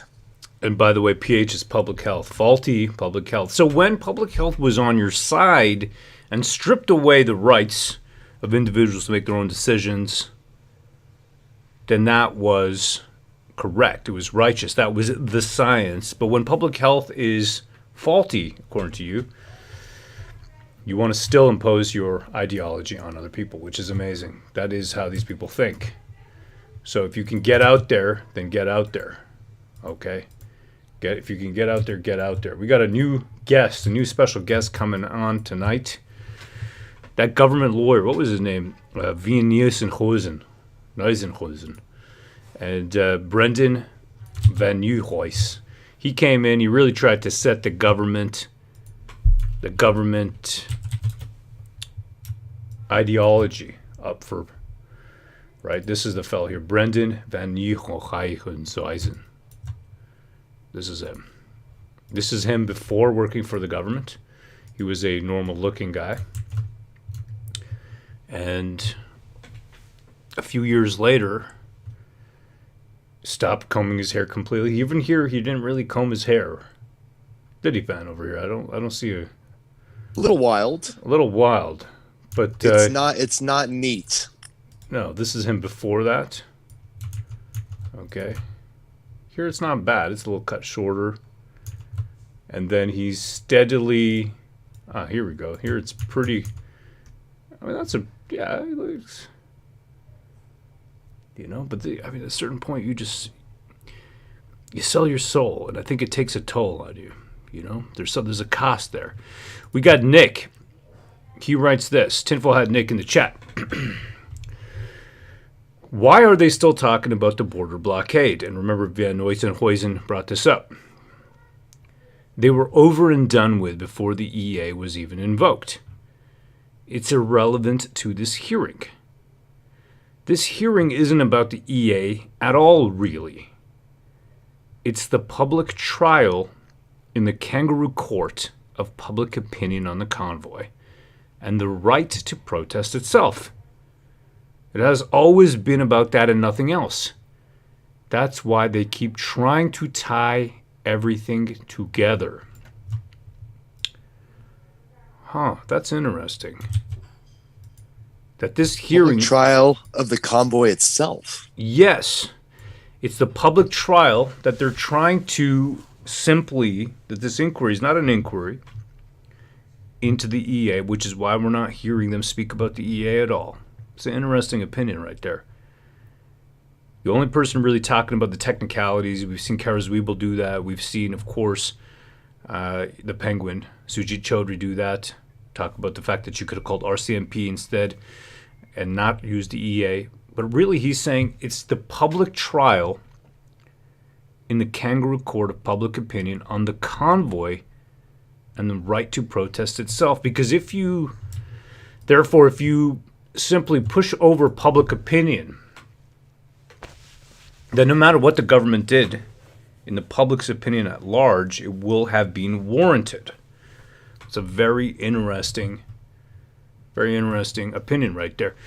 We've got Lisa Proust Research, Dear Rowan Pan. Love your comments and appreciate the follow on Twitter. Hail to you and the chat. Hail, sister. Yeah. You know what, Lisa? Anytime, sister. Really appreciate what you're putting out there too. Everybody looking for the truth, doing research. And that's what we're all doing. That's just all we're all just doing that. We're just doing research, trying to figure things out and entertaining different ideas. And that, I think, is a key part of all this. I'm just going to keep Brendan Van Nieuwhuizen's picture over here, just in case you're missing him. I'll just keep it right there in the corner. His hair got longer, steadily longer, progressively more crazy looking, progressively, corrupted, maybe. I like it. I like how he looks over here. He's like, I'm in a dingy, musty file room. Order allowed.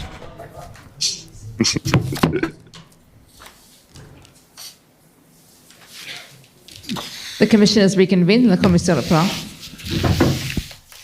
Okay. We have another witness. Good afternoon, almost evening, Mr. Commissioner. For the commission, our next witness is Minister Dominic LeBlanc.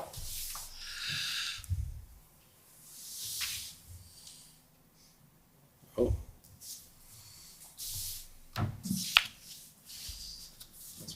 Oui.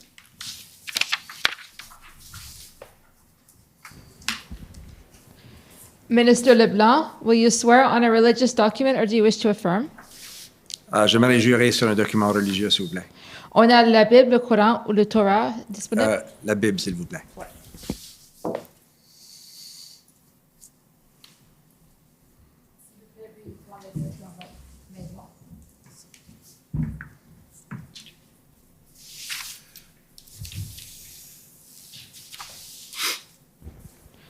Pour les fins de procès verbal, s'il vous plaît, veuillez indiquer et ensuite appeler votre nom en entier.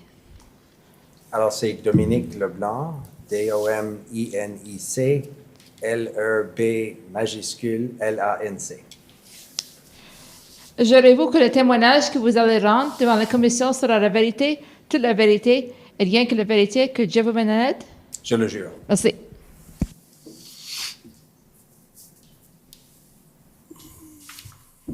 Merci beaucoup.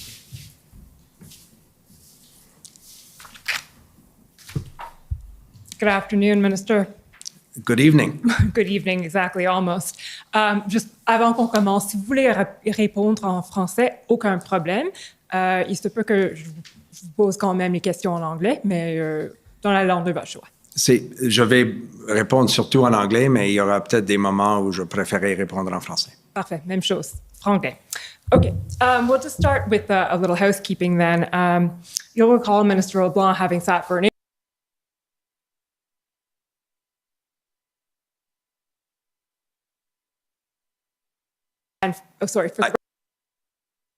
Following that interview, we prepared Commission Counsel prepared a summary of that interview, and you've reviewed that summary. Correct? Yes, I did. Okay, and you can confirm that it's accurate? It is. Okay, perfect. Sorry, just anytime you're nodding or... Understood. It's better for your record. Perfect. So for the record, Mr. Clerk, that's WTS 5073. No need to call it up.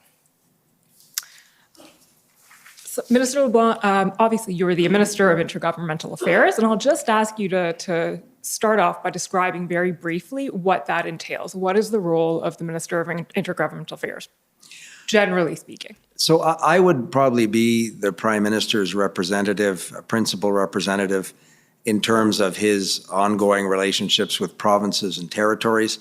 So it can cover a number of different federal, provincial issues. I would normally be present when the Prime Minister meets other First Ministers. I'm supported by the Privy Council Office, which is the Prime Minister's department. And we would attempt to coordinate across the Government of Canada as best as is possible the federal government's relationship with provinces and territories. Many of the federal legislative measures or policy measures necessarily involve relationships with provinces, so that would be the principal function I would assume for the government. Okay, and the Commission hasn't called as witnesses anyone from the Intergovernmental Affairs Secretariat. So could you just spend a moment explaining how that works, how you're supported within PCO as opposed to by an external line department? That's right. So there's a Deputy Minister, Michael Vandergrift, who supports me in the intergovernmental affairs role at Privy Council.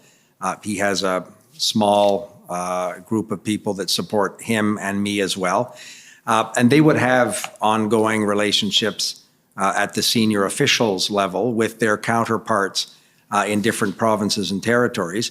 And perhaps the unique role of an intergovernmental affairs minister is, I think with the exception of the province of Quebec, many premiers have kept for themselves the role of being intergovernmental affairs minister in their province or territory.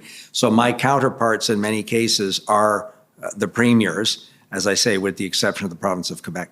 So you're not dealing with another minister, you're dealing with the Premier. Right, in his or her capacity as intergovernmental affairs minister. Okay, thank you, that's helpful.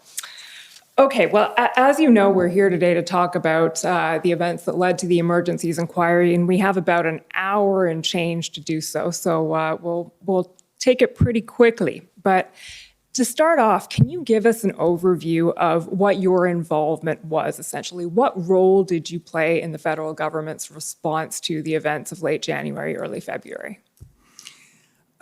I was invited by the Privy Council office to, I think, what was one of, if not the first meetings.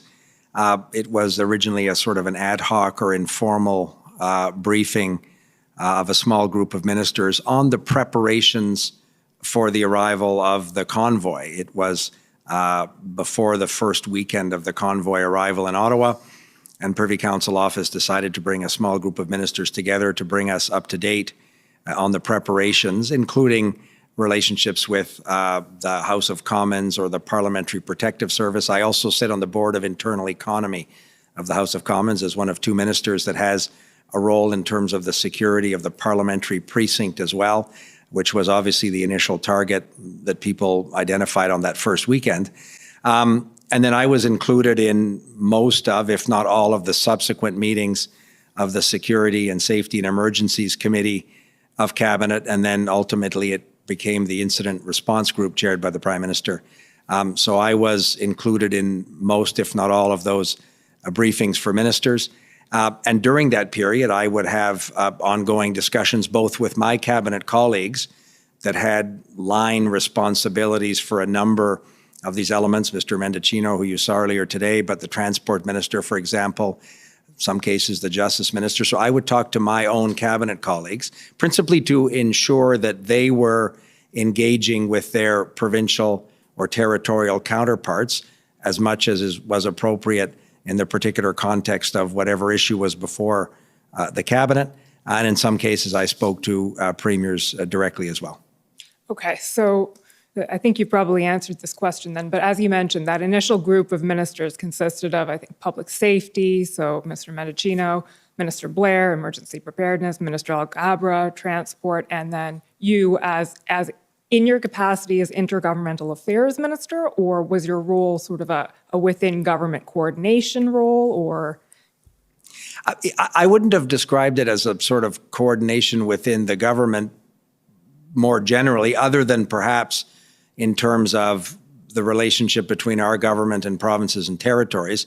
The Privy Council Office, the Prime Minister's National Security and Intelligence Advisor were participating in those meetings. They have sort of horizontally across the government, because of their role at Privy Council Office, some of that responsibility with respect to other line departments.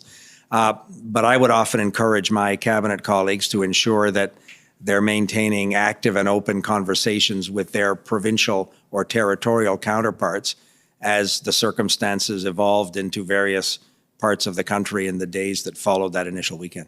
Okay. Mr. Clerk, can I ask you to pull up ssm.can 50293? So, Minister LeBlanc, this is a document that summarizes the engagements you had with various provincial counterparts, and you'll see it starts on February 10th. We're not going to go through it right now. We are going to go through it. We'll become very familiar with it by the end of this examination. But at this point, I'm just going to sort of highlight the fact that these engagements really started on February 10th. So the convoy arrives on January 28th, 29th, and your engagements specifically start on the 10th. So the role you were playing, if I understand it, prior to the 10th is essentially facilitating or encouraging these communications between your colleagues and their various counterparts in other provinces. That's accurate. I would not have been engaged in a very active way with first ministers before that date you see on February 10th. Okay. Thank you, Mr. Clerk. You can pull that one down and pull the following one up. SSM.can 406594.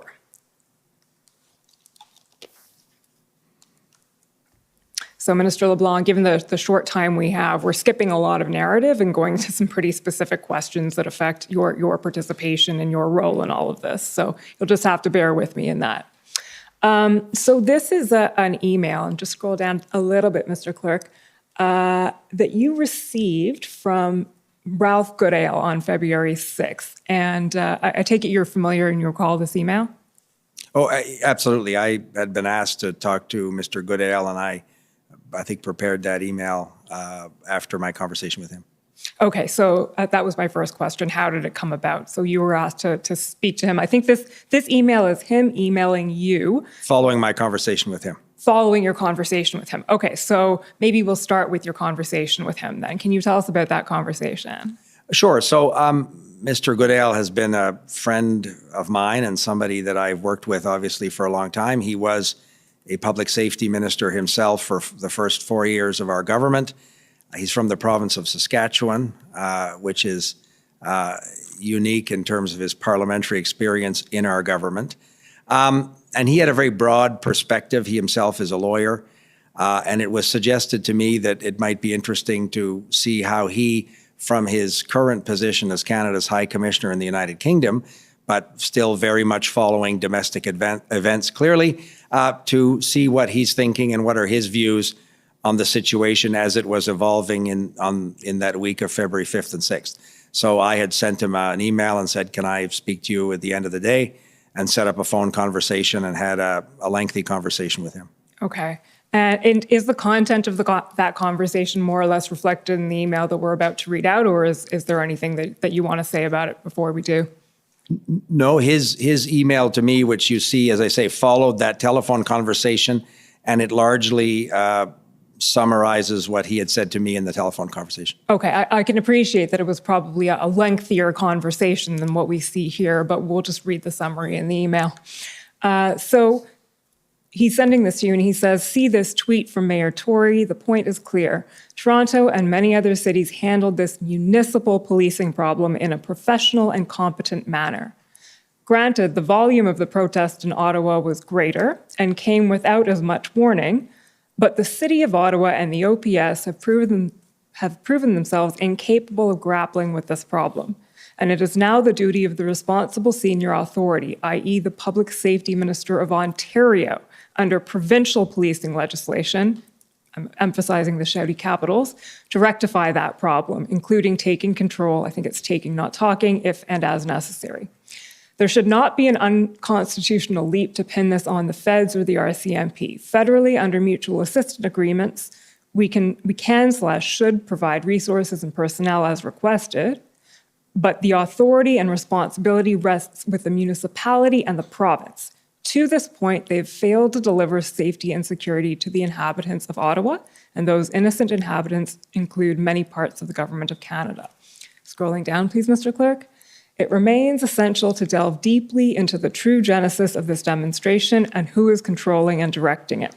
Stephanie Carvin, I believe is an academic, suggests that it is the work of organized violent right-wing extremists. It may even have US roots. She could be correct. Our intelligence and national security experts must absolutely get to the bottom of this horrific set of events and prepare for the next one.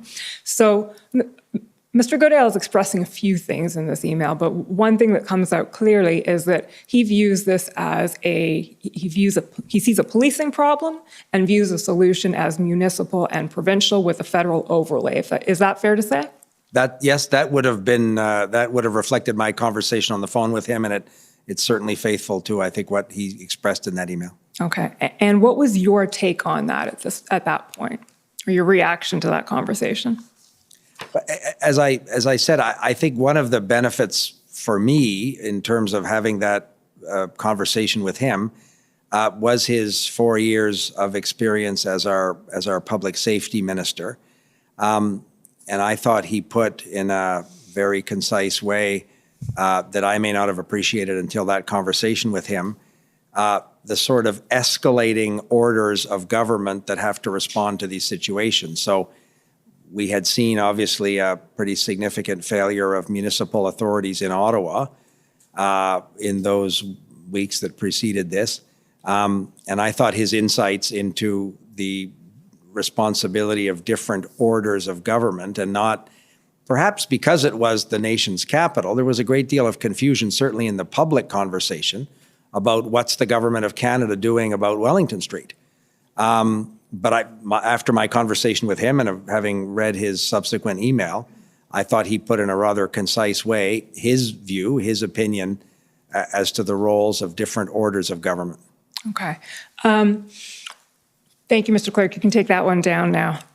So one thing we spent a lot of time talking about this morning with Minister Mendicino, so we won't spend a ton of time on it this afternoon or evening, but is engagement with Ontario and specifically and Ontario's role in responding to these events. So as I said, the Commission has heard a lot of evidence about Ontario's role over the past 5 weeks and attempts to essentially draw Ontario into the conversation, into tripartite meetings, into being part of the solution. And it seems that, I'll just try and summarize this, Ontario's position at first may have been, as you sort of just articulated, well, it's Parliament. It's a federal vaccine mandate, and it's happening at Parliament, so this is really a federal problem. Is that a fair characterization, do you think, of what Ontario's initial attitude was? I'm not sure. I can't speak for the government of Ontario or what Premier Ford or his ministers were thinking. But as I said, in the initial arrival of the convoy in Ottawa, the focus was on the nation's capital. As we know, it quickly spread to other cities and other parts of the country, not just in the province of Ontario. But we did as a national government, and my colleagues, I know the Transport Minister, Mr. Mendicino himself, and senior officials of our government, deputy ministers, were engaging in active and ongoing discussions with their Ontario counterparts as the situation in Ottawa was becoming more entrenched, to see if every possible provincial regulatory or legislative authority was being brought to bear to try and resolve ultimately not only Ottawa, of course, but Windsor and other places. So I think our government, and I remember those conversations from the Incident Response Group meetings or the Cabinet Security and Safety Committee, there was an ongoing and active effort, both at the level of ministers but senior officials supporting them, to reach out to provincial jurisdictions where they were seeing some of the sort of sympathy or knock-on effects of the Ottawa occupation to make sure that every available authority was being brought to bear to bring these illegal events to a conclusion. And I suppose the response that the federal government would have gotten would be varying degrees of success, if we can put it that way. Yeah, I think that and obviously the inability across the country to use existing provincial and municipal authorities was one of the constant discussions before our government as we led up to the ultimate decision to invoke the Emergencies Act. But I remember from the very beginning an effort to educate ourselves as a government, and Mr. Goodale's email to some extent speaks to that, in terms of the different jurisdictional roles of orders of government. But we quickly understood the importance of collaborating and ensuring that municipal and provincial authorities were very much working with federal agencies that could provide support. And there are a number of federal agencies that were working with their counterparts, of course, but to really use every available remedy to bring these very damaging illegal occupations or blockades to an end. Okay. And we know that on February 10th, you had a call with Premier Ford. Can you tell us about that call, how it came about? And before you even start, I'll pull up the document for your benefit. There's a readout of it at ssm.nsc.can 50256.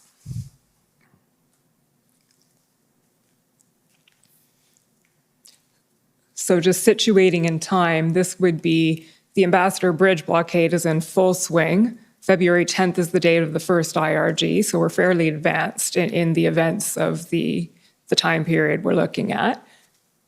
And scroll down, is that the right document? Okay, yeah, there we go. Readout of Minister LeBlanc's call with Doug Ford tonight. Okay, so what can you tell us about the call that you had with Premier Ford? So it was on the evening of February 10th. I remember, as you said, it was following that incident response group meeting. I left Ottawa to fly home to Moncton, New Brunswick, and I had been asked to talk to Premier Ford specifically around what we thought were some authorities the province had in the transportation sector, around trucking licenses, permits, insurance certificates. I'm certainly not an expert on the precise regulatory authorities around provincial transportation sectors, but there was a belief that the province of Ontario may have a series of instruments or authorities that perhaps hadn't been brought to bear, whether it was in Windsor or in Ottawa. So it was suggested that I could perhaps reach out to Premier Ford. I have a very constructive and cordial relationship with the Premier of Ontario. I texted him to say I was leaving for New Brunswick and would like to chat to him that evening if possible, and would be at home in 2 hours in Moncton. And he told me to call him when I landed, and I remember being at home. It was about 10:30 or 11 in the evening in New Brunswick. He was still at his office at Queen's Park in Toronto. I said I was calling him to talk about what we thought were some additional authorities that the government of Ontario may have that could be brought to bear with the circumstance in Windsor and obviously in Ottawa. And he immediately went to the process that his government was going through, which ultimately led to their declaration of an emergency order the following day. So the conversation quickly evolved into what Premier Ford was planning to do the following day. And frankly, it went well beyond what we were hoping in terms of some trucking or transportation regulatory authorities. He was very much focused on the economic damage to the province of Ontario and to the country. He talked to me about conversations he'd had with the governor of Michigan, the chief executives of some of the big auto companies, representatives of some of the big unions. He was extremely focused on the severe economic damage to Ontario and to the country. He was focused on the reputational damage that this means in terms of foreign investment into our country. And he was very focused on the public safety concerns and the threats of real violence that people were still continuing to to advance in Ottawa and in Windsor. So the conversation, he was quite candid with me about his desire to have the Ontario Provincial Police take a greater role in the Windsor context and also in Ottawa. He talked about his frustration that the situation in Ottawa had not been resolved, and his government was very involved and committed to stepping up, including with the Government of Canada, to do what we needed to bring this to a conclusion across the province of Ontario. And I offered, obviously, as had my cabinet colleagues, to provide any federal resources, policing resources, regulatory authorities that the Government of Canada may have to support the plan that he outlined to me in that conversation. And the next day he had a news conference which laid out most of what he told me on that evening conversation. Okay. Just before we leave the readout, Mr. Clerk, can you scroll down a little bit? There's just one thing I want to ask you about. Minister LeBlanc informed Premier Ford that the Americans will make it clear that anyone convicted will be barred from entering the United States. Can you tell us what that was about and what did or did not happen with that? So in terms of what happened afterwards, I probably wouldn't have precise information, but whether it was the Canadian Border Services Agency or the National Security Advisor to the Prime Minister, who had been having conversations with her counterparts in the White House, Jody Thomas had been briefing the Incident Response Group and a number of ministers around the real concerns the Americans had. I know my colleague, the Transport Minister, who I think you'll see tomorrow, had spoken to his counterpart, the Secretary of Transportation in the United States. So in those meetings, the Americans, we were told by our colleagues or senior officials who had conversations with senior American authorities, including, as I say, our Transport Minister who spoke to his American counterpart, that they were prepared to do whatever they could to support our efforts to bring this illegal activity, these border blockades, to an end. And my understanding, and if I said that to the Premier, it's because somebody would have told us that the American authorities were prepared to help us if there were convictions of some of these truck drivers, for example. They would look at what authorities they had in the United States to bar them from entering the United States. Okay. And Minister, just taking you back, the Minister Algabra's counterpart would be Secretary Buttigieg? Exactly. Okay. And we'll hear about that tomorrow, I think.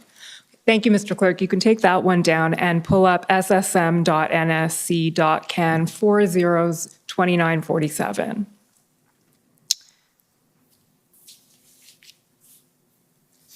So, Minister, this is, as it's being pulled up, I think shortly after that call, you reported on it to the PMO. And so this is your text where you're conveying the Premier Ford's position and spoke to Ford. He's going gangbusters on truckers tomorrow, using emergency order, fines, seizing trucks, arrests, suspension of licenses. He's hot to hammer them at a presser tomorrow at 10 a.m.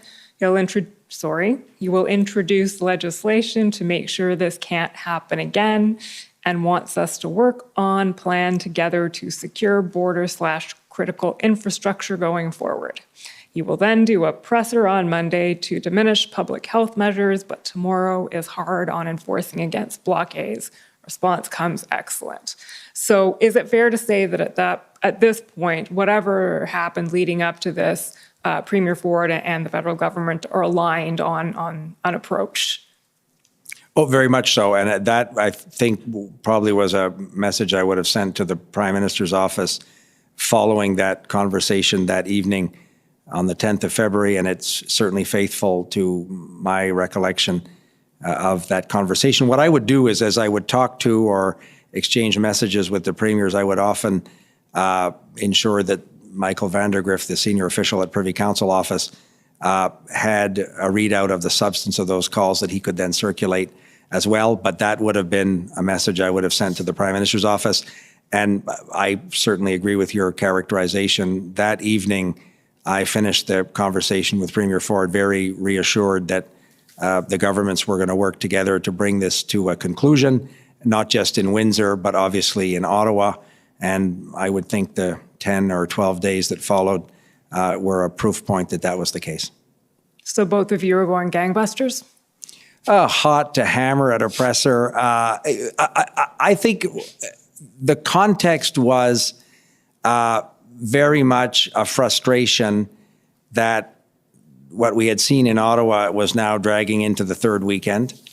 The border blockages, as I said, at the Ambassador Bridge in Windsor, were having huge economic and reputational damage to our country. And there was an enormous sense of frustration, I think, in both governments, that we needed to bring these illegal blockades and occupations to a safe and proper conclusion. And the 2 weeks prior to this conversation weren't giving any of us a great deal of assurance that that was the outcome that we were going to quickly achieve. Fair enough. I was defining going gangbusters as being committed to finding a solution. And that was absolutely the case. Okay. Thank you, Mr. Clerk. Can you can you pull up SSM.can 50293? So we'll leave Ontario now and move to Alberta. So the next on the list here, February 11th, Premier Kenney communicated with Minister LeBlanc to express concerns that the provinces have been left with the enforcement challenge and that there has been no response to the request for the CAF, that's the Canadian Armed Forces, to help with tow trucks. And in our interview, you clarified that that message was conveyed by text. And Mr. Clerk, now if you can pull up pb.can 401868.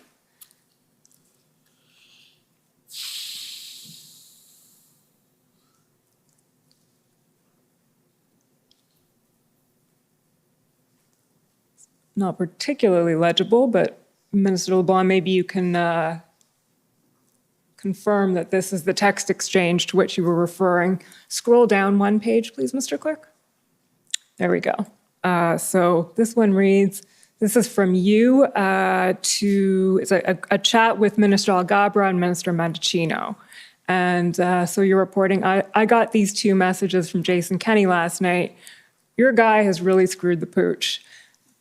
This technical term, this trucker vax policy is obviously just dumb political theater. Calling them all Nazis hasn't exactly helped.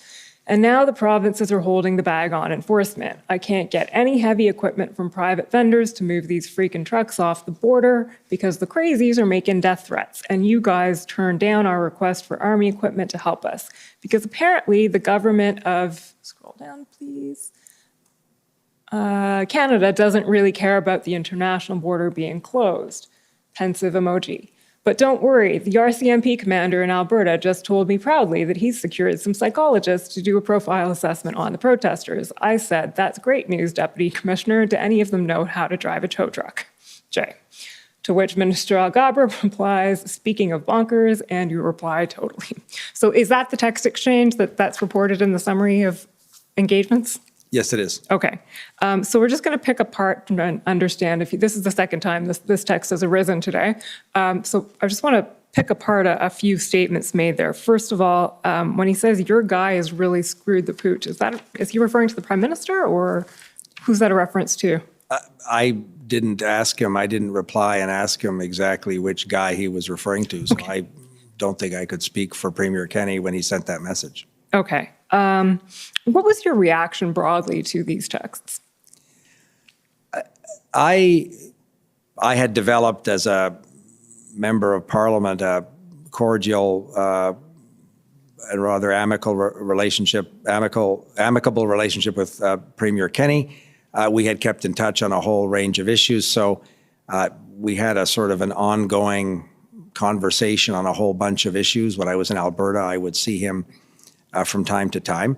I knew, and I think we saw Mr. Mendicino talk about that today, that the government of Alberta had considerable concerns around the ability to get tow trucks with respect to the blockage at the border crossing in Coots, Alberta.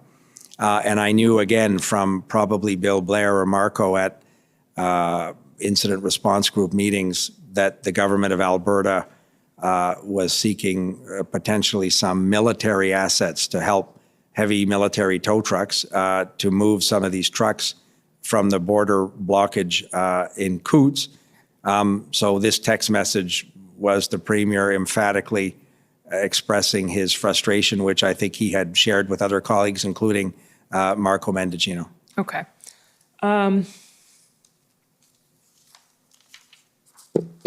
Thanks, Mr. Clerk. You can take that one down and pull up SSM.can 50293 again.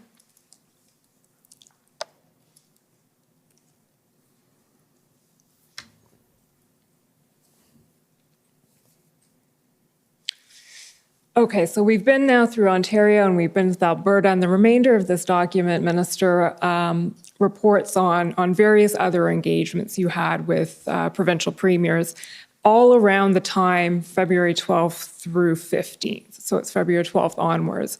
And with the assistance, feel free to keep it up. Can you tell us about the various conversations you were having and what you were hearing? Sure. So you'll see, I think it was the Saturday, February 12th. That was the weekend we were having, I think, daily, almost daily incident response group meetings that the Prime Minister was chairing, in which I was participating. The situation from our perspective was becoming more and more alarming. There were a lot of public discussions of potential pop-up blockades or demonstrations. And I'm going by memory, but a number of provincial legislatures saw demonstrations. There were some in Toronto, some in Quebec City, a number of provincial capitals. There was public discussion of a number of potential border crossings being targeted as well. There was some discussion about a border crossing in Woodstock, New Brunswick with the state of Maine in my home province. There were concerns around the Pacific Gateway border crossing in British Columbia. I know one of the discussions, again, that was reported in the media, or certainly in social media, was a potential sort of sympathy protest at the ferry terminal in North Sydney, which is the main supply route for the province of Newfoundland and Labrador, for the island of Newfoundland. So on that Saturday, I wanted to reach out principally to a group of premiers in Atlantic Canada and Premier Horgan in British Columbia, who were seeing some of this activity in sympathy to the occupation that was taking place in Ottawa. I wanted to offer those premiers, again, as they knew from their conversations between their senior officials, but I wanted them to hear from me that the Government of Canada was absolutely ready, in as much as we could, to provide any support that they thought would be useful. The RCMP in many of those provinces are also the contract police authority. And some of the premiers had said to me that they were receiving updates from the divisional commanders of the RCMP in their capacity as the contract police of jurisdiction in those provinces. I remember Premier Fury telling me of his real concern around a potential blockage at the ferry terminal in North Sydney. He's a doctor by profession and told me that on that ferry, many medical supplies, drugs, medical equipment is essentially transmitted to Port aux Basques in Newfoundland and then distributed around the province. And if ever there was a blockage of access to that ferry terminal, it's much more than fresh fruits and vegetables in grocery stores in Newfoundland, but it represented a real threat to public safety and security in his province. So I wanted them to know that we were monitoring those situations. We were receiving updates from senior federal officials in the law enforcement community, in the intelligence community, and that if they had any concerns, they could reach out to me. That was the nature of those conversations. And on the Sunday, on February 13th, Premier Horgan, I'm assuming if it was, I would have sent those messages and followed up on the Saturday, the 12th. But if it shows up on the 13th, it's because Premier Horgan probably replied to me on the Sunday, the 13th, to talk to me about some of the concerns we were seeing in the media around the Pacific Gateway border crossing. Okay. And in any of those conversations, did the notion of invoking emergency legislation come up, either provincial or federal? No, not in those conversations. It was the conversation with Premier Ford on the 10th where he spoke about the provincial emergency orders. But in those subsequent conversations on that weekend, no, I did not discuss with them the issue of a Federal Emergencies Act invocation. Okay, and we know that Premier Ford did, in fact, invoke Ontario's emergency legislation on February 11th. Let me see. So you mentioned that Premier Fury was expressing a concern about, and if I can put it this way, there was no identified sort of threat to the supply chain, but he was concerned that what was happening might spread and affect the supply chain in Newfoundland. Is that right? That's right. And it was discussed in the public space. If it was Atlantic media, the Nova Scotia media is what in many cases is followed in the neighboring province of New Brunswick. So I was seeing in public discussions the risk or the threat or the discussion of potential attempts to block access to the North Sydney ferry terminal, the Marine Atlantic Ferry. And it reminded me of the vulnerability of 500,000 Canadians on the island of Newfoundland and Labrador in terms of what is their main supply route for things as important as medicines, medical equipment, and so on. And that was the concern the Premier had expressed to me, and sort of saying that he wanted to be reassured that the Government of Canada was ready, should that materialize, to do everything we had to do to ensure that his province wouldn't be held hostage in some kind of circumstance there. And you told him that the federal government would do whatever it could, or would do of what course. it could? And my conversations with his Atlantic First Minister's counterparts was exactly in that sense. I remember Premier Higgs, as I said, there's a border crossing that was the subject of some discussion in Woodstock, New Brunswick. There were protests, I think, in the city, I'm going by memory, in Halifax. And of course, Premier King, that Confederation Bridge to Prince Edward Island is obviously a critical supply route for that province as well. That's not far from where I live, that bridge. It's a 2-lane bridge, and it wouldn't theoretically take much to create a lot of confusion in accessing that bridge. So there was a heightened concern that I was hearing, both publicly, but from First Ministers, from Premiers, about what, I think they were seeing what was happening in Windsor, principally, but other points as well, and they were sharing their concerns with us. Whereas Premier Horgan in BC, if you'll see the middle sort of bullet there, February 13th, he sort of seems to be conveying that from his perspective, things are pretty under control in BC. Is that fair? Absolutely. Okay. Thank you, Mr. Clerk. You can take that one down.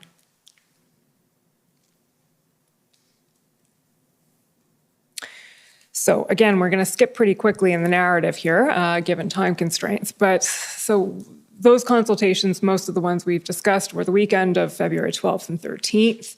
We know now essentially the chronology of what happened on February 13th. So the IRG meeting in the afternoon, leading to a cabinet meeting in the evening. And the outcome of that cabinet meeting has been described to us by the clerk as the decision was to call a First Minister's meeting to discuss the potential invocation of the Emergencies Act. Is that fair?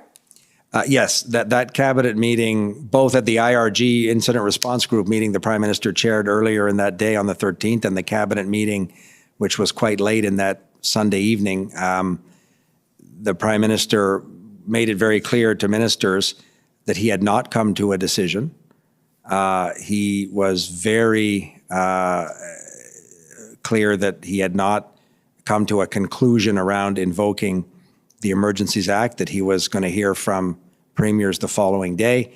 But the discussion was amongst ministers in terms of what are the steps that are necessary to bring these illegal occupations and blockades to an end, and to restore some sense of public confidence, because even if particular activities or blockades were perhaps being resolved, Ottawa certainly wasn't, but there was a concern, as I said, about a spreading effect or what would be the knock-on effect. So he listened to ministers. We were briefed by the senior officials responsible for a number of federal law enforcement agencies, the National Security Advisor, for example, the Commissioner of the RCMP, the Canadian Border Services. Some of the officials I'm sure you've interviewed would have described to ministers their sense of the evolving situation, and then the Prime Minister would have heard from ministers in terms of their views on what was necessary to resolve this. Okay, and well, you'll be glad to know that given your role as Minister of Intergovernmental Affairs, I'm going to be focusing on that as opposed to going through all of the inputs that were received before Cabinet that night.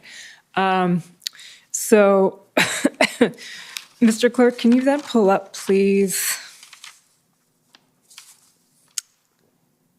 MAN 6048.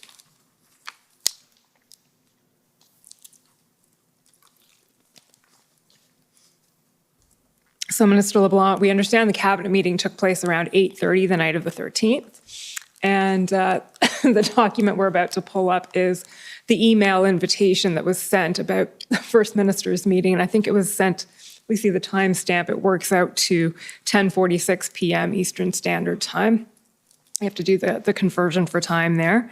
And sorry, scroll down a little bit, please, Mr. Clerk. It says, colleagues, the Prime Minister will convene an urgent First Minister's call. The call will take place on February 14th at 10:15. Dial-in info to follow. Please confirm your Premier's availability. I apologize for the short notice. Michael being Michael Vandegrift, the Deputy Secretary of Deputy Minister, of Intergovernmental Affairs. That's right. And I remember discussing with him that evening after he sent that after the Cabinet meeting had concluded at 10:30 or 10:45 that evening. Okay. What's sort of conspicuous by its absence in that email is any mention of the Emergencies Act, any mention of why the First Minister's meeting is being convened. Can you tell us why that would be? So we obviously had a significant concern about potential leaks in the public domain about the subject of that First Minister's meeting. I had no doubt that had we said we're convening this First Minister's conversation on the Emergencies Act, everybody on their morning radio shows would have heard that the Prime Minister has a meeting with the Premiers to discuss the Emergencies Act. And we've heard from law enforcement officials in our own government, and I've taken note of a number of witnesses before your commission, about the potential of an incendiary reaction to the invocation.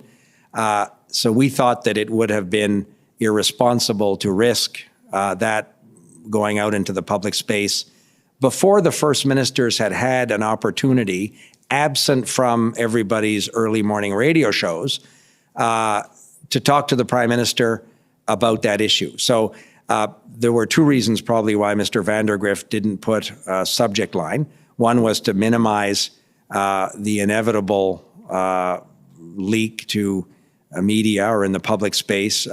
We had a lot of experience with First Ministers' meetings in the COVID context, and very rarely were those discussions not in some extent reflected in public comments. So that was a concern. But also I think there was a desire from the Privy Council office to, as much as was possible, to allow First Ministers to have that conversation with the Prime Minister at 10:15 on the 14th, absent, as I said, the public discourse that would have inevitably followed about should we, will we, did the government decide. That, as much as possible, would have been counterproductive to an open and frank discussion amongst First Ministers. And one thing Madame Drouin said about on this point when she testified on Friday was, her words, I believe, were they knew that from the moment the government starts talking publicly about invoking the Emergencies Act, the timeline to take a decision is very short. So does that reflect what you're discussing right now? It was kept quiet because once it's out there, who knows what happens? That was very much a concern the government had. She reflected, I think, what was a concern of some of the advice we were getting from senior officials in the law enforcement and intelligence apparatus of the Government of Canada. But we've seen subsequently premiers who had expressed in that meeting concerns around the public effect of a discussion of a potential invocation.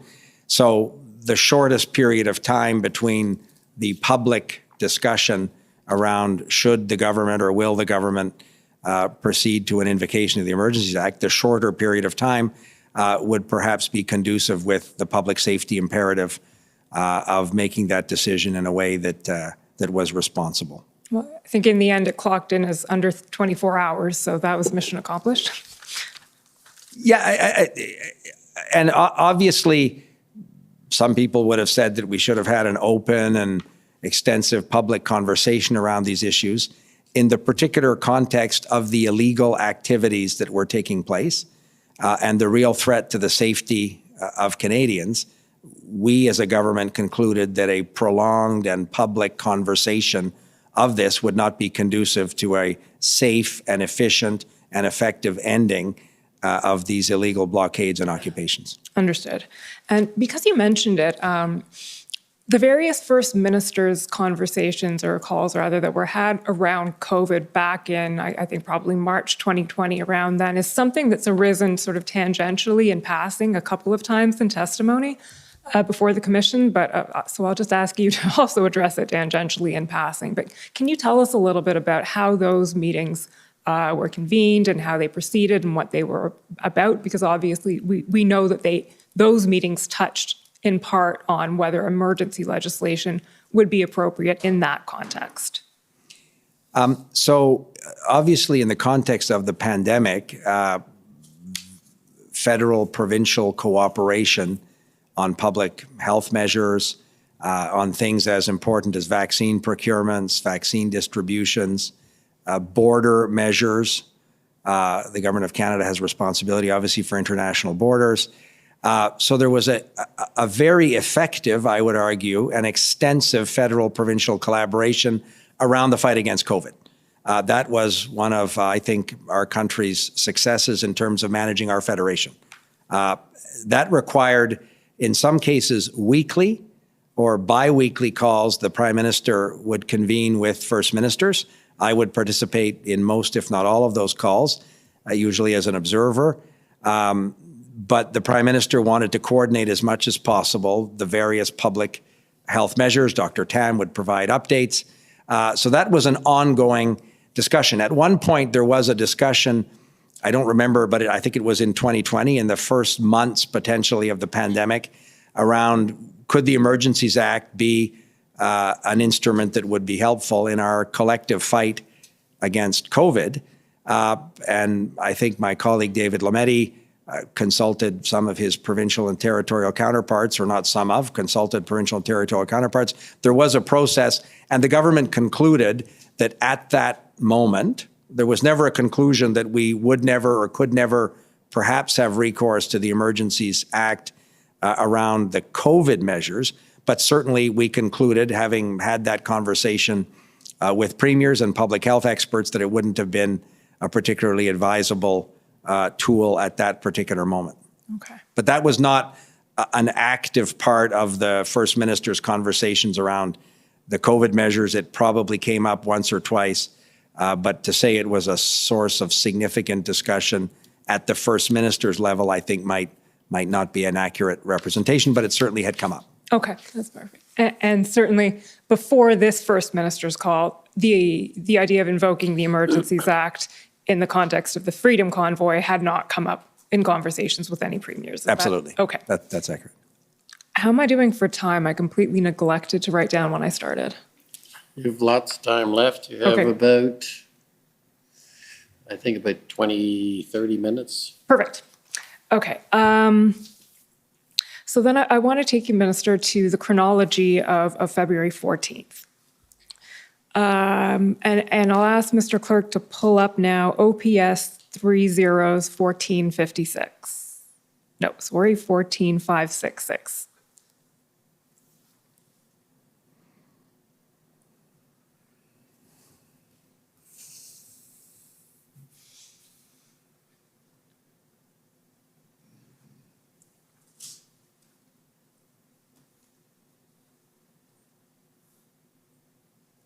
So this is just a little chronological point that we'd like to clear up, because if you scroll down here, and just to let you know what these are, I think they're probably scribe notes of a police meeting. So I think the participants were Commissioner Lucky, Commissioner Carrick, and Chief Slowly, if I'm not mistaken.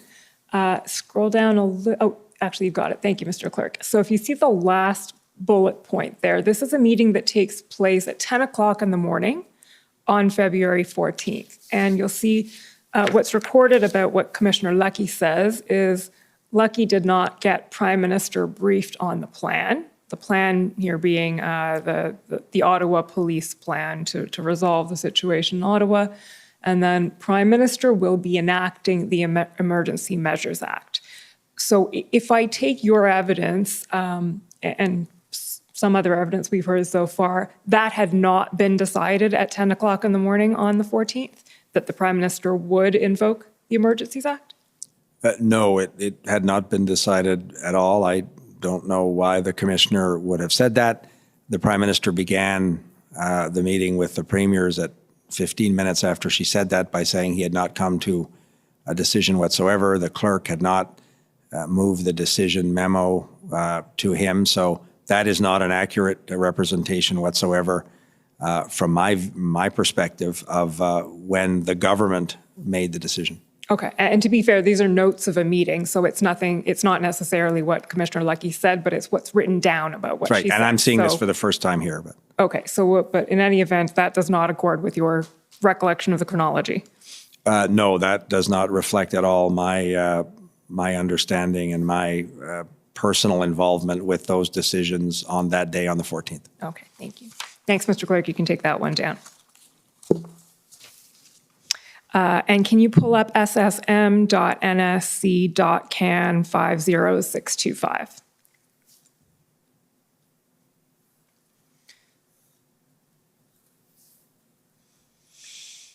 This is the readout, Minister LeBlanc, of the First Minister's meeting itself. So with the assistance of this, I'd like you to just walk us through it. How did that meeting unfold? How did it take place? Obviously not every detail, but what were the various opinions being conveyed, being expressed, and how were they received? So I obviously have familiarized myself with this summary of that conversation, and I participated, of course, in that meeting. I made a brief intervention at the front end of that conversation. The Prime Minister began by stressing that he had not come to a decision on whether we should invoke the Federal Emergencies Act. He spoke at length in terms of these measures would not supplant existing provincial authorities. I think later in the conversation there was some discussion about whether command structures of provincial police authorities would change. The Prime Minister wanted to, at the front end of the meeting, make it very clear that these were designed to be complementary measures that provincial and municipal law enforcement authorities could use when they thought they were needed. He was very clear that it should be a proportionate series of measures, proportionate to the real public order emergency that the government was seeing, to the threat to the safety and security of Canadians. And he also made it clear to the premiers at the front end that nothing in the invocation of the Emergencies Act would take away the charter protections that Canadians enjoyed, and that this could be done in a way that was compliant with the Charter of Rights and Freedoms. Okay. Mr. Clerk, can you scroll down to the next page, please? We're just going to go through a few of the views that appear to have been expressed by various participants on the call. So Premier Horgan sees he says the approach sounds measured and practical. We're as susceptible as anyone across the country. But then he says only concern is that these measures would be implemented by the RCMP, which are already fully taxed, and then concern about emboldening those losing public support. People are exhausted but have taken 3 shots, worry that too heavy a hand may embolden others. But then he says, in the end, would support this at this stage. So can you explain to us, in your words, essentially, what Premier Horgan was conveying to you at the meeting? So my recollection of his intervention, the Prime Minister started on the West Coast and went across the country. Sometimes he started in Newfoundland and Labrador. This time he started in British Columbia. And Premier Horgan reflected or offered a concern that was shared by a number of premiers during that conversation around the potential risk of inflaming or emboldening some of the actors that were already entrenched at various blockades or in the city of Ottawa. He talked about the importance of the proportionality of it, that the measures have to be targeted to the specific threat, but the measures would need to be tailored to bring it to a successful and safe conclusion as quickly as possible. A number of premiers, I think Premier Horgan, it's not reflected in these notes, but a number of premiers expressed their concern for what they saw was happening in the city of Ottawa. That clearly was a source of a lot of national attention. But Premier Horgan, we took Premier Horgan's support to be very important because his province had not been immune from some activity, including some threats to the Pacific border crossing with Washington State. Scrolling down a little bit more, Mr. Clerk, until we get to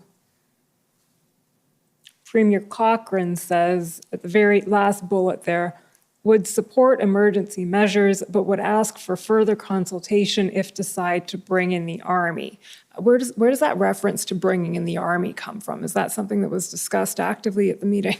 No, it wasn't discussed by my recollection until she raised it. One of the confusions that I worried about, and it's reflected in the interview summaries of our conversation in Vancouver, because this was the first time the Emergencies Act was potentially going to be invoked, many people went back to the 1970s context where the legislation had a different name and some of the enforcement was not done by civilian police officers, or some of the physical security presence, I think is a better way to say it, was not only done by civilian police officers. So Premier Cochrane raised it, and the Prime Minister, I think later on in the meeting, made it very clear that having military personnel deployed in an enforcement or security context on the streets in Canada was an absolute last resort, and it was not being contemplated whatsoever in any of the conversations we had in terms of what might be the measures in a potential declaration.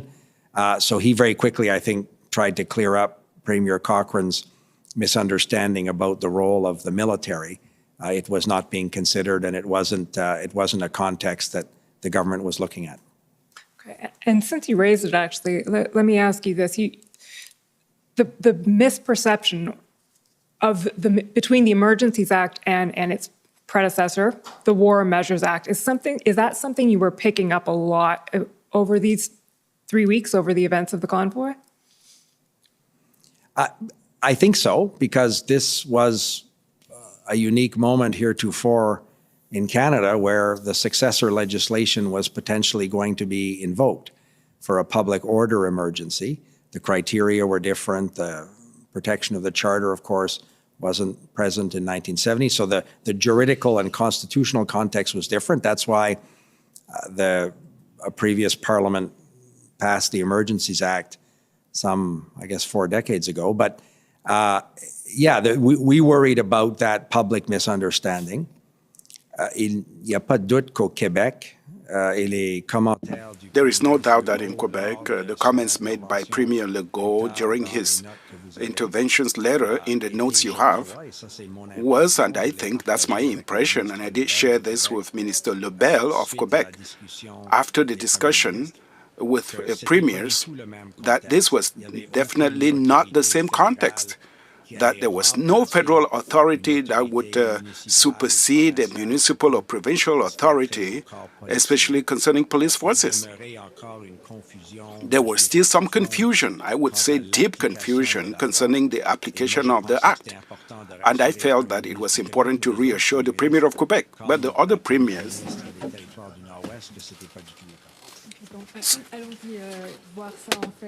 Well, let's go there and see and check for ourselves. This is on page. Find the page where Mr. Legault's statements are made. Page 6, please.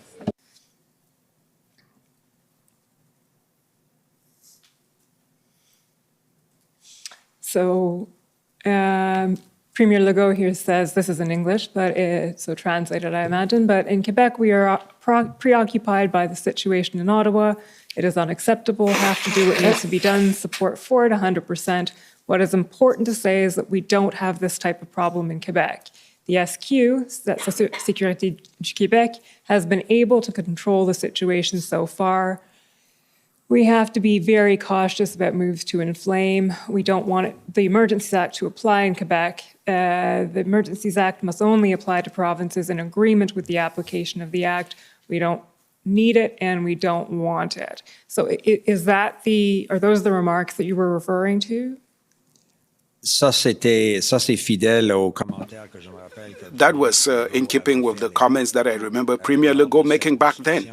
During those discussions, I believe that the Prime Minister reassured Premier Legault, and I did the same thing with his Minister of Relations with Canada, Madame LeBlanc, after the meeting with premiers, that a potential proclamation would not supersede the existing authorities in Quebec or elsewhere in Canada, and that the RCMP would not assume police duties in Quebec that didn't exist before the proclamation.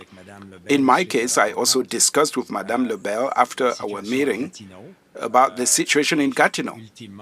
And in the end, I think the Gatineau police force and the Quebec police force did help on the basis of the pre-existing agreement between provinces to share resources in case of need. The Premier talked about the Lacolle international border and the possibility of discussions, that the fact that there were possibly discussions about a blockade there. By the way, we were in agreement with Premier Legault that the situation in Quebec, be it in Quebec City or in Montreal, was well under control by the provincial and municipal authorities. They didn't have to deal with the difficult situation that was now firmly in place in Ottawa. This was intended to reassure the Premier of Quebec that we were not about to interfere in their provincial jurisdiction, but rather that we wanted to offer them other tools if they were needed. We also explained that the economic measures that were one of the key reasons, I think, in the decision to invoke the Emergency Measures Act, because without that, the financial measures wouldn't have been possible. That Quebec could find itself in a situation where police forces could identify a bank account or some other financial transaction in the province of Quebec that might have to be frozen or investigated.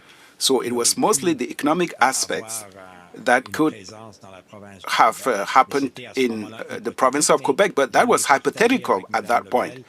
The fact is, I shared this with Madame LeBlanc to try to help everybody understand a totally new situation that we were facing across all levels of government. In fact, that is my next question, because the opinion expressed here by Premier Legault was equally expressed by others, if I may say so.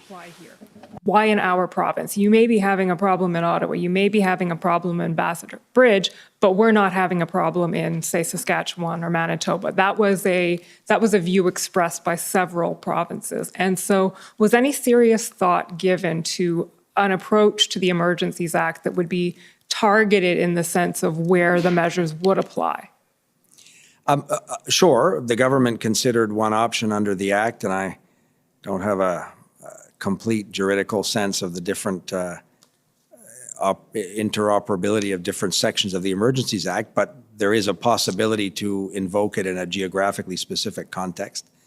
That was determined not to be the appropriate course of action, I think, for two reasons. First of all, the concern about the financial measures, which we believed and which law enforcement, senior officials of the finance department believed might be one of the most effective ways to bring this illegal occupation and these blockades to an end, is to choke off the very real supply of money that they were generating in ways that hadn't been contemplated, perhaps, when some of this legislation was drafted.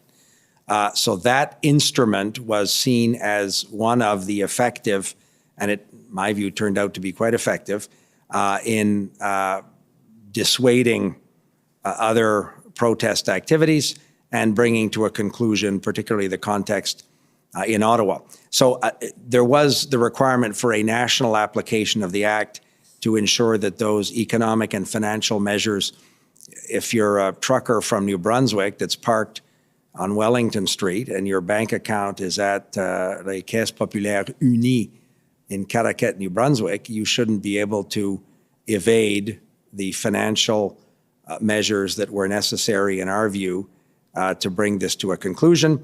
And the other very compelling reason from our perspective to have a national application was because the situation was very dynamic and it was very fluid.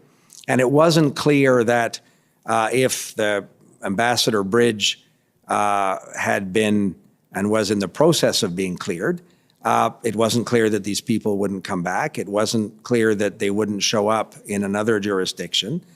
There were still threats identified in other provinces.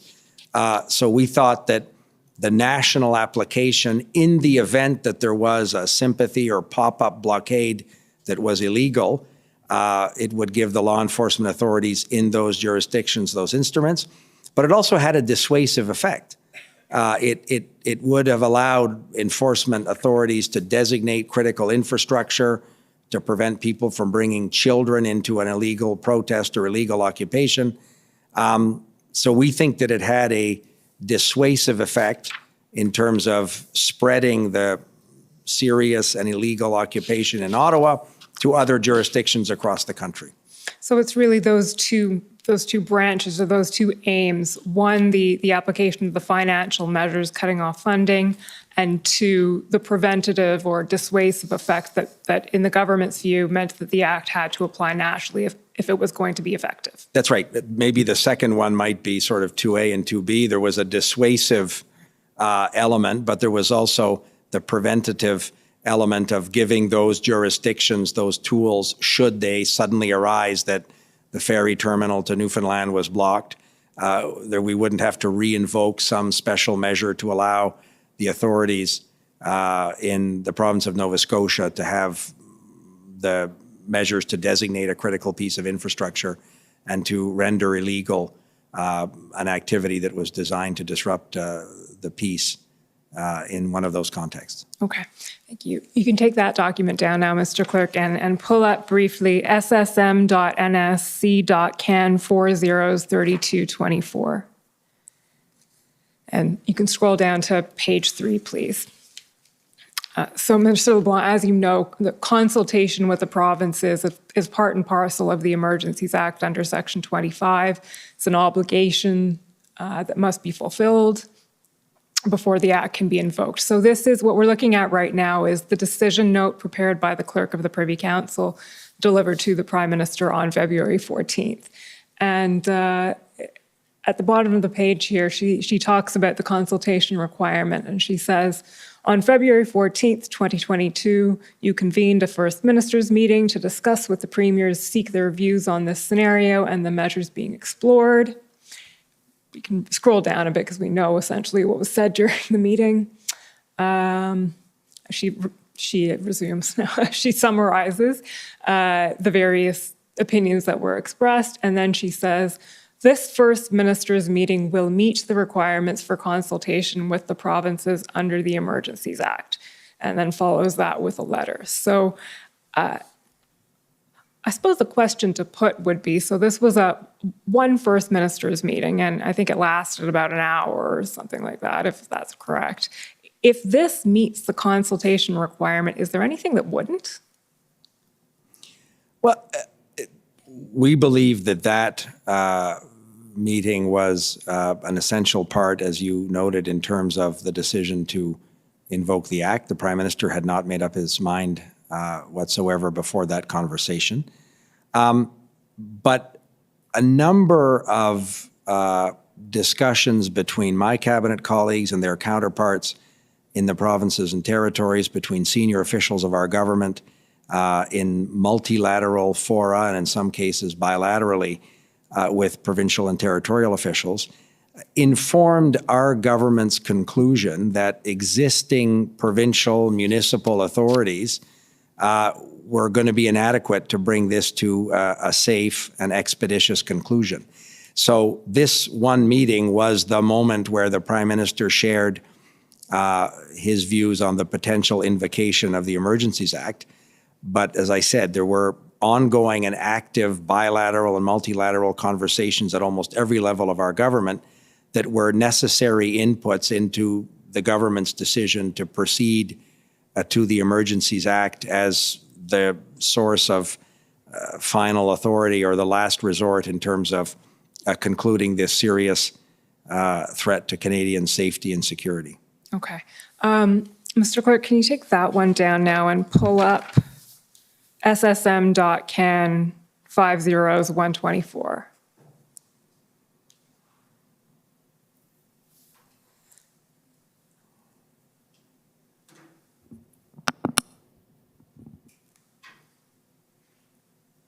So this is the report to Parliament on the consultations, which I assume you're quite familiar with, Minister LeBlanc, and it goes to the point you were just making, I believe, which is, sorry, scroll down a bit, please, Mr. Clerk, so we can just see what it goes. So the first thing that's listed here, well, there's the background, and then a subheading that says engagement. And over the next few pages, we're not going to go through it all. A lot of it we've heard about over the last few weeks, but scroll down. It describes the various engagements that were had at both the political and officials level over the course of the convoy events. Sorry, Mr. Clerk, can you just keep scrolling for a little bit? Scroll down, we see Prime Minister speaking to the Premier, scroll down again, keep scrolling,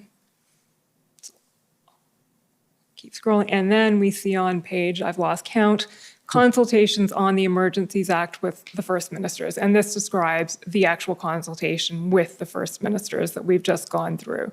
So if I take what you're saying and if I'm not putting it fairly, then please correct me. But the consultation requirement was fulfilled in the clerk's advice and in your view by the First Minister's meeting at which the premiers were directly consulted about their views on the Emergencies Act.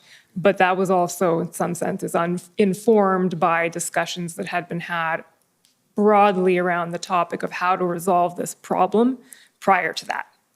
Exactly. There was a very deep and a pervasive effort on our government's part to engage with provincial officials and ministers, some cases municipal authorities, particularly to canvass that very issue of, are we missing some provincial regulatory authority, some municipal authority that may assist in concluding some of the illegal blockades or occupations, but also get ahead of some of the discussion of other potential flare-ups. So we viewed the consultation as much more than one particular meeting. If you will, that was the conclusion of the consultative effort. But as I said, many ministers and senior officials of our government had been engaged for many weeks with provincial and territorial officials on what collectively we needed to do to manage a situation that was becoming increasingly alarming, was spreading geographically. The risk of violence or public disorder was growing, not diminishing in some cases. So the trend lines were all worrisome, and that was part of the ongoing discussion. The First Minister's meeting was the formal moment where the Prime Minister heard from all the premiers. I think it might be instructive. As I said, he started on the West Coast and went to the East Coast with a trip across the north to hear from the territorial premiers. He did not cut anyone off. There were, unlike your questioning and the commissioner's rules on time limits, there were no time limits on that conversation. He would have stayed on that call for as long as any premier wanted to talk. He cut nobody off. He answered some questions as premiers would ask them, sometimes ministers, David Lametti in particular. So every premier on that call had an unlimited opportunity to share his or her views with the Prime Minister and some ministers. And at the end, he asked if anybody had anything else to add before he concluded by saying he had not made a decision and that he would reflect on what he'd heard, and the governor and council process was engaged later that day. Thank you, that's helpful. And that actually, Minister, brings us to the end of the questions that I have for you. But before I sit down, I will ask you, is there anything else you'd like to add? No, thank you. It's been a privilege to answer your questions, and it's an opportunity for me that I've never had as a lawyer to participate in something like this, so thank you very much. Commissioner, those are my questions. Okay, so now we go to the next phase. Do you want a break before we do that, or just press on?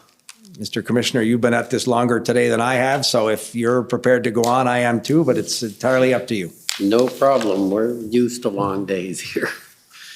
Okay, convoy organizers, please. Good evening, Mr. Commissioner. Bathsheba Vandenberg, Co-Counsel for Freedom Corps and protesters.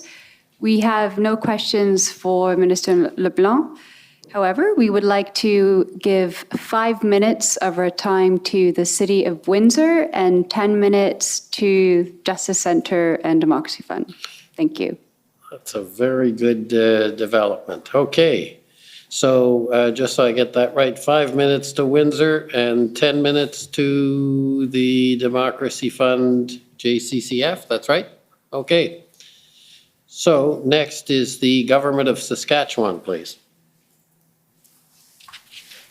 Good evening, Minister. My name is Mike Morris, and I'm counsel for the Government of Saskatchewan.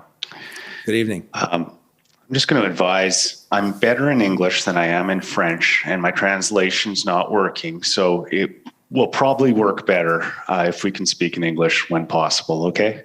Happy to do so. My mother was an Anglophone and my father a Francophone, so I'm Thank you, sir. happy to have our exchange in English. Okay. Minister, I understand that the Intergovernmental Affairs Secretariat is contained within the Privy Council office, correct? That's right. And Michael Vandergrift is the DM of Intergovernmental Affairs, correct? Yes, that's right. And I understand he was the DM in January and February of this year as well. Is that correct? Yes, it is. Okay. And there is an FPT, Intergovernmental Affairs Group, correct? There is. He has an ongoing dialogue with his counterparts in provinces and territories as well. I expect that group was very active in January and February of this year, particularly with respect to attempting to coordinate COVID-related responses. Is that fair? That's fair. That group was very busy, as I mentioned earlier, in our necessary and I would think quite effective federal provincial dialogue around the COVID measures. But there were also, in the COVID context, Dr. Tam had her counterparts, the chief public health officers. There were groups of health ministers. So the COVID context was much more than intergovernmental affairs. But they would have played, to your point, an active role in assisting the Privy Council group that works with me, and Mr. Vandergrift in particular, would have played an active role in supporting other federal agencies and officials in their relationships with provincial and territorial counterparts. Okay. But in spite of that, this particular group that DM Vandergrift led didn't meet with respect to the Emergencies Act until after it was invoked, correct?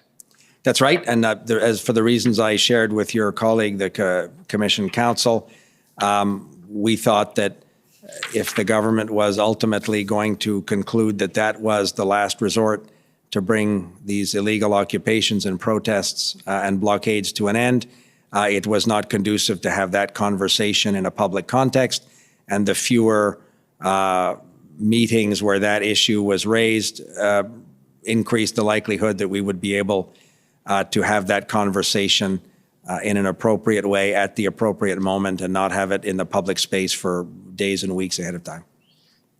Right. And I'm just going to quote from the interview summary for what DM Vandergrift said. I expect this is exactly as you related it.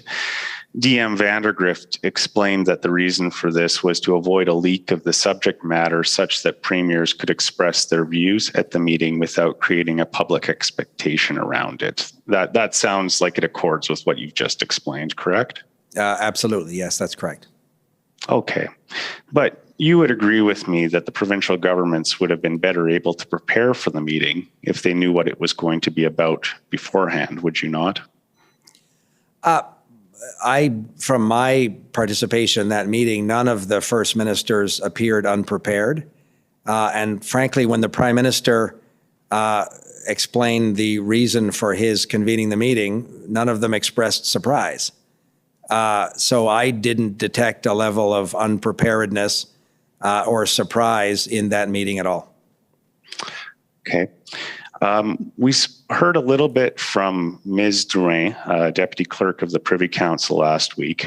And in her view, once it became known that the government, the federal government, was considering using the Emergencies Act, a decision would need to be made very quickly about whether to invoke it or not. Did you share that view as well? Yes, I shared that view, and I think that view was widely shared in our government. As I said, a protracted public discussion would not have been conducive to an effective use of the Act, an effective invocation. And a number of people offered the view that there was a risk of an inflammatory effect, including the government you represent. So long, protracted public conversation perhaps wouldn't have been effective there either. Well, actually, CSIS offered that view as well, didn't they? That's right. And the government considered that view, absolutely. Okay.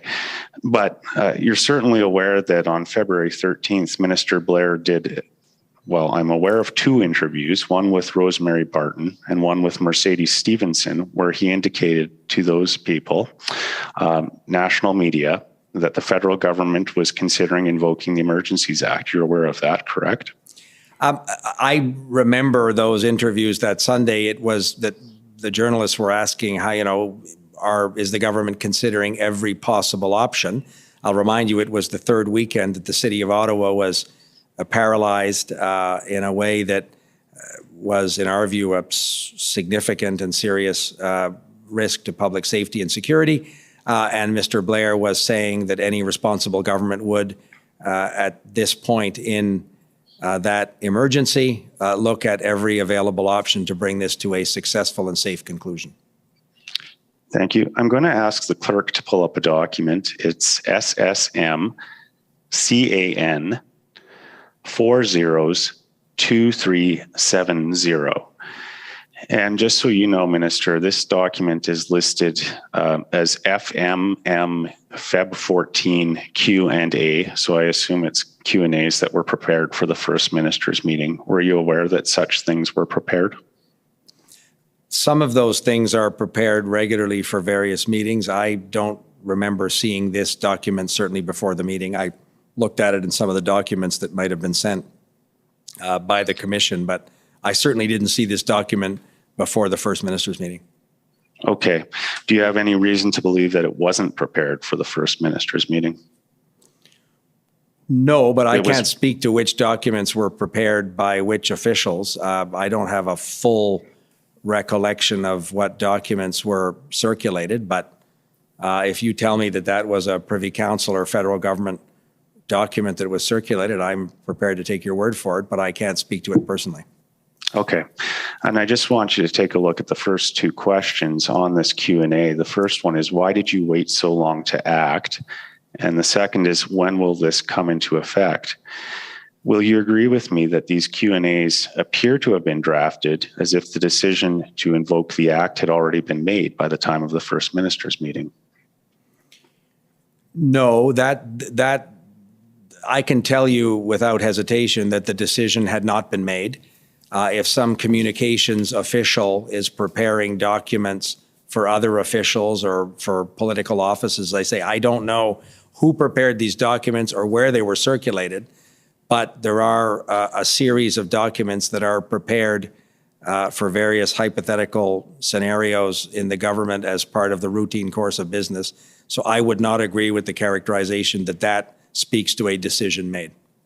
Okay. Or perhaps whoever drafted it may have been mistaken. Is that your view then? No, maybe they were. I wouldn't have said it that way until you did. Maybe they were. But as I say, this is a normal course of business for communications officials in the government of Canada.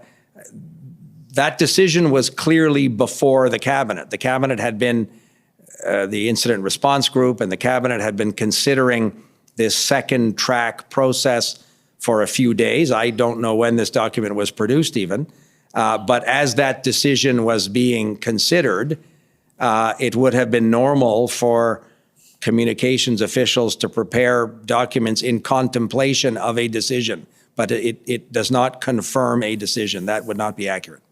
Okay. Sir, Commission Counsel took you to some of the things that were said during the First Minister's meeting. I would like to address some of the things that weren't said during the call. Will you agree with me that there was no discussion about there being an approved operational plan to clear the protest in Ottawa? That was a discussion that I remember at a number of incident response group meetings or but not at the First Minister's meeting. That's what I'm interested in, sir. I don't remember the First Minister's getting into operational policing details in the City of Ottawa. No, I don't. Okay. And will you agree with me that at that FMM meeting, the federal government did not advise that no police services said they needed additional authorities? Again, the Prime Minister convened that meeting to hear from premiers. We didn't provide them with detailed briefings on what police authorities had told our cabinet. Okay. Will you agree with me that there was no discussion of the specific measures that would be included in the emergency economic measures order?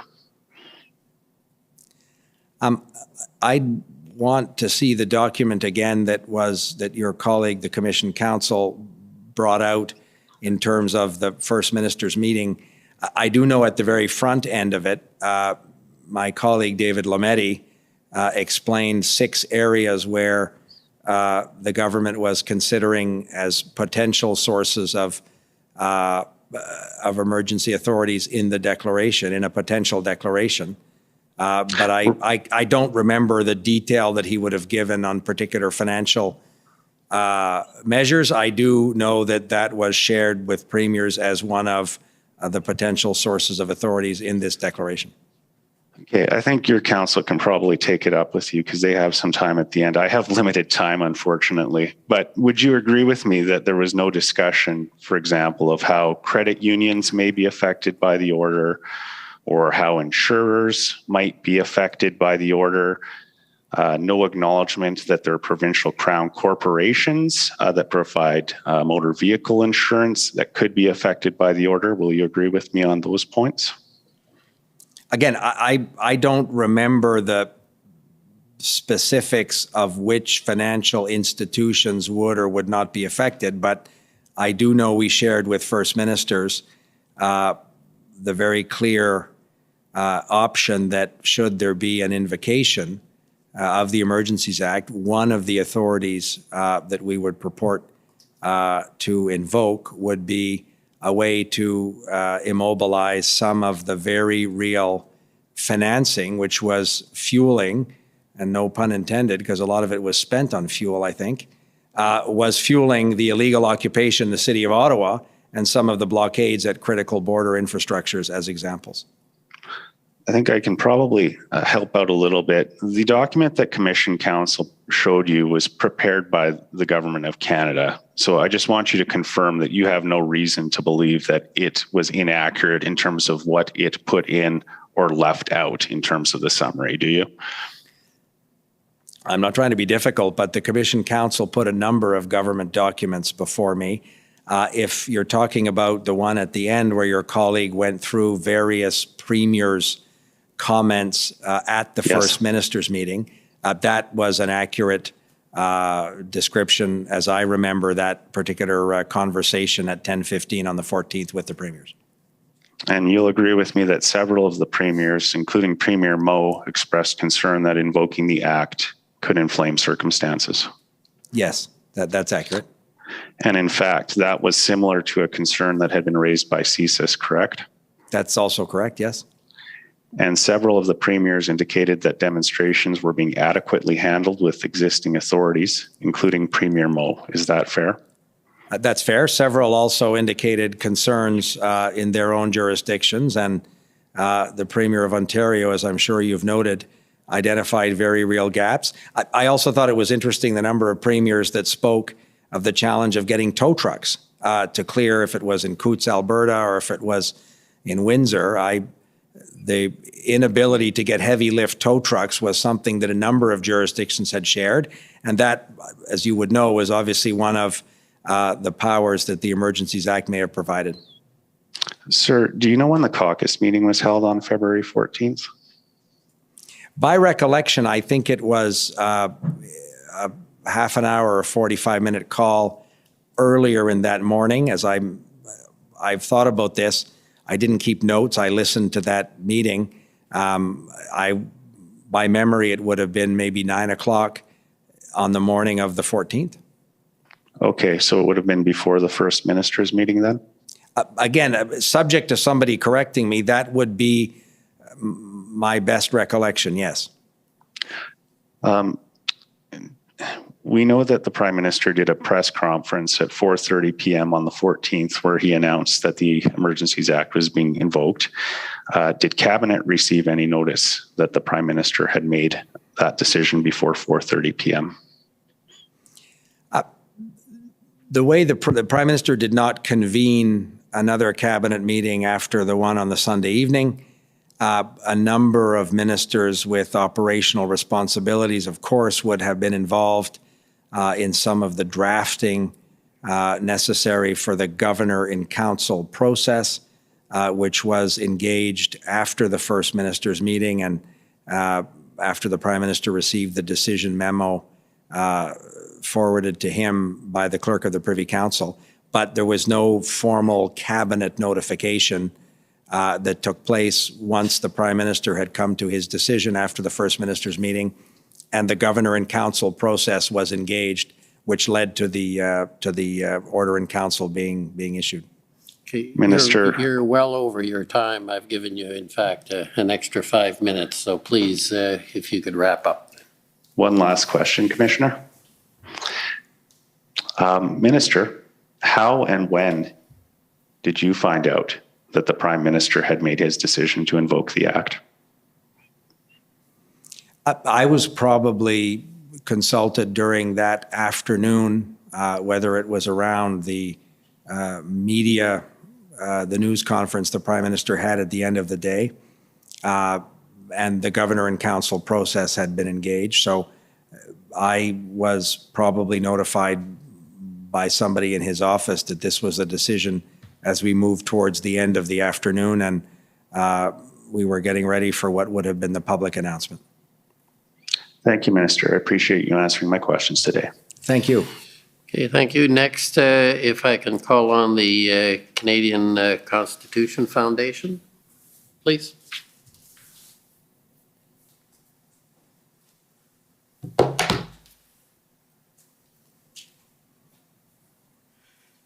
Minister LeBlanc.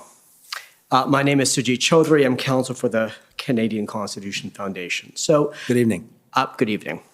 I'd like to pick up on a theme that was being developed by my friend from the government of Saskatchewan. And so the theme I would submit to you is this, that as you know, the Emergencies Act has a number of requirements that has to be met to declare a public order emergency, correct?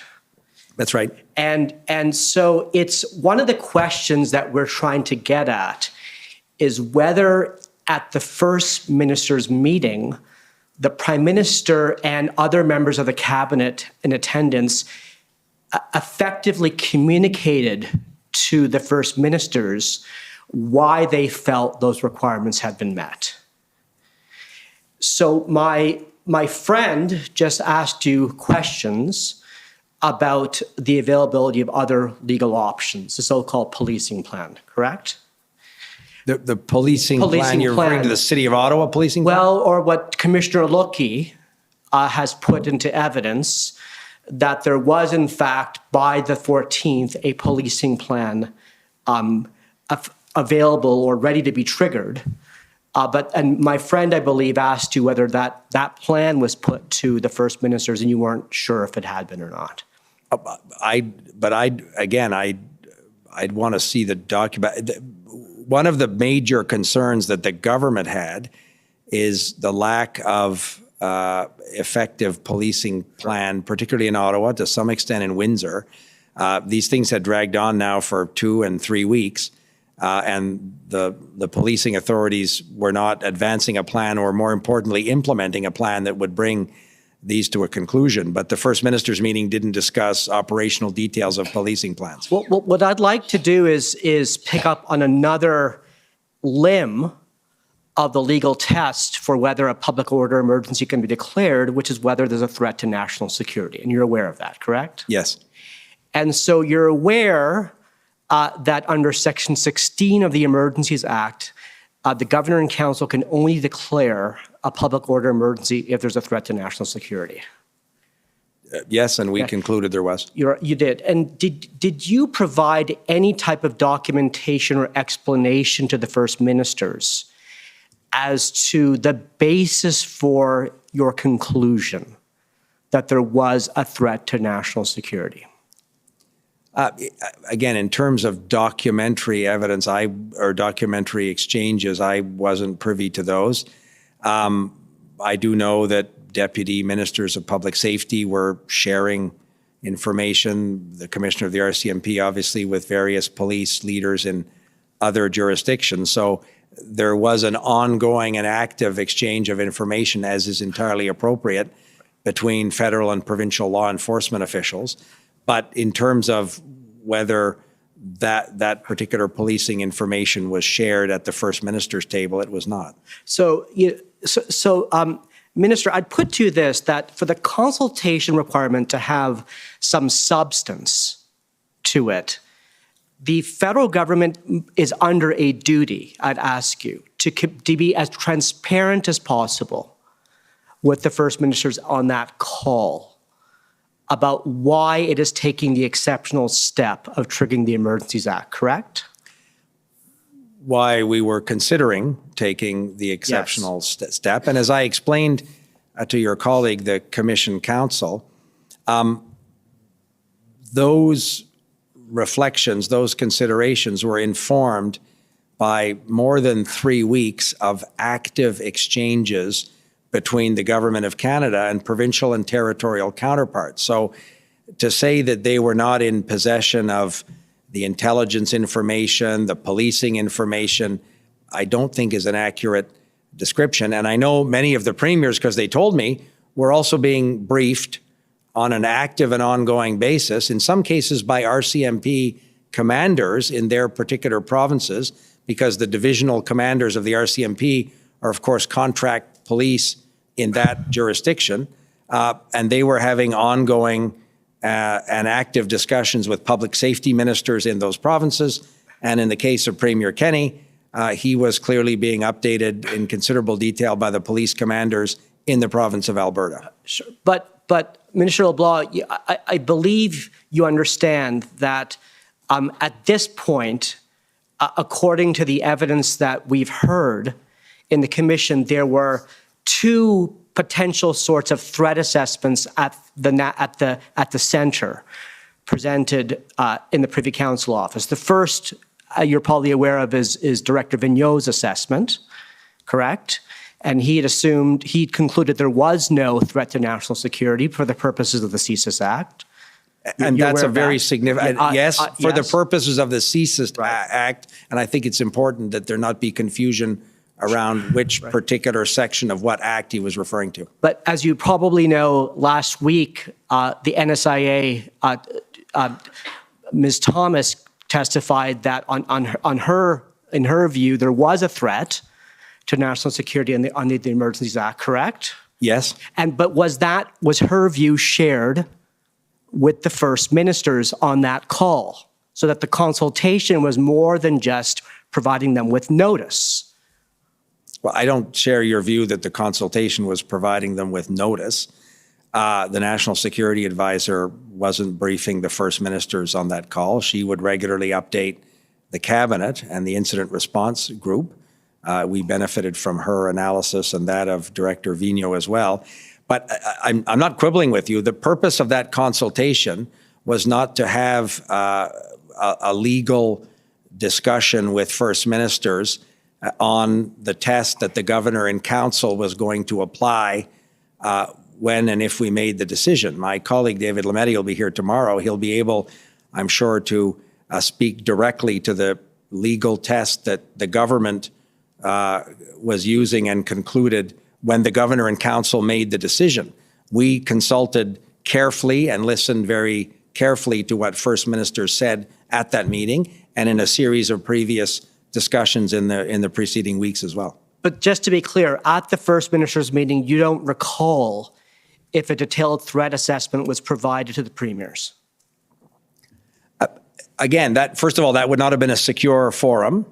A telephone conference call is not normally where senior intelligence officials would share detailed threat assessments. So that particular venue would not have been possible or appropriate.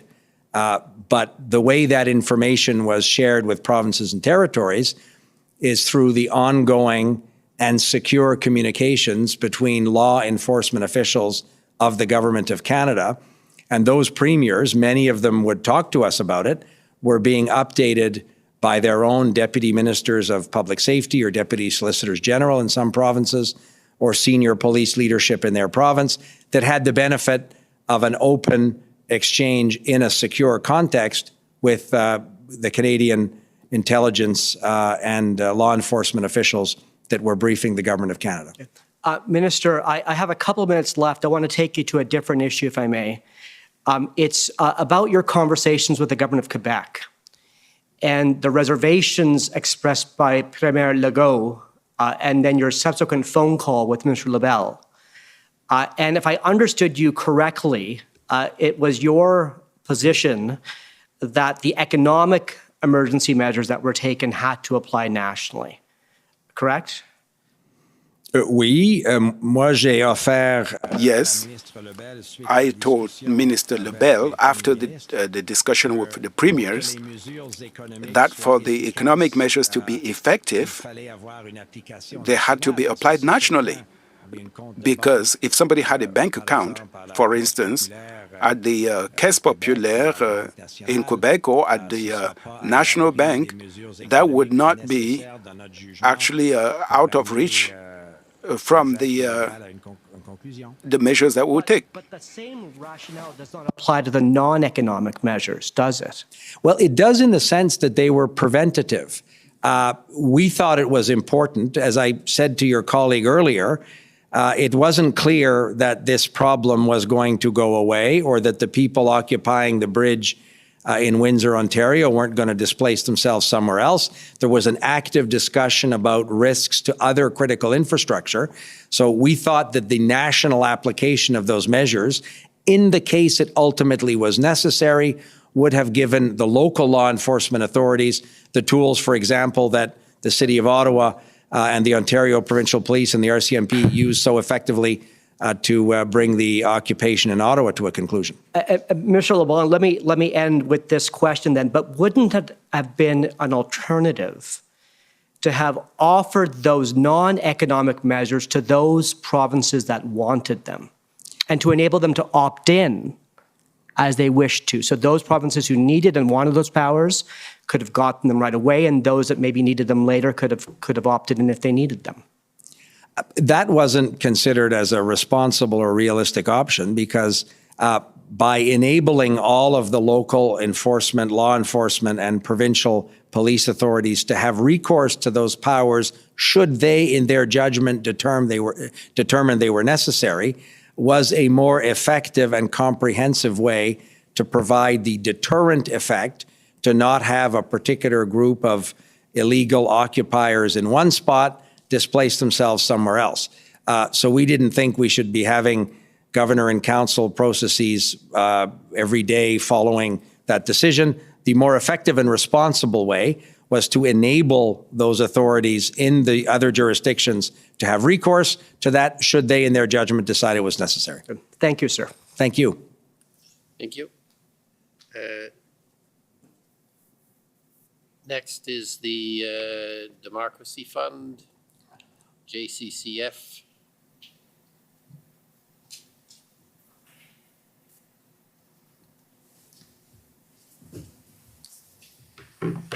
Good afternoon, Minister. Good evening. Yes, good evening. I'm Hatem Kir, Counsel for the Justice Center for Constitutional Freedoms. So the first document I'd like to take you to is the one that we've been talking about for a bit now. It's SSM NSC CAN 50625 REL 301.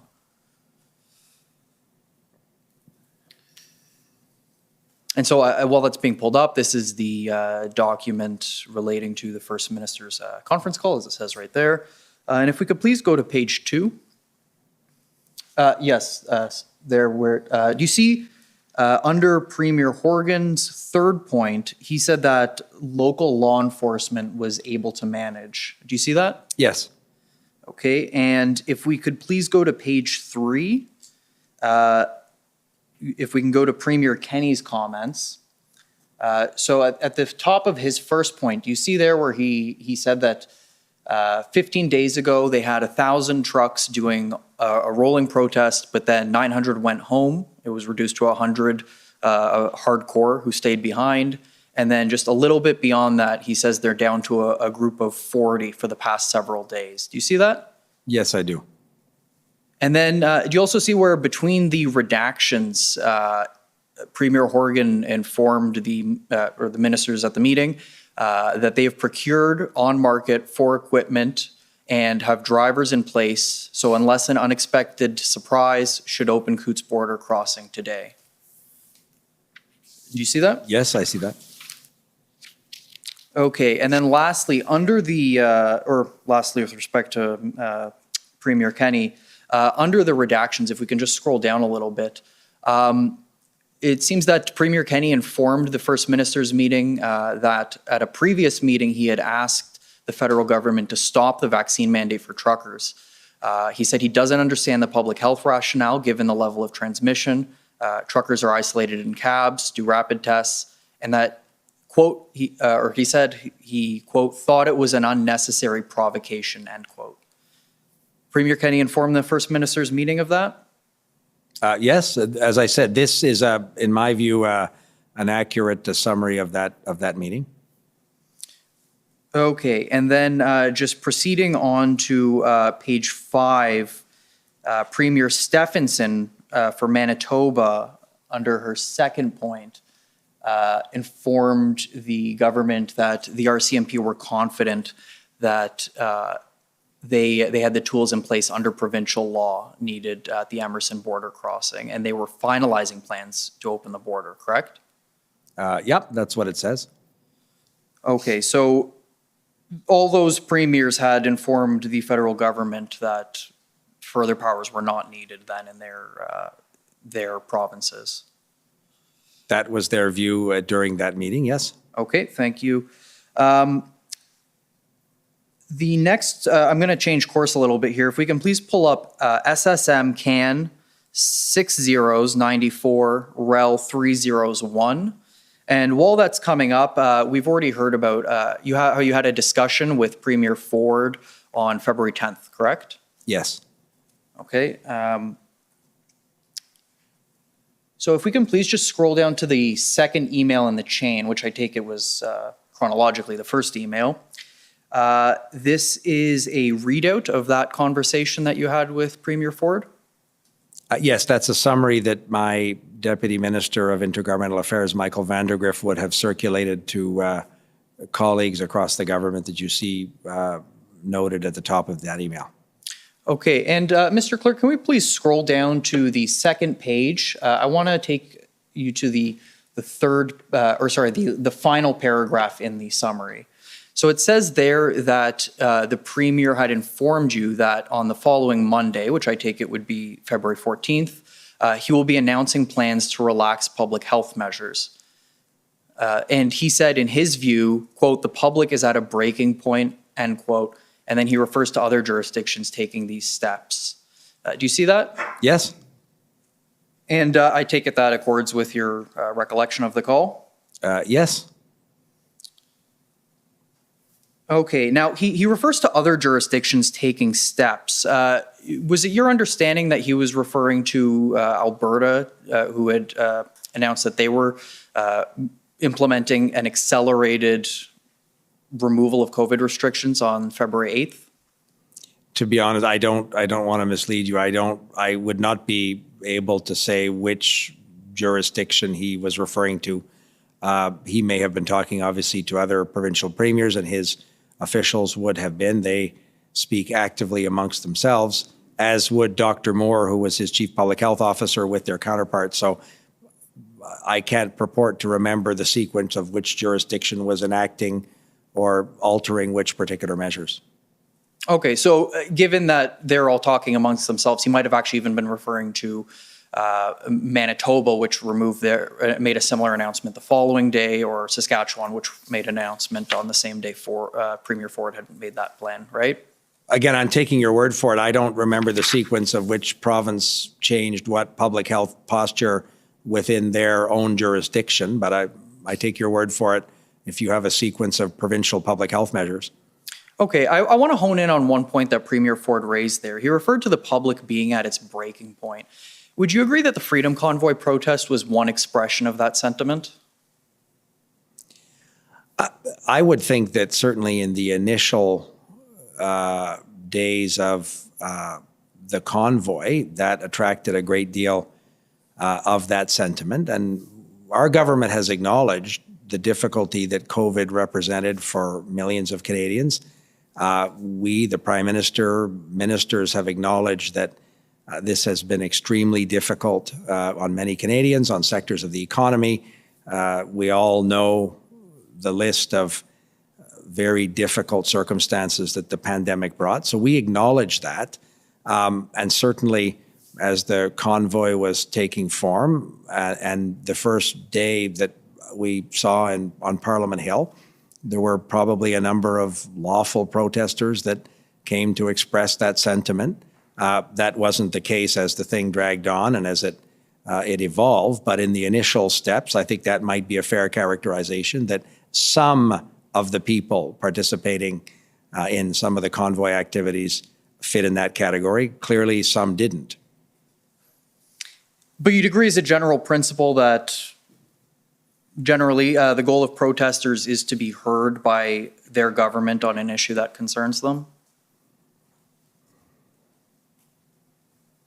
I'm not sure I'd generalize that across protest movements around the world or across the country. I can't speak to why particular protest movements are formed.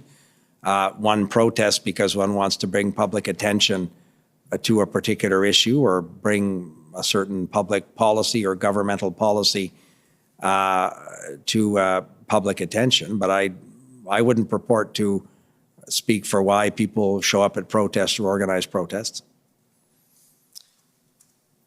Well, you'd agree that that ability to protest is one of the reasons it's protected in our charter is because it's important to that democratic process. It's the voice of, it's one of the ways that people can have a voice. Absolutely. Lawful and peaceful protest is an essential part of any democracy. And as you said, it's protected constitutionally in Canada.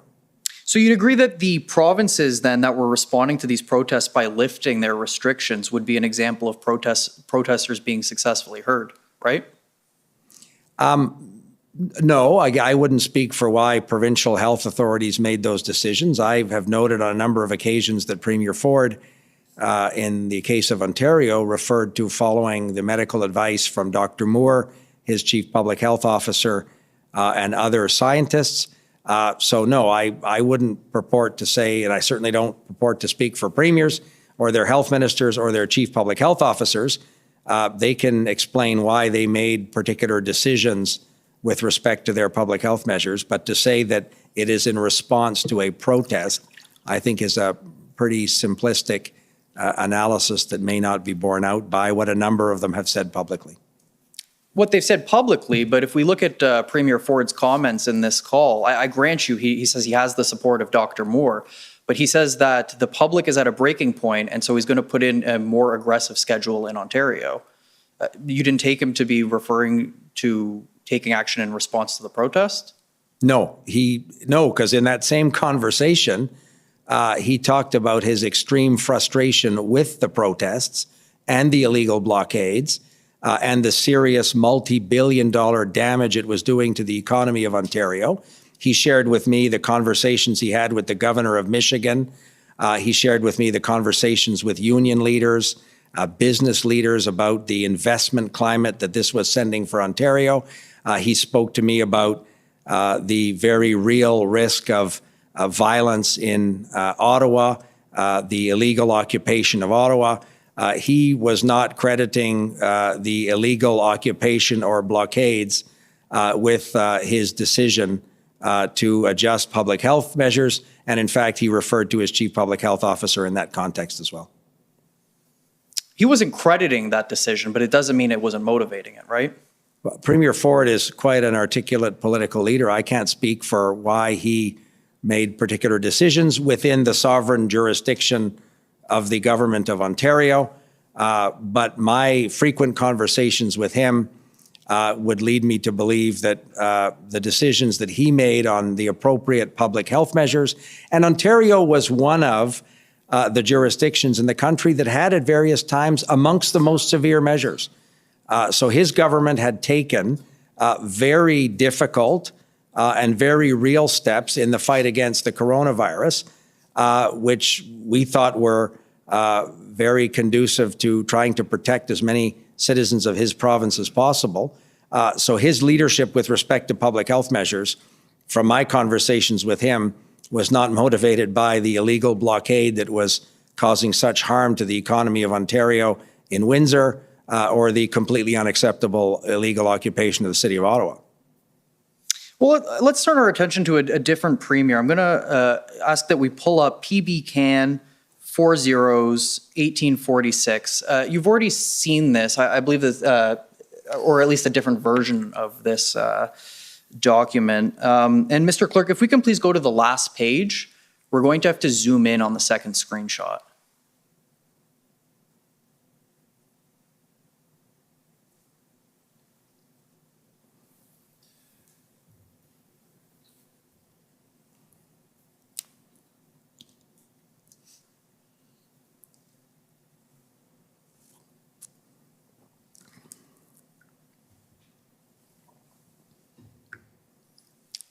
Perhaps if we can even just zoom in a little bit more, it's okay if the bottom gets cut off. Okay, so apologies for the quality of the screenshot. This is how we received it, but do you see there at the top, it says the date, Friday, February 11th? I do. Okay, and then it says there, Dominic, I take it that this was, I think actually it was already in response to Commission Council, this is a message that you sent? Yeah, this is I had sort of copy pasted a text message that I had received. I'm guessing if it was 7:47 in the morning, I might have received it overnight from Premier Kenney, and I was forwarding it, I think, to my colleagues. Okay, so the message from Premier Kenney that you were forwarding, which has already been referred to, is that he said the trucker vax policy is obviously just dumb political theater. Calling them Nazis hasn't exactly helped, right? Those were his words and his message to me. Right. Now,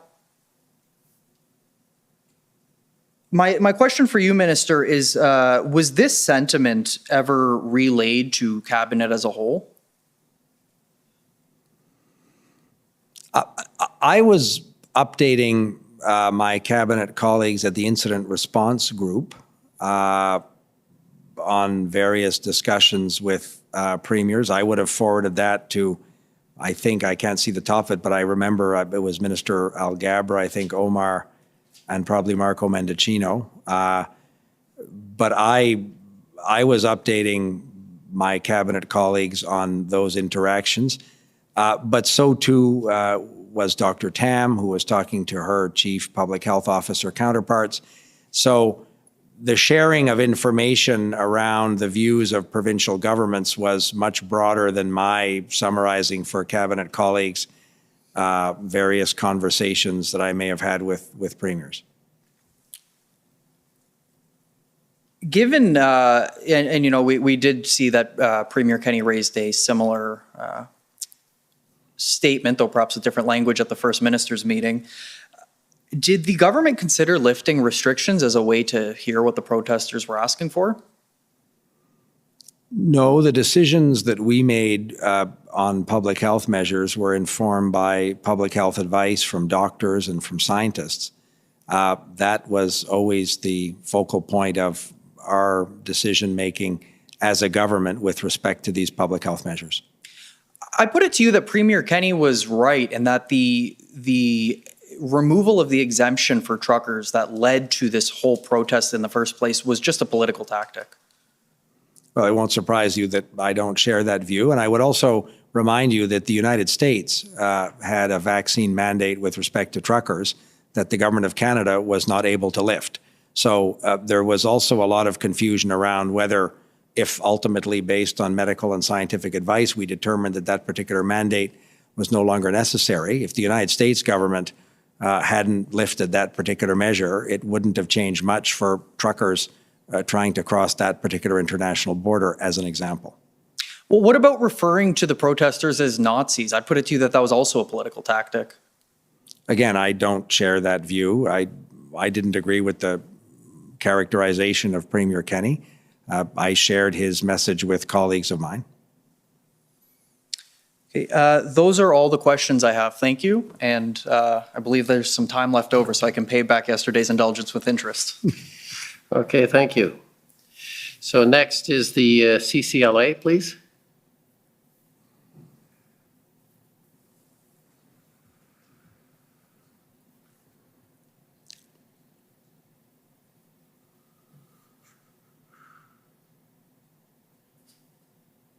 Not sure what's going on. Those words we've heard so many times, Commissioner, you must be on mute. Yeah, no, not on mute. I think she was here this morning, earlier. Maybe she didn't realize she had time. Or you were so clear that she has no questions. Okay, well, we'll move to the City of Windsor instead.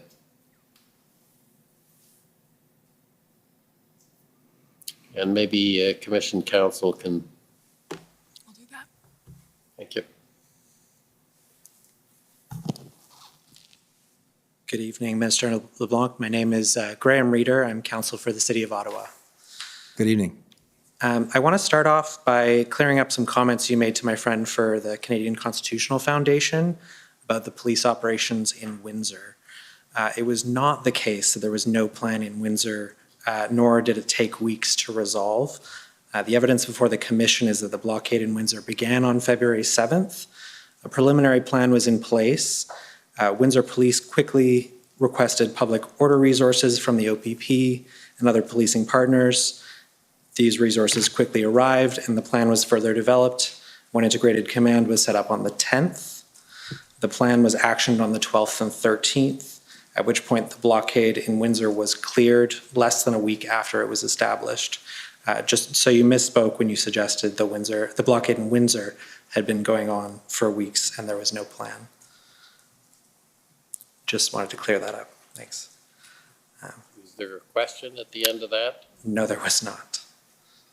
It's an odd way to carry out a cross-examination. I'm happy to ask if that accords with your understanding, Mr. Blanc.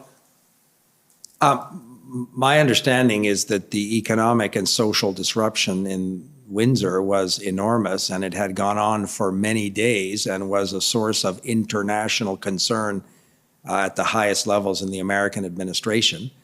We were obviously glad that it was resolved in the way it was resolved, but to have an international border crossing that cost billions of dollars to the Canadian economy and led to considerable reputational damage for Canada as an investment opportunity, we wouldn't describe as a very successful effort, but I certainly share your view that when it was resolved peacefully, it was a very important moment for the country.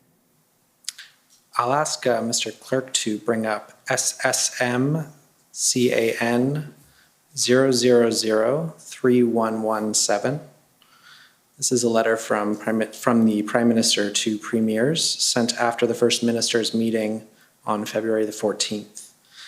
And if we can go to page 3 under point 6. The letter reads, our government recognizes the importance of coordinating with provinces, territories, and municipalities to ensure the safety and security of Canadians. Do you agree with the Prime Minister here?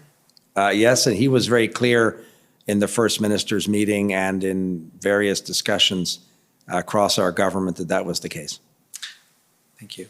Minister Blair and Minister Mendicino both told this commission that there's a responsibility for all three orders of government to communicate and cooperate when responding to an event like the protests earlier this year. Do you agree with them? Yes. And we heard from Minister Mendicino today that timely two-way communication between his ministry and the City of Windsor was important in his work at the federal level to respond to the blockade of the Ambassador Bridge.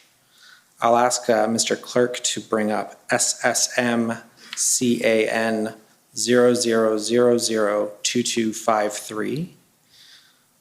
Although I understand you did not communicate directly with Windsor, were you aware that your senior advisor, Meredith Kaplan-Jameson, communicated with Windsor's Mayor's Chief of Staff, Mr. Teleszewski, during the blockade of the bridge? Yes, I know that people who work in my office were speaking with officials at the City of Windsor and in the government of Ontario. And I know that my colleague, and he, I'm sure, spoke about it today, but Marco Mendicino spoke, I believe, with the Mayor of the City of Windsor as well on a number of occasions. Ms. Kaplan-Jameson spoke with Mr. Teleszewski the morning of February 8th, the morning after the blockade started in Windsor. She relied on and Ms. Kaplan-Jameson relied on that information she received from Mr. Teleszewski in this briefing note to you on that same day. She talks about Mr. Teleszewski, if we can kind of slowly scroll through to give the minister a chance to see the briefing note. She talks about Mr. Teleszewski's download and highlights information that she characterizes the makeup of the convoy in Windsor, the situation on the ground, the city's key concerns, what next steps the city had already taken, and what the city's next steps were. Are you aware that Mr. Teleszewski continued to share information with Ms. Kaplan-Jameson throughout the blockade? I can't speak to the number of specific times or the dates when they would have spoken, but I know that she had told me that she had an ongoing discussion with some officials in Windsor, and I know she was sharing that with colleagues in other offices as well. I assume Mr. Mendicino's office and others. And further to that, Ms. Kaplan-Jameson asked her counterparts in other ministries to invite her to meetings with Ontario counterparts, including municipalities. Is that right? Does that accord with your? That would be a normal part of her responsibilities in my office, yes. Okay. And you're familiar with the report to the Houses of Parliament regarding the Emergencies Act consultations? The report that was tabled per the legislation, yes. That's right. So let's pull it up. PB CAN 00001159. So the report includes details on the federal government's engagement with the provinces, territories, and municipalities and law enforcement. It's on the first page under engagement. Is it right that it includes details of the federal engagement with the City of Ottawa? Yes, I had read that as part of what was tabled in Parliament. It also describes regular engagement with municipal and provincial officials concerning the Ambassador Bridge, including, just to list them out for you, communication between Prime Minister and the Mayor of Windsor, between the Minister of Transport and the Mayor of Windsor, the Office of the President of the Queen's Privy Council and the City of Windsor, the Minister of Emergency Preparedness in the City of Windsor, the Office of the Minister of Intergovernmental Affairs, Infrastructure and Communities, and I believe that's your office, and the City of Windsor. Is that an accurate summary of? Yes, I believe that to be accurate of the various communications that were taking place. Now, would you agree that this regular communication with municipal officials was vital to the work of the federal government in responding to the blockades? It was, and my colleagues with operational responsibilities, my own role in the intergovernmental space is not obviously operational the way would be the public safety minister or the transport minister, but provincial and municipal partners were obviously critical in managing this circumstance. We're always conscious that municipalities operate constitutionally as creatures of provincial legislation. It's not a constitutional order of government, but they have such an important responsibility in managing these public order emergencies that necessarily their officials, their law enforcement officials and so on, have open and active conversations, I think, with provincial and certainly federal officials. And that's in everybody's interest in trying to bring the maximum amount of pressure to bear on ending these illegal circumstances in the most efficient and safest way possible. And this engagement with municipal governments was important enough to the decision to invoke the Emergencies Act that the government included it in the consultation report. Is that right? Yes, because it was part of our government's conclusion that existing provincial and municipal authorities and resources were not going to be adequate to bring these illegal events to a conclusion. And that's why the Emergencies Act, which is necessarily the last resort in this decision-making process, in our view, became necessary. So to inform ourselves, we had active and ongoing conversations as a national government with these municipal and provincial authorities because everybody was trying to use every existing tool, authority, resource to bring these to a safe and appropriate conclusion. So for us to conclude that it wasn't likely going to work and that it was necessary ultimately for the governor and council to proceed to invocation, this had to be one of the very critical inputs to that process. Would you agree with me that it's apparent from the protests and the collaborative relationship and two-way communication between the federal government and impacted municipalities that that communication is critical in responding to a multi-jurisdictional event like the ones we experienced earlier this year? Yes. And would you agree that the federal government cannot always rely on their provincial partners to facilitate that communication? Again, I want to be careful. As the Intergovernmental Affairs Minister, I'm conscious of the constitutional orders of government. You're a lawyer, you'll understand that as well. Some provinces are very jealous of the Government of Canada having, in some contexts, direct relationships with their municipalities. That's not the case in every jurisdiction. And happily, that was not the case with respect to this joint effort, this collective effort, not joint effort, from the different orders of government, as you noted, to try and manage this national public safety emergency. And the direct communication that you alluded to there, is that particularly important, which in the case, for example, with the Ambassador Bridge, if an event is related to federal critical infrastructure and that borders within a municipality? Yes, and that was one of the challenges with respect to those international border crossings, which clearly are critical economic infrastructure for the country. The fact that this international border crossing could so effectively be blockaded, largely in the municipal streets of the city of Windsor. One of the challenges was the bridge itself may have a different jurisdictional scope, but access to an international border crossing, in this case, is properly in the municipal streets of the city you represent. So that is exactly why it was important for us to have the appropriate situational awareness as we contemplated what would be the appropriate tools that might assist municipal and provincial authorities in bringing this to a conclusion. I understand I'm at the end of my time. If I could just ask one final question. Go ahead. What are you doing to ensure this cooperation and communication happens, particularly where if, for example, a provincial partner isn't engaging in the way you would like?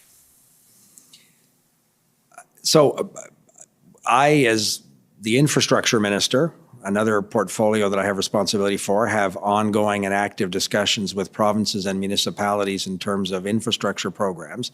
So across the Government of Canada, there are active discussions with municipalities in many different areas of public policy.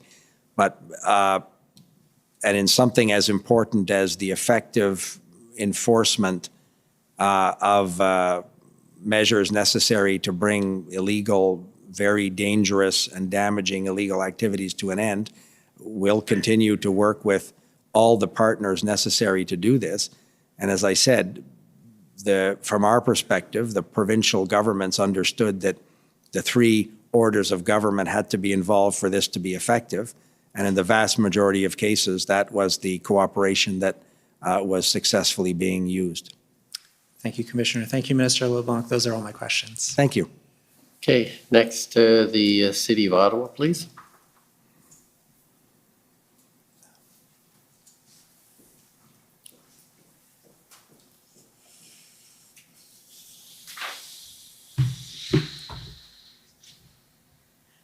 Good evening, Minister LeBlanc. My name is Alyssa Tompkins. I'm one of the council representing the City of Ottawa. I just have a couple questions for you this evening. So I'm going to follow up on a document that Commission Council took you, the email from Ralph Goodale. So if we could bring that up, it's ssm.can.00006594.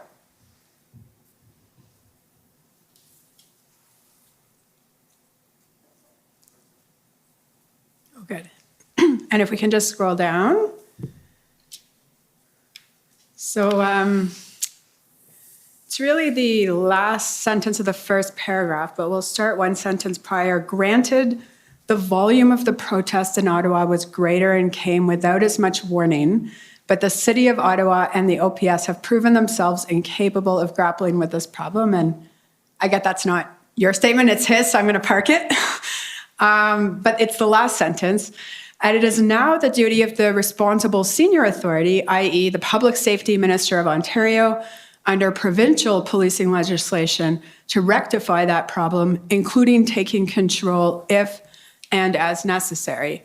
So the follow-up question I had was, and my understanding is the Public Safety Minister of Ontario is in fact the Solicitor General of Ontario. Is that your understanding as well? Again, I can't speak for Mr. Goodale, but that was how I would have interpreted that as well. He was our federal public safety minister, and his counterpart would have properly been the Solicitor General of Ontario. So I assumed, like you, that that's what he was referring to. Now, all I want to know is, are you aware if anyone from the federal government followed up with Ontario to see if, in fact, they were going to discharge the duty that Mr. Goodale is talking about here? So I can't speak. I'm not an expert on the statutory application of provincial legislation in Ontario and what those authorities might be under the Ontario Police Services Act. So I have no ability. I received this email from the now High Commissioner of Canada to the United Kingdom, but a former public safety minister, as I said to your colleague, the Commission Council. It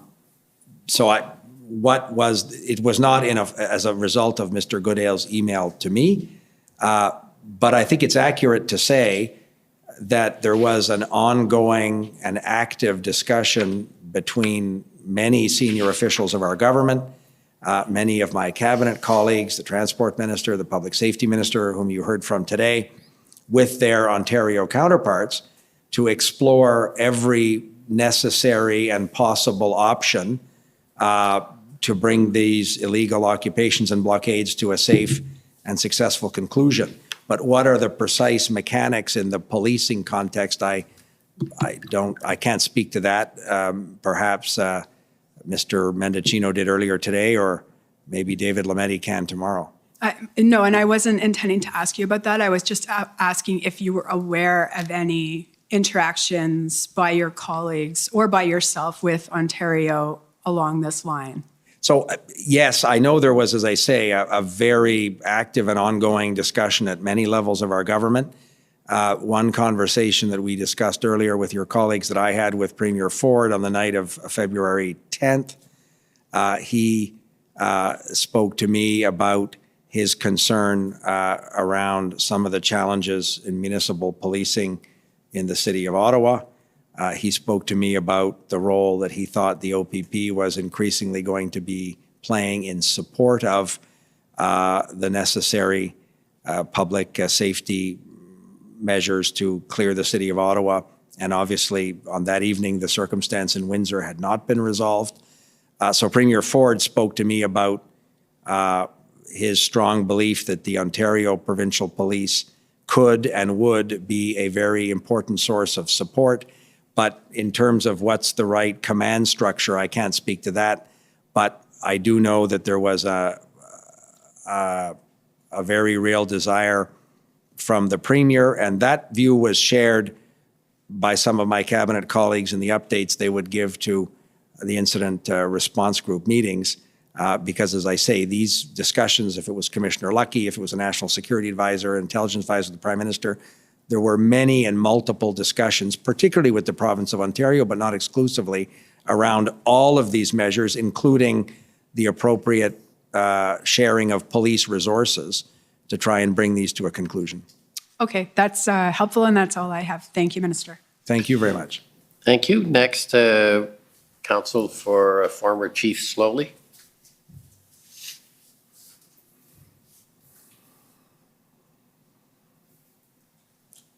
Good evening, Minister. Rebecca Jones for former Chief Slowly. If we can actually pull up the same document, SSM CAN 6594. And Minister, you testified, this is the document that was just up, so as we're pulling it up, you testified that you appreciated Mr. Goodale's, based on his experience, his insights into the roles of the different orders of government, right, when you got this email? Yes, and him having held the public safety portfolio in our government, I thought might have given him an insight that other colleagues would not have had. Fair enough. And I just want to ask you about a few other comments in this email that I think you'll agree with me are insights he shared that you did not agree with. So if we can start in the very first paragraph, there's a reference to a tweet by Mayor Tory, and then there's a reference to it being the situation being a municipal policing problem. And I take it that as a minister in a government that has repeatedly referred to this as a national security crisis, you did not agree that this was a municipal policing problem in Ottawa. He was talking about Toronto and other cities, and I'm thinking off the top of my head of Quebec City. I'm thinking of Fredericton, New Brunswick, or perhaps Toronto, where, and again, I'm going not by some operational experience I have or briefings on how this worked, but if I go on the coverage of the events at the New Brunswick legislature, the Fredericton police appeared to have handled that successfully.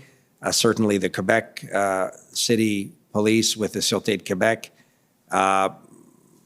were seen to have handled it very effectively. And I also remember the city of Toronto, the very real concerns around some potential blockages at the legislature at Queen's Park in Toronto. But as we know, that University Avenue is a critical access to many of the country's best hospitals. So those kind of conversations or potential protests attracted certainly our attention as a national government.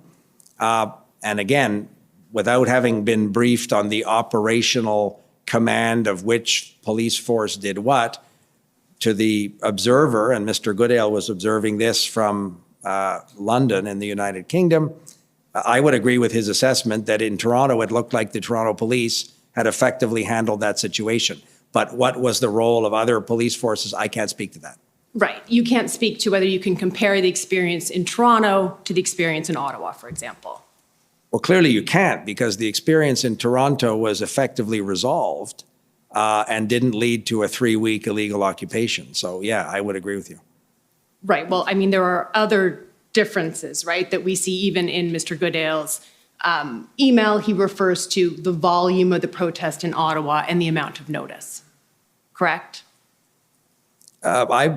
Yes, I would agree the volume, but it wasn't a surprise that convoy arrived in the city of Ottawa. There was considerable notice. In fact, people were filming across the country the trucks rolling towards the city. So, Minister, I'm going to return to my question. Is it your evidence that what happened in the city of Ottawa was a municipal policing problem, that it No. was not a national problem. Not at all. That's not my evidence. That's what Mr. Goodale's email would purport to identify. Right. So let me just go back to my question. My question was, I wanted to know what part of his email you disagreed with. So you disagree that what was happening in Ottawa was a municipal policing problem, because you say, and we all know, that it was a national problem that was happening in Ottawa, right? It certainly became a national problem when the capital city was paralyzed and occupied illegally for 3 weeks. There was an element in the city of Ottawa, of course, around Parliament Hill and the role of the Parliamentary Protective Service. As I said to your colleague, I have sat for a number of years on the Board of Internal Economy of the House of Commons. The statute requires 2 ministers to be members. I sit there where we talk about parliamentary security. But I wouldn't purport to say that the public order emergency in the city of Ottawa was a municipal problem. If you're asking me to agree with that, I think it was a national problem. And all 3 orders of government had to play an effective role in bringing it to a conclusion. Right. Thank you. And one more point that I hope we can agree on, this one as well, which is that to the extent that Mr. Goodale said that the City of Ottawa and the OPS had proven themselves incapable of grappling with the problem, you didn't agree, I take it, with any suggestion that the City of Ottawa and the OPS had, through any fault of their own, proven themselves incapable, but only that the situation was not at that time being resolved. Is that fair? I don't have any experience in police operations, so what is the appropriate police response in a particular public order emergency is not something that I feel comfortable saying. Okay. If you're asking if the Ottawa Police Service was overwhelmed and was unable in the front end of this occupation to take control and resolve the situation, that to an observer across the country, I think might be a conclusion. But I do agree with your analysis that as the thing became more entrenched, as it attracted perhaps different actors from the initial weekend, as it became a flashpoint and a rallying point for different participants, the level of the public order emergency became much greater than in those initial days that people may have estimated, perhaps with the advantage of hindsight, incorrectly. Thank you. No further questions. Thank you. Government of Alberta, please. Good evening, Minister. My name is Stephanie Bose. I'm counsel for the province of Alberta. I just have one area that I'd like to ask you questions on, and that is on your communication with the Premier of Alberta back in February of 2022. And I'll start by asking the clerk to please pull up a summary of your witness interview. The document is WTS 6073. And then if the clerk could please scroll to page 4. We'll just have this up in case you need to refresh your memory, Minister. Now, you were asked by Commission Counsel and by other counsel about a text message that you shared that you were sent by Premier Kennedy. That wasn't the only text message or communication that you had with Premier Kennedy. Is that correct? That's the one that I remembered and I discussed in my interview with the Commission Counsel, because he was referring to the potential use of military heavy lift tow trucks. It's possible that Premier Kennedy, as we saw earlier in a text message that I had shared with my cabinet colleagues, he had expressed some frustration in terms of the response of some of the RCMP officers with respect to the situation in Coots. And just in your witness summary, you indicate that you recalled telling Premier Kenney that there was a formal process for RFAs that you were not involved in, but that you would speak to Minister Blair or Minister Anand. Do you recall that conversation with Premier Kenney? Yes, it would have been an exchange of text messages, and yes, I do recall that. Mr. Kenney, of course, was himself a Minister of National Defence, so he would have had, more than other premiers, perhaps, an insight into that whole request for assistance process. And at that time, were you aware that province of Alberta had, in fact, submitted an RFA on February 5th? I was not until Premier Kenney indicated to me that they had submitted it. No, I was not. That was being dealt with by my colleagues, Bill Blair, and obviously the Minister of National Defence herself was involved, but I was not. I would not normally be involved unless I was briefed in a meeting, incident response group meeting, in terms of that RFA process. Okay, and so it's fair to say that in your ministerial role, you don't typically handle RFAs, correct? That's correct. As I say, I would have been in meetings where my colleagues would have said, we've received or we're expecting to receive. These things are rarely surprises. They're worked on between officials. When the formal request for assistance arrives, there has, in the vast majority of cases, and most of these things you'll appreciate, there has been a massive increase in those requests for assistance in the COVID context. Yes, we heard evidence about that. Yeah, so the process is well worn and well known to provincial emergency measures organizations. There's nothing mysterious about this to provincial authorities. Right, and in indicating that you would speak to either Minister Blair or Minister Anand, do you recall if you did speak to either of those two ministers? Yeah, I would have, as you saw, I had forwarded a text message to the Transport Minister and the Public Safety Minister, but I would have said to, certainly to Bill Blair, when he was at the incident response group meetings I was at, that Premier Kenney had reached out to me with respect to the potential use of military heavy lift tow trucks. All right, and that limited your involvement there to the RFA, correct? Yes, that's correct. Okay. And then just one other question. At no point in time prior to the invocation of the Emergencies Act did you discuss with the Premier or any other official from Alberta the potential use of the Emergencies Act. Is that correct? I have no recollection whatsoever of having raised that with any of them before we had that first minister's call that we discussed earlier this evening. All right. Thank you, Minister. Those are my only questions this evening. Thank you. Thank you. Do we have any news from the CCLA or? Yes, Mr. Commissioner, they've confirmed that they either did not request time, or if they did, they're not proceeding with it. If there is a party that requested time and has not been called, now would be the time to do it in case there was an issue with the sheet.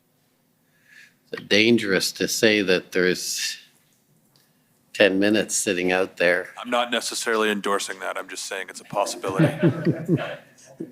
To be fair, that is true. If there is a bureaucratic error on our part, which wouldn't be the first, speak now or forever hold your peace.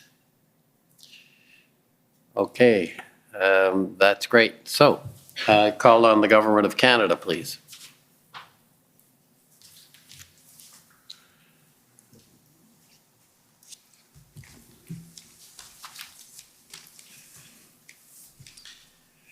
Good evening. Robert McKinnon for the Government of Canada. I just want to take you to a couple of documents that my friends have taken you to already. So the first one would be the readout with Premier Ford, and that's ssm.can.94. I think it's 7 zeros.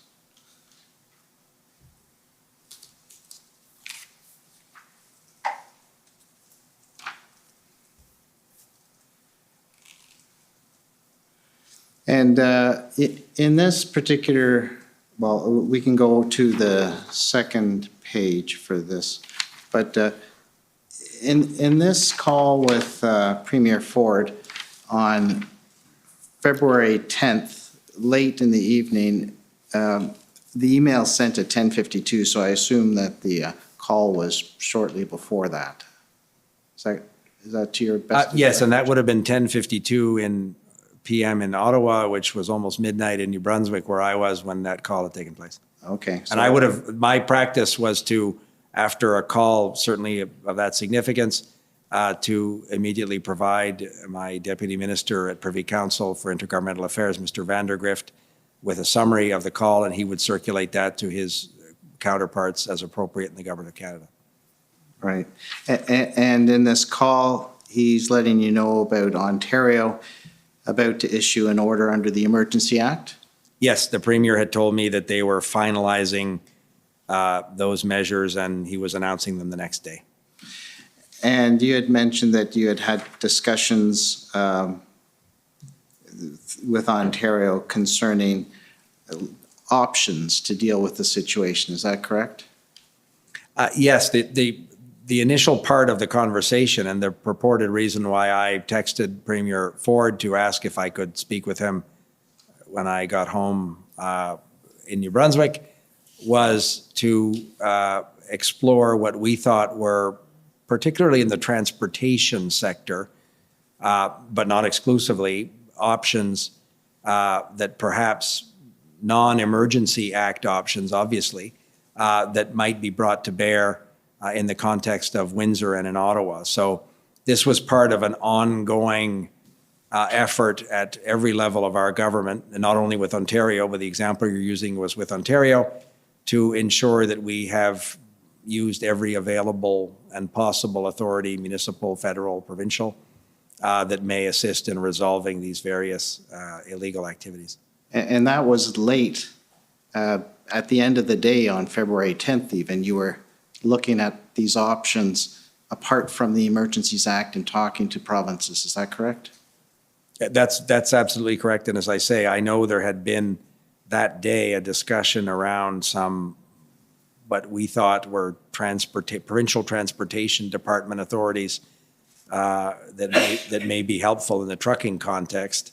And that was the original reason why I reached out to Premier Ford. And as I say, the conversation was quickly overwhelmed by his explaining to me the decisions that his government was in the process of implementing, which led to their invocation of their own measures the next morning.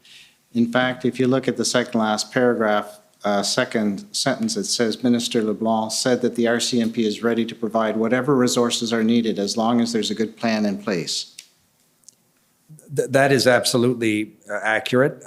One of the things that struck me at the various incident response group meetings and in briefings from particularly Commissioner Lucky, but not exclusively the Commissioner, because other federal law enforcement officials were providing updates, the head of the Canadian Border Services Agency, the director of CSIS, and others. But police authorities, particularly in our case, the RCMP, the Commissioner of the RCMP, were very concerned about their counterparts in municipal or provincial police organizations having the appropriate operational plan in place that would enable the RCMP to then effect additional resources in a safe and effective way. So that was a subject that Commissioner Lucky brought up often with the incident response group and in various other briefings that I was a party to before the incident response group was stood up by the Prime Minister. And there's no mention in this email of any reference to the Emergencies Act, the Federal Emergencies Act, only the Ontario one. Is that correct? That's right. And I did not discuss with the Premier at all the potential invocation federally. We were still canvassing, and you would have seen that in some of the incident response group minutes. The first track one, was still very much on that evening the focus of our efforts, because we recognized that the Emergencies Act, ultimately, if that was the decision, was a decision of last resort. So we were very much actively in pursuit of existing provincial and municipal authorities and federal support that would help them execute those authorities in the most safe and effective way. when did I'm talking about cabinet, first consider the use of Emergencies Act? The first time I remember a discussion about the potential invocation or the necessary analysis that might lead the government to conclude that that was the necessary step of last resort was at a meeting earlier in the evening on the 10th of February in Ottawa, an incident response group meeting.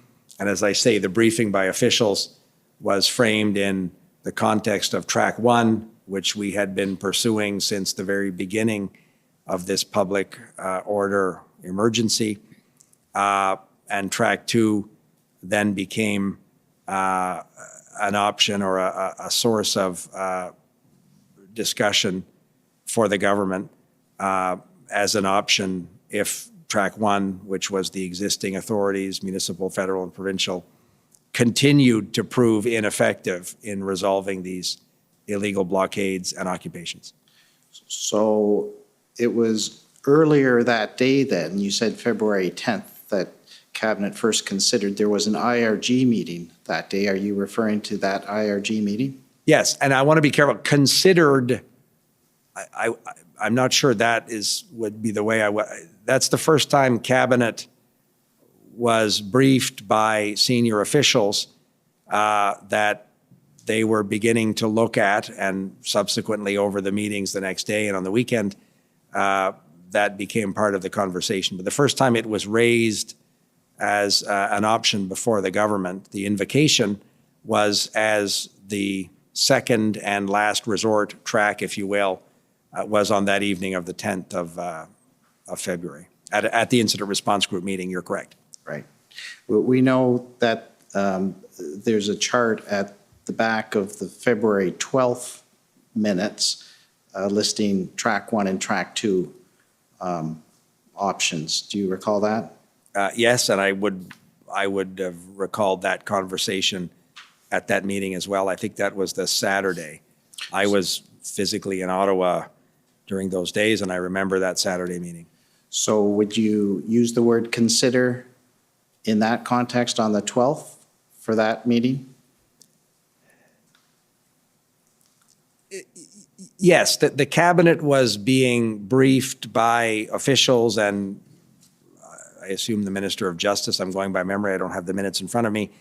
But cabinet colleagues and senior officials were explaining to the government, to the incident response group meeting in that case, what might be the steps necessary and the potential authorities that could be contained should the government decide to proceed to an invocation of the Emergencies Act. Okay, thank you.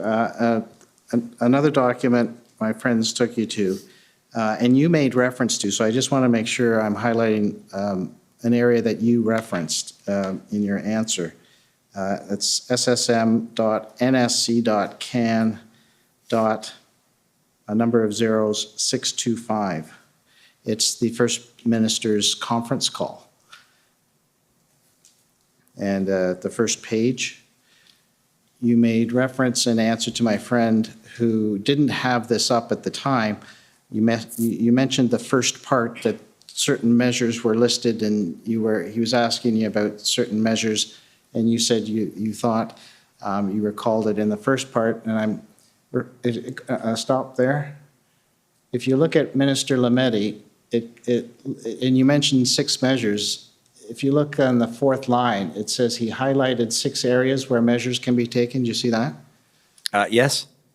Are those the measures that you are referring to when you answered a question earlier? Yes, I was. All right. And in there, it has 6. I won't read them all out, but it does have a measure that authorizing or directing financial institutions to render essential services to relieve the impact of blockades. Do you see that? Yes, I do.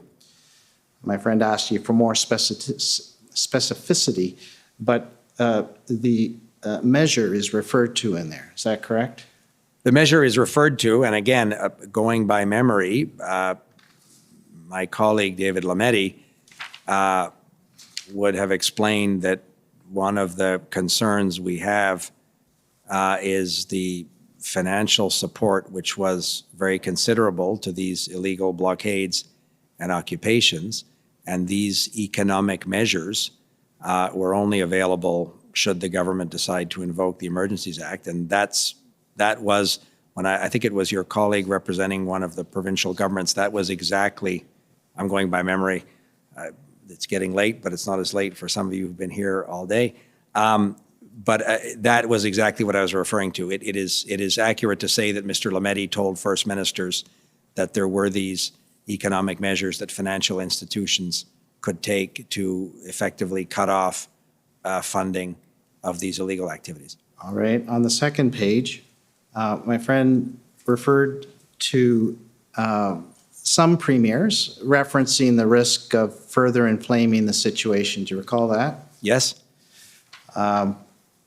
And if you look at the response of, so Premier Horgan, the PM's response, that Premier endorsed the invocation, and then but recognized afterwards, the PM says we would be as proportional and measured as possible, recognize the risk of further inflaming. Also have to show a firmness that comes with this. Do you see that? Yes. So had Cabinet recognized this risk, that it could inflame the situation? There was a reference to a CSIS document the day earlier by one of my friends, inflaming the situation, although in that sense, CSIS was referring to the radicalization element. Did you have a comment on recognizing the risk and taking account of any concerns that the premiers had in that area? So the Prime Minister, in the course of that conversation with First Ministers, acknowledged that the Government of Canada recognized this risk. But that was also part of the discussions we had at the Incident Response Group meetings, when we would have received updates from the various federal intelligence and law enforcement officials that were updating those groups of the group of ministers constituted at these various moments. So it is accurate, I think, Mr. McKinnon, to say that the Government of Canada and certainly the Cabinet considered carefully the risk of further inflaming or the incendiary effect of a potential decision to invoke the Emergencies Act. That was part of the deliberative process that the government considered when we came to the decision that the circumstances were such that it warranted this measure of last resort. Okay. And on the third page of this same document, there's a reference under Premier Kenney at the end. It's Premier Kenney. You go a little, about 2/3 of the way down, yes. Yeah, that's the last sentence. There's the last line says, don't quibble using Emergencies Act, but there are other ways to reduce passions of people. Do you know what that is a reference to? That was a reference, and I remember listening carefully to that conference call, to that First Minister's meeting. I do remember the Premier of Alberta, then Premier Kenney, saying that he didn't quibble with using the Emergencies Act, but his focus had been on some of the risks, the public safety risks that were very real in Coots. He had shared with me his concern about the very high potential for violence in Coots. But I do remember being surprised that the Premier of Alberta did use the phrase that's accurately reflected in that readout of the conversation. All right, and my last reference in this document is page 10. I think or page 6, sorry. There were 6 premiers and territorial leaders who had endorsed the invocation in this meeting, it appears, by my count, one of them being Premier Ford. And in this statement, from Premier Ford. He says, I'm looking, so it's where it's in a bullet point, third from the last. Province does not have tow trucks. Have to negotiate with tow truck drivers. That will change in the future. We'll ensure that OPP have tow trucks. Embarrassing that we can't get the use of tow trucks. Do you see that? I do. And was that communicated by Premier Ford at this meeting? It very much was. That view was shared, as we've heard previously, by Premier Kenney. Premier Ford had talked to me about that. I think we were all surprised at the extent to which commercial tow truck drivers were reluctant, were intimidated. What the circumstance was, I don't know. I can't speak to that. But with the lawful authorities, in this case in Ontario, were not able to procure a sufficient access to these heavy lift tow trucks to remove some of these large trucks that would have been blocking either the city streets of Ottawa or the bridge in Windsor, or in the case of Alberta, the Coots Alberta border crossing. And one of the reasons why ultimately the Governor and Council, the Cabinet, concluded that the Emergencies Act was a necessary and proportionate use of last resort was because it enabled in the Emergencies Act authorities to give local enforcement authorities the ability to compel tow truck operators or tow trucks. I may not be using the precise words, but this was seen as part of the solution to bring these blockades to a conclusion. It was not tenable to say we can't enforce municipal bylaws, criminal code bylaws, because we can't find somebody to tow a truck away from a critical piece of infrastructure as important as the Ambassador Bridge. That seemed untenable, but Premier Ford correctly identified that as a real operational problem, which we viewed the Emergencies Act as being ultimately able to provide some relief. Right, and that was on February 14th. Absolutely, this discussion was at the First Minister's call on the 14th. Okay. My friends also took you to your witness statement, WTS number of 073. At the very last page.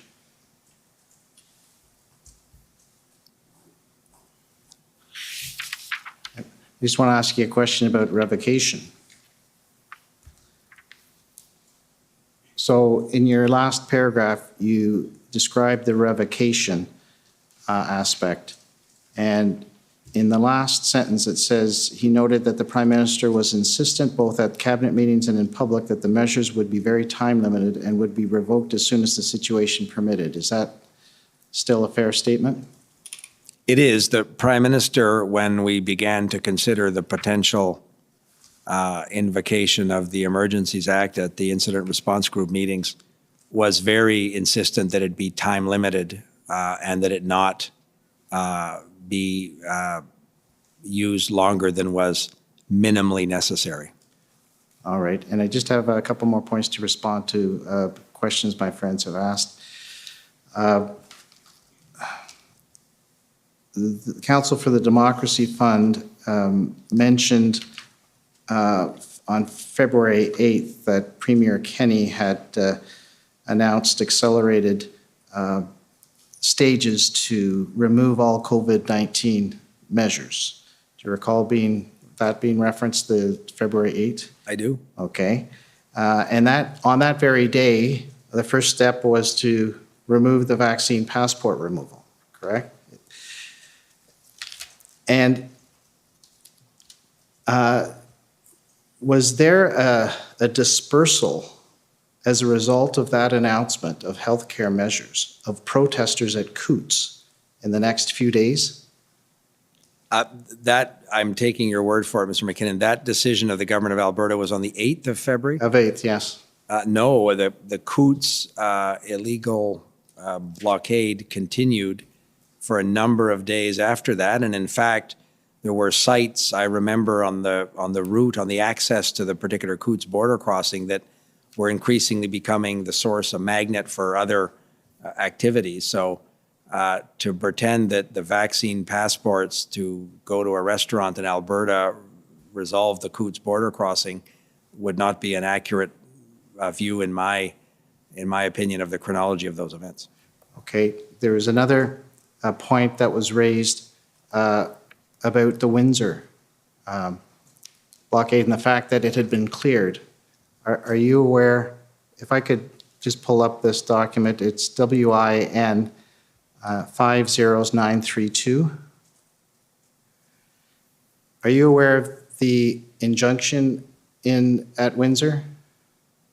I was aware at our incident response group meetings, officials were briefing us, and that was very much in the public domain and in public media about the injunctive relief that was being sought by authorities in Windsor. Could you go to page 8, paragraph 47? That's it.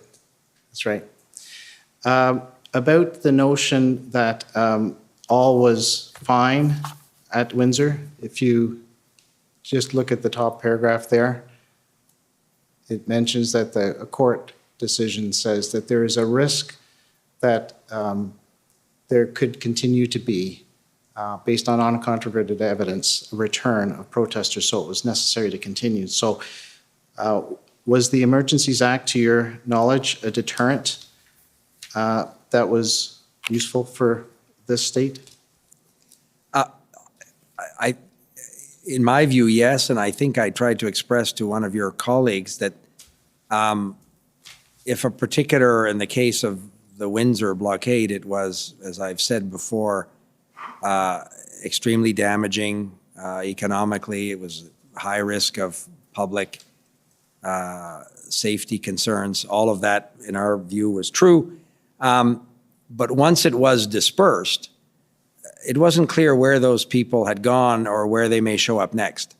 So in order to keep that particular border crossing open, there was a level of very significant and sustained police presence required. The injunctive relief, as you noted, continued. There was an issue of potentially spreading too thin police resources.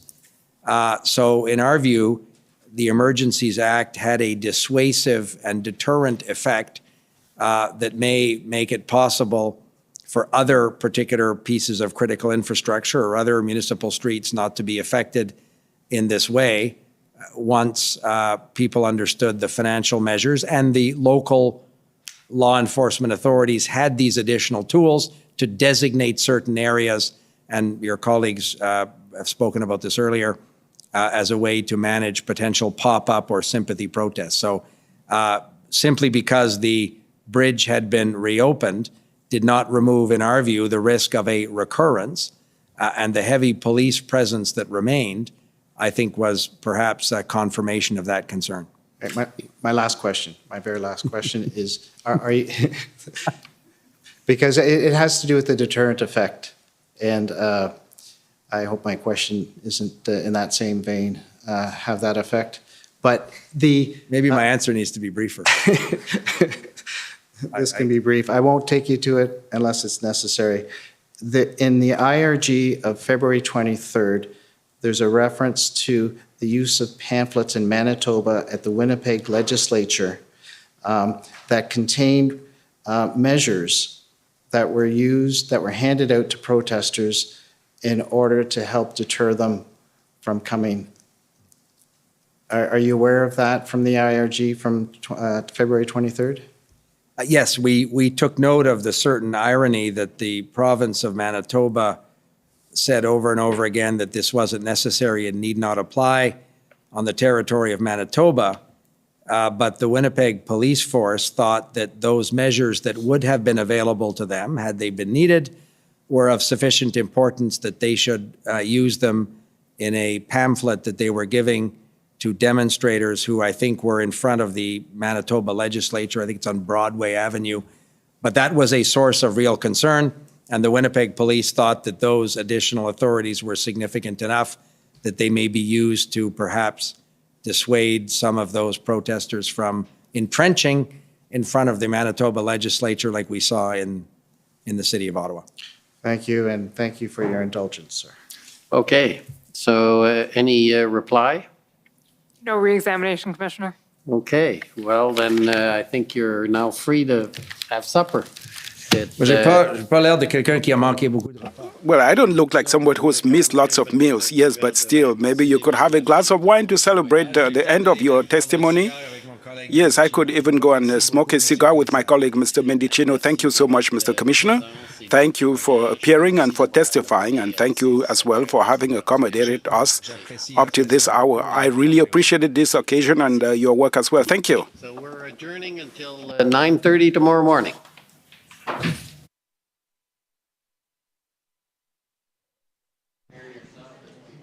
Longer than today, so. The commission is adjourned. La commission est adjournée. The African guy at the end that made it for me. But yeah, definitely got to go and smoke a cigar with Mendicino, have a good laugh, because it's just an occasion to relax. We just put our thumbs down on the population, and that's that. Now we sit here, we say our little clips, our lies, so the MSM can clip it. Just like we clip, they clip. Before we didn't have an alternative. Now we do. But the clipping is done the same way. That's the thing. When you get the government lawyers and the rest and you get these 5 hours of counsel, there's a lot of clips. Evil cuck, says A. Ray. Absolutely. Hail, sister. Honk clipping, says Anonymous. You remember the honk video that they played? That was Paul Champ's lady, Emily Tamman, I think her name is. Jamon, hail that African guy. Did you hear that African guy, Pan? Hear me? No, I missed it. What happened? He's like, I am that African. I'm just going to I'm going to smoke this cigar now with Mendicino. Yes, and maybe you have a glass of wine. I don't know. I'm speaking Russian now. No, I heard LeBlanc say that. Yeah, he's just we're done here. We're gonna go relax here. And I'm gonna go smoke a stogie with you brought me mendacious Marco. You made me pizza? Look at this. My daughter just made me pizza. She's been making. There you go. Yeah, man. I'm gonna take a. What's like? Like a Ninja Turtle. I'm a Ninja Turtle. Oh, let me turn this off. I don't like to be on camera and eat. I think it's so. It's disrespectful. There you go. You know what I mean? I don't want to eat on cam. Oh man, what a day! Long day, eventful day. Gotta have a crazy day. All right. Swallow that. I'm going to eat that in a second. But yes, eventful day. We've got a fine fellow in the chat. He's been telling us what is going to be coming next. Let me put this down over here. I'll eat that in just a moment. Let me just tell you who's coming tomorrow so we're ready to go for tomorrow. And this is from Eli. And Eli posts this up. Hold on a second. Here it is. Where did he post it? I think I seen it here. Okay, tomorrow we got a presentation on the Commission's public input process. So they've made it out like you can give public input to the Commission. It'll be on record. You can submit whatever you want. You can write letters that are never good. They're going to go to the circular file, which is a garbage can. Then we got. Wow, we should send them hours and hours of footage of nothing but a peaceful protest, love and brotherhood. They don't care. They don't care. They have all of our streams. They don't care. We've got Minister. Yeah, you know that. I mean, that's what it is. I mean, I'm sorry. For sure. We got Minister David Lametti, of course. Anita Anand as defense. Omar Algebra as transport. David Lametti, who replaced Jody Raybould. You know what I'm talking about, Raybould. And so that's going to be tomorrow. Omar Algebra, is that tomorrow? I hope that's tomorrow. If that's tomorrow, then tomorrow I can't wait. I'm going to get liquored up tonight. No, man. Omar. Favorite guy. He's your favorite. If Omar Freeland Trudeau, that's my week. Today is Tuesday. Omar Freeland Trudeau. Omar Freeland Trudeau. That is, I can't wait. This is it. This is like the culmination. This is a crescendo. We're going to party. We're going to have a great time. We're going to be mad. We're going to be sad. We're going to be happy. We're going to be like your cucks. That's what we're going to do. Omar the Tootsie Pops is troglodyte. That's right. We're going to have a great time. All right. And a big hail to the chat. Thank you. Catch rats. Catch rats. That's what I want to do. Right? And I really appreciate you being here. Really do. By the way, the NHL did post this up. That is a legit tweet. Trans women are women, trans men are men, non-binary We identities. can't say too much about that, but the NHL did post that. They did post that. Pan, what do you think, man? Just sing this last line to me. Non-binary identity is real. This is what I say. It's like you're trying to convince yourself almost. It's wild, and they shut off replies to that, so you can't reply on that thread. So that shows you how much confidence they have in their statement there. So that's happening. It doesn't quit. It doesn't stop. Of course, I got internal messages before we get out of here. I'll just tell you here it is. Check out this video. This is from the mask mandates. So Bethan from Freedom Fighters Canada is there right now, and she sent this to me. Okay, this is for the mask mandate, the Ontario School Board. Okay, check this out. This is what's going on right now. She goes, "Oh wow, she's at the thing." Yeah, she's at the thing. So this is it right over there. Let me just turn off this. There you go. Now you can see that properly. I'll roll over the volume a little bit. Here we go.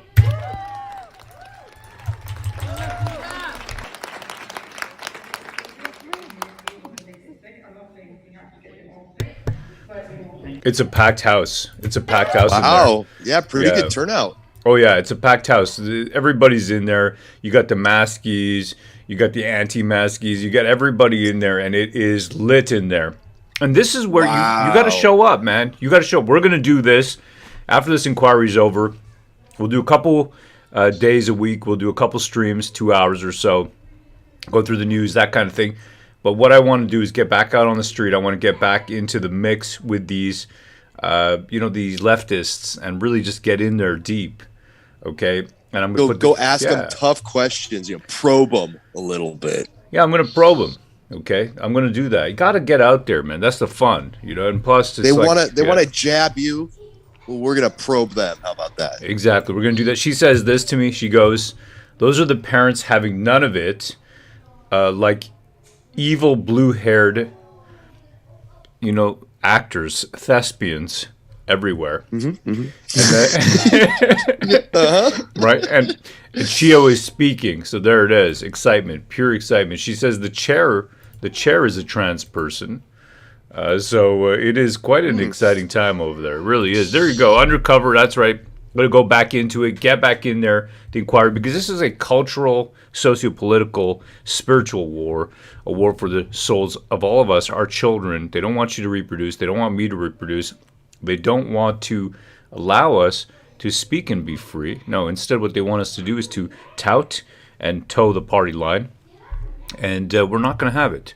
We're not going into those old days of tyranny. Rather, we're going to rise together. Hail the chat. Hail, brethren. Honor, accountability, integrity, and loyalty. We'll see you tomorrow. Remember, tomorrow Omar Algebra is here. Pan, take us out. What are your thoughts, man? Omar Algebra, are you ready? And what are you going to wear? Yeah, I don't know what I'm going to wear, but I will be ready to, have some fun ripping on that troll doll, Omar Algebra. So that's going to be a kick, and a big thanks to everybody that's stuck with us, who joined has been joining us through the whole thing, the hearings, so we hope you stick with us afterwards. We like to say hail the chat because we understand that chat is the lifeblood of YouTube, the lifeblood of War Campaign.